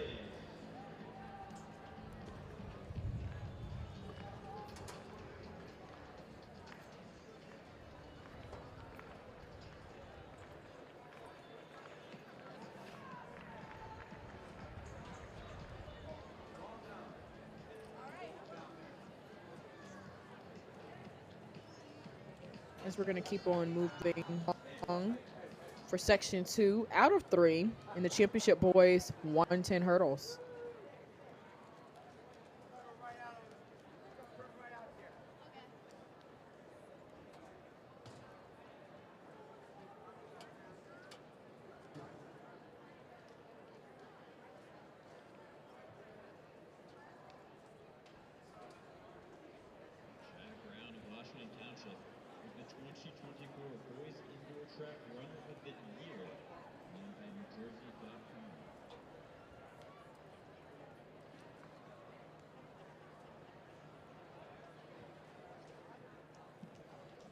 And this is section 2 of the boys 110 hurdles.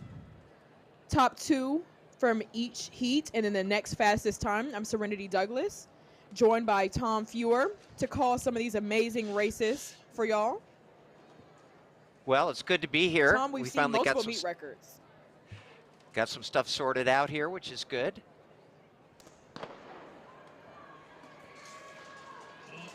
These guys are off. That's Anthony Waterman right in the middle of the track from DeMatha Catholic, but from his outside, that's Brown, but it's all Anthony Waterman, 13:64. From Brown, it's 13:72. So Anthony Waterman, definitely one of the favorites here. He ran 13:60 in the heats. He was second in his lifetime best, 13:51 on Wednesday. Of course, he comes from the very famous high school, DeMatha Catholic, which is known for its basketball prowess in the DC area. Yeshaya Brown also qualifying automatically at 13:72. Brown has a lifetime best of 13:43, and he was second at the New Balance Indoors this past winter to Bradley Franklin, who we just saw set a meet record in the first heat of 13:42. So a lot of these young men know each other. Sitting on the bubble is Isaiah Washington of Virginia at 13:91 as we now move to the third section. And we get a chance to see in this one Karamoko Sako, who won Wednesday in Seattle in 13:31. And he was also the Colorado State champion in the 110 hurdles and second Serenity in the 100 and 200. He'll be running out of lane 6, and it will not be an easy heat because he has Drew Dillard to his inside in lane number 5 and Ty Jackson 2 was outside in lane number 7. And both of those guys can scoot.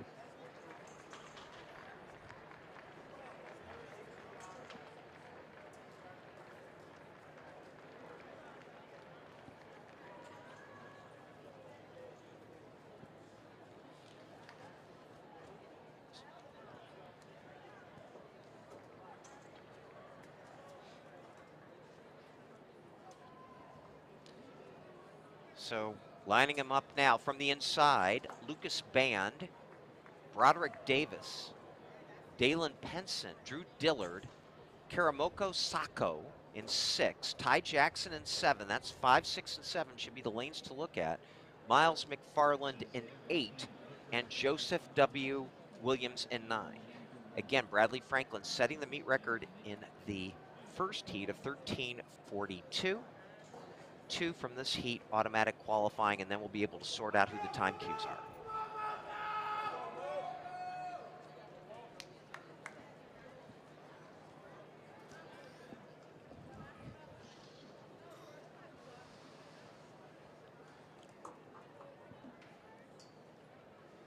Drew Dillard with the yellow arm wrappings there.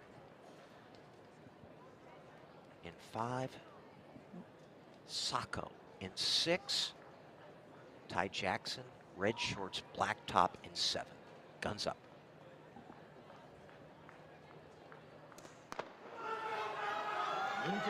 And it is very close over the first couple hurdles here, as we expected, lanes 5, 6, and 7. But here comes Sako, but also here comes Jackson. It's going to be a photo here, and it's going to be Jackson at the line. In a nifty 13:55, win 1.0 meter per second. What did you see there, Serenity?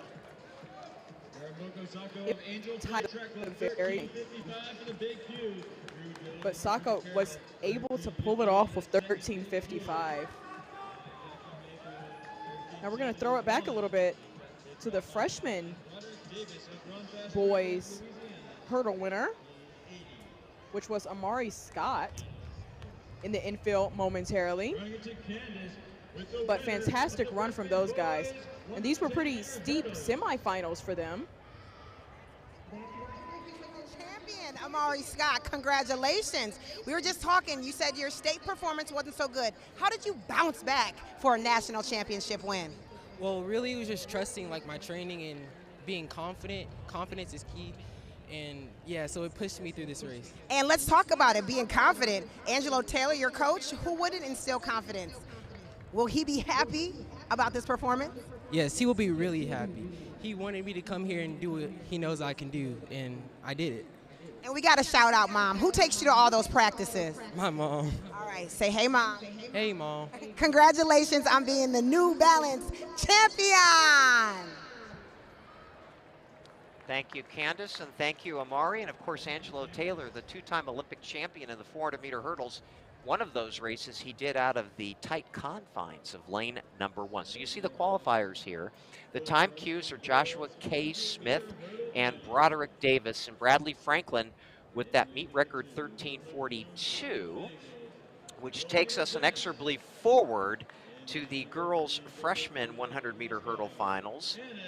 The meet record 14:37, set by Kyra Swart in 2023, could be under threat here, especially by Adrian Bowden, who ran 14:42 in the heats and was second in the 400-meter hurdles earlier in this competition. And it looks like we have one scratch here, but from the inside, in lane number 2, Alana Dennis. She qualified in 15:31. Next to her, Anna Eels, 14:93. Looks like lane 4, which was going to be Salih Russell, is out. That's Bowden in lane number 5, our fastest qualifier at 14:42 and second in those 400-meter hurdles. Morgan Holly in 6. Isabella Sotelo in 7. Skylar Brittman in lane number 8. And Aubrey Guy in lane number 9. This is the freshman girls 100-meter hurdle final. Meet record, again, 14:37. 37. It's a spectacularly nice afternoon here in Philadelphia, Pennsylvania. Partly cloudy, 83 degrees, some wind, but not too much.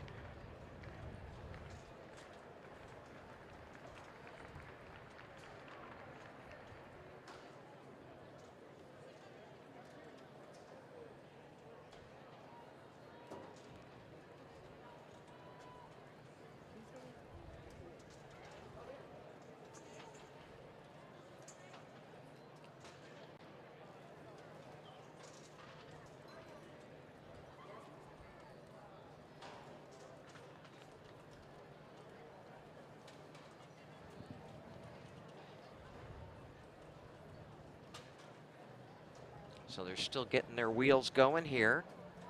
Let's kind of take you through what we've got for the rest of the day. We've got the championship girls 100-meter hurdles to follow shortly. Then the boys and girls prelims at the 200, freshman and championship. The boys and girls middle school finals for 200, the boys and girls freshman finals for the 100 meters, and then we have some barn-burning championship miles in both the boys and girls featuring some really scintillating matchups. When you get the likes of Drew Griffith facing Danny Simmons, and when you get an even more scintillating matchup, Sadie Engelhart versus Allie Zealand. Doesn't get much better than that. Okay, so we're getting ready to start.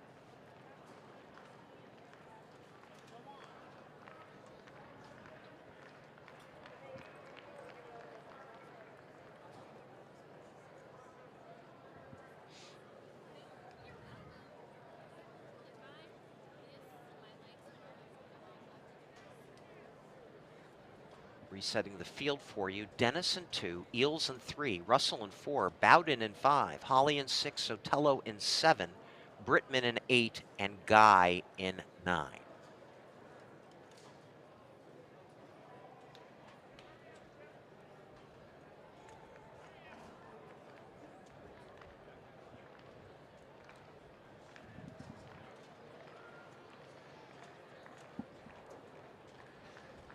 .33 inches of the height of those hurdles.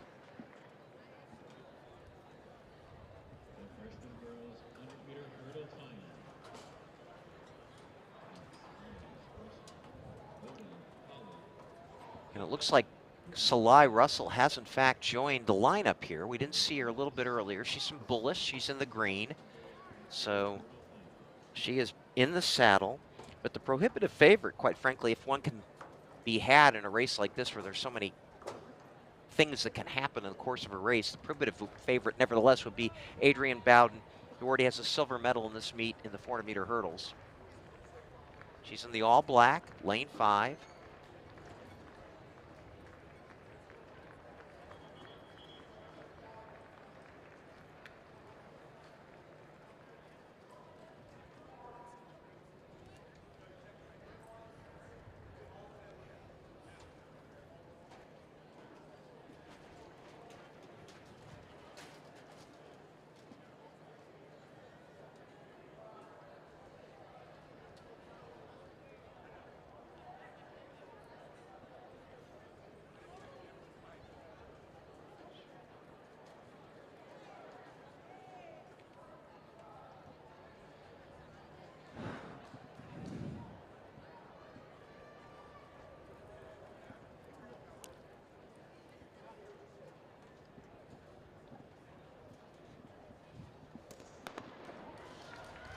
Bowden in 5 got a little bit of a slow start, beat to the punch by Russell in 4 in the lime green. It is Russell and Bowden. Now here comes Bowden.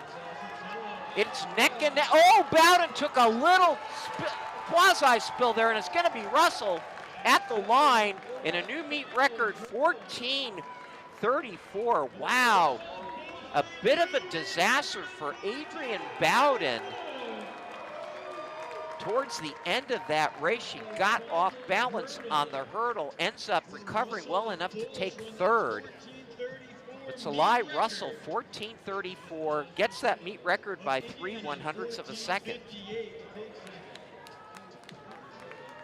So Tello second, 14:58. Bowden third, 14:74. And Morgan Holly, 14:82.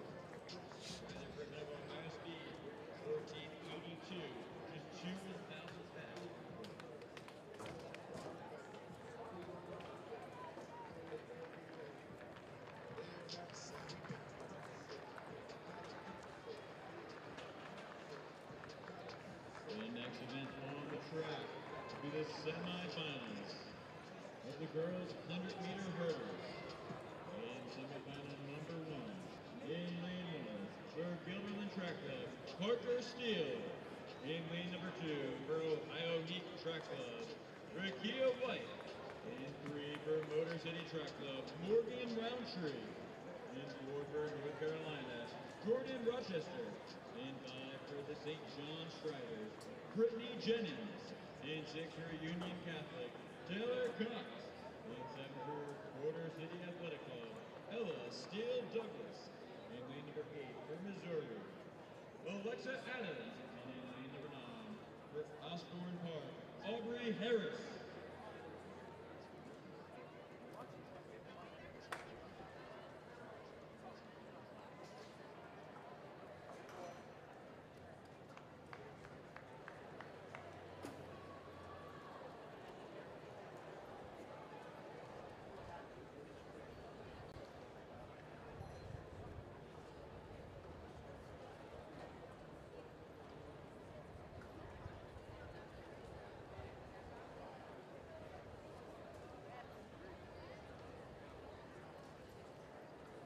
Now ready for the championship girls 100-meter hurdles.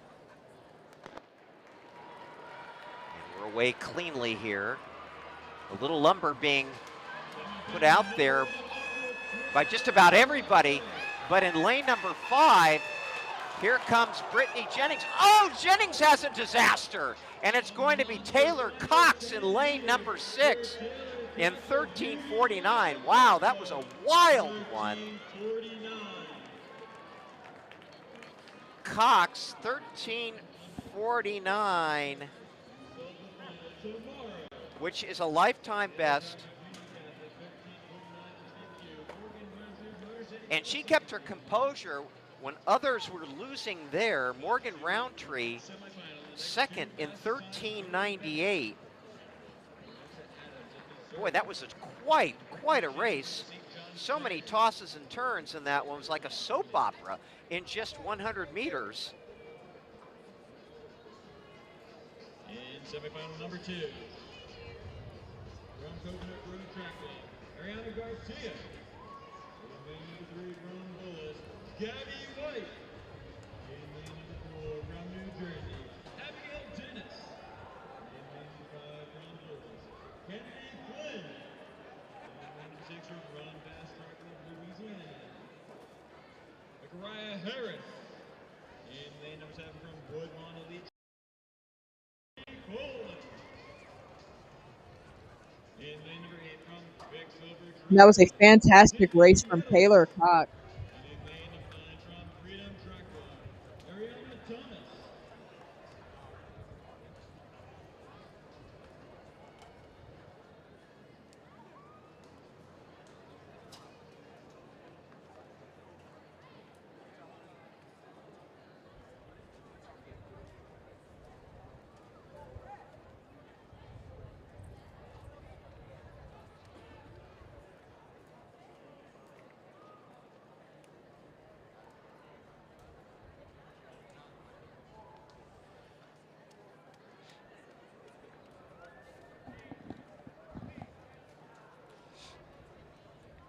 Okay, I want to just apologize for the technical problems that we have had here, but I think we're squared away as we move now to heat number 2. In lane number 2, Ariana Garcia, 3, Gabby White, 4, Abigail Dennis, 5, Kennedy Flynn, 6, Macaria Harris, 7, Destiny Coleman, Sydney Nettles in 8, and Ariana Thomas in lane 9. Just to recap, Taylor Cox, 13:49, and Morgan Roundtree, they were the automatic cues. And as we look ahead to this heat, Kennedy Flynn of Bullis ran 1370 in the heats. She was 7th in the finals last year at New Balance. She is running in lane number 5 in this semifinal, so would be the apparent favorite. Anybody else you like? I will also say keep your eyes on Makaria Harris in lane 6 from Run Fast Track Club out of Louisiana. She has put up a good fight in this last year and in the 60 hurdles indoors. We're off and running, and out of the box quickly are Flynn and Harris. Flynn in the black, Harris in the white. Down the stretch, only 2 automatic qualifiers, and it's going to be Flynn and Harris 1-2. 1374 is the time. Wind into a slight minus 0.2 meter per second. Makaria Harris second in 1387. Destiny Coleman third, 1391. So she has a potential to get in as a time qualifier. But Kennedy Flynn doing a very, very nice job in that race. Very difficult, obviously, Serenity, to kind of keep your composure as a young athlete when so many things are going on around you in the hurdles. I mean, story of every hurdler's life there, especially for 100 hurdlers, 110 hurdlers. You see all these things going on around you. You're just hoping that you don't get hit in the process. So sorry that it happened to you, but let's stay in each other's lane here as these ladies get flicked up. I've said it before, and I'm going to say it again. Bullis has come out with the uniforms, the specialized New Balance kits out here. It's hard to identify them with just one, so you just have to identify them by their speed. And we're going to go to section number 3 here. From the inside, Carrie Van Noy from Motor City Track Club, Sydney Harris, Maya Rollins, Madeline Cooper. And Madeline Cooper, certainly one of our favorites, ran 1353 just 2 weeks ago at the Moses Invitational. Gabriella Cunningham, another very good hurdler in 6. McKenna Barnett, in 7. Sophia Swindell in lane 8, and Aaliyah Turpin in lane number 9. So keep an eye on Madeline Cooper in lane 5.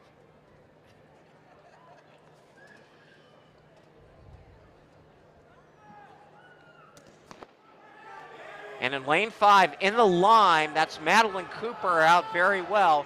Cooper, and to her outside, Gabriella Cunningham. It is Cooper and Cunningham, as we expected. Cunningham pulling away at the end, and Gabriella Cunningham, 1357. Madeline Cooper, 1374. They get the automatic time cues, and Destiny Coleman, 1391. So the time qualifiers will be Sydney Harris,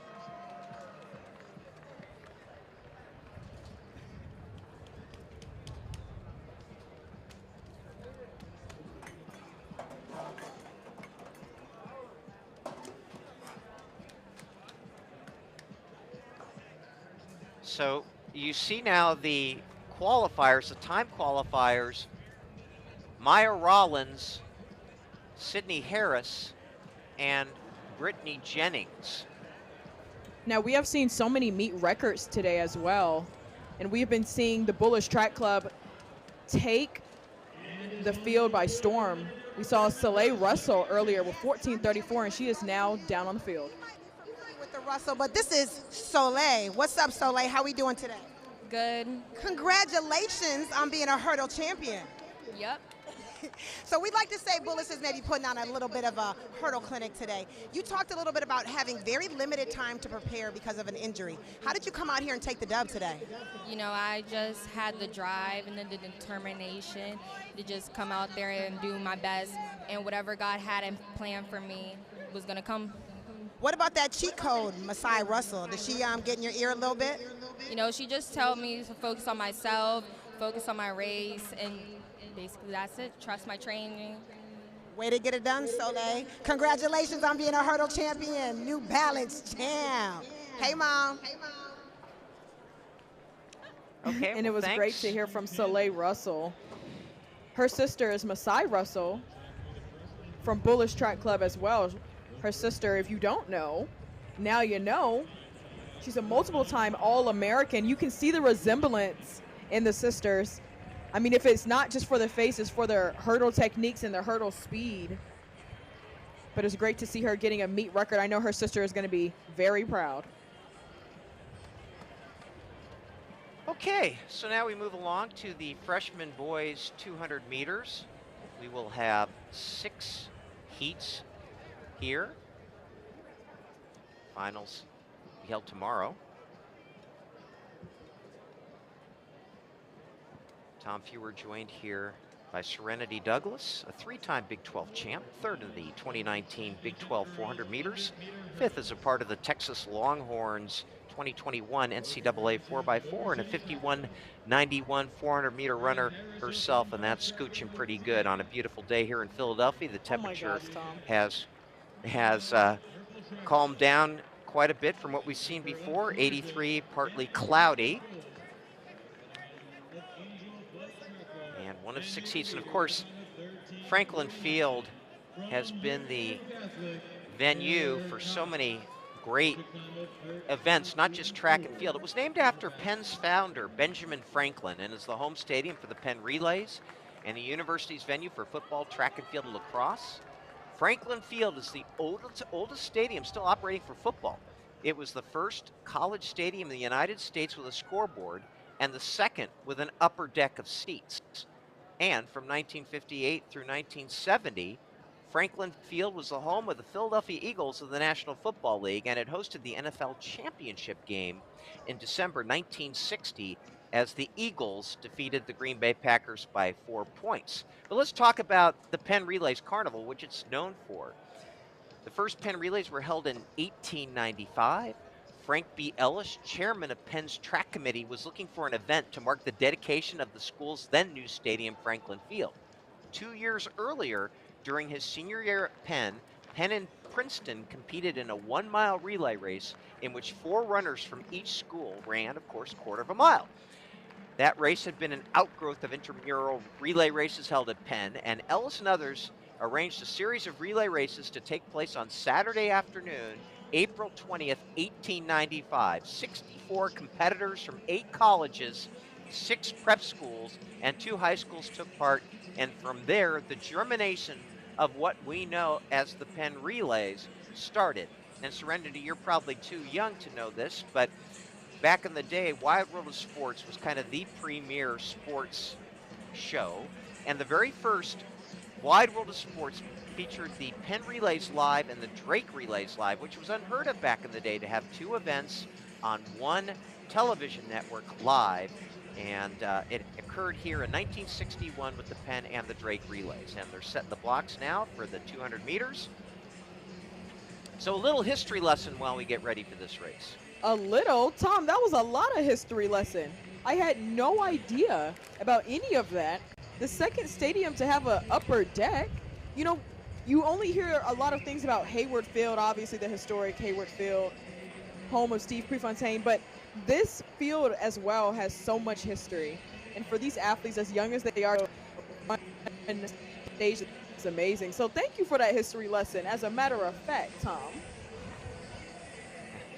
Well, Serenity, I do want to tell you that in 1971, which was live on ABC, the Penn Relays were a mile between Marty LaCory, the upstart at the time, who went to nearby Villanova College, Villanova University, about 11 miles away from Penn, and Jim Ryan, who was the legendary Jim Ryan, the American former world record holder, and the mile. And it was so captivating that that's how I became a fan of the sport of track and field, was off that one race here at Franklin Field, which really hasn't changed that much, other than, you know, it's been resurfaced with record tan.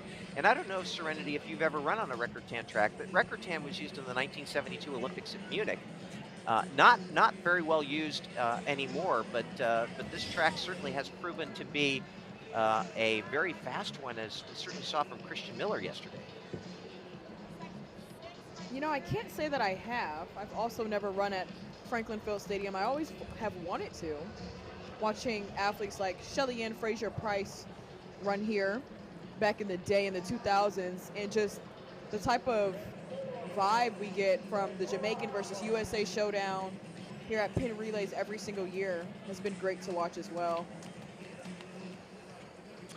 It has been, and a lot of history. A lot of history. There you see the meet record by Jake Odie Jordan, who we've seen in the championship level 100 and 200 in this meet. This one could be vulnerable to the type of field that we have. And let's set it for you. In this first heat, in lane number 2, Oliver Holowicki. In 3, Nasir Payton. In lane 4, Quashawn Haynes. In 5, Miles Therio. In 6, Stanley Smart Jr. In 7, Brian Porter. In 8, Faden Brown. And in 9, Jackson Alvis. And Stanley Smart Jr. in lane number...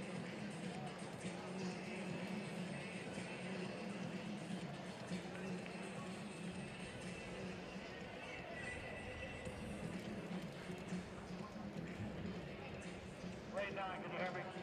Lane 9, can you hear me? Yes?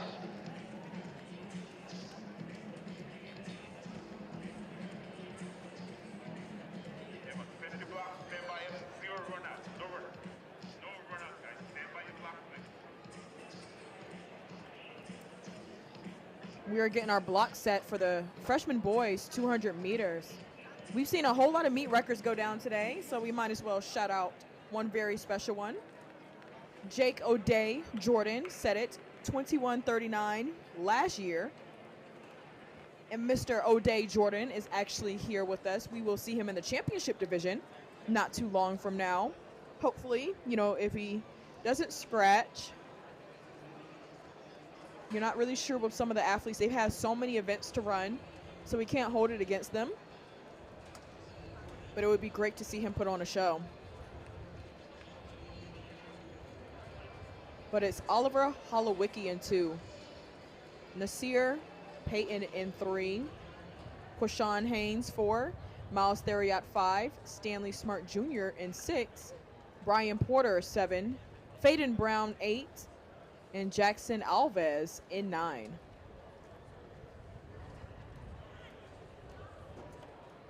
This is heat 1 out of 6 of the freshman boys 200. It is the 8th fastest, so nobody's getting a big Q. We're going off of time here.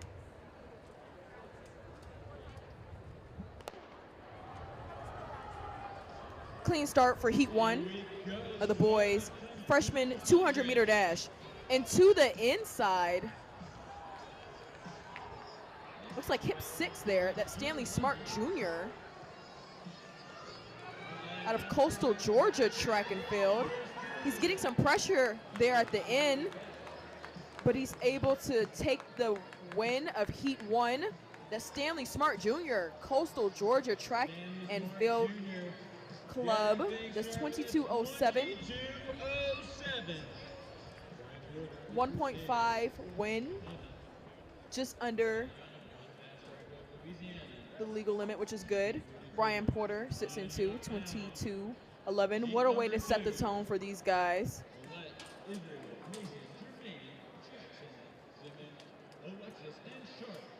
So like I said before, no big Q, no little Q. It's just all on time. Hopefully Mr. Stanley Smart Jr. is A-okay. We saw him in the 100s earlier. It's hot out there. And these athletes have been working hard all year for this moment.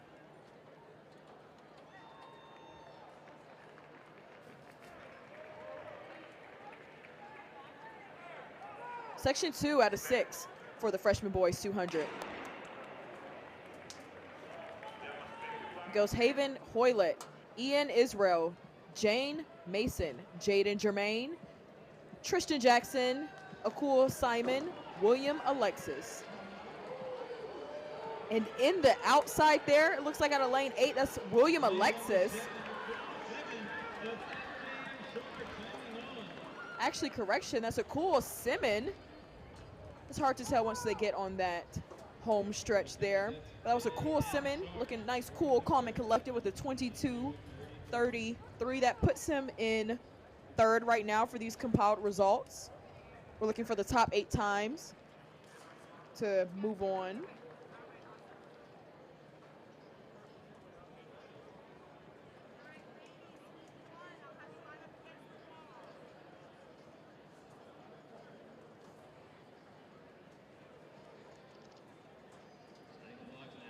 There is no semifinal for this event.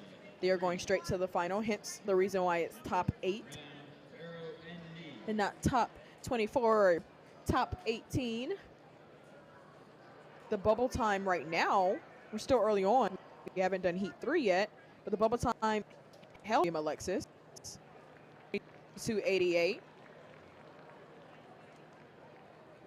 As we are heading set 3, 6. Might see records come,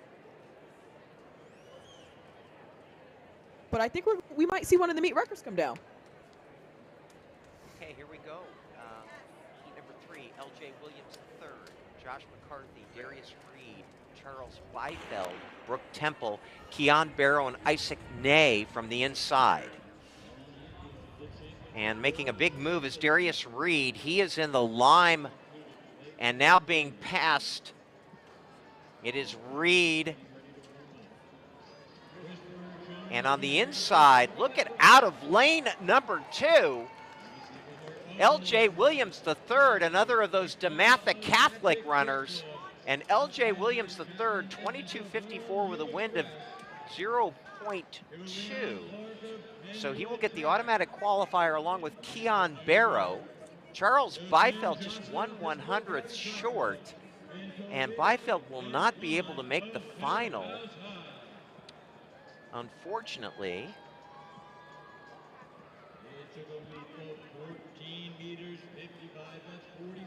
That was a tough run from Williams. He was all the way in lane 2, being in the inside of that rail, but at least he could chase the other competitors down because it's all depending on time. Unfortunately, you can't just win and make it to the final. It all depends on time. It's the top 8 times go on to the final, and that was a great run from him. That lane 2 is a very, very tight lane 2 as well because you're running around a football field. And any stadium that has a configuration around a football field, the turns are going to be super tight. Okay, heat number 4, in lane 2, Alex Patterson, Zion Allen in 4, Kane Morris in 5, Zamarian Lawson in 6, Evan Vaya in 7, Anthony Brittenham in 9, and third from the left, that's Evan Vaya from St. Louis in the orange, and he is going out extraordinarily fast, looks terrific. As they straighten out, it is Vaya in 7, and in lane number 6, Zamarian Lawson, and wow, 21:97 with a plus 0.4 meters per second wind. That is the fastest time of the day. And a really nice performance by Zamarian Lawson.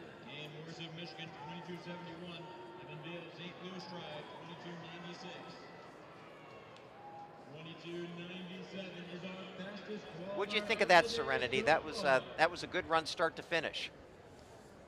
It was a fantastic run start to finish. He was powering through the entire time, using nothing but arms. We saw Mr. Lawson earlier today, so luckily it could be a good thing because you have some reps under you, but also your legs could tighten up just a little bit, but he looks very good. Okay, heat number 5, Sierra Scurry in 3, Marshall Stokes in 4, Jake Brown in 5, Matthew Gregory in 6, Marquise Mabane in 7, Caleb Smith in 8, and Jesse James in 9. And wow, in lane number 6, that is Matthew Gregory from Pennsylvania going out like a house of fire. Gregory wire to wire, and he's easing up right now. Boy, is this an impressive performance by Matthew Gregory. And little time malfunction there. Hopefully we'll get a mark out of this.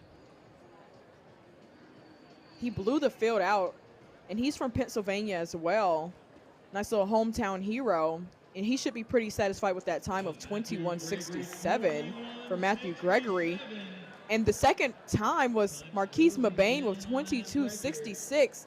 So Gregory was in a league of his own down that home stretch. He was in a league of his own, winning by almost a second. It's a national championship. You don't expect to see that kind of thing. Really impressive performance, start to finish, and I felt like he wasn't even going full throttle there, Matthew Gregory. And this young man looks ready to go. By the way, Matthew Gregory was the second fastest qualifier for the freshman 100-meter final later today. He ran 10:82, but that was the fastest legal time, as Raymond Hawkins ran a 10:70 wind aided. Hawkins, by the way, also second in the long jump, 22.8. These athletes so impressive in multi-events. Okay, here we go. Heat number 6 in lane 2, Ronald Trout. 3, Caden Enright. 5, Kamar Johnson. 7, Corey Brown. 8, Jalen Stubbs. 9, Christopher McDonald. And again, third from the left. That is Corey Brown in the white. And it's Brown, and to his outside, Jalen Stubbs. Brown and Stubbs. Brown with the big O. Looks like he's going to hang on. And Corey Brown, 22:05. That is the third fastest time of the day, but wind aided, and a considerable wind at that, 3.2 meters per second.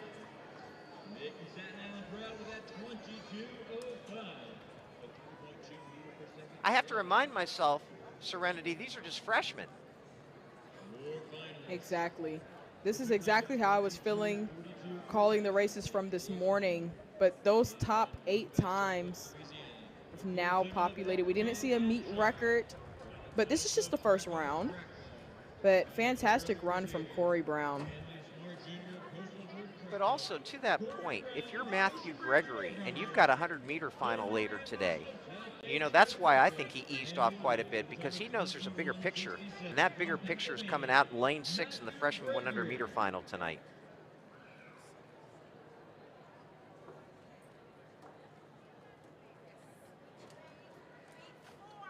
And you guys so now just saw there, the final time was Faden Brown with 22:42 to make it on to the final.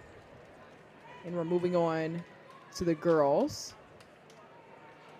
One of 5 heats in the freshman girls 200. Jada Hawkins in 2. Camille Halitz in 3. Ehai Egbomian in 5. Grace Bethel in 6. Maya Summers in 7. Hunter Cochran in 8. And Mia Anderson in 9. Watch out for Grace Bethel in 6.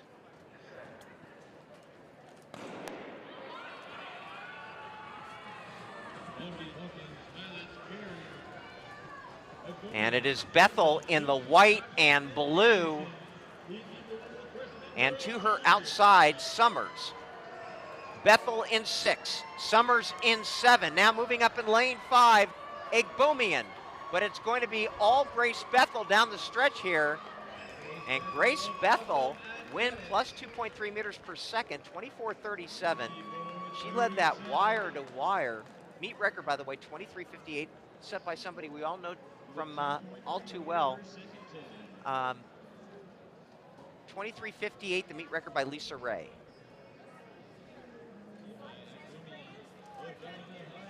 And we just saw Lisa Ray set another meet record in the 100 earlier with 11:26. But that was a fantastic run from Grace Bethel from Awesome Athletics. She was in the 100 earlier, so she got to get all warmed up with that one.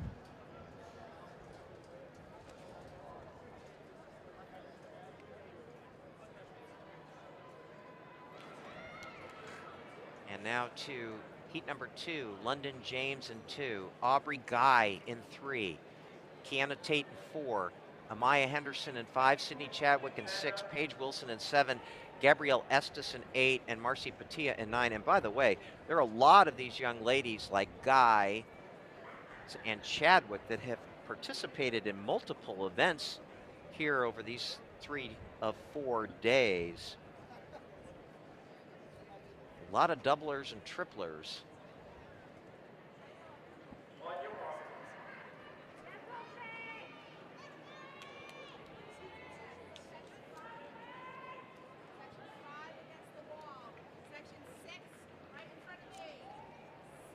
Guy will be in the 100-meter hurdle final, or was in the 100-meter hurdle final earlier today.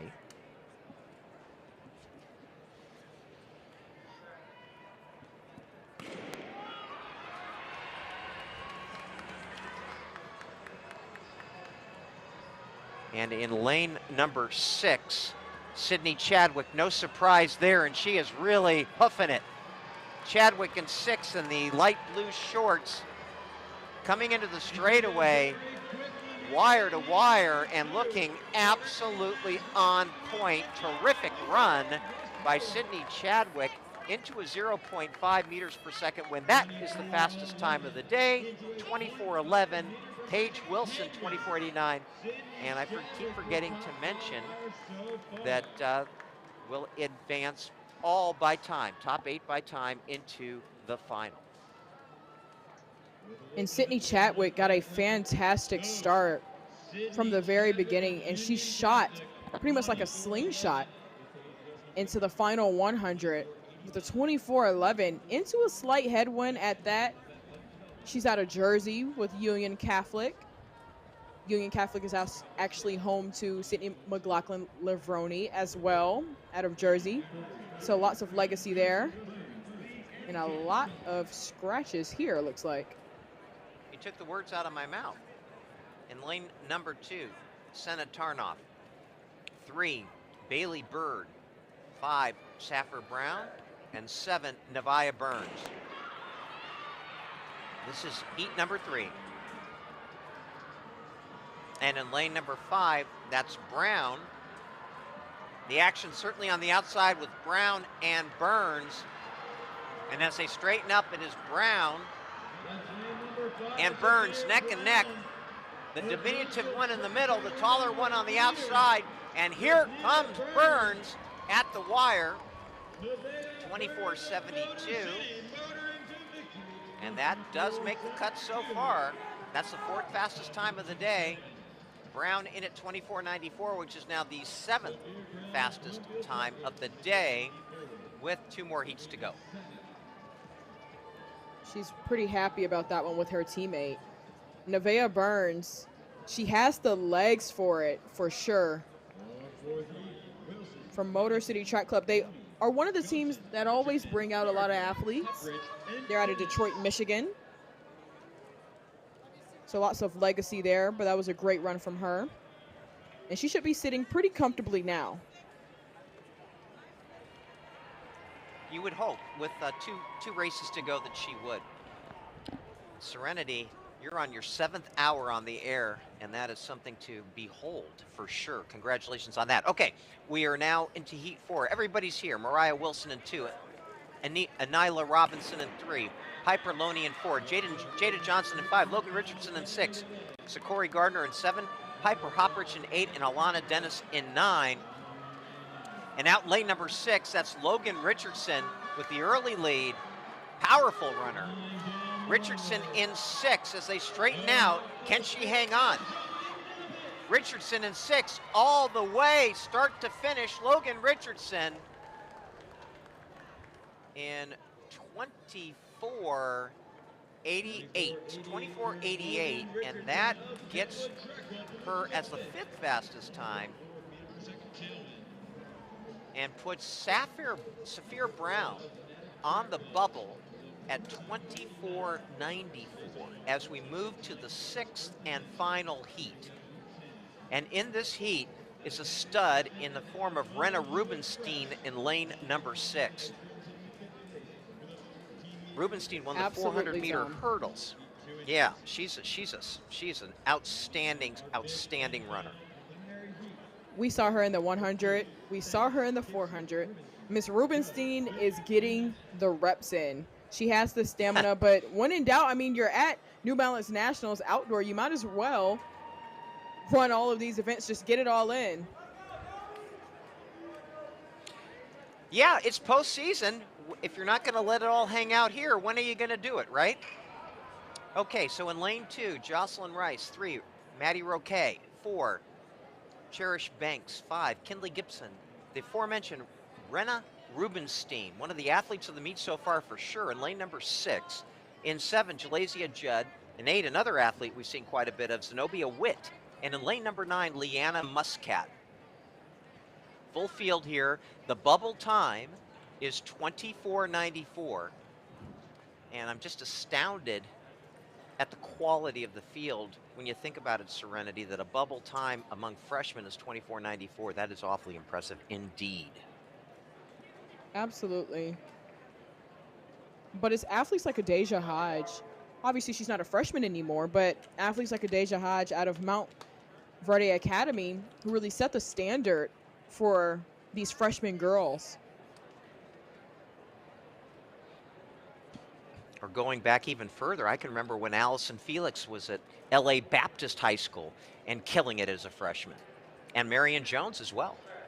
All of them were great young runners. Rubenstein in 6, out very well, already making up the stagger to her outside. And look at Renna Rubenstein go. My gosh, the turnover and the lengthy stride.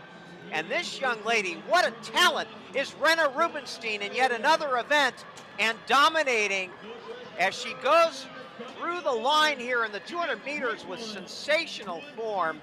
Makes it look so easy. 24:24 win, 1.0 meters per second.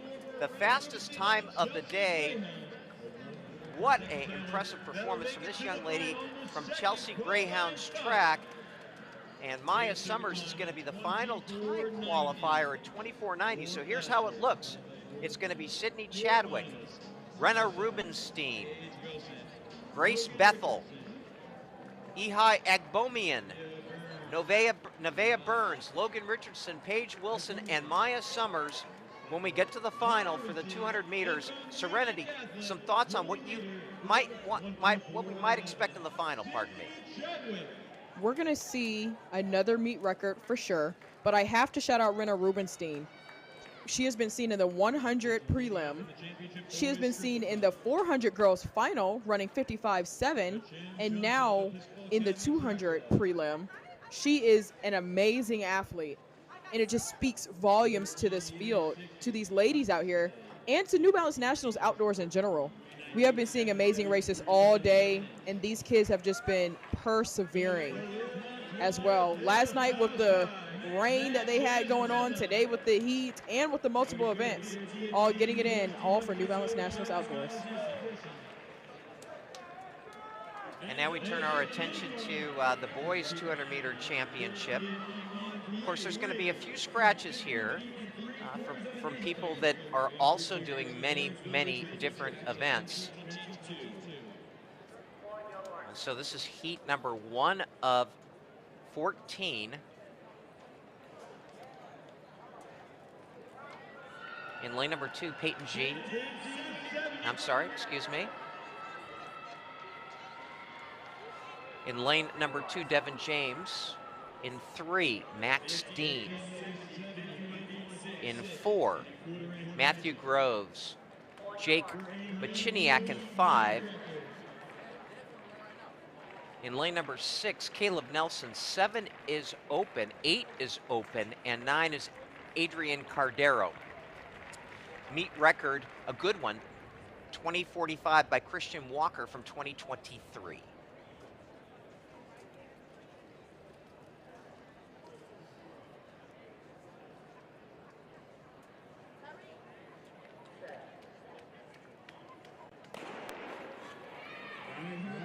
And we're away cleanly.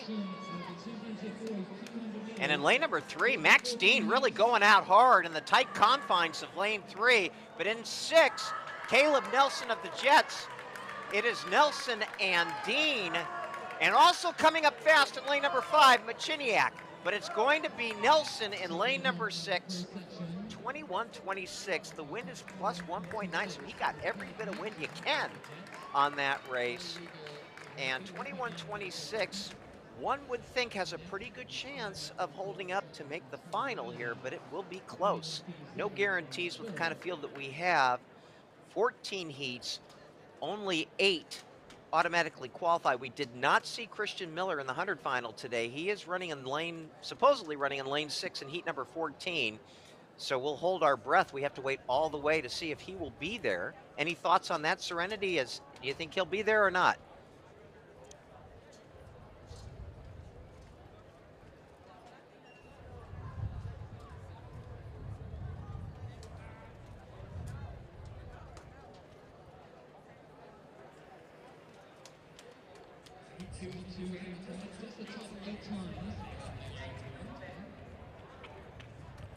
So here we go in heat number 2.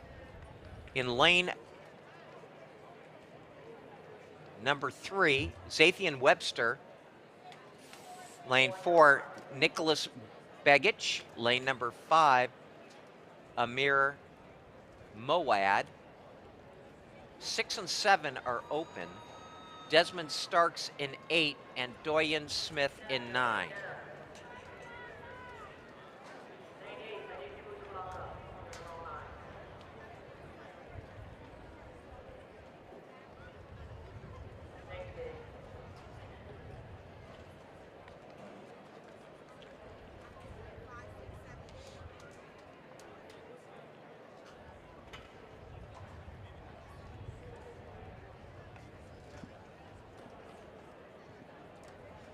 So resetting the blocks here for Desmond Starks of Archbishop Carroll.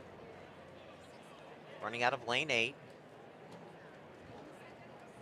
Jaden Wiley was supposed to be in this heat, the 10:21:2068 USA, but he won the USATF under 20 100 and 200 meter championship in Eugene, Oregon over the last couple days. So I'm not surprised he's a scratch, but he was supposed to run in lane number 6. And congratulations, by the way, to Jaden Wiley for pulling that off against college freshmen, winning the under 20 championship, the young man from Duluth High School in Duluth, Georgia.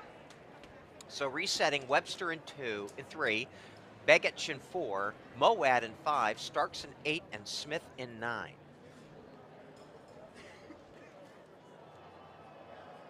Have a little movement there. Now they may call this one up. Serenity, if the officials have a heart. And I can't tell, is that a red? That's a red card. Yeah, no heart there. Okay, so now all we're down day. to 4. They've been lenient. They've been pretty lenient with some movement in the blocks. They know that these kids are pretty young, but obvious things, no, this is still nationals. Can't have that. Well, Serenity, we're now down to 4 runners. If it's like 10 Little Indians, we'll be down to 1 here shortly. But from the inside, Webster, Moad, Starks, and Smith.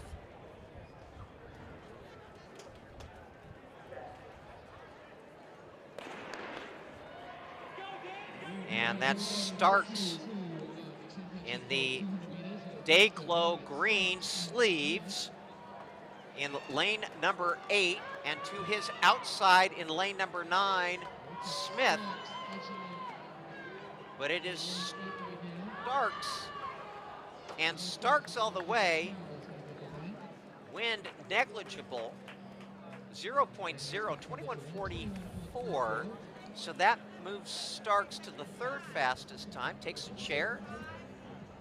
Take a load off the feet for Desmond tired. Starks. Big smile, though. Like the big smile. Okay, so Starks, by virtue of going out to the thousandths of a second, is 21:434, 0.03 of a second slower than Jake Machiniak. So you never know if that's going to be a decider for the advancing 8, and the bubble time now 22:02 by Zathian Webster as we move to heat number 3. That bubble time is not going to last very long because we got 14 heats, and then if Christian Miller shows up here, then you know, Katie bar the door, as they say, and what kind of time he could run here. Okay, so we go to heat number 3. Kahari Wilbon in 2, Javian Green in 3, Julian Canigliaro in 4, Maxime Rykov in 5, Jordan Johnson in 6, Siddhant Kumar in 7, Corey McManus in 8, and Joshua Onwu-Illy in lane 9. Onwu-Illy is another gentleman who has competed in multiple events here at this meet. A few no-shows here, Johnson, Canigliaro, and Green. So from the inside, it'll be Wilbon, Rykoff, Kumar, McManus, and Onwunili.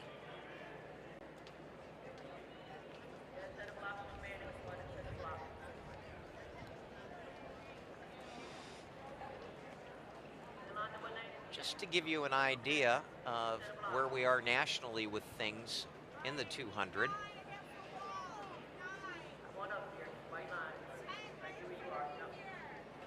And it looks like Zamari Sanders, who we saw in the 100 earlier today, he's the fastest time in the country at 25.0. Christian Miller, 20.51. We're going to see him hopefully in heat number 14.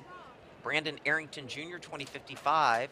Jelani Watkins from that great team at Humble Atastasita, the National High School 4x100 meter record holders who broke 39 seconds earlier this year.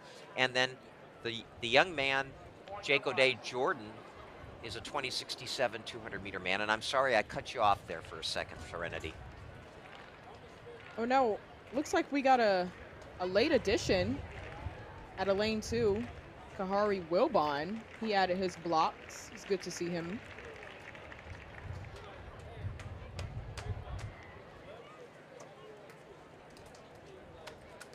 Or lane 3 rather. Javian Green. Okay, we are out. And in lane number 8, that is Corey McManus, but he's being pushed in lane number 7 by Kumar.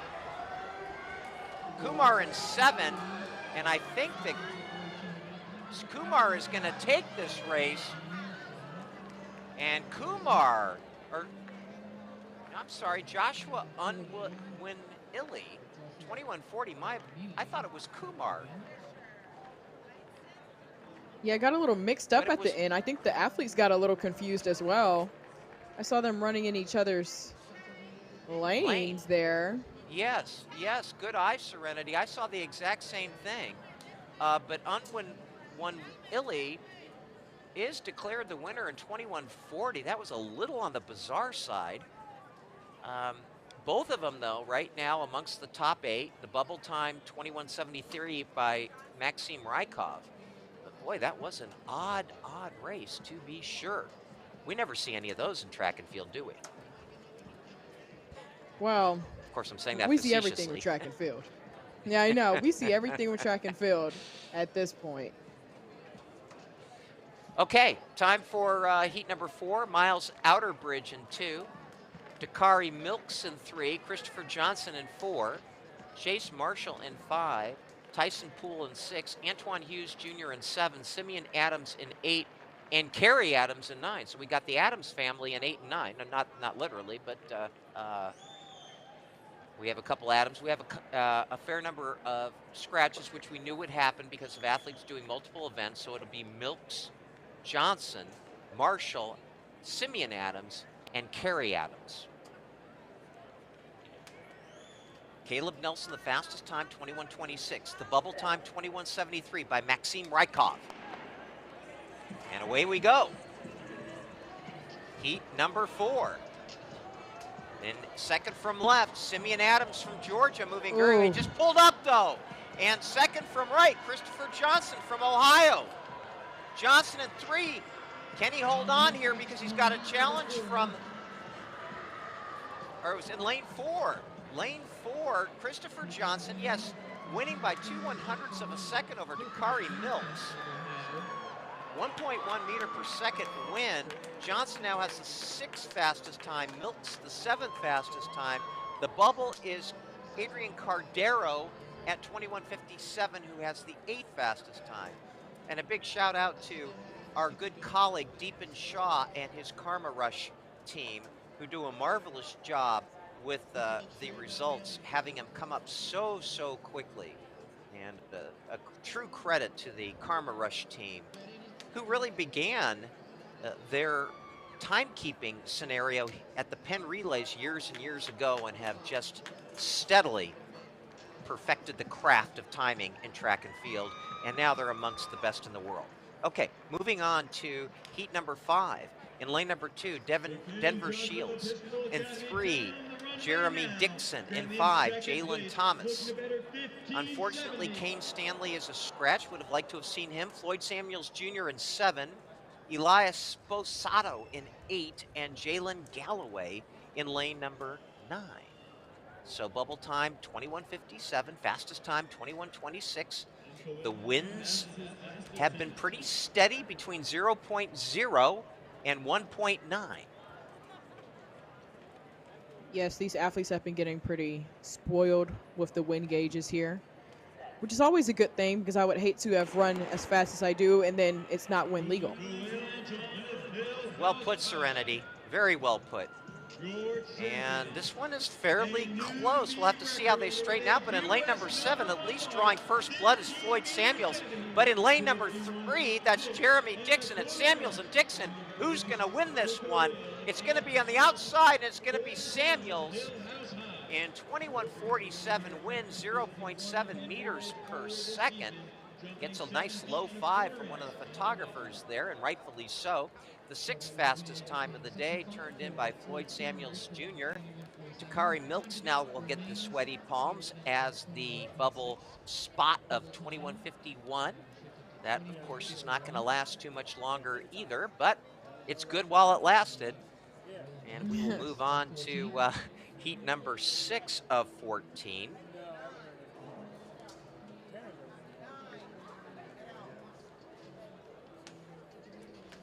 Now we're going to see Zamari Sanders in heat number 10, lane 6. I'm excited to see him. What were your impressions, Serenity, of this young man? Zamari Sanders is a fantastic athlete.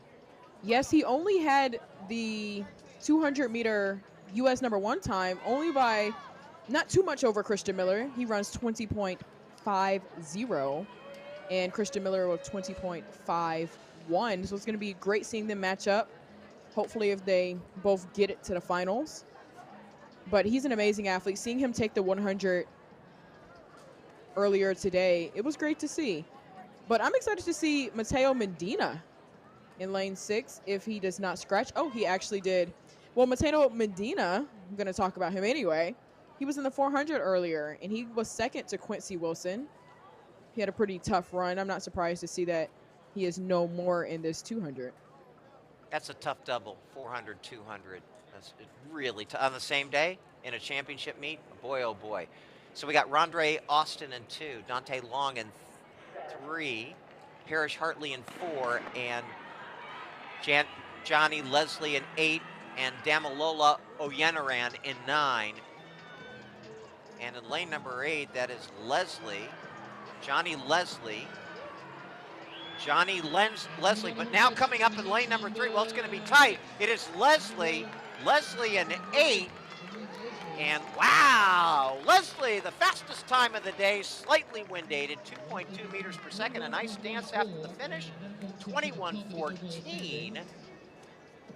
2.2 meters per second wind, barely over the allowable. A nice run by Damalola Oyeniran in second at 21:43. He pushed Leslie quite a bit in that race. And the bubble time now, Floyd Samuels Jr. sits on that precarious bubble at 21:47. And to your point, Serenity, I am really looking forward. I hope Sanders and Miller go head-to-head because that's going to be a special race between the Floridians.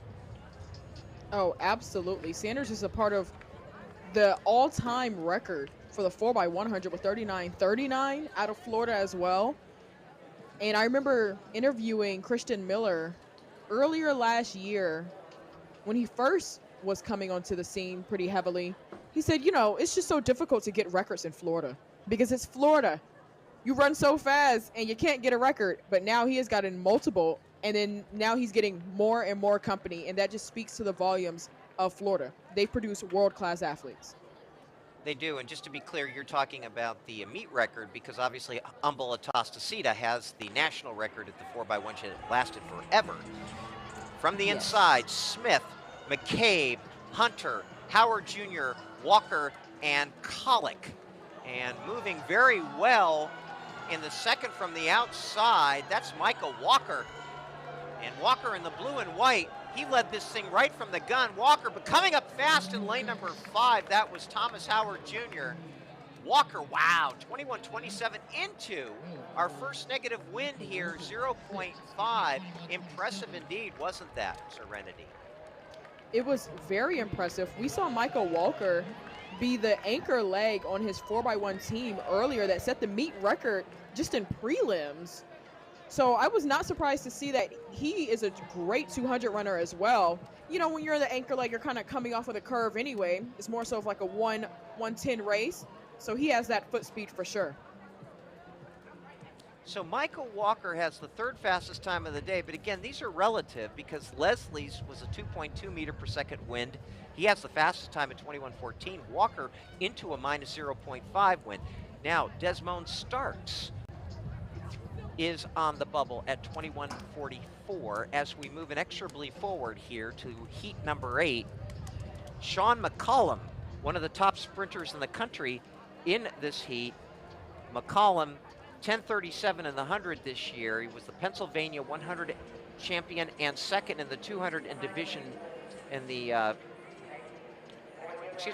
the Pennsylvania champion, fourth in the New Balance indoor 200 this year. 20:88 wind aided time in this event for Sean McCollum. He was in the 100 earlier. He's in lane number 6, and he would be the man to beat for sure here, one of the country's top sprinters.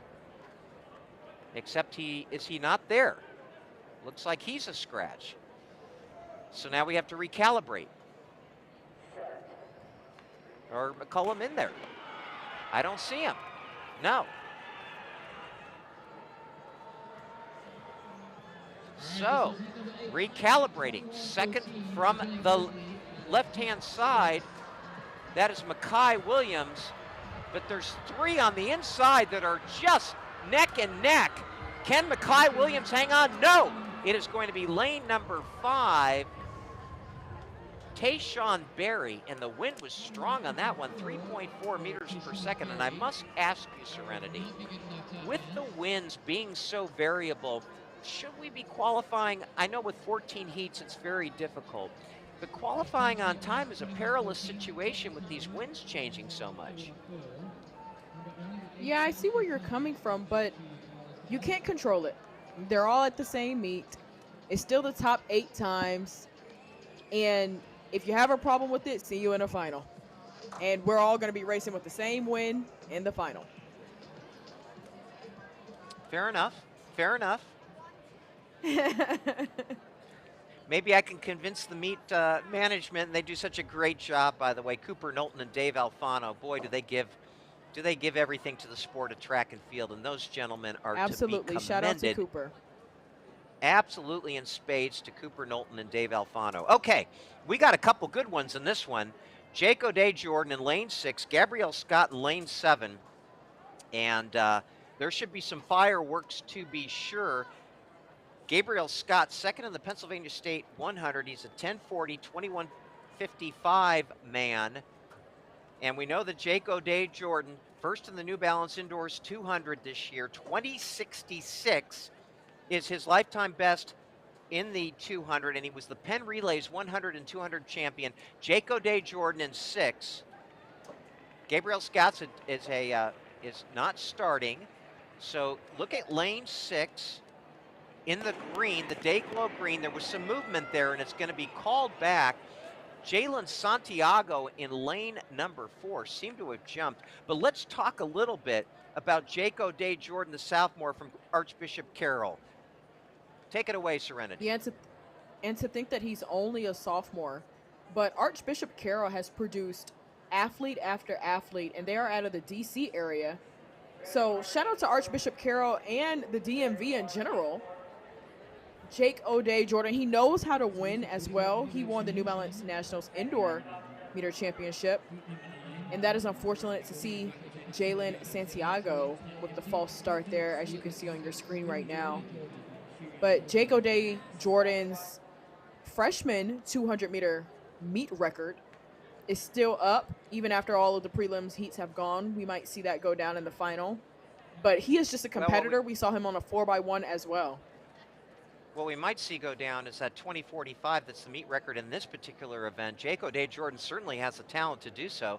running 2066 on the tighter confines of that fantastic New Balance indoor facility in Roxbury. And Jake O'Day Jordan in the Dayglow green. This is a young man to watch. Dayglow's sock on the right. And look at him move. Look at that turnover for Jake O'Day Jordan. Excellent mechanics as he comes into the straight. And this is one of the finest 200-meter runners in the country. Jake O'Day Jordan easing up at the line, and yet the fastest time of the day, easing up 21:05, wind 1.0 meters per second. And boy, oh boy, are we going to have a Donnybrook in the final between him, Sanders, and Christian Miller. And bring it on. This one's going to be a real burner. Absolutely.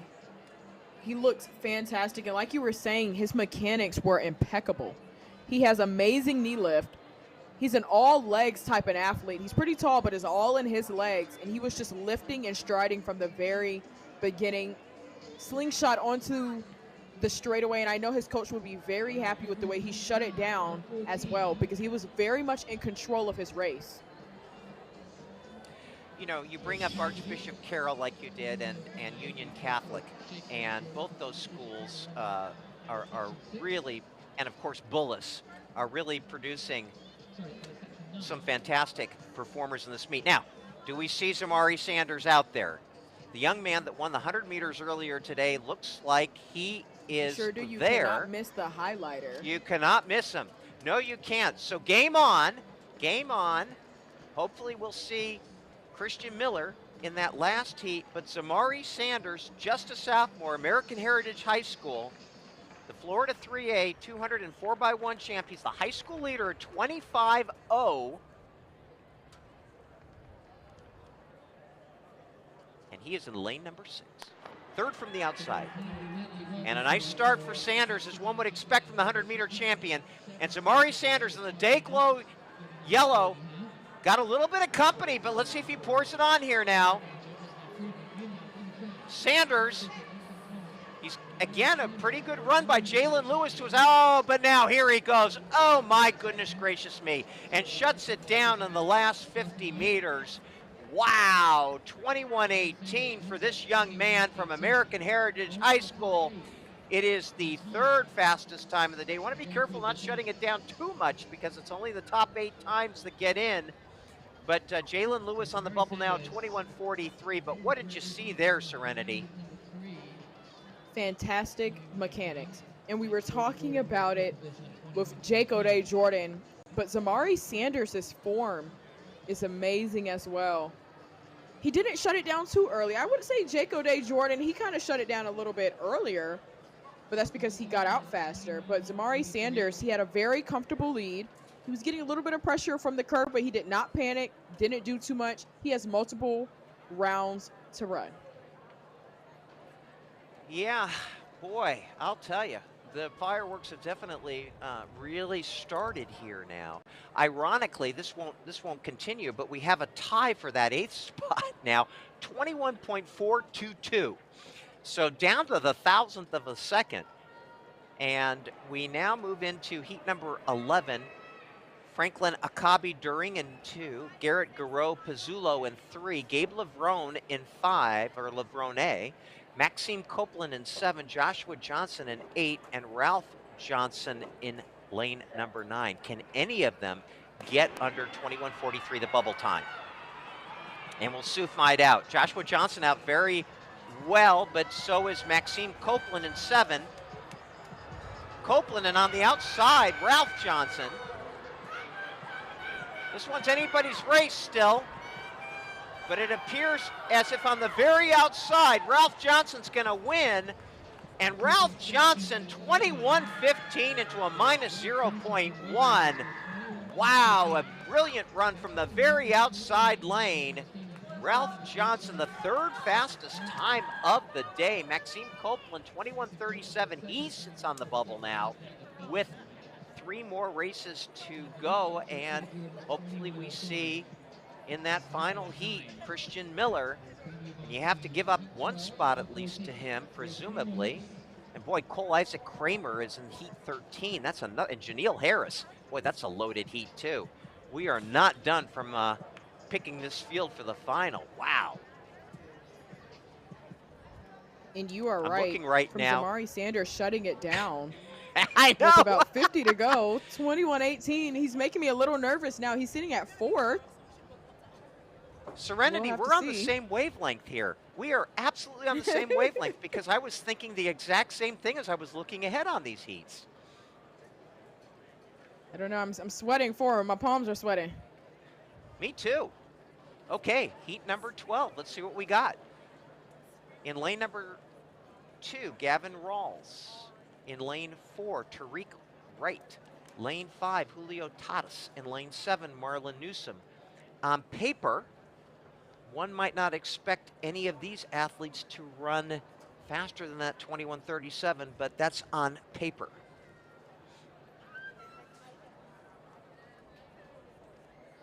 Beautiful day at Franklin Field, the iconic Franklin Field.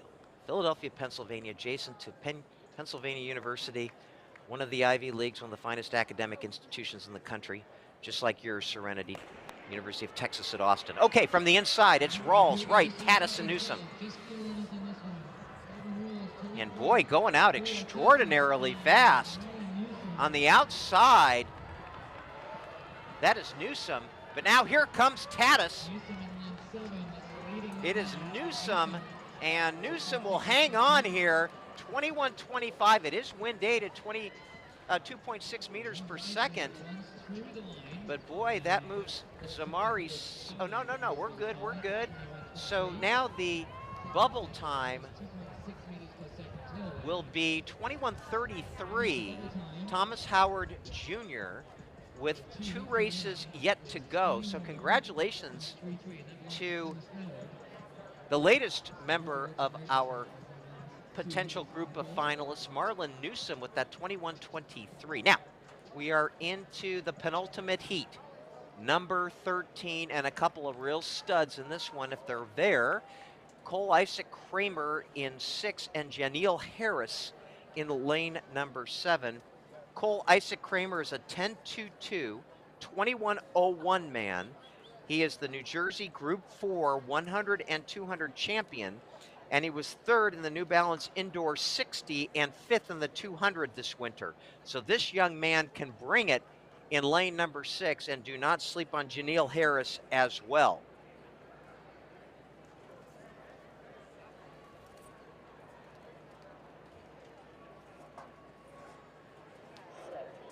And it looks like Cole Isaac Kramer is out. So let's keep our eye on Janiel Harris in lane 7.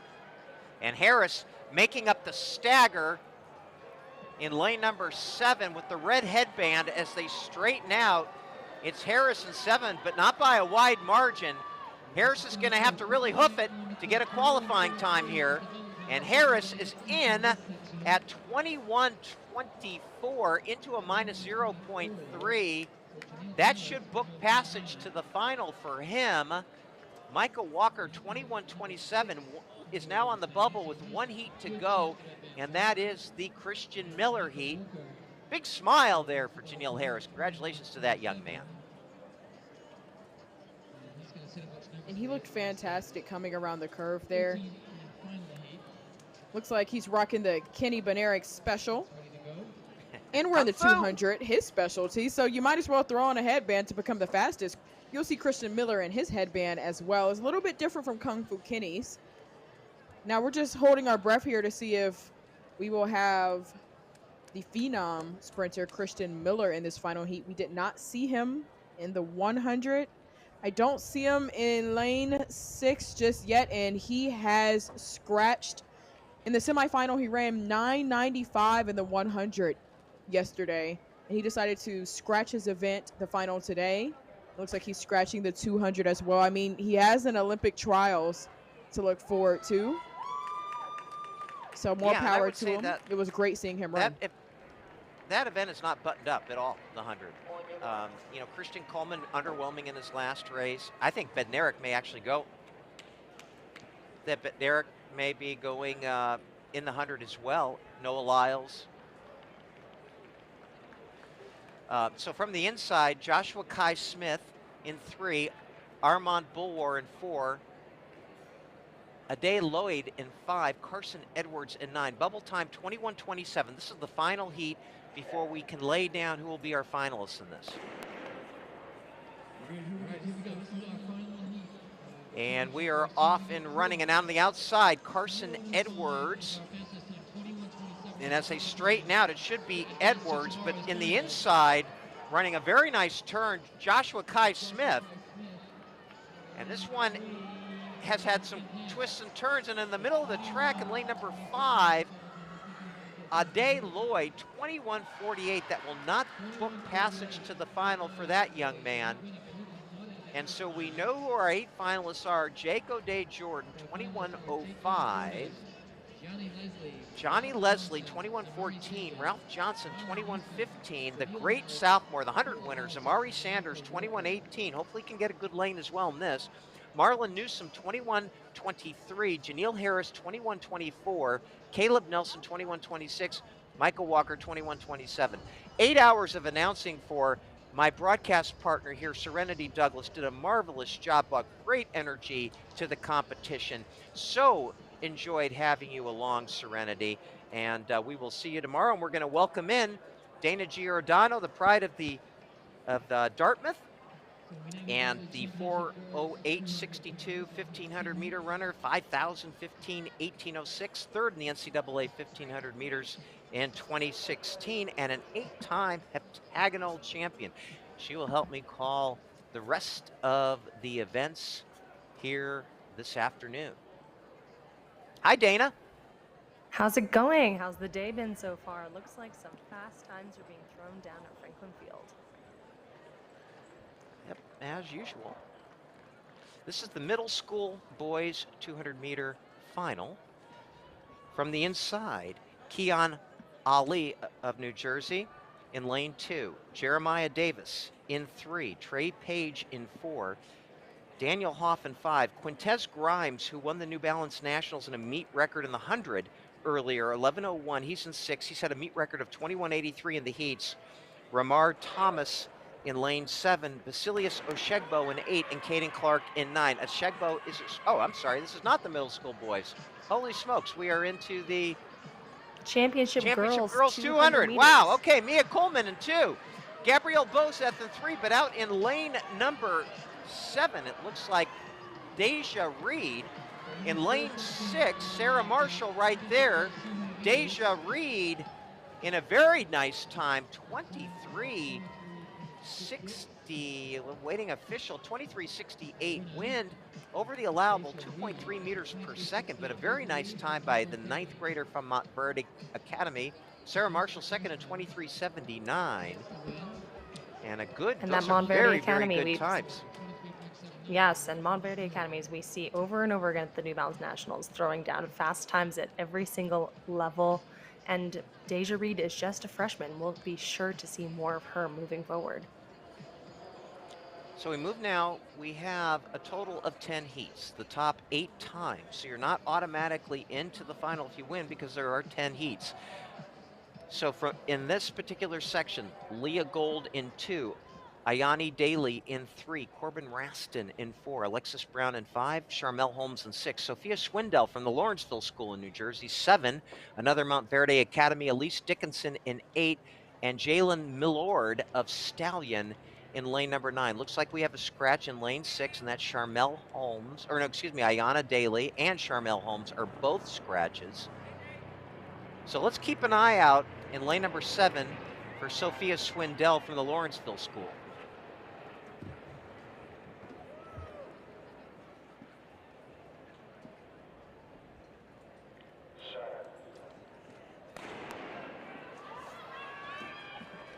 And we are off and running here, and in lane 7 indeed, it is Swindell from the Lawrenceville School in the red, and to her outside, that's Elise Dickinson from Montverde Academy, and now in the middle of the track, Alexis Brown in the gray. It's anybody's race, hard to tell from this angle who's got it, but on the outside, it is Jalen Millord, I think, or Elise Dickinson in lane number 8.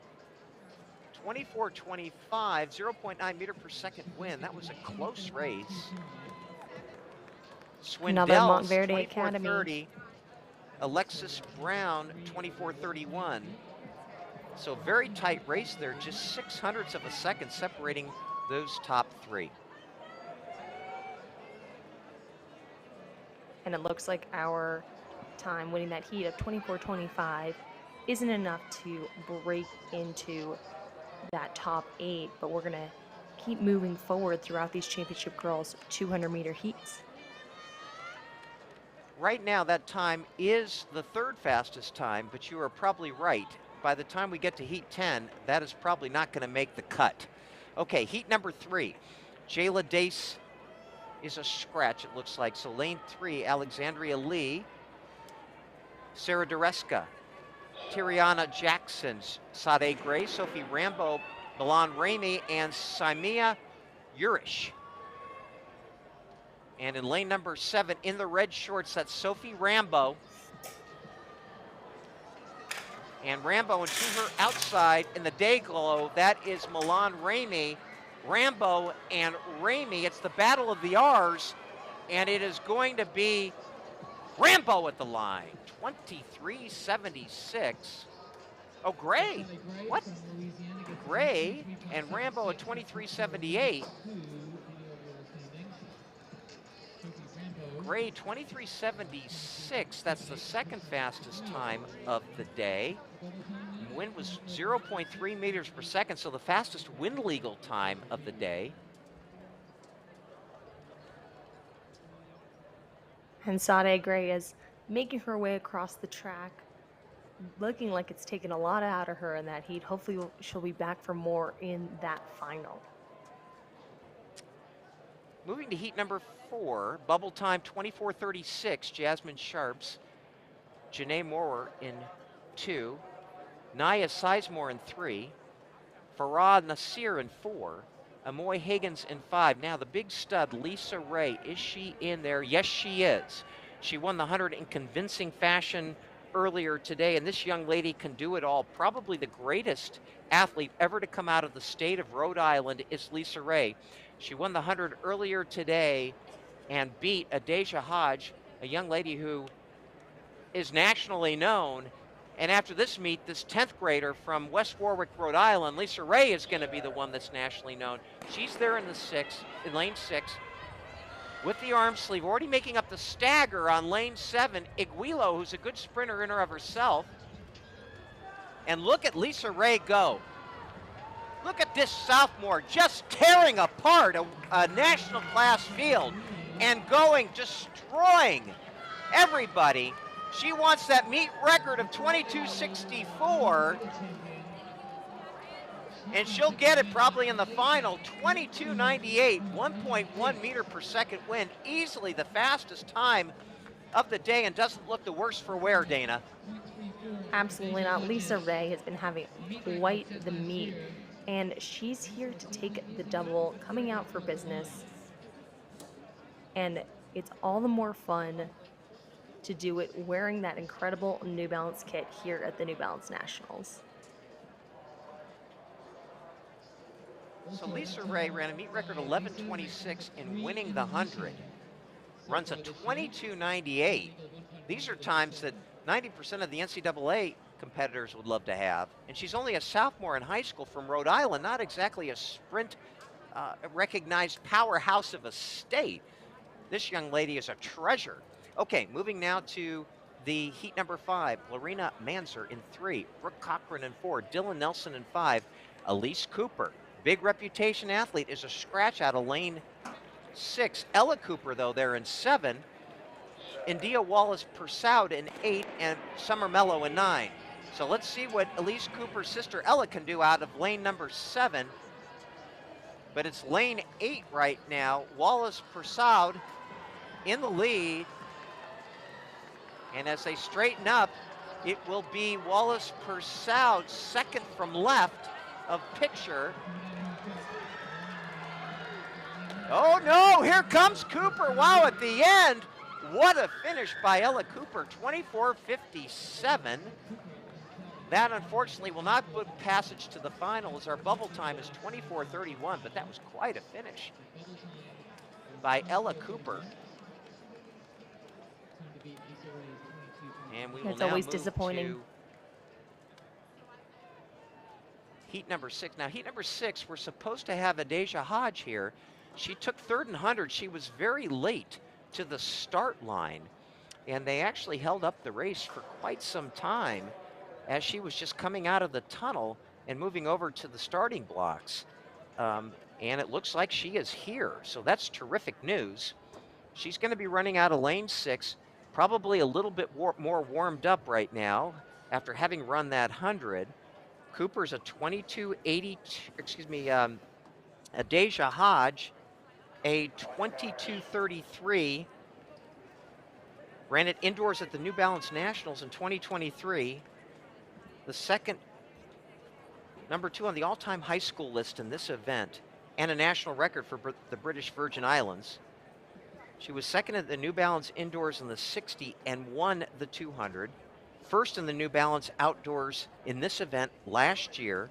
Third this morning in the 100, running out of lane 6. And she gets out very, very well.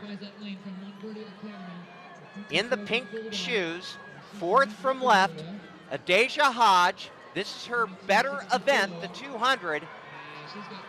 And she wants to put a marker down here. And just cruising as Adeja. Wow, look at the margin of victory here for Adeja Hodge, 23:13, the second fastest time of the day. We are going to get ourselves round 2 of Lisa Ray versus Adeja Hodge in this final of the 200 meters coming up tomorrow.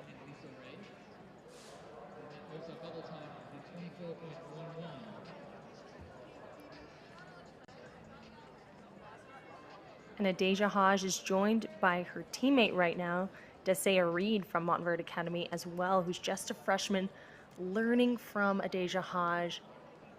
This senior this year, her final appearance at the New Balance Nationals. What a great person to have as a mentor at your own high school team. And moving on to heat number 7, Tiffany Williams in 2. Abby Desmarais in 3, Kayla Hopkins in 4, Brianne Barnett in 5, the young 8th grader, Vanessa Waite, what a talent she is, in lane number 6, Mia Flowers in 7, Tyler Lowe in 8, and Dahlia Beasley in lane number 9. And Vanessa Waite ran 100 earlier today, 11:76, ran 11:76 in the heats of the 100. She's from Ocoee, Florida. Just an 8th grader representing Powerhouse Athletics, and she is a powerhouse for sure. She's in lane 6, and she's there in the pink and white. And this young 8th grader is hoofing it. The bubble time is 24:11, and Vanessa Waite, she may be small in stature, but she's putting a good one down here. Can she get into the final? She is just going to miss at 24:12. 100th outside of the top 8 so far. Of course, we have a couple more heats to run as well, but a pretty good performance for an 8th grader there. Yes, Vanessa Waite getting this experience in the New Balance Nationals. She has 4 more opportunities in high school, but that doesn't stop her from looking a little disappointed from not running slightly faster today. This is a name to watch. Okay, so we have 3 more heats to go.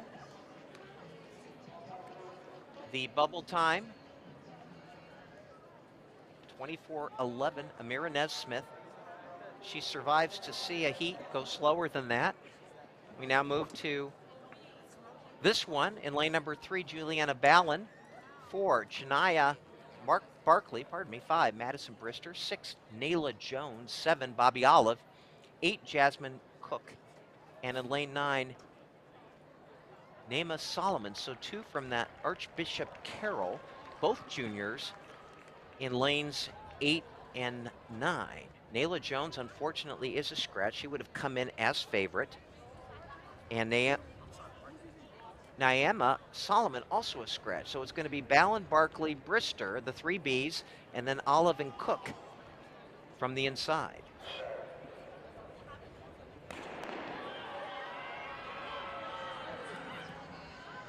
And third from right, well, actually fourth from right. Bobby Olive running very well, the all black.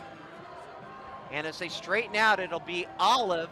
Can anybody catch her? On the inside now moving very well is Juliana Ballin. And also to Olive's right is Cook from Archbishop Carroll. It's going to be Cook on the outside that's going to win this race in 23.97. That'll get her to a 7th on the list right now among qualifiers. Wind 0.3 meters per second. And she'll be having some sweaty palms here awaiting these next 2 heats. This is the hardest position to be in, is sitting and waiting and knowing there's nothing you can do, but you competed at your very best. So fingers crossed for Corinna Corbin on the bubble right now at 24 flat. Okay, so let's see what happens here. Last 2 heats.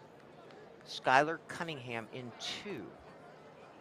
Tiara Gray in 3. Hannah Riola in 4. Nakira Hudson in 5. From Montverde Academy, the 10th grader, Skylar Franklin in 6. Aaliyah Varnado, another 10th grader, and she's a good one, in lane 8. And Emeryce Worrell in 9. Keep an eye on Varnado in 8. And it is Franklin and Varnado. Wow, Franklin running a great turn in lane 6. Jeez, like she was shot out of a cannon. Varnado in 6, Franklin in 6, running a tremendous race here. Boy, did she have a great turn. And Varnado wire to wire in a very good 23.22 wind, 0.8 meters per second. We're going to have all 8 qualifiers in the final under 24 seconds. Franklin, the 3rd fastest time of the day. By the way, the 2nd, the 3rd, and the 4th fastest times of the day all turned in by Montverde Academy. 2 of them young underclassmen. Franklin just a 10th grader, Reed a 9th grader. So Montverde Academy continuing to impress with their sprint prowess. And we now move to the 10th and final heat, and Anaya Kitt here of IMG Academy has the potential. She'll be running out of lane number 6 to possibly break in to that final. She has a lifetime best of 23.53. She's also 11.43 100 athlete. So with that 23.53, if she can replicate that here, she would book passage, of course, to the final. And from the inside, it is Hardrick in 3, Fulton in 4, Williams in 5, Kitt in 6, Aska in 7, and Travant in 8. So Kitt in 6 will have 2 athletes to her outside. She gets a good start. She's in the white top, blue shorts, and also running very well in lane 7 is Taylor Aska from Union Catholic Track Club. As they straighten out, it is Kitt. Now here comes Kimora Lee Williams in lane 5. And Kimora Lee Williams, is she going to hang on? Yes, she does. And a very nice time that will book passage into the final for her. 23.57. Kitt makes the final as well, as we get 2 from the very last heat into that top 8. And Sophie Rambo will be the final qualifier, 23.78. So let's set the field for you. Lisa Ray with that brilliant 22.98. Adeja Hodge, so the 1-3 finishers from the 100 will do battle again in the 200. Skylar Franklin, 23.22. Kimora Lee Williams from just that prior heat, 23.57. Montverde, number 3. Deja Reed, 23.68. Anaya Kitt, 23.71. Sade Gray, 23.76. And Sophie Rambo. What a field. Dana, look at that. 8 under, 23.78 or better. Absolutely phenomenal racing. It makes you just itch for the final. Another round of Lisa Ray versus Adeja Haj. These are names you're going to be hearing for a very long time, folks. So it's Adeja Haj's favorite event in the 200, so anything could happen in that final. Okay, well, now we should have the middle school boys 200 after I gave that introduction prior to the last race. Let's see if they're You were out just there on the excited. track. I was excited. You're exactly right. And the stars of the future. They are the stars of the future. And what a beautiful day as we get a pan of the Penn Relays home, Franklin Field, home of the Penn Relays since 1895, the first televised football game ever at this stadium in 1939. And we are ready now for the middle school 200 meter final. In lane number 2 from New Jersey, Keon Ali qualified in 23.17. He's only a 7th grader. In lane 3, Jeremiah Davis ran 23.04 in the heats. In lane 4, Trey Page from Charlotte, 23.03. In lane 5, from St. John Striders, and boy, we've seen a lot of great sprinters coming out of that crew, Daniel Hoff, 22.66. In lane 6, our favorite, Quintez Grimes out of Georgia, ran a meet record 21.83 in the heats yesterday, won the 100 in 11.01, also a meet record. So he's a double meet record holder in this meet before even the 200 meter final has run. In lane number 7, Ramar Thomas ran 22.35 in the heats. Basilius Ashegbo, 3rd behind Grimes in the 100 earlier in this meet. He ran 22.85 in the prelims, and Caden Clark rounds out the field 22.91. So it would appear, Dana, that by the margin of victory that Quintez Grimes had in the 100, and by virtue of how much faster he was in the heats of the 200, that he would be the prohibitive favorite here. There's always a favorite, but that is why we run the race. And this is, middle school boys aren't used to running rounds, so I think anything can happen right here in this final. That's a very good point. They are not used to running rounds. And Quintez Grimes is in the all black. There he is. He looks very confident. He had a wrap on his hamstring yesterday. I can't tell if he has that today, but this young man's a big talent. Has a nice vertical leap there too. He's out there in lane number 6, the pride of Georgia, looking to take down that meet record of 21.83 that he set in the prelims. Boys, middle school, 200 meter final. Let's get it on.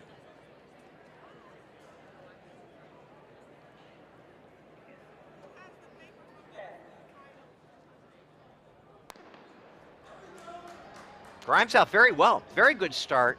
In lane 6, 4th from the right, is making up the stagger to the outside. And look at those long strides and great turnover by Quintez Grimes. And he's got a good one going. The arm action side to side, maybe not the best thing you want to see. But boy, oh boy, this young man is strong. Oh my! Another meet record. 21.74, win 1.4 meters per second. Joining him on the podium, Ramar Thomas at 22.49 and Daniel Hoff 22.65. But that victory by 7/10 of a second. Wow.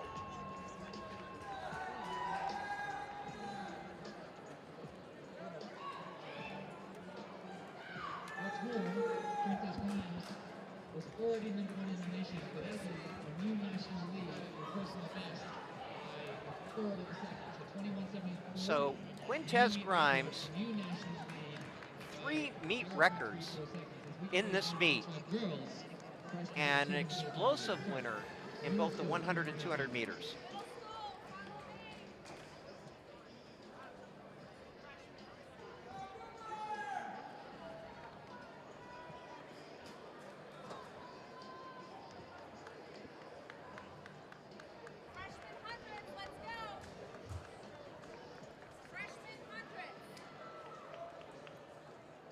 And what a spectacular performance. We're going to be hearing from that young man for years to come, without a doubt. Boy, what a powerful built athlete. Middle school final.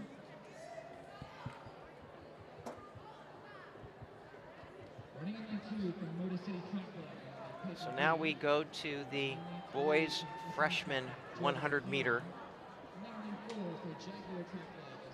Girls middle school 200 meter final. Boy, I'll get it right one of these days. Okay, in lane number 3, Peyton G. She was 5th in the New Balance Nationals earlier this week in the 100 meter hurdles. 25:38 is her qualifying time. Jordan Parham in lane number 3. She was 3rd in the 100 meters earlier, and we have all 3 of the podium finishers back for this middle school 200. Lane 4, Savannah Clark, 25:08 in qualifying. Lane 5, Giselle Campbell, 24:61 in the qualifying heats. Parker Coase from that powerhouse Bullis, meet record 24:42 in the heats, meet record 11:87 in winning the 100, so she's going for a double. She's in lane number 6. Malai Arpon wants to have something to say about that. She's in lane 7. She only ran 1700ths of a second slower. In lane number 8, a 6th grader, yes, a 6th grader, Cameron Daly, 24:68 in the heats. And in lane 9, Olivia Okpan, who was 2nd in the 100, to Coase, she ran 24:92 in the heat. So can Parker Coase do exactly what our man Quintez Grimes did in these middle school and sweep the 100 and 200 sprints?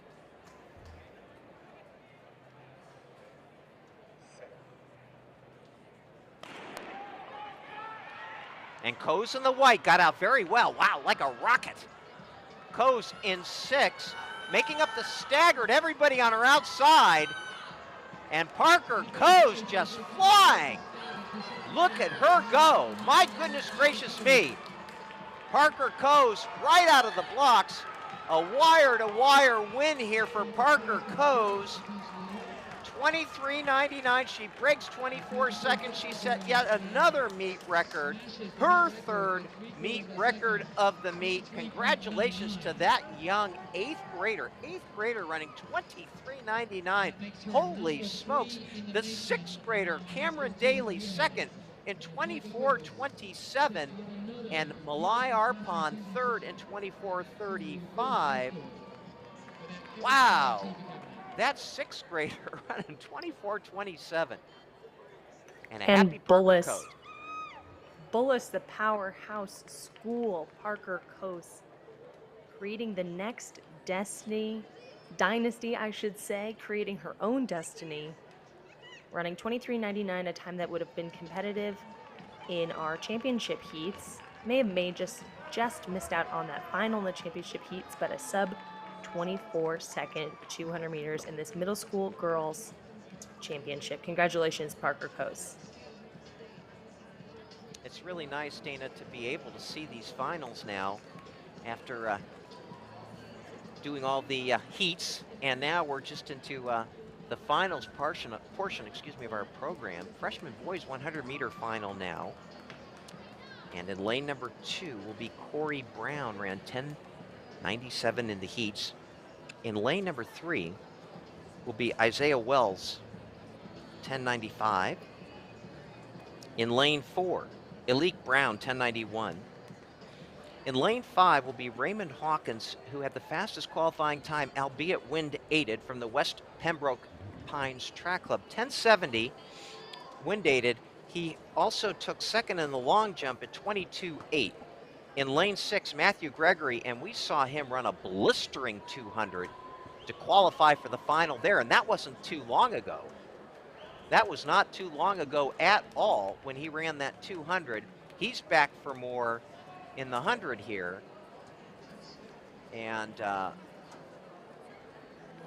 he will be running out of lane number 6. Matthew Gregory, 21:67 in the 200 heats. He was the fastest qualifier by 0.3 of a second. Now, next to him, another 200 qualifier, Stanley Smart Jr., ran 22:07 in the 200 heats, ran 10:91 in the 100 heats. He'll be in 7.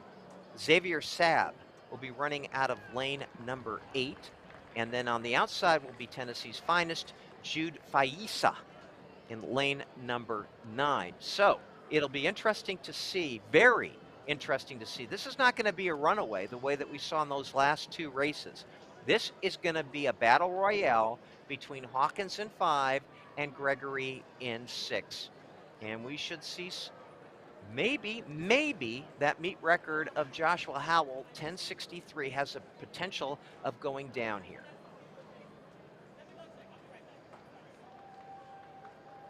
We'll keep an eye on the wind, which always it makes such a difference. Even here at Franklin Field, you can see that red New Balance banner waving just slightly.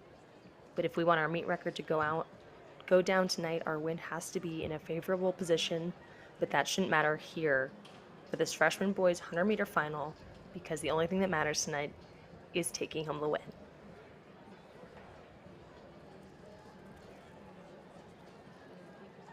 Great time of day to be running. Wind has indeed died down. And 83 degrees, partly cloudy.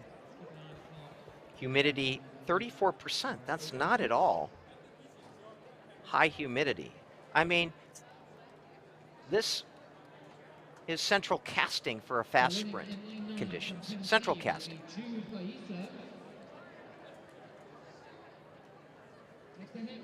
So we're going to take a runner space pan of the starting line, which runner space made so famous during the cross-country season. There, lane number 7, that's Stanley Smart Jr., also qualified for the 200 final. 10:91, equal third fastest qualifier. This is the man, Matthew Gregory, 10:82, also the fastest 200 qualifier. Raymond Hawkins, the fastest 100 qualifier at 10:70, wind aided. Second in the long jump at 22.8. Alec Brown, 10:91, pardon me, in qualifying, which was equal third fastest. Isaiah Wells, 10:95 in the queues. And we're in the O, which looks so much like the University of Oregon's O, Corey Brown. He was a 10:97 man in the heats. So as typical in sprints, keep your eyes on lanes 5, 6, and 7. All 3 of those athletes competing in multiple finals here at this meet. Hawkins in 5 from Florida, Gregory in 6 from Pennsylvania, Smart in 7 from the great state of Georgia. Anticipation high, condition ideal.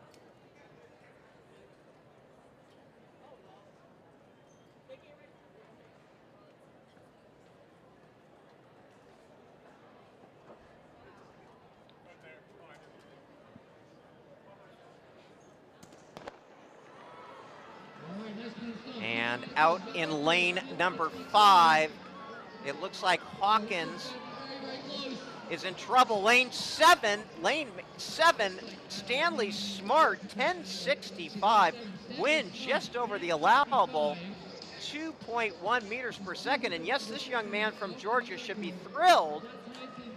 What a day for him. He qualifies for the 200 final, wins the 100 in 10:65. And Corey Brown getting up for second in 10:77. Matthew Gregory and Xavier Saab separated by 3/1000ths of a second, with Saab getting third. Gregory had a terrible start, never was in this one. Stanley Smart Jr. taking that New Balance victory ribbon for a lap across Franklin Field today, winning the freshman boys 100 meters. Let's hold that name in the back of our heads, because it may be one we're hearing a lot from in the future, and it's one I definitely won't forget. Stanley Smart Jr., that just has a nice ring to it, doesn't it? It does indeed. And Stanley Smart Jr., boy, what a talent that is. Just over the allowable 2.1 meters per second. Had it been wind legal, just 0.02 of a second off the meet record. But considering he ran the 200, couldn't have been more than an hour ago. Really impressive performance by this young man. And he's very proud of that sash, and should be. That's a keeper. That would go in my room for sure. And I think there's something special about when you run the heats, especially as a sprinter, sometimes having that close amount is perfect. as we move to the track to talk to the winners of our freshman boys and girls 200 meters. Actually, the middle school winners. Middle We school, got pardon Quintez me. Grimes, and we got Parker Coase, and they won the 100 and 200 with by astonishing margins. Okay, we're moving on, and this young lady, Miss Rubenstein, has been a revelation in this meet. Renna Rubenstein in lane number 5. So we have Sapphire Brown in 2, Sakori Gardner in 3, Ada Joseph in 4, Renna Rubenstein in 5, Grace Bethel in 6, Logan Richardson in 7, Maya Summers in 8, and Maya Bolden in 9.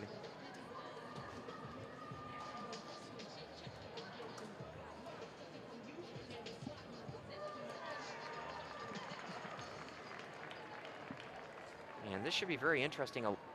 Renna Rubenstein has really been one of the most impressive athletes I have seen in this meet. And she has such great mechanics and is so polished as a sprinter. Ran 11:99 in the heats. The only one to break 12 in the heats was Renna Rubenstein. Out there in lane number 5. I would say a very prohibitive favorite in this event.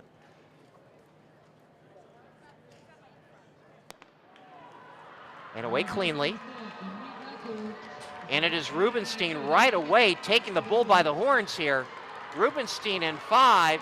In lane 4, also very tight. Ada Joseph, and it's going to be a lean. Ada Joseph on the lean from Bullis over Renna Rubenstein, 11:85. Wow. Joseph and Rubenstein were neck and neck there down the wire. And Ada Joseph gets it, and a great lean by Ada Joseph. And we will be talking to those middle school winners who were so impressive. Quintez Grimes. All right, lucky me, I am here with lucky me, I'm here with 2 national championships. This one, we're gonna check his birth certificate because he is running like a grown man. Let's talk about that PR today and the meet record. I am thankful for being here and breaking 3 records. Say it again. 4. I broke my own records, and I'm just thankful to be here and have this talent. I thank God and pray.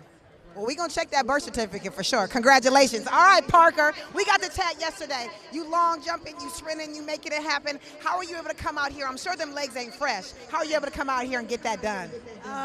Thanks to my parents, honestly. I'm not 16, I don't have a driver's license, so without them, I wouldn't be anywhere. So we just talked about that. This is your opportunity. The greatest father gift that exists. Amazon can't give it to you. Go ahead, shout out your parents. Happy Father's Day! Happy Father's Day, Dad! All right, congratulations. These are your national champions right here. A lot of energy to those interviews. And what a race we just saw with Ada Joseph and Renna Rubenstein both. And Ada Joseph sporting that Bullis. And that Maryland school is just a darn powerhouse. And, you know, it's no coincidence. You have to have really good coaching. And that's exactly what they have at Bullis. And the next event on the track is one, Dana, that probably you and I are both looking forward to more than any other, or at least the next 2 races, which are the boys and girls championship miles. And those should be absolute downright knockdown drag out fights. Before we do that, let's work on Candace here in just a minute, who's got with her the winner of the freshman boys 100 meters, Stanley Snock Jr., and the winner of the freshman girls 100 meter, Ada Joseph from Bullis. So let's work on Candace, who's right down there right now with Stanley and Ada.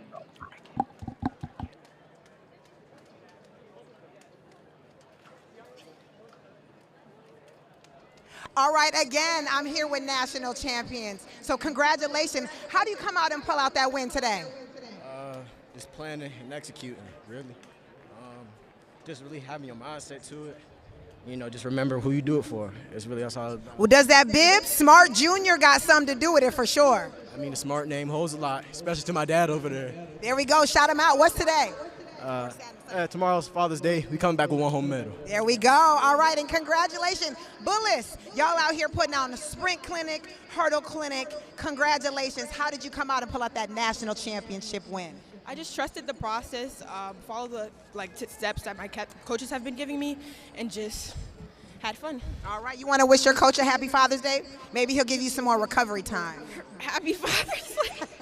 All right, he said no. All right, congratulations. New Balance Go Crazy, the fastest party on the planet.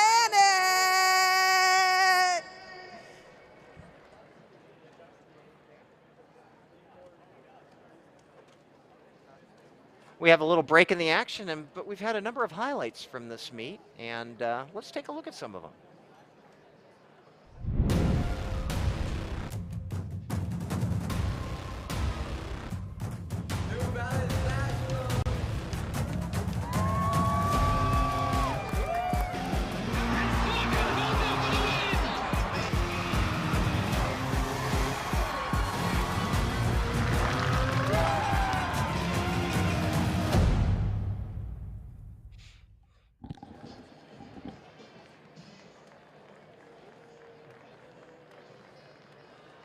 So just a note to all the people who have still to run tonight, we are running about 10 minutes early.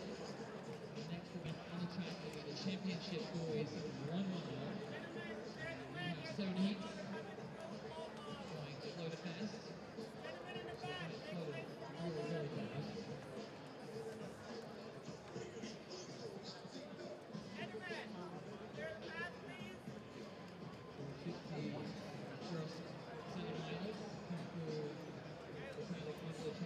Very short.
Championship Boys Mile.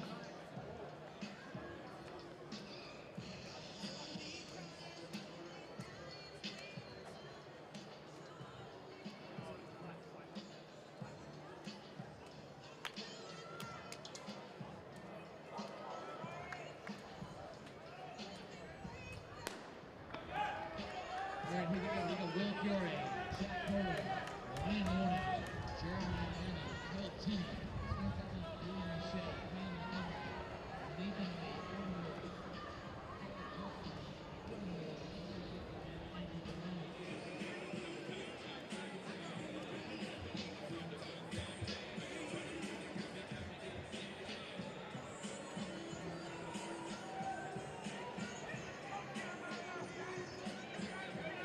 the leader is Charlie Butler, Nelson Joseph.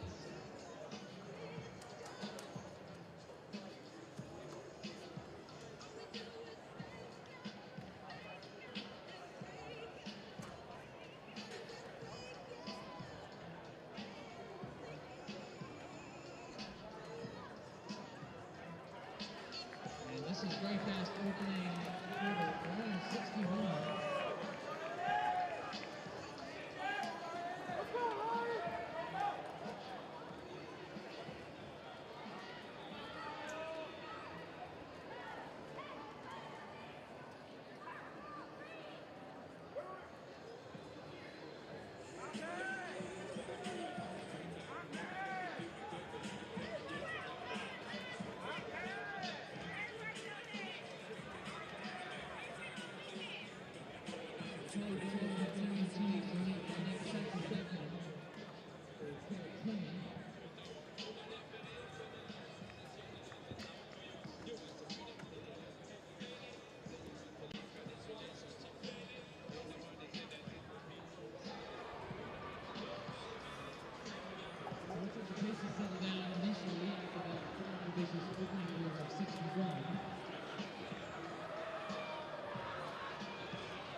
Charlie Butler's going to come through 880 yards and run 206.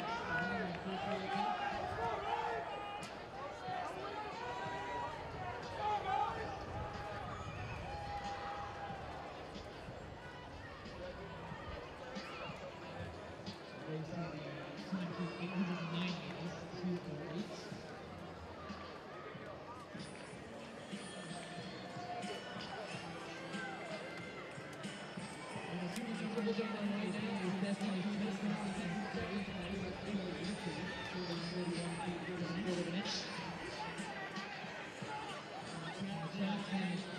Montgomery has taken the lead from Indiana.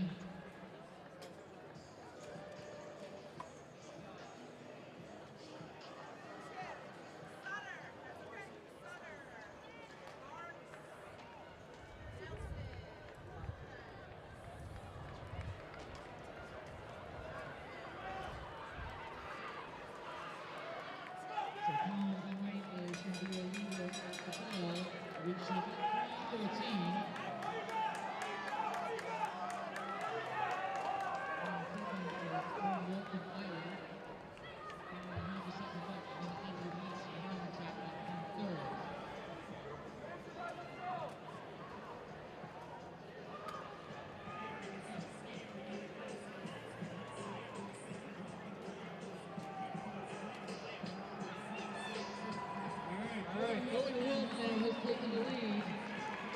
Matthew Marks is in second. And Cameron Montgomery and Rigor in his race have got to third place now. So with 150 to go, it's Owen Wolf. But he's not shaking off his competitors yet. Coming down the home stretch. Wolf leading, but he's just not going to hold them off. He gets the win 4:16.13. You see Owen Wolf confirmed Mitchell winner on the scoreboard. 61.9 close. Mitchell Marks got the second 4:16.66. And Jack Cohen third 4:16.92.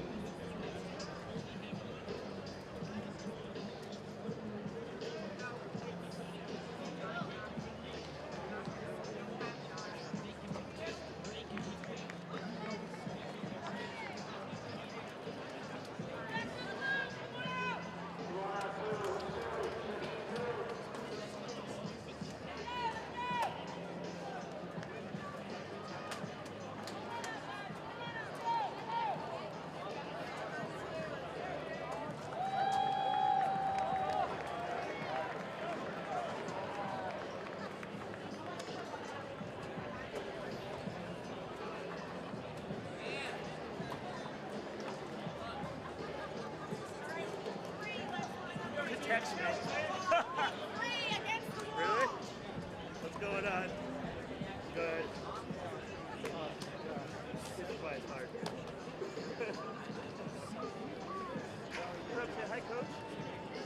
Say hi, coach. What's going on?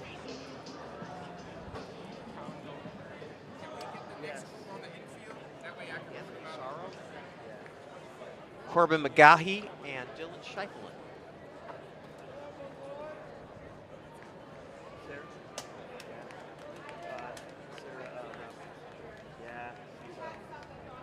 Getting the final instructions here. So that first heat, Owen Wolf, 4:16.11. Andrew Marks, pardon me, 4:16.66. Jack Hullab, 4:16.92. Yeah, you know me. Boy, oh boy, will that. We've also got a couple really good athletes in heat number 6, too. We're going to see Cameron Todd in that heat as well. Yeah.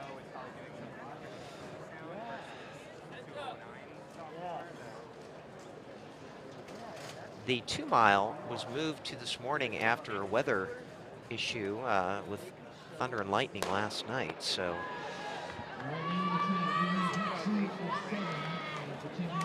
we're off and running.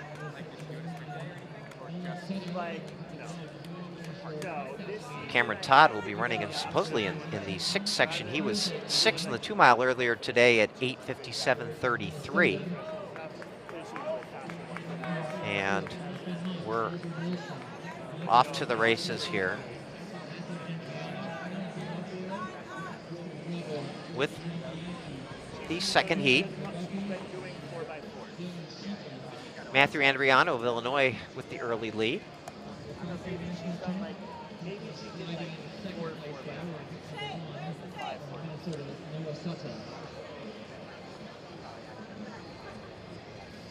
Beautiful afternoon, late afternoon here at Franklin Field.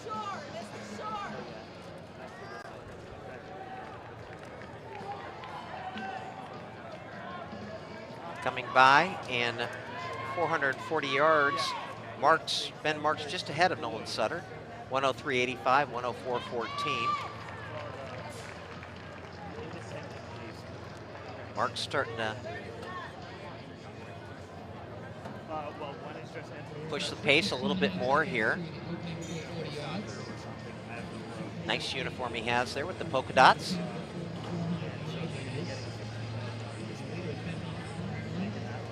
And we're seeing Sutter. Seeing something similar to our first heat where some athlete comes out and takes the early lead, but then things settle and the pace becomes a little bit variable through the 2nd and 3rd laps.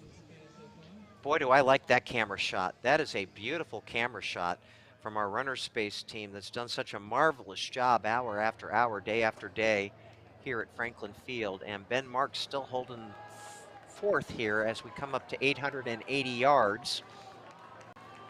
Marks does not want to relinquish that lap in 105, 208.97 for 809 meters / 880 yards. So they do need to hoof it a little bit more. It's a little on the slow side. 4:16.11 was the winning time in the first heat. And now we're seeing a little jostling there going on and moving into the front. A leadership change.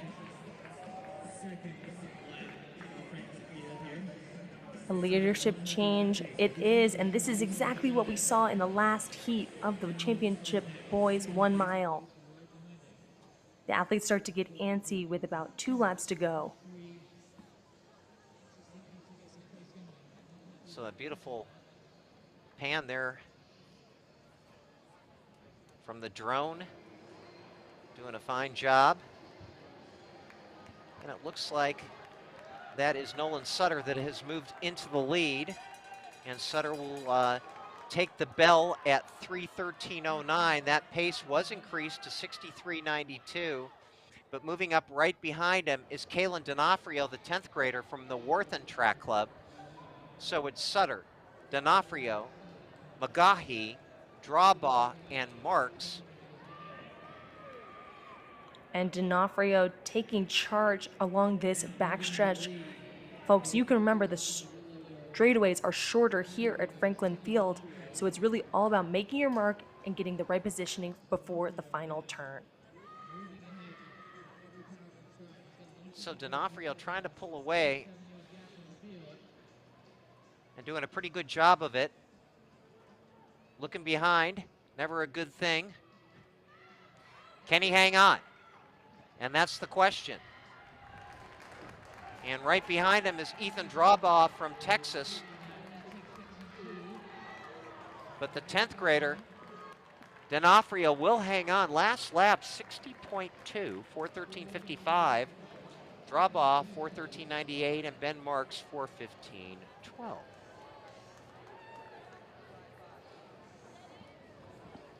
And as we move through these heats, they just keep becoming faster and faster. A new fastest mark of the night with 4:13.55 from Kalen D'Onofrio, the junior from Worth TC.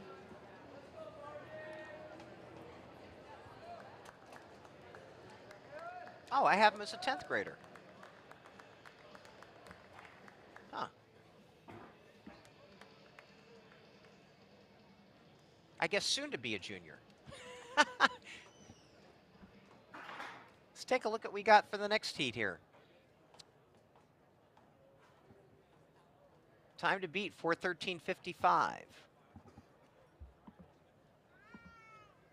Ryan Daly, Eric Pincala, Jason Rettinger, TJ Swall, Liam Jordan, Ethan Adu, Paul Moore, James Gurley, Thomas Wlazlowski, Alex Pelov, Benjamin Pizarro, Owen Martin, Alejandro Barrio, Andrew Rode, and Jack Mattingly, a field of 15 if they're all there. Again, counting down to that 7th heat where we have the first mile encounter of the season between Drew Griffith and Danny Simmons, arguably, or inarguably perhaps, the two best middle distance runners in the country going head to head, and cannot wait for that. Hope we have a little bit of time to properly set that up because there's a lot of other good athletes in this field. In fact, half the athletes are national caliber of one sort or another. Marcus Riley from Massachusetts in there, the junior from Oregon, Josiah Tostenson from Crater, Stephen Hergenrother from Ridgefield, Connecticut, himself just ran a 1:49.40 a week ago. Clay Shively, who's been on the national scene for so long, won the New Balance Indoor Mile this year. He's a 4:00.02 miler. You'd think he'd like to break 4 minutes today. He's also a 1:50.06 800 runner. William Stedman from that powerhouse Harriman that won the National Cross Country Championships as a team. Of course, Danny Simmons and Drew Griffith. Should be an absolute barn burner. And we now move to this 3rd heat. Time to beat, 4:13.55.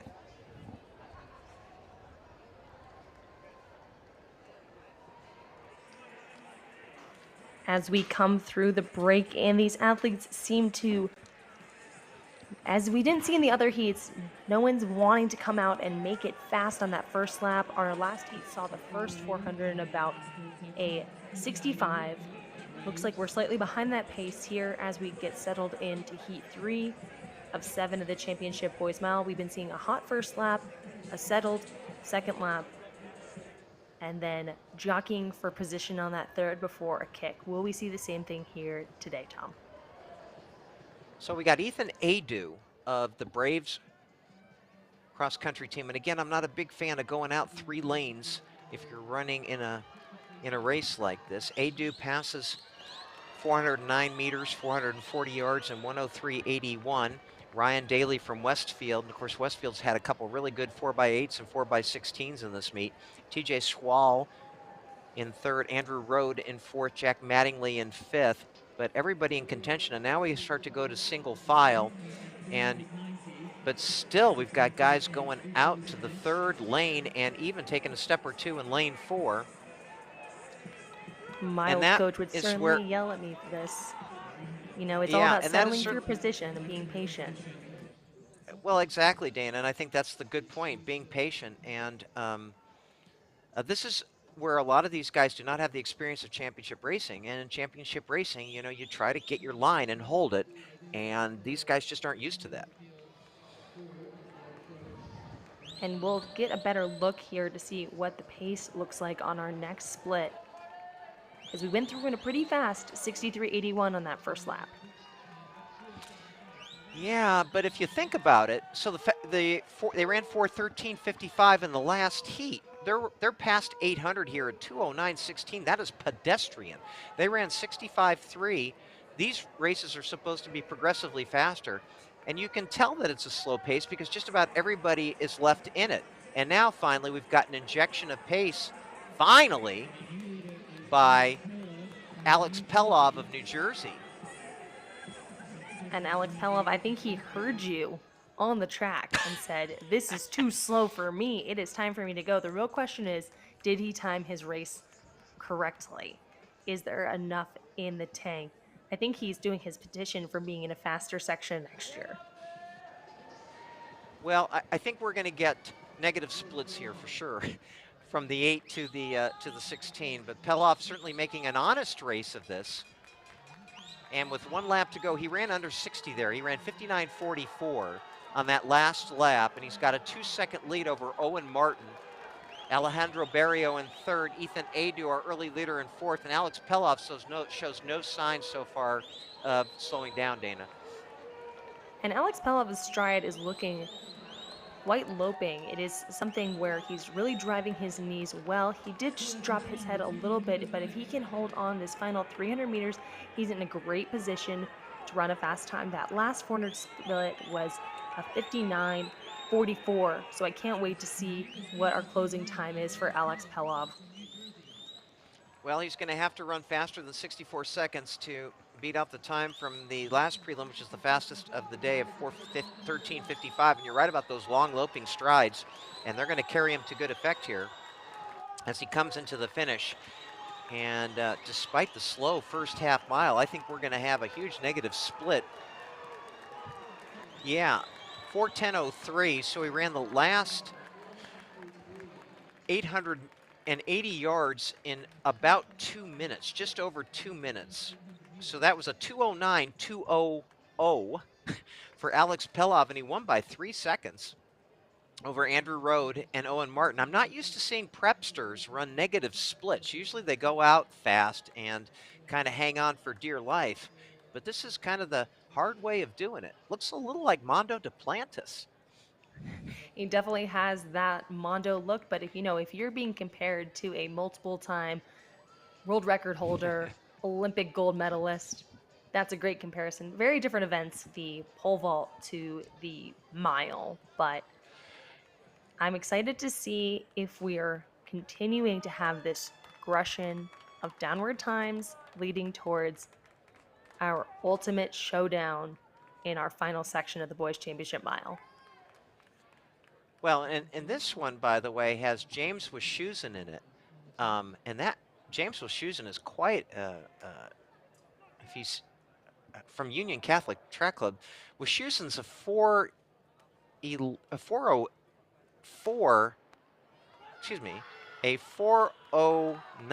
1,600 meter runner in this heat, and was an excellent cross-country runner.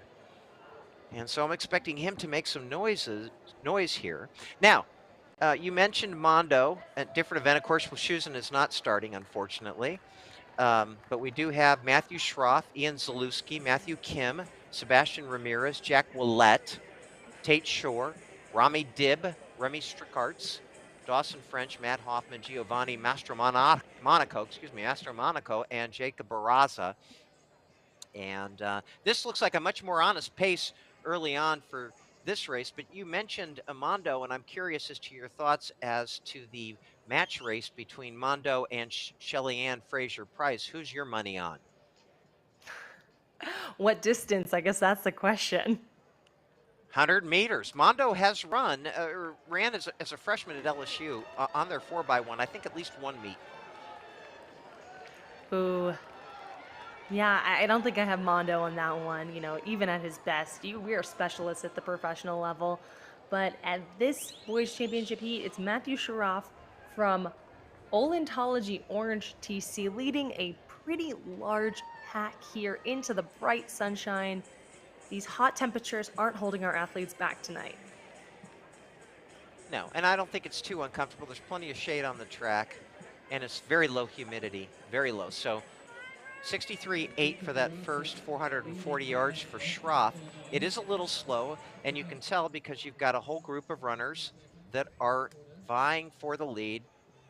This is such a beautiful camera shot. Love it. Really shows the speed of the athletes. And it'll be very interesting to see what they pass. 880 yards coming up here. Nice crowd tonight. 207.19, so again, a little bit slow, although that lap was 62.94. Rami Dibb and Matthew Kim, and now Matthew Kim going to the lead. Matthew Kim leading things out, but keep your eyes on number 7, Jack Oilette as well. Matthew Kim making his mark, but take a look at 7 on the outside. I like the way that he is progressing through this field. So Willette currently in 5th, but very much in the mix here. Now moving up to 3rd. And a significant break here.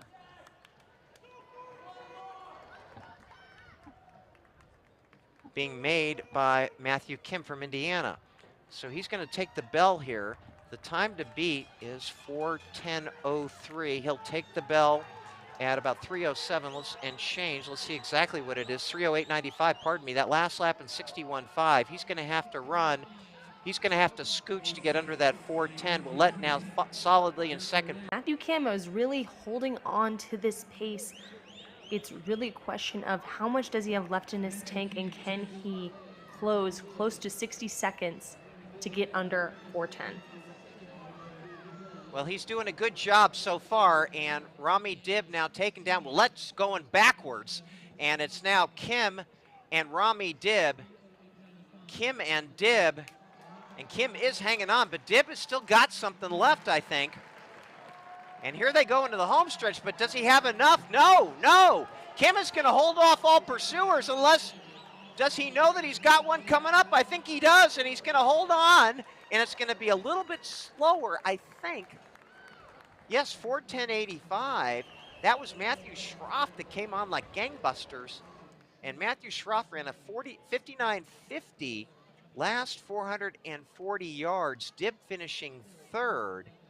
And that was a dramatic exit from the lead by Jack Willette. Wow. He was up there and just fell off the back of the turnip truck. And Schroff just 0.15 of a second behind Kim, with Dibb in 3rd and Tate Shore in 4th. Interesting race. Definitely, and Matthew Kim did a little pinch saying so close. I wonder if that was so close to just being sub 4:10. He's a senior, something he's been chasing likely the whole season, if that's true. But to come away with a win in your section, wins are hard to come by. Congratulations, Matthew Kim, on taking section 4 of the boys championship mile. Okay, now we move to section number 5. A couple very good cross-country runners in here. Avery Keith from Westfield Track Club and Jack Valkowski, one of that brothers group that's so dominant last fall in cross-country. And the other competitors, Sadeki Yakovich of Old Mill, Ethan Cope, Caden Osborne, Maddox Jordan, Alexander Valencia, also of Westfield, John Nathan Lawrence, a 10th grader, Matthew Schutzbank, Jacob Soshinsky, Jackson Miller, a 9th grader from Missouri, Elijah Bechtel, and Todd Worth from San Antonio. And a little bit different action going on than our previous heats here. That's for sure. That's Sadeki Yakovich, the 11th grader from the Old Mill Track Club. We haven't seen an early lead like this in any of our previous heats. Sadeki Yakovich, hopefully he feels comfortable being all alone as he adjusts his jersey. He's looking very smooth. I'm interested to see this time. 1 minute flat, basically 60.6 for the first 440, and you're absolutely right. He looks really smooth, really relaxed. Caden Osborne a full minute point, or excuse me, 1.3 seconds behind. The two good cross-country runners, or very good cross-country runners, Falkowski and Keith hanging back in 5th and 6th. You can see Keith with the big W on his upper right chest. But everybody in that pack content to let Jakovic set the tone. And Jakovic, I am just really surprised how smooth he looks, maintaining this faster pace than the previous heats. Very much reminds me of professional style racing, where you have a hard time understanding what pace they're running until you see a split, but the pack seems to be closing the gap just a touch, so I would think that this second lap may be a touch slower than our first. And you would be right about that. 2:06.18, so a 65.5, so things have slowed considerably. And Avery Keith, one of those really, really good cross-country runners, moving up there in the white. Ethan Cope also up there, as is Jack Falkowski, the other athlete that I mentioned in the beginning, who was just had a terrific cross-country campaign last fall. But it's very bunched up, which lets you know the pace is very slow. And these guys should really be running 4:07, 4:08, this group. And who's going to take up the running? That's the real question. Keith on the outside shoulder, but there are really 7, almost 8 runners in here, which is a bit surprising to be this many. And you know it's a tad bit slow if there are this many vying for the lead here. As we come up to 1,320 yards, 1 lap to go, and it's anybody's race. 2 athletes from the same team here. Let's see if they use some team tactics of Westfield TC. They've raced together, they've trained together. It's number 6 and 11, Alexander Valencia and Avery Keith, as Valencia takes the lead. Valencia up front, and then it is Jack Falkowski, who we know is a heck of a runner. Falkowski now into the lead, so kind of what we expected. Falkowski and Keith, and sandwiched in between them is Alexander Valencia, but Falkowski has just taken the race by the scruff of the neck here and really plowing it down. And it's Falkowski, Valencia, and Keith, and this is likely to be the fastest 440 we've seen anybody run so far today. And Jack Falkowski closes in 57.88, wow. 4:08.65, by far the fastest time of the day. And that young man has some racing moxie developed over a few years, running at the highest levels in cross country and in track. And that was a sterling effort by Falkowski, 62, 64, 63, and closes in 57.88. Doesn't look the worse for wear. He's a senior. He's a veteran to this event. I'm excited to see him move up to the NCAA level, where he can continue honing his craft at the mile. Jack Falkowski putting on a clinic on how to wait and be patient. And truly, I think a lot of boys often think they have the best kick, but have the best kick of the heat. Exciting race. I like the way that developed, and our early leader, Sadeki Jakovic, finished in 11th. And now we move to our penultimate heat, and what will be interesting to see is Cameron Todd. So Cameron Todd was 6th in the 2-mile earlier today. It had been moved due to electrical storm to this morning, and he finished 6th. He's scheduled to race, and he's supposed to be on the starting line here for this 1-mile race. Talk about a glutton for punishment, Dana. Some athletes are just built different, but there's something about a national meet. It only happens once a year, these outdoor New Balance Nationals.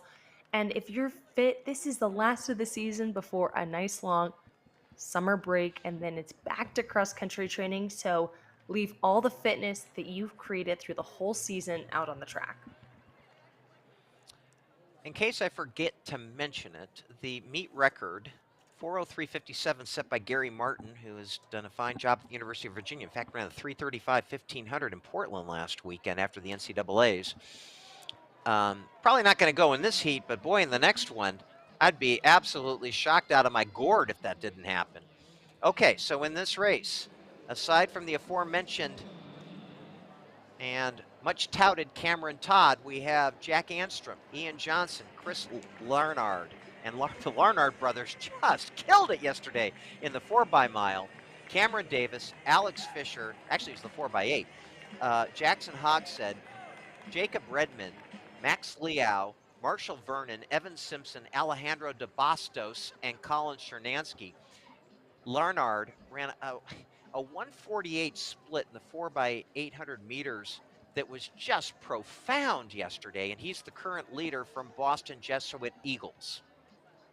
Wow, that is a spicy time in a 4x800. You do get a little help with the running start, but anything under 150 at the high school level is very impressive. And Larnard has gone out relatively conservative, 62-1. Colin Chernansky in second, Max Liao in third, Cameron Davis in fourth, De Bastos in fifth, all in the 62s. Larnard is a really strong runner. You know, he's one of those guys that has that great strength, so powerful. And I'll tell you what, when you're running 1:48, that's hoofing it, so you got some speed too in those legs of his. And he's doing a great job of leading out this field, but has a huge target on his back. You see some movement in the back of the pack. These athletes are coming out here and wanting PRs. They are becoming slightly impatient, and I'm excited to see who says, okay, let's get this pace moving a little bit quicker. Yeah, and I'm a bit surprised, quite frankly, Dana, he took the lead because he's got the best leg speed of anybody in this race. But very conservative pacing, 2:04.71. That was a 62, so he's gone back-to-back 62. So maybe he wants to control this race from the front. But you just don't know what the proposition's going to be like on that. And then, you know, has run that relay leg, so he's not fresh like some of these other athletes may be in this field. I see a lot of impatient athletes running out in lane 3. They're impatient. They know that there's not much of this race left, and if they want to get a personal best, it is time to move. Evan Simpson of Tennessee has now gone into the lead. And this young man helped Harriman win the National Cross Country Team Championship. William Stedman, and this is the guy, the man, Daniel Simmons, the 5,000 meter national record holder. He ran 13:25.86, breaking Lex Young's high school record by over 9 seconds. The young man's a 4:01.27 metric miler. And then this is Drew Griffith, headed to Notre Dame University this fall. And Drew has been absolutely unstoppable this year. 6th on the all-time high school list was his 3:57.72. Earlier this week ran 8:31.46 for second on the all-time list in the 2-mile. Simmons versus Griffith. Let's get it on, boys. It's showtime. And we have a bunch of other great milers here that will spice it up as well. And you know that Danny Simmons on a mission. Yeah, last year in this heat, we saw one of the athletes pace their friends. These boys spend a lot of time together racing across the country. So if they're going to want to break 4 minutes, we don't know if there is a secret pacer in the field today, but more likely someone's going to say, hey, I want to get out there. It's my turn to break 4 minutes, and I'm going for it. But this is a national championship. This is not about time. These guys all have good times. This is about winning a national championship. And I'm curious to see what kind of pace will be engendered knowing that. And I'll tell you what, those 4 right there, those are 4 absolutely studly milers, to be sure. And I'm not surprised we had a little break there, because this is one of the 2 most highly anticipated matchups we've got. Green card, thank you very much. You know, we have Allie Zealand and Sadie Engelhart. But Danny Simmons has had a sterling prep career. He's headed to BYU. The young man won the Utah State 1600 and 3200 this year and last year. He was in Idaho before that, was second in the Idaho State Cross Country Championships in 20 and 21. Every race that he touches, he is a gamer.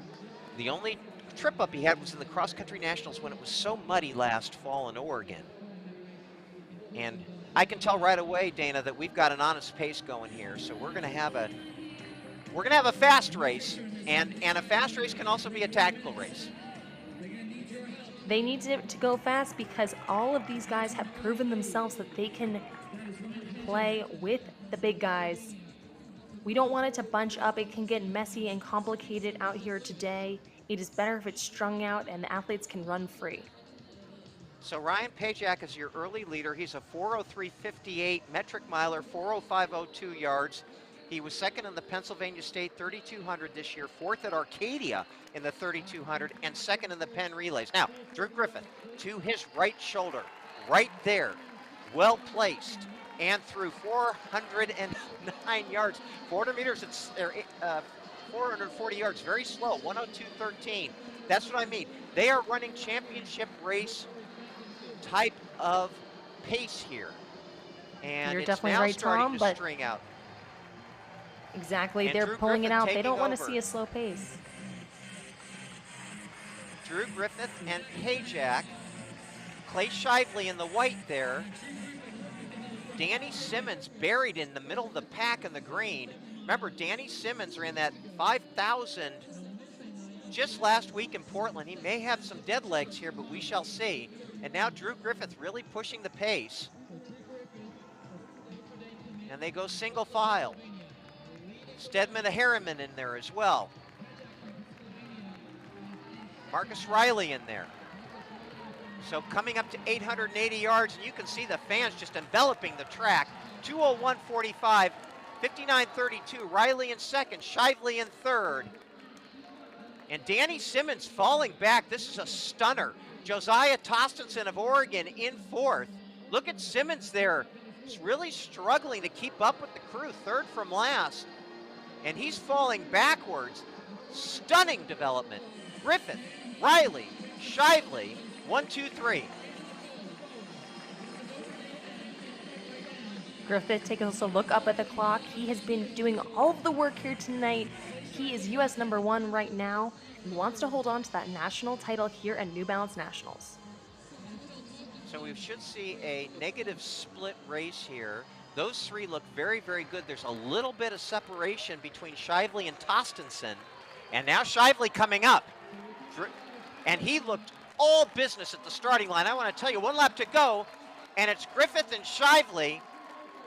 And Shively looks very, very good. Riley also very good in third. Riley with the headband.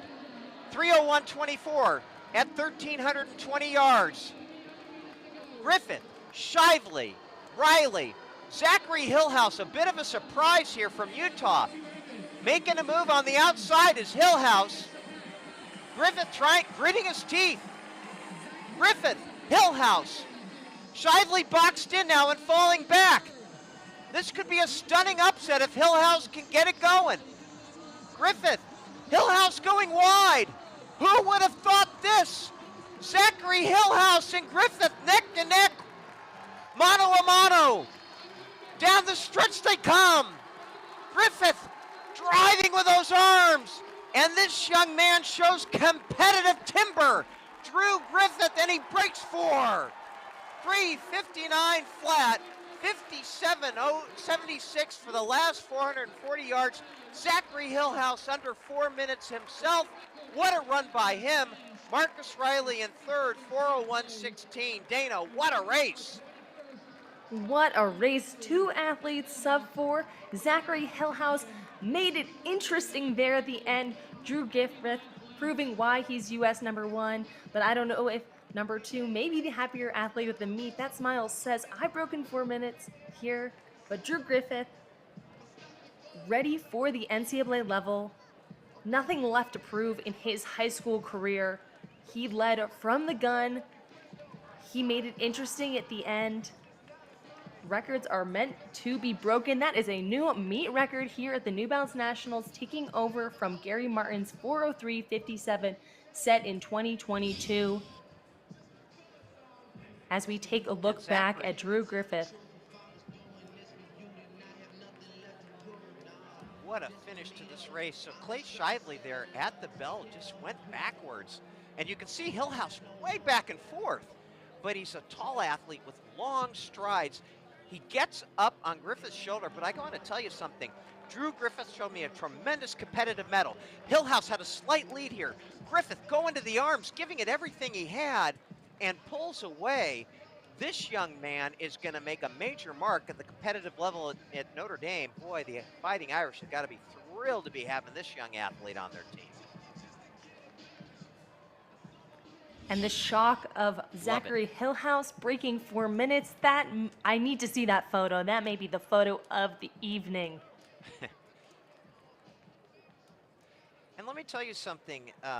So Zachary Hillhouse, before this week, had a lifetime best of 4:04.14 for 1,600 meters.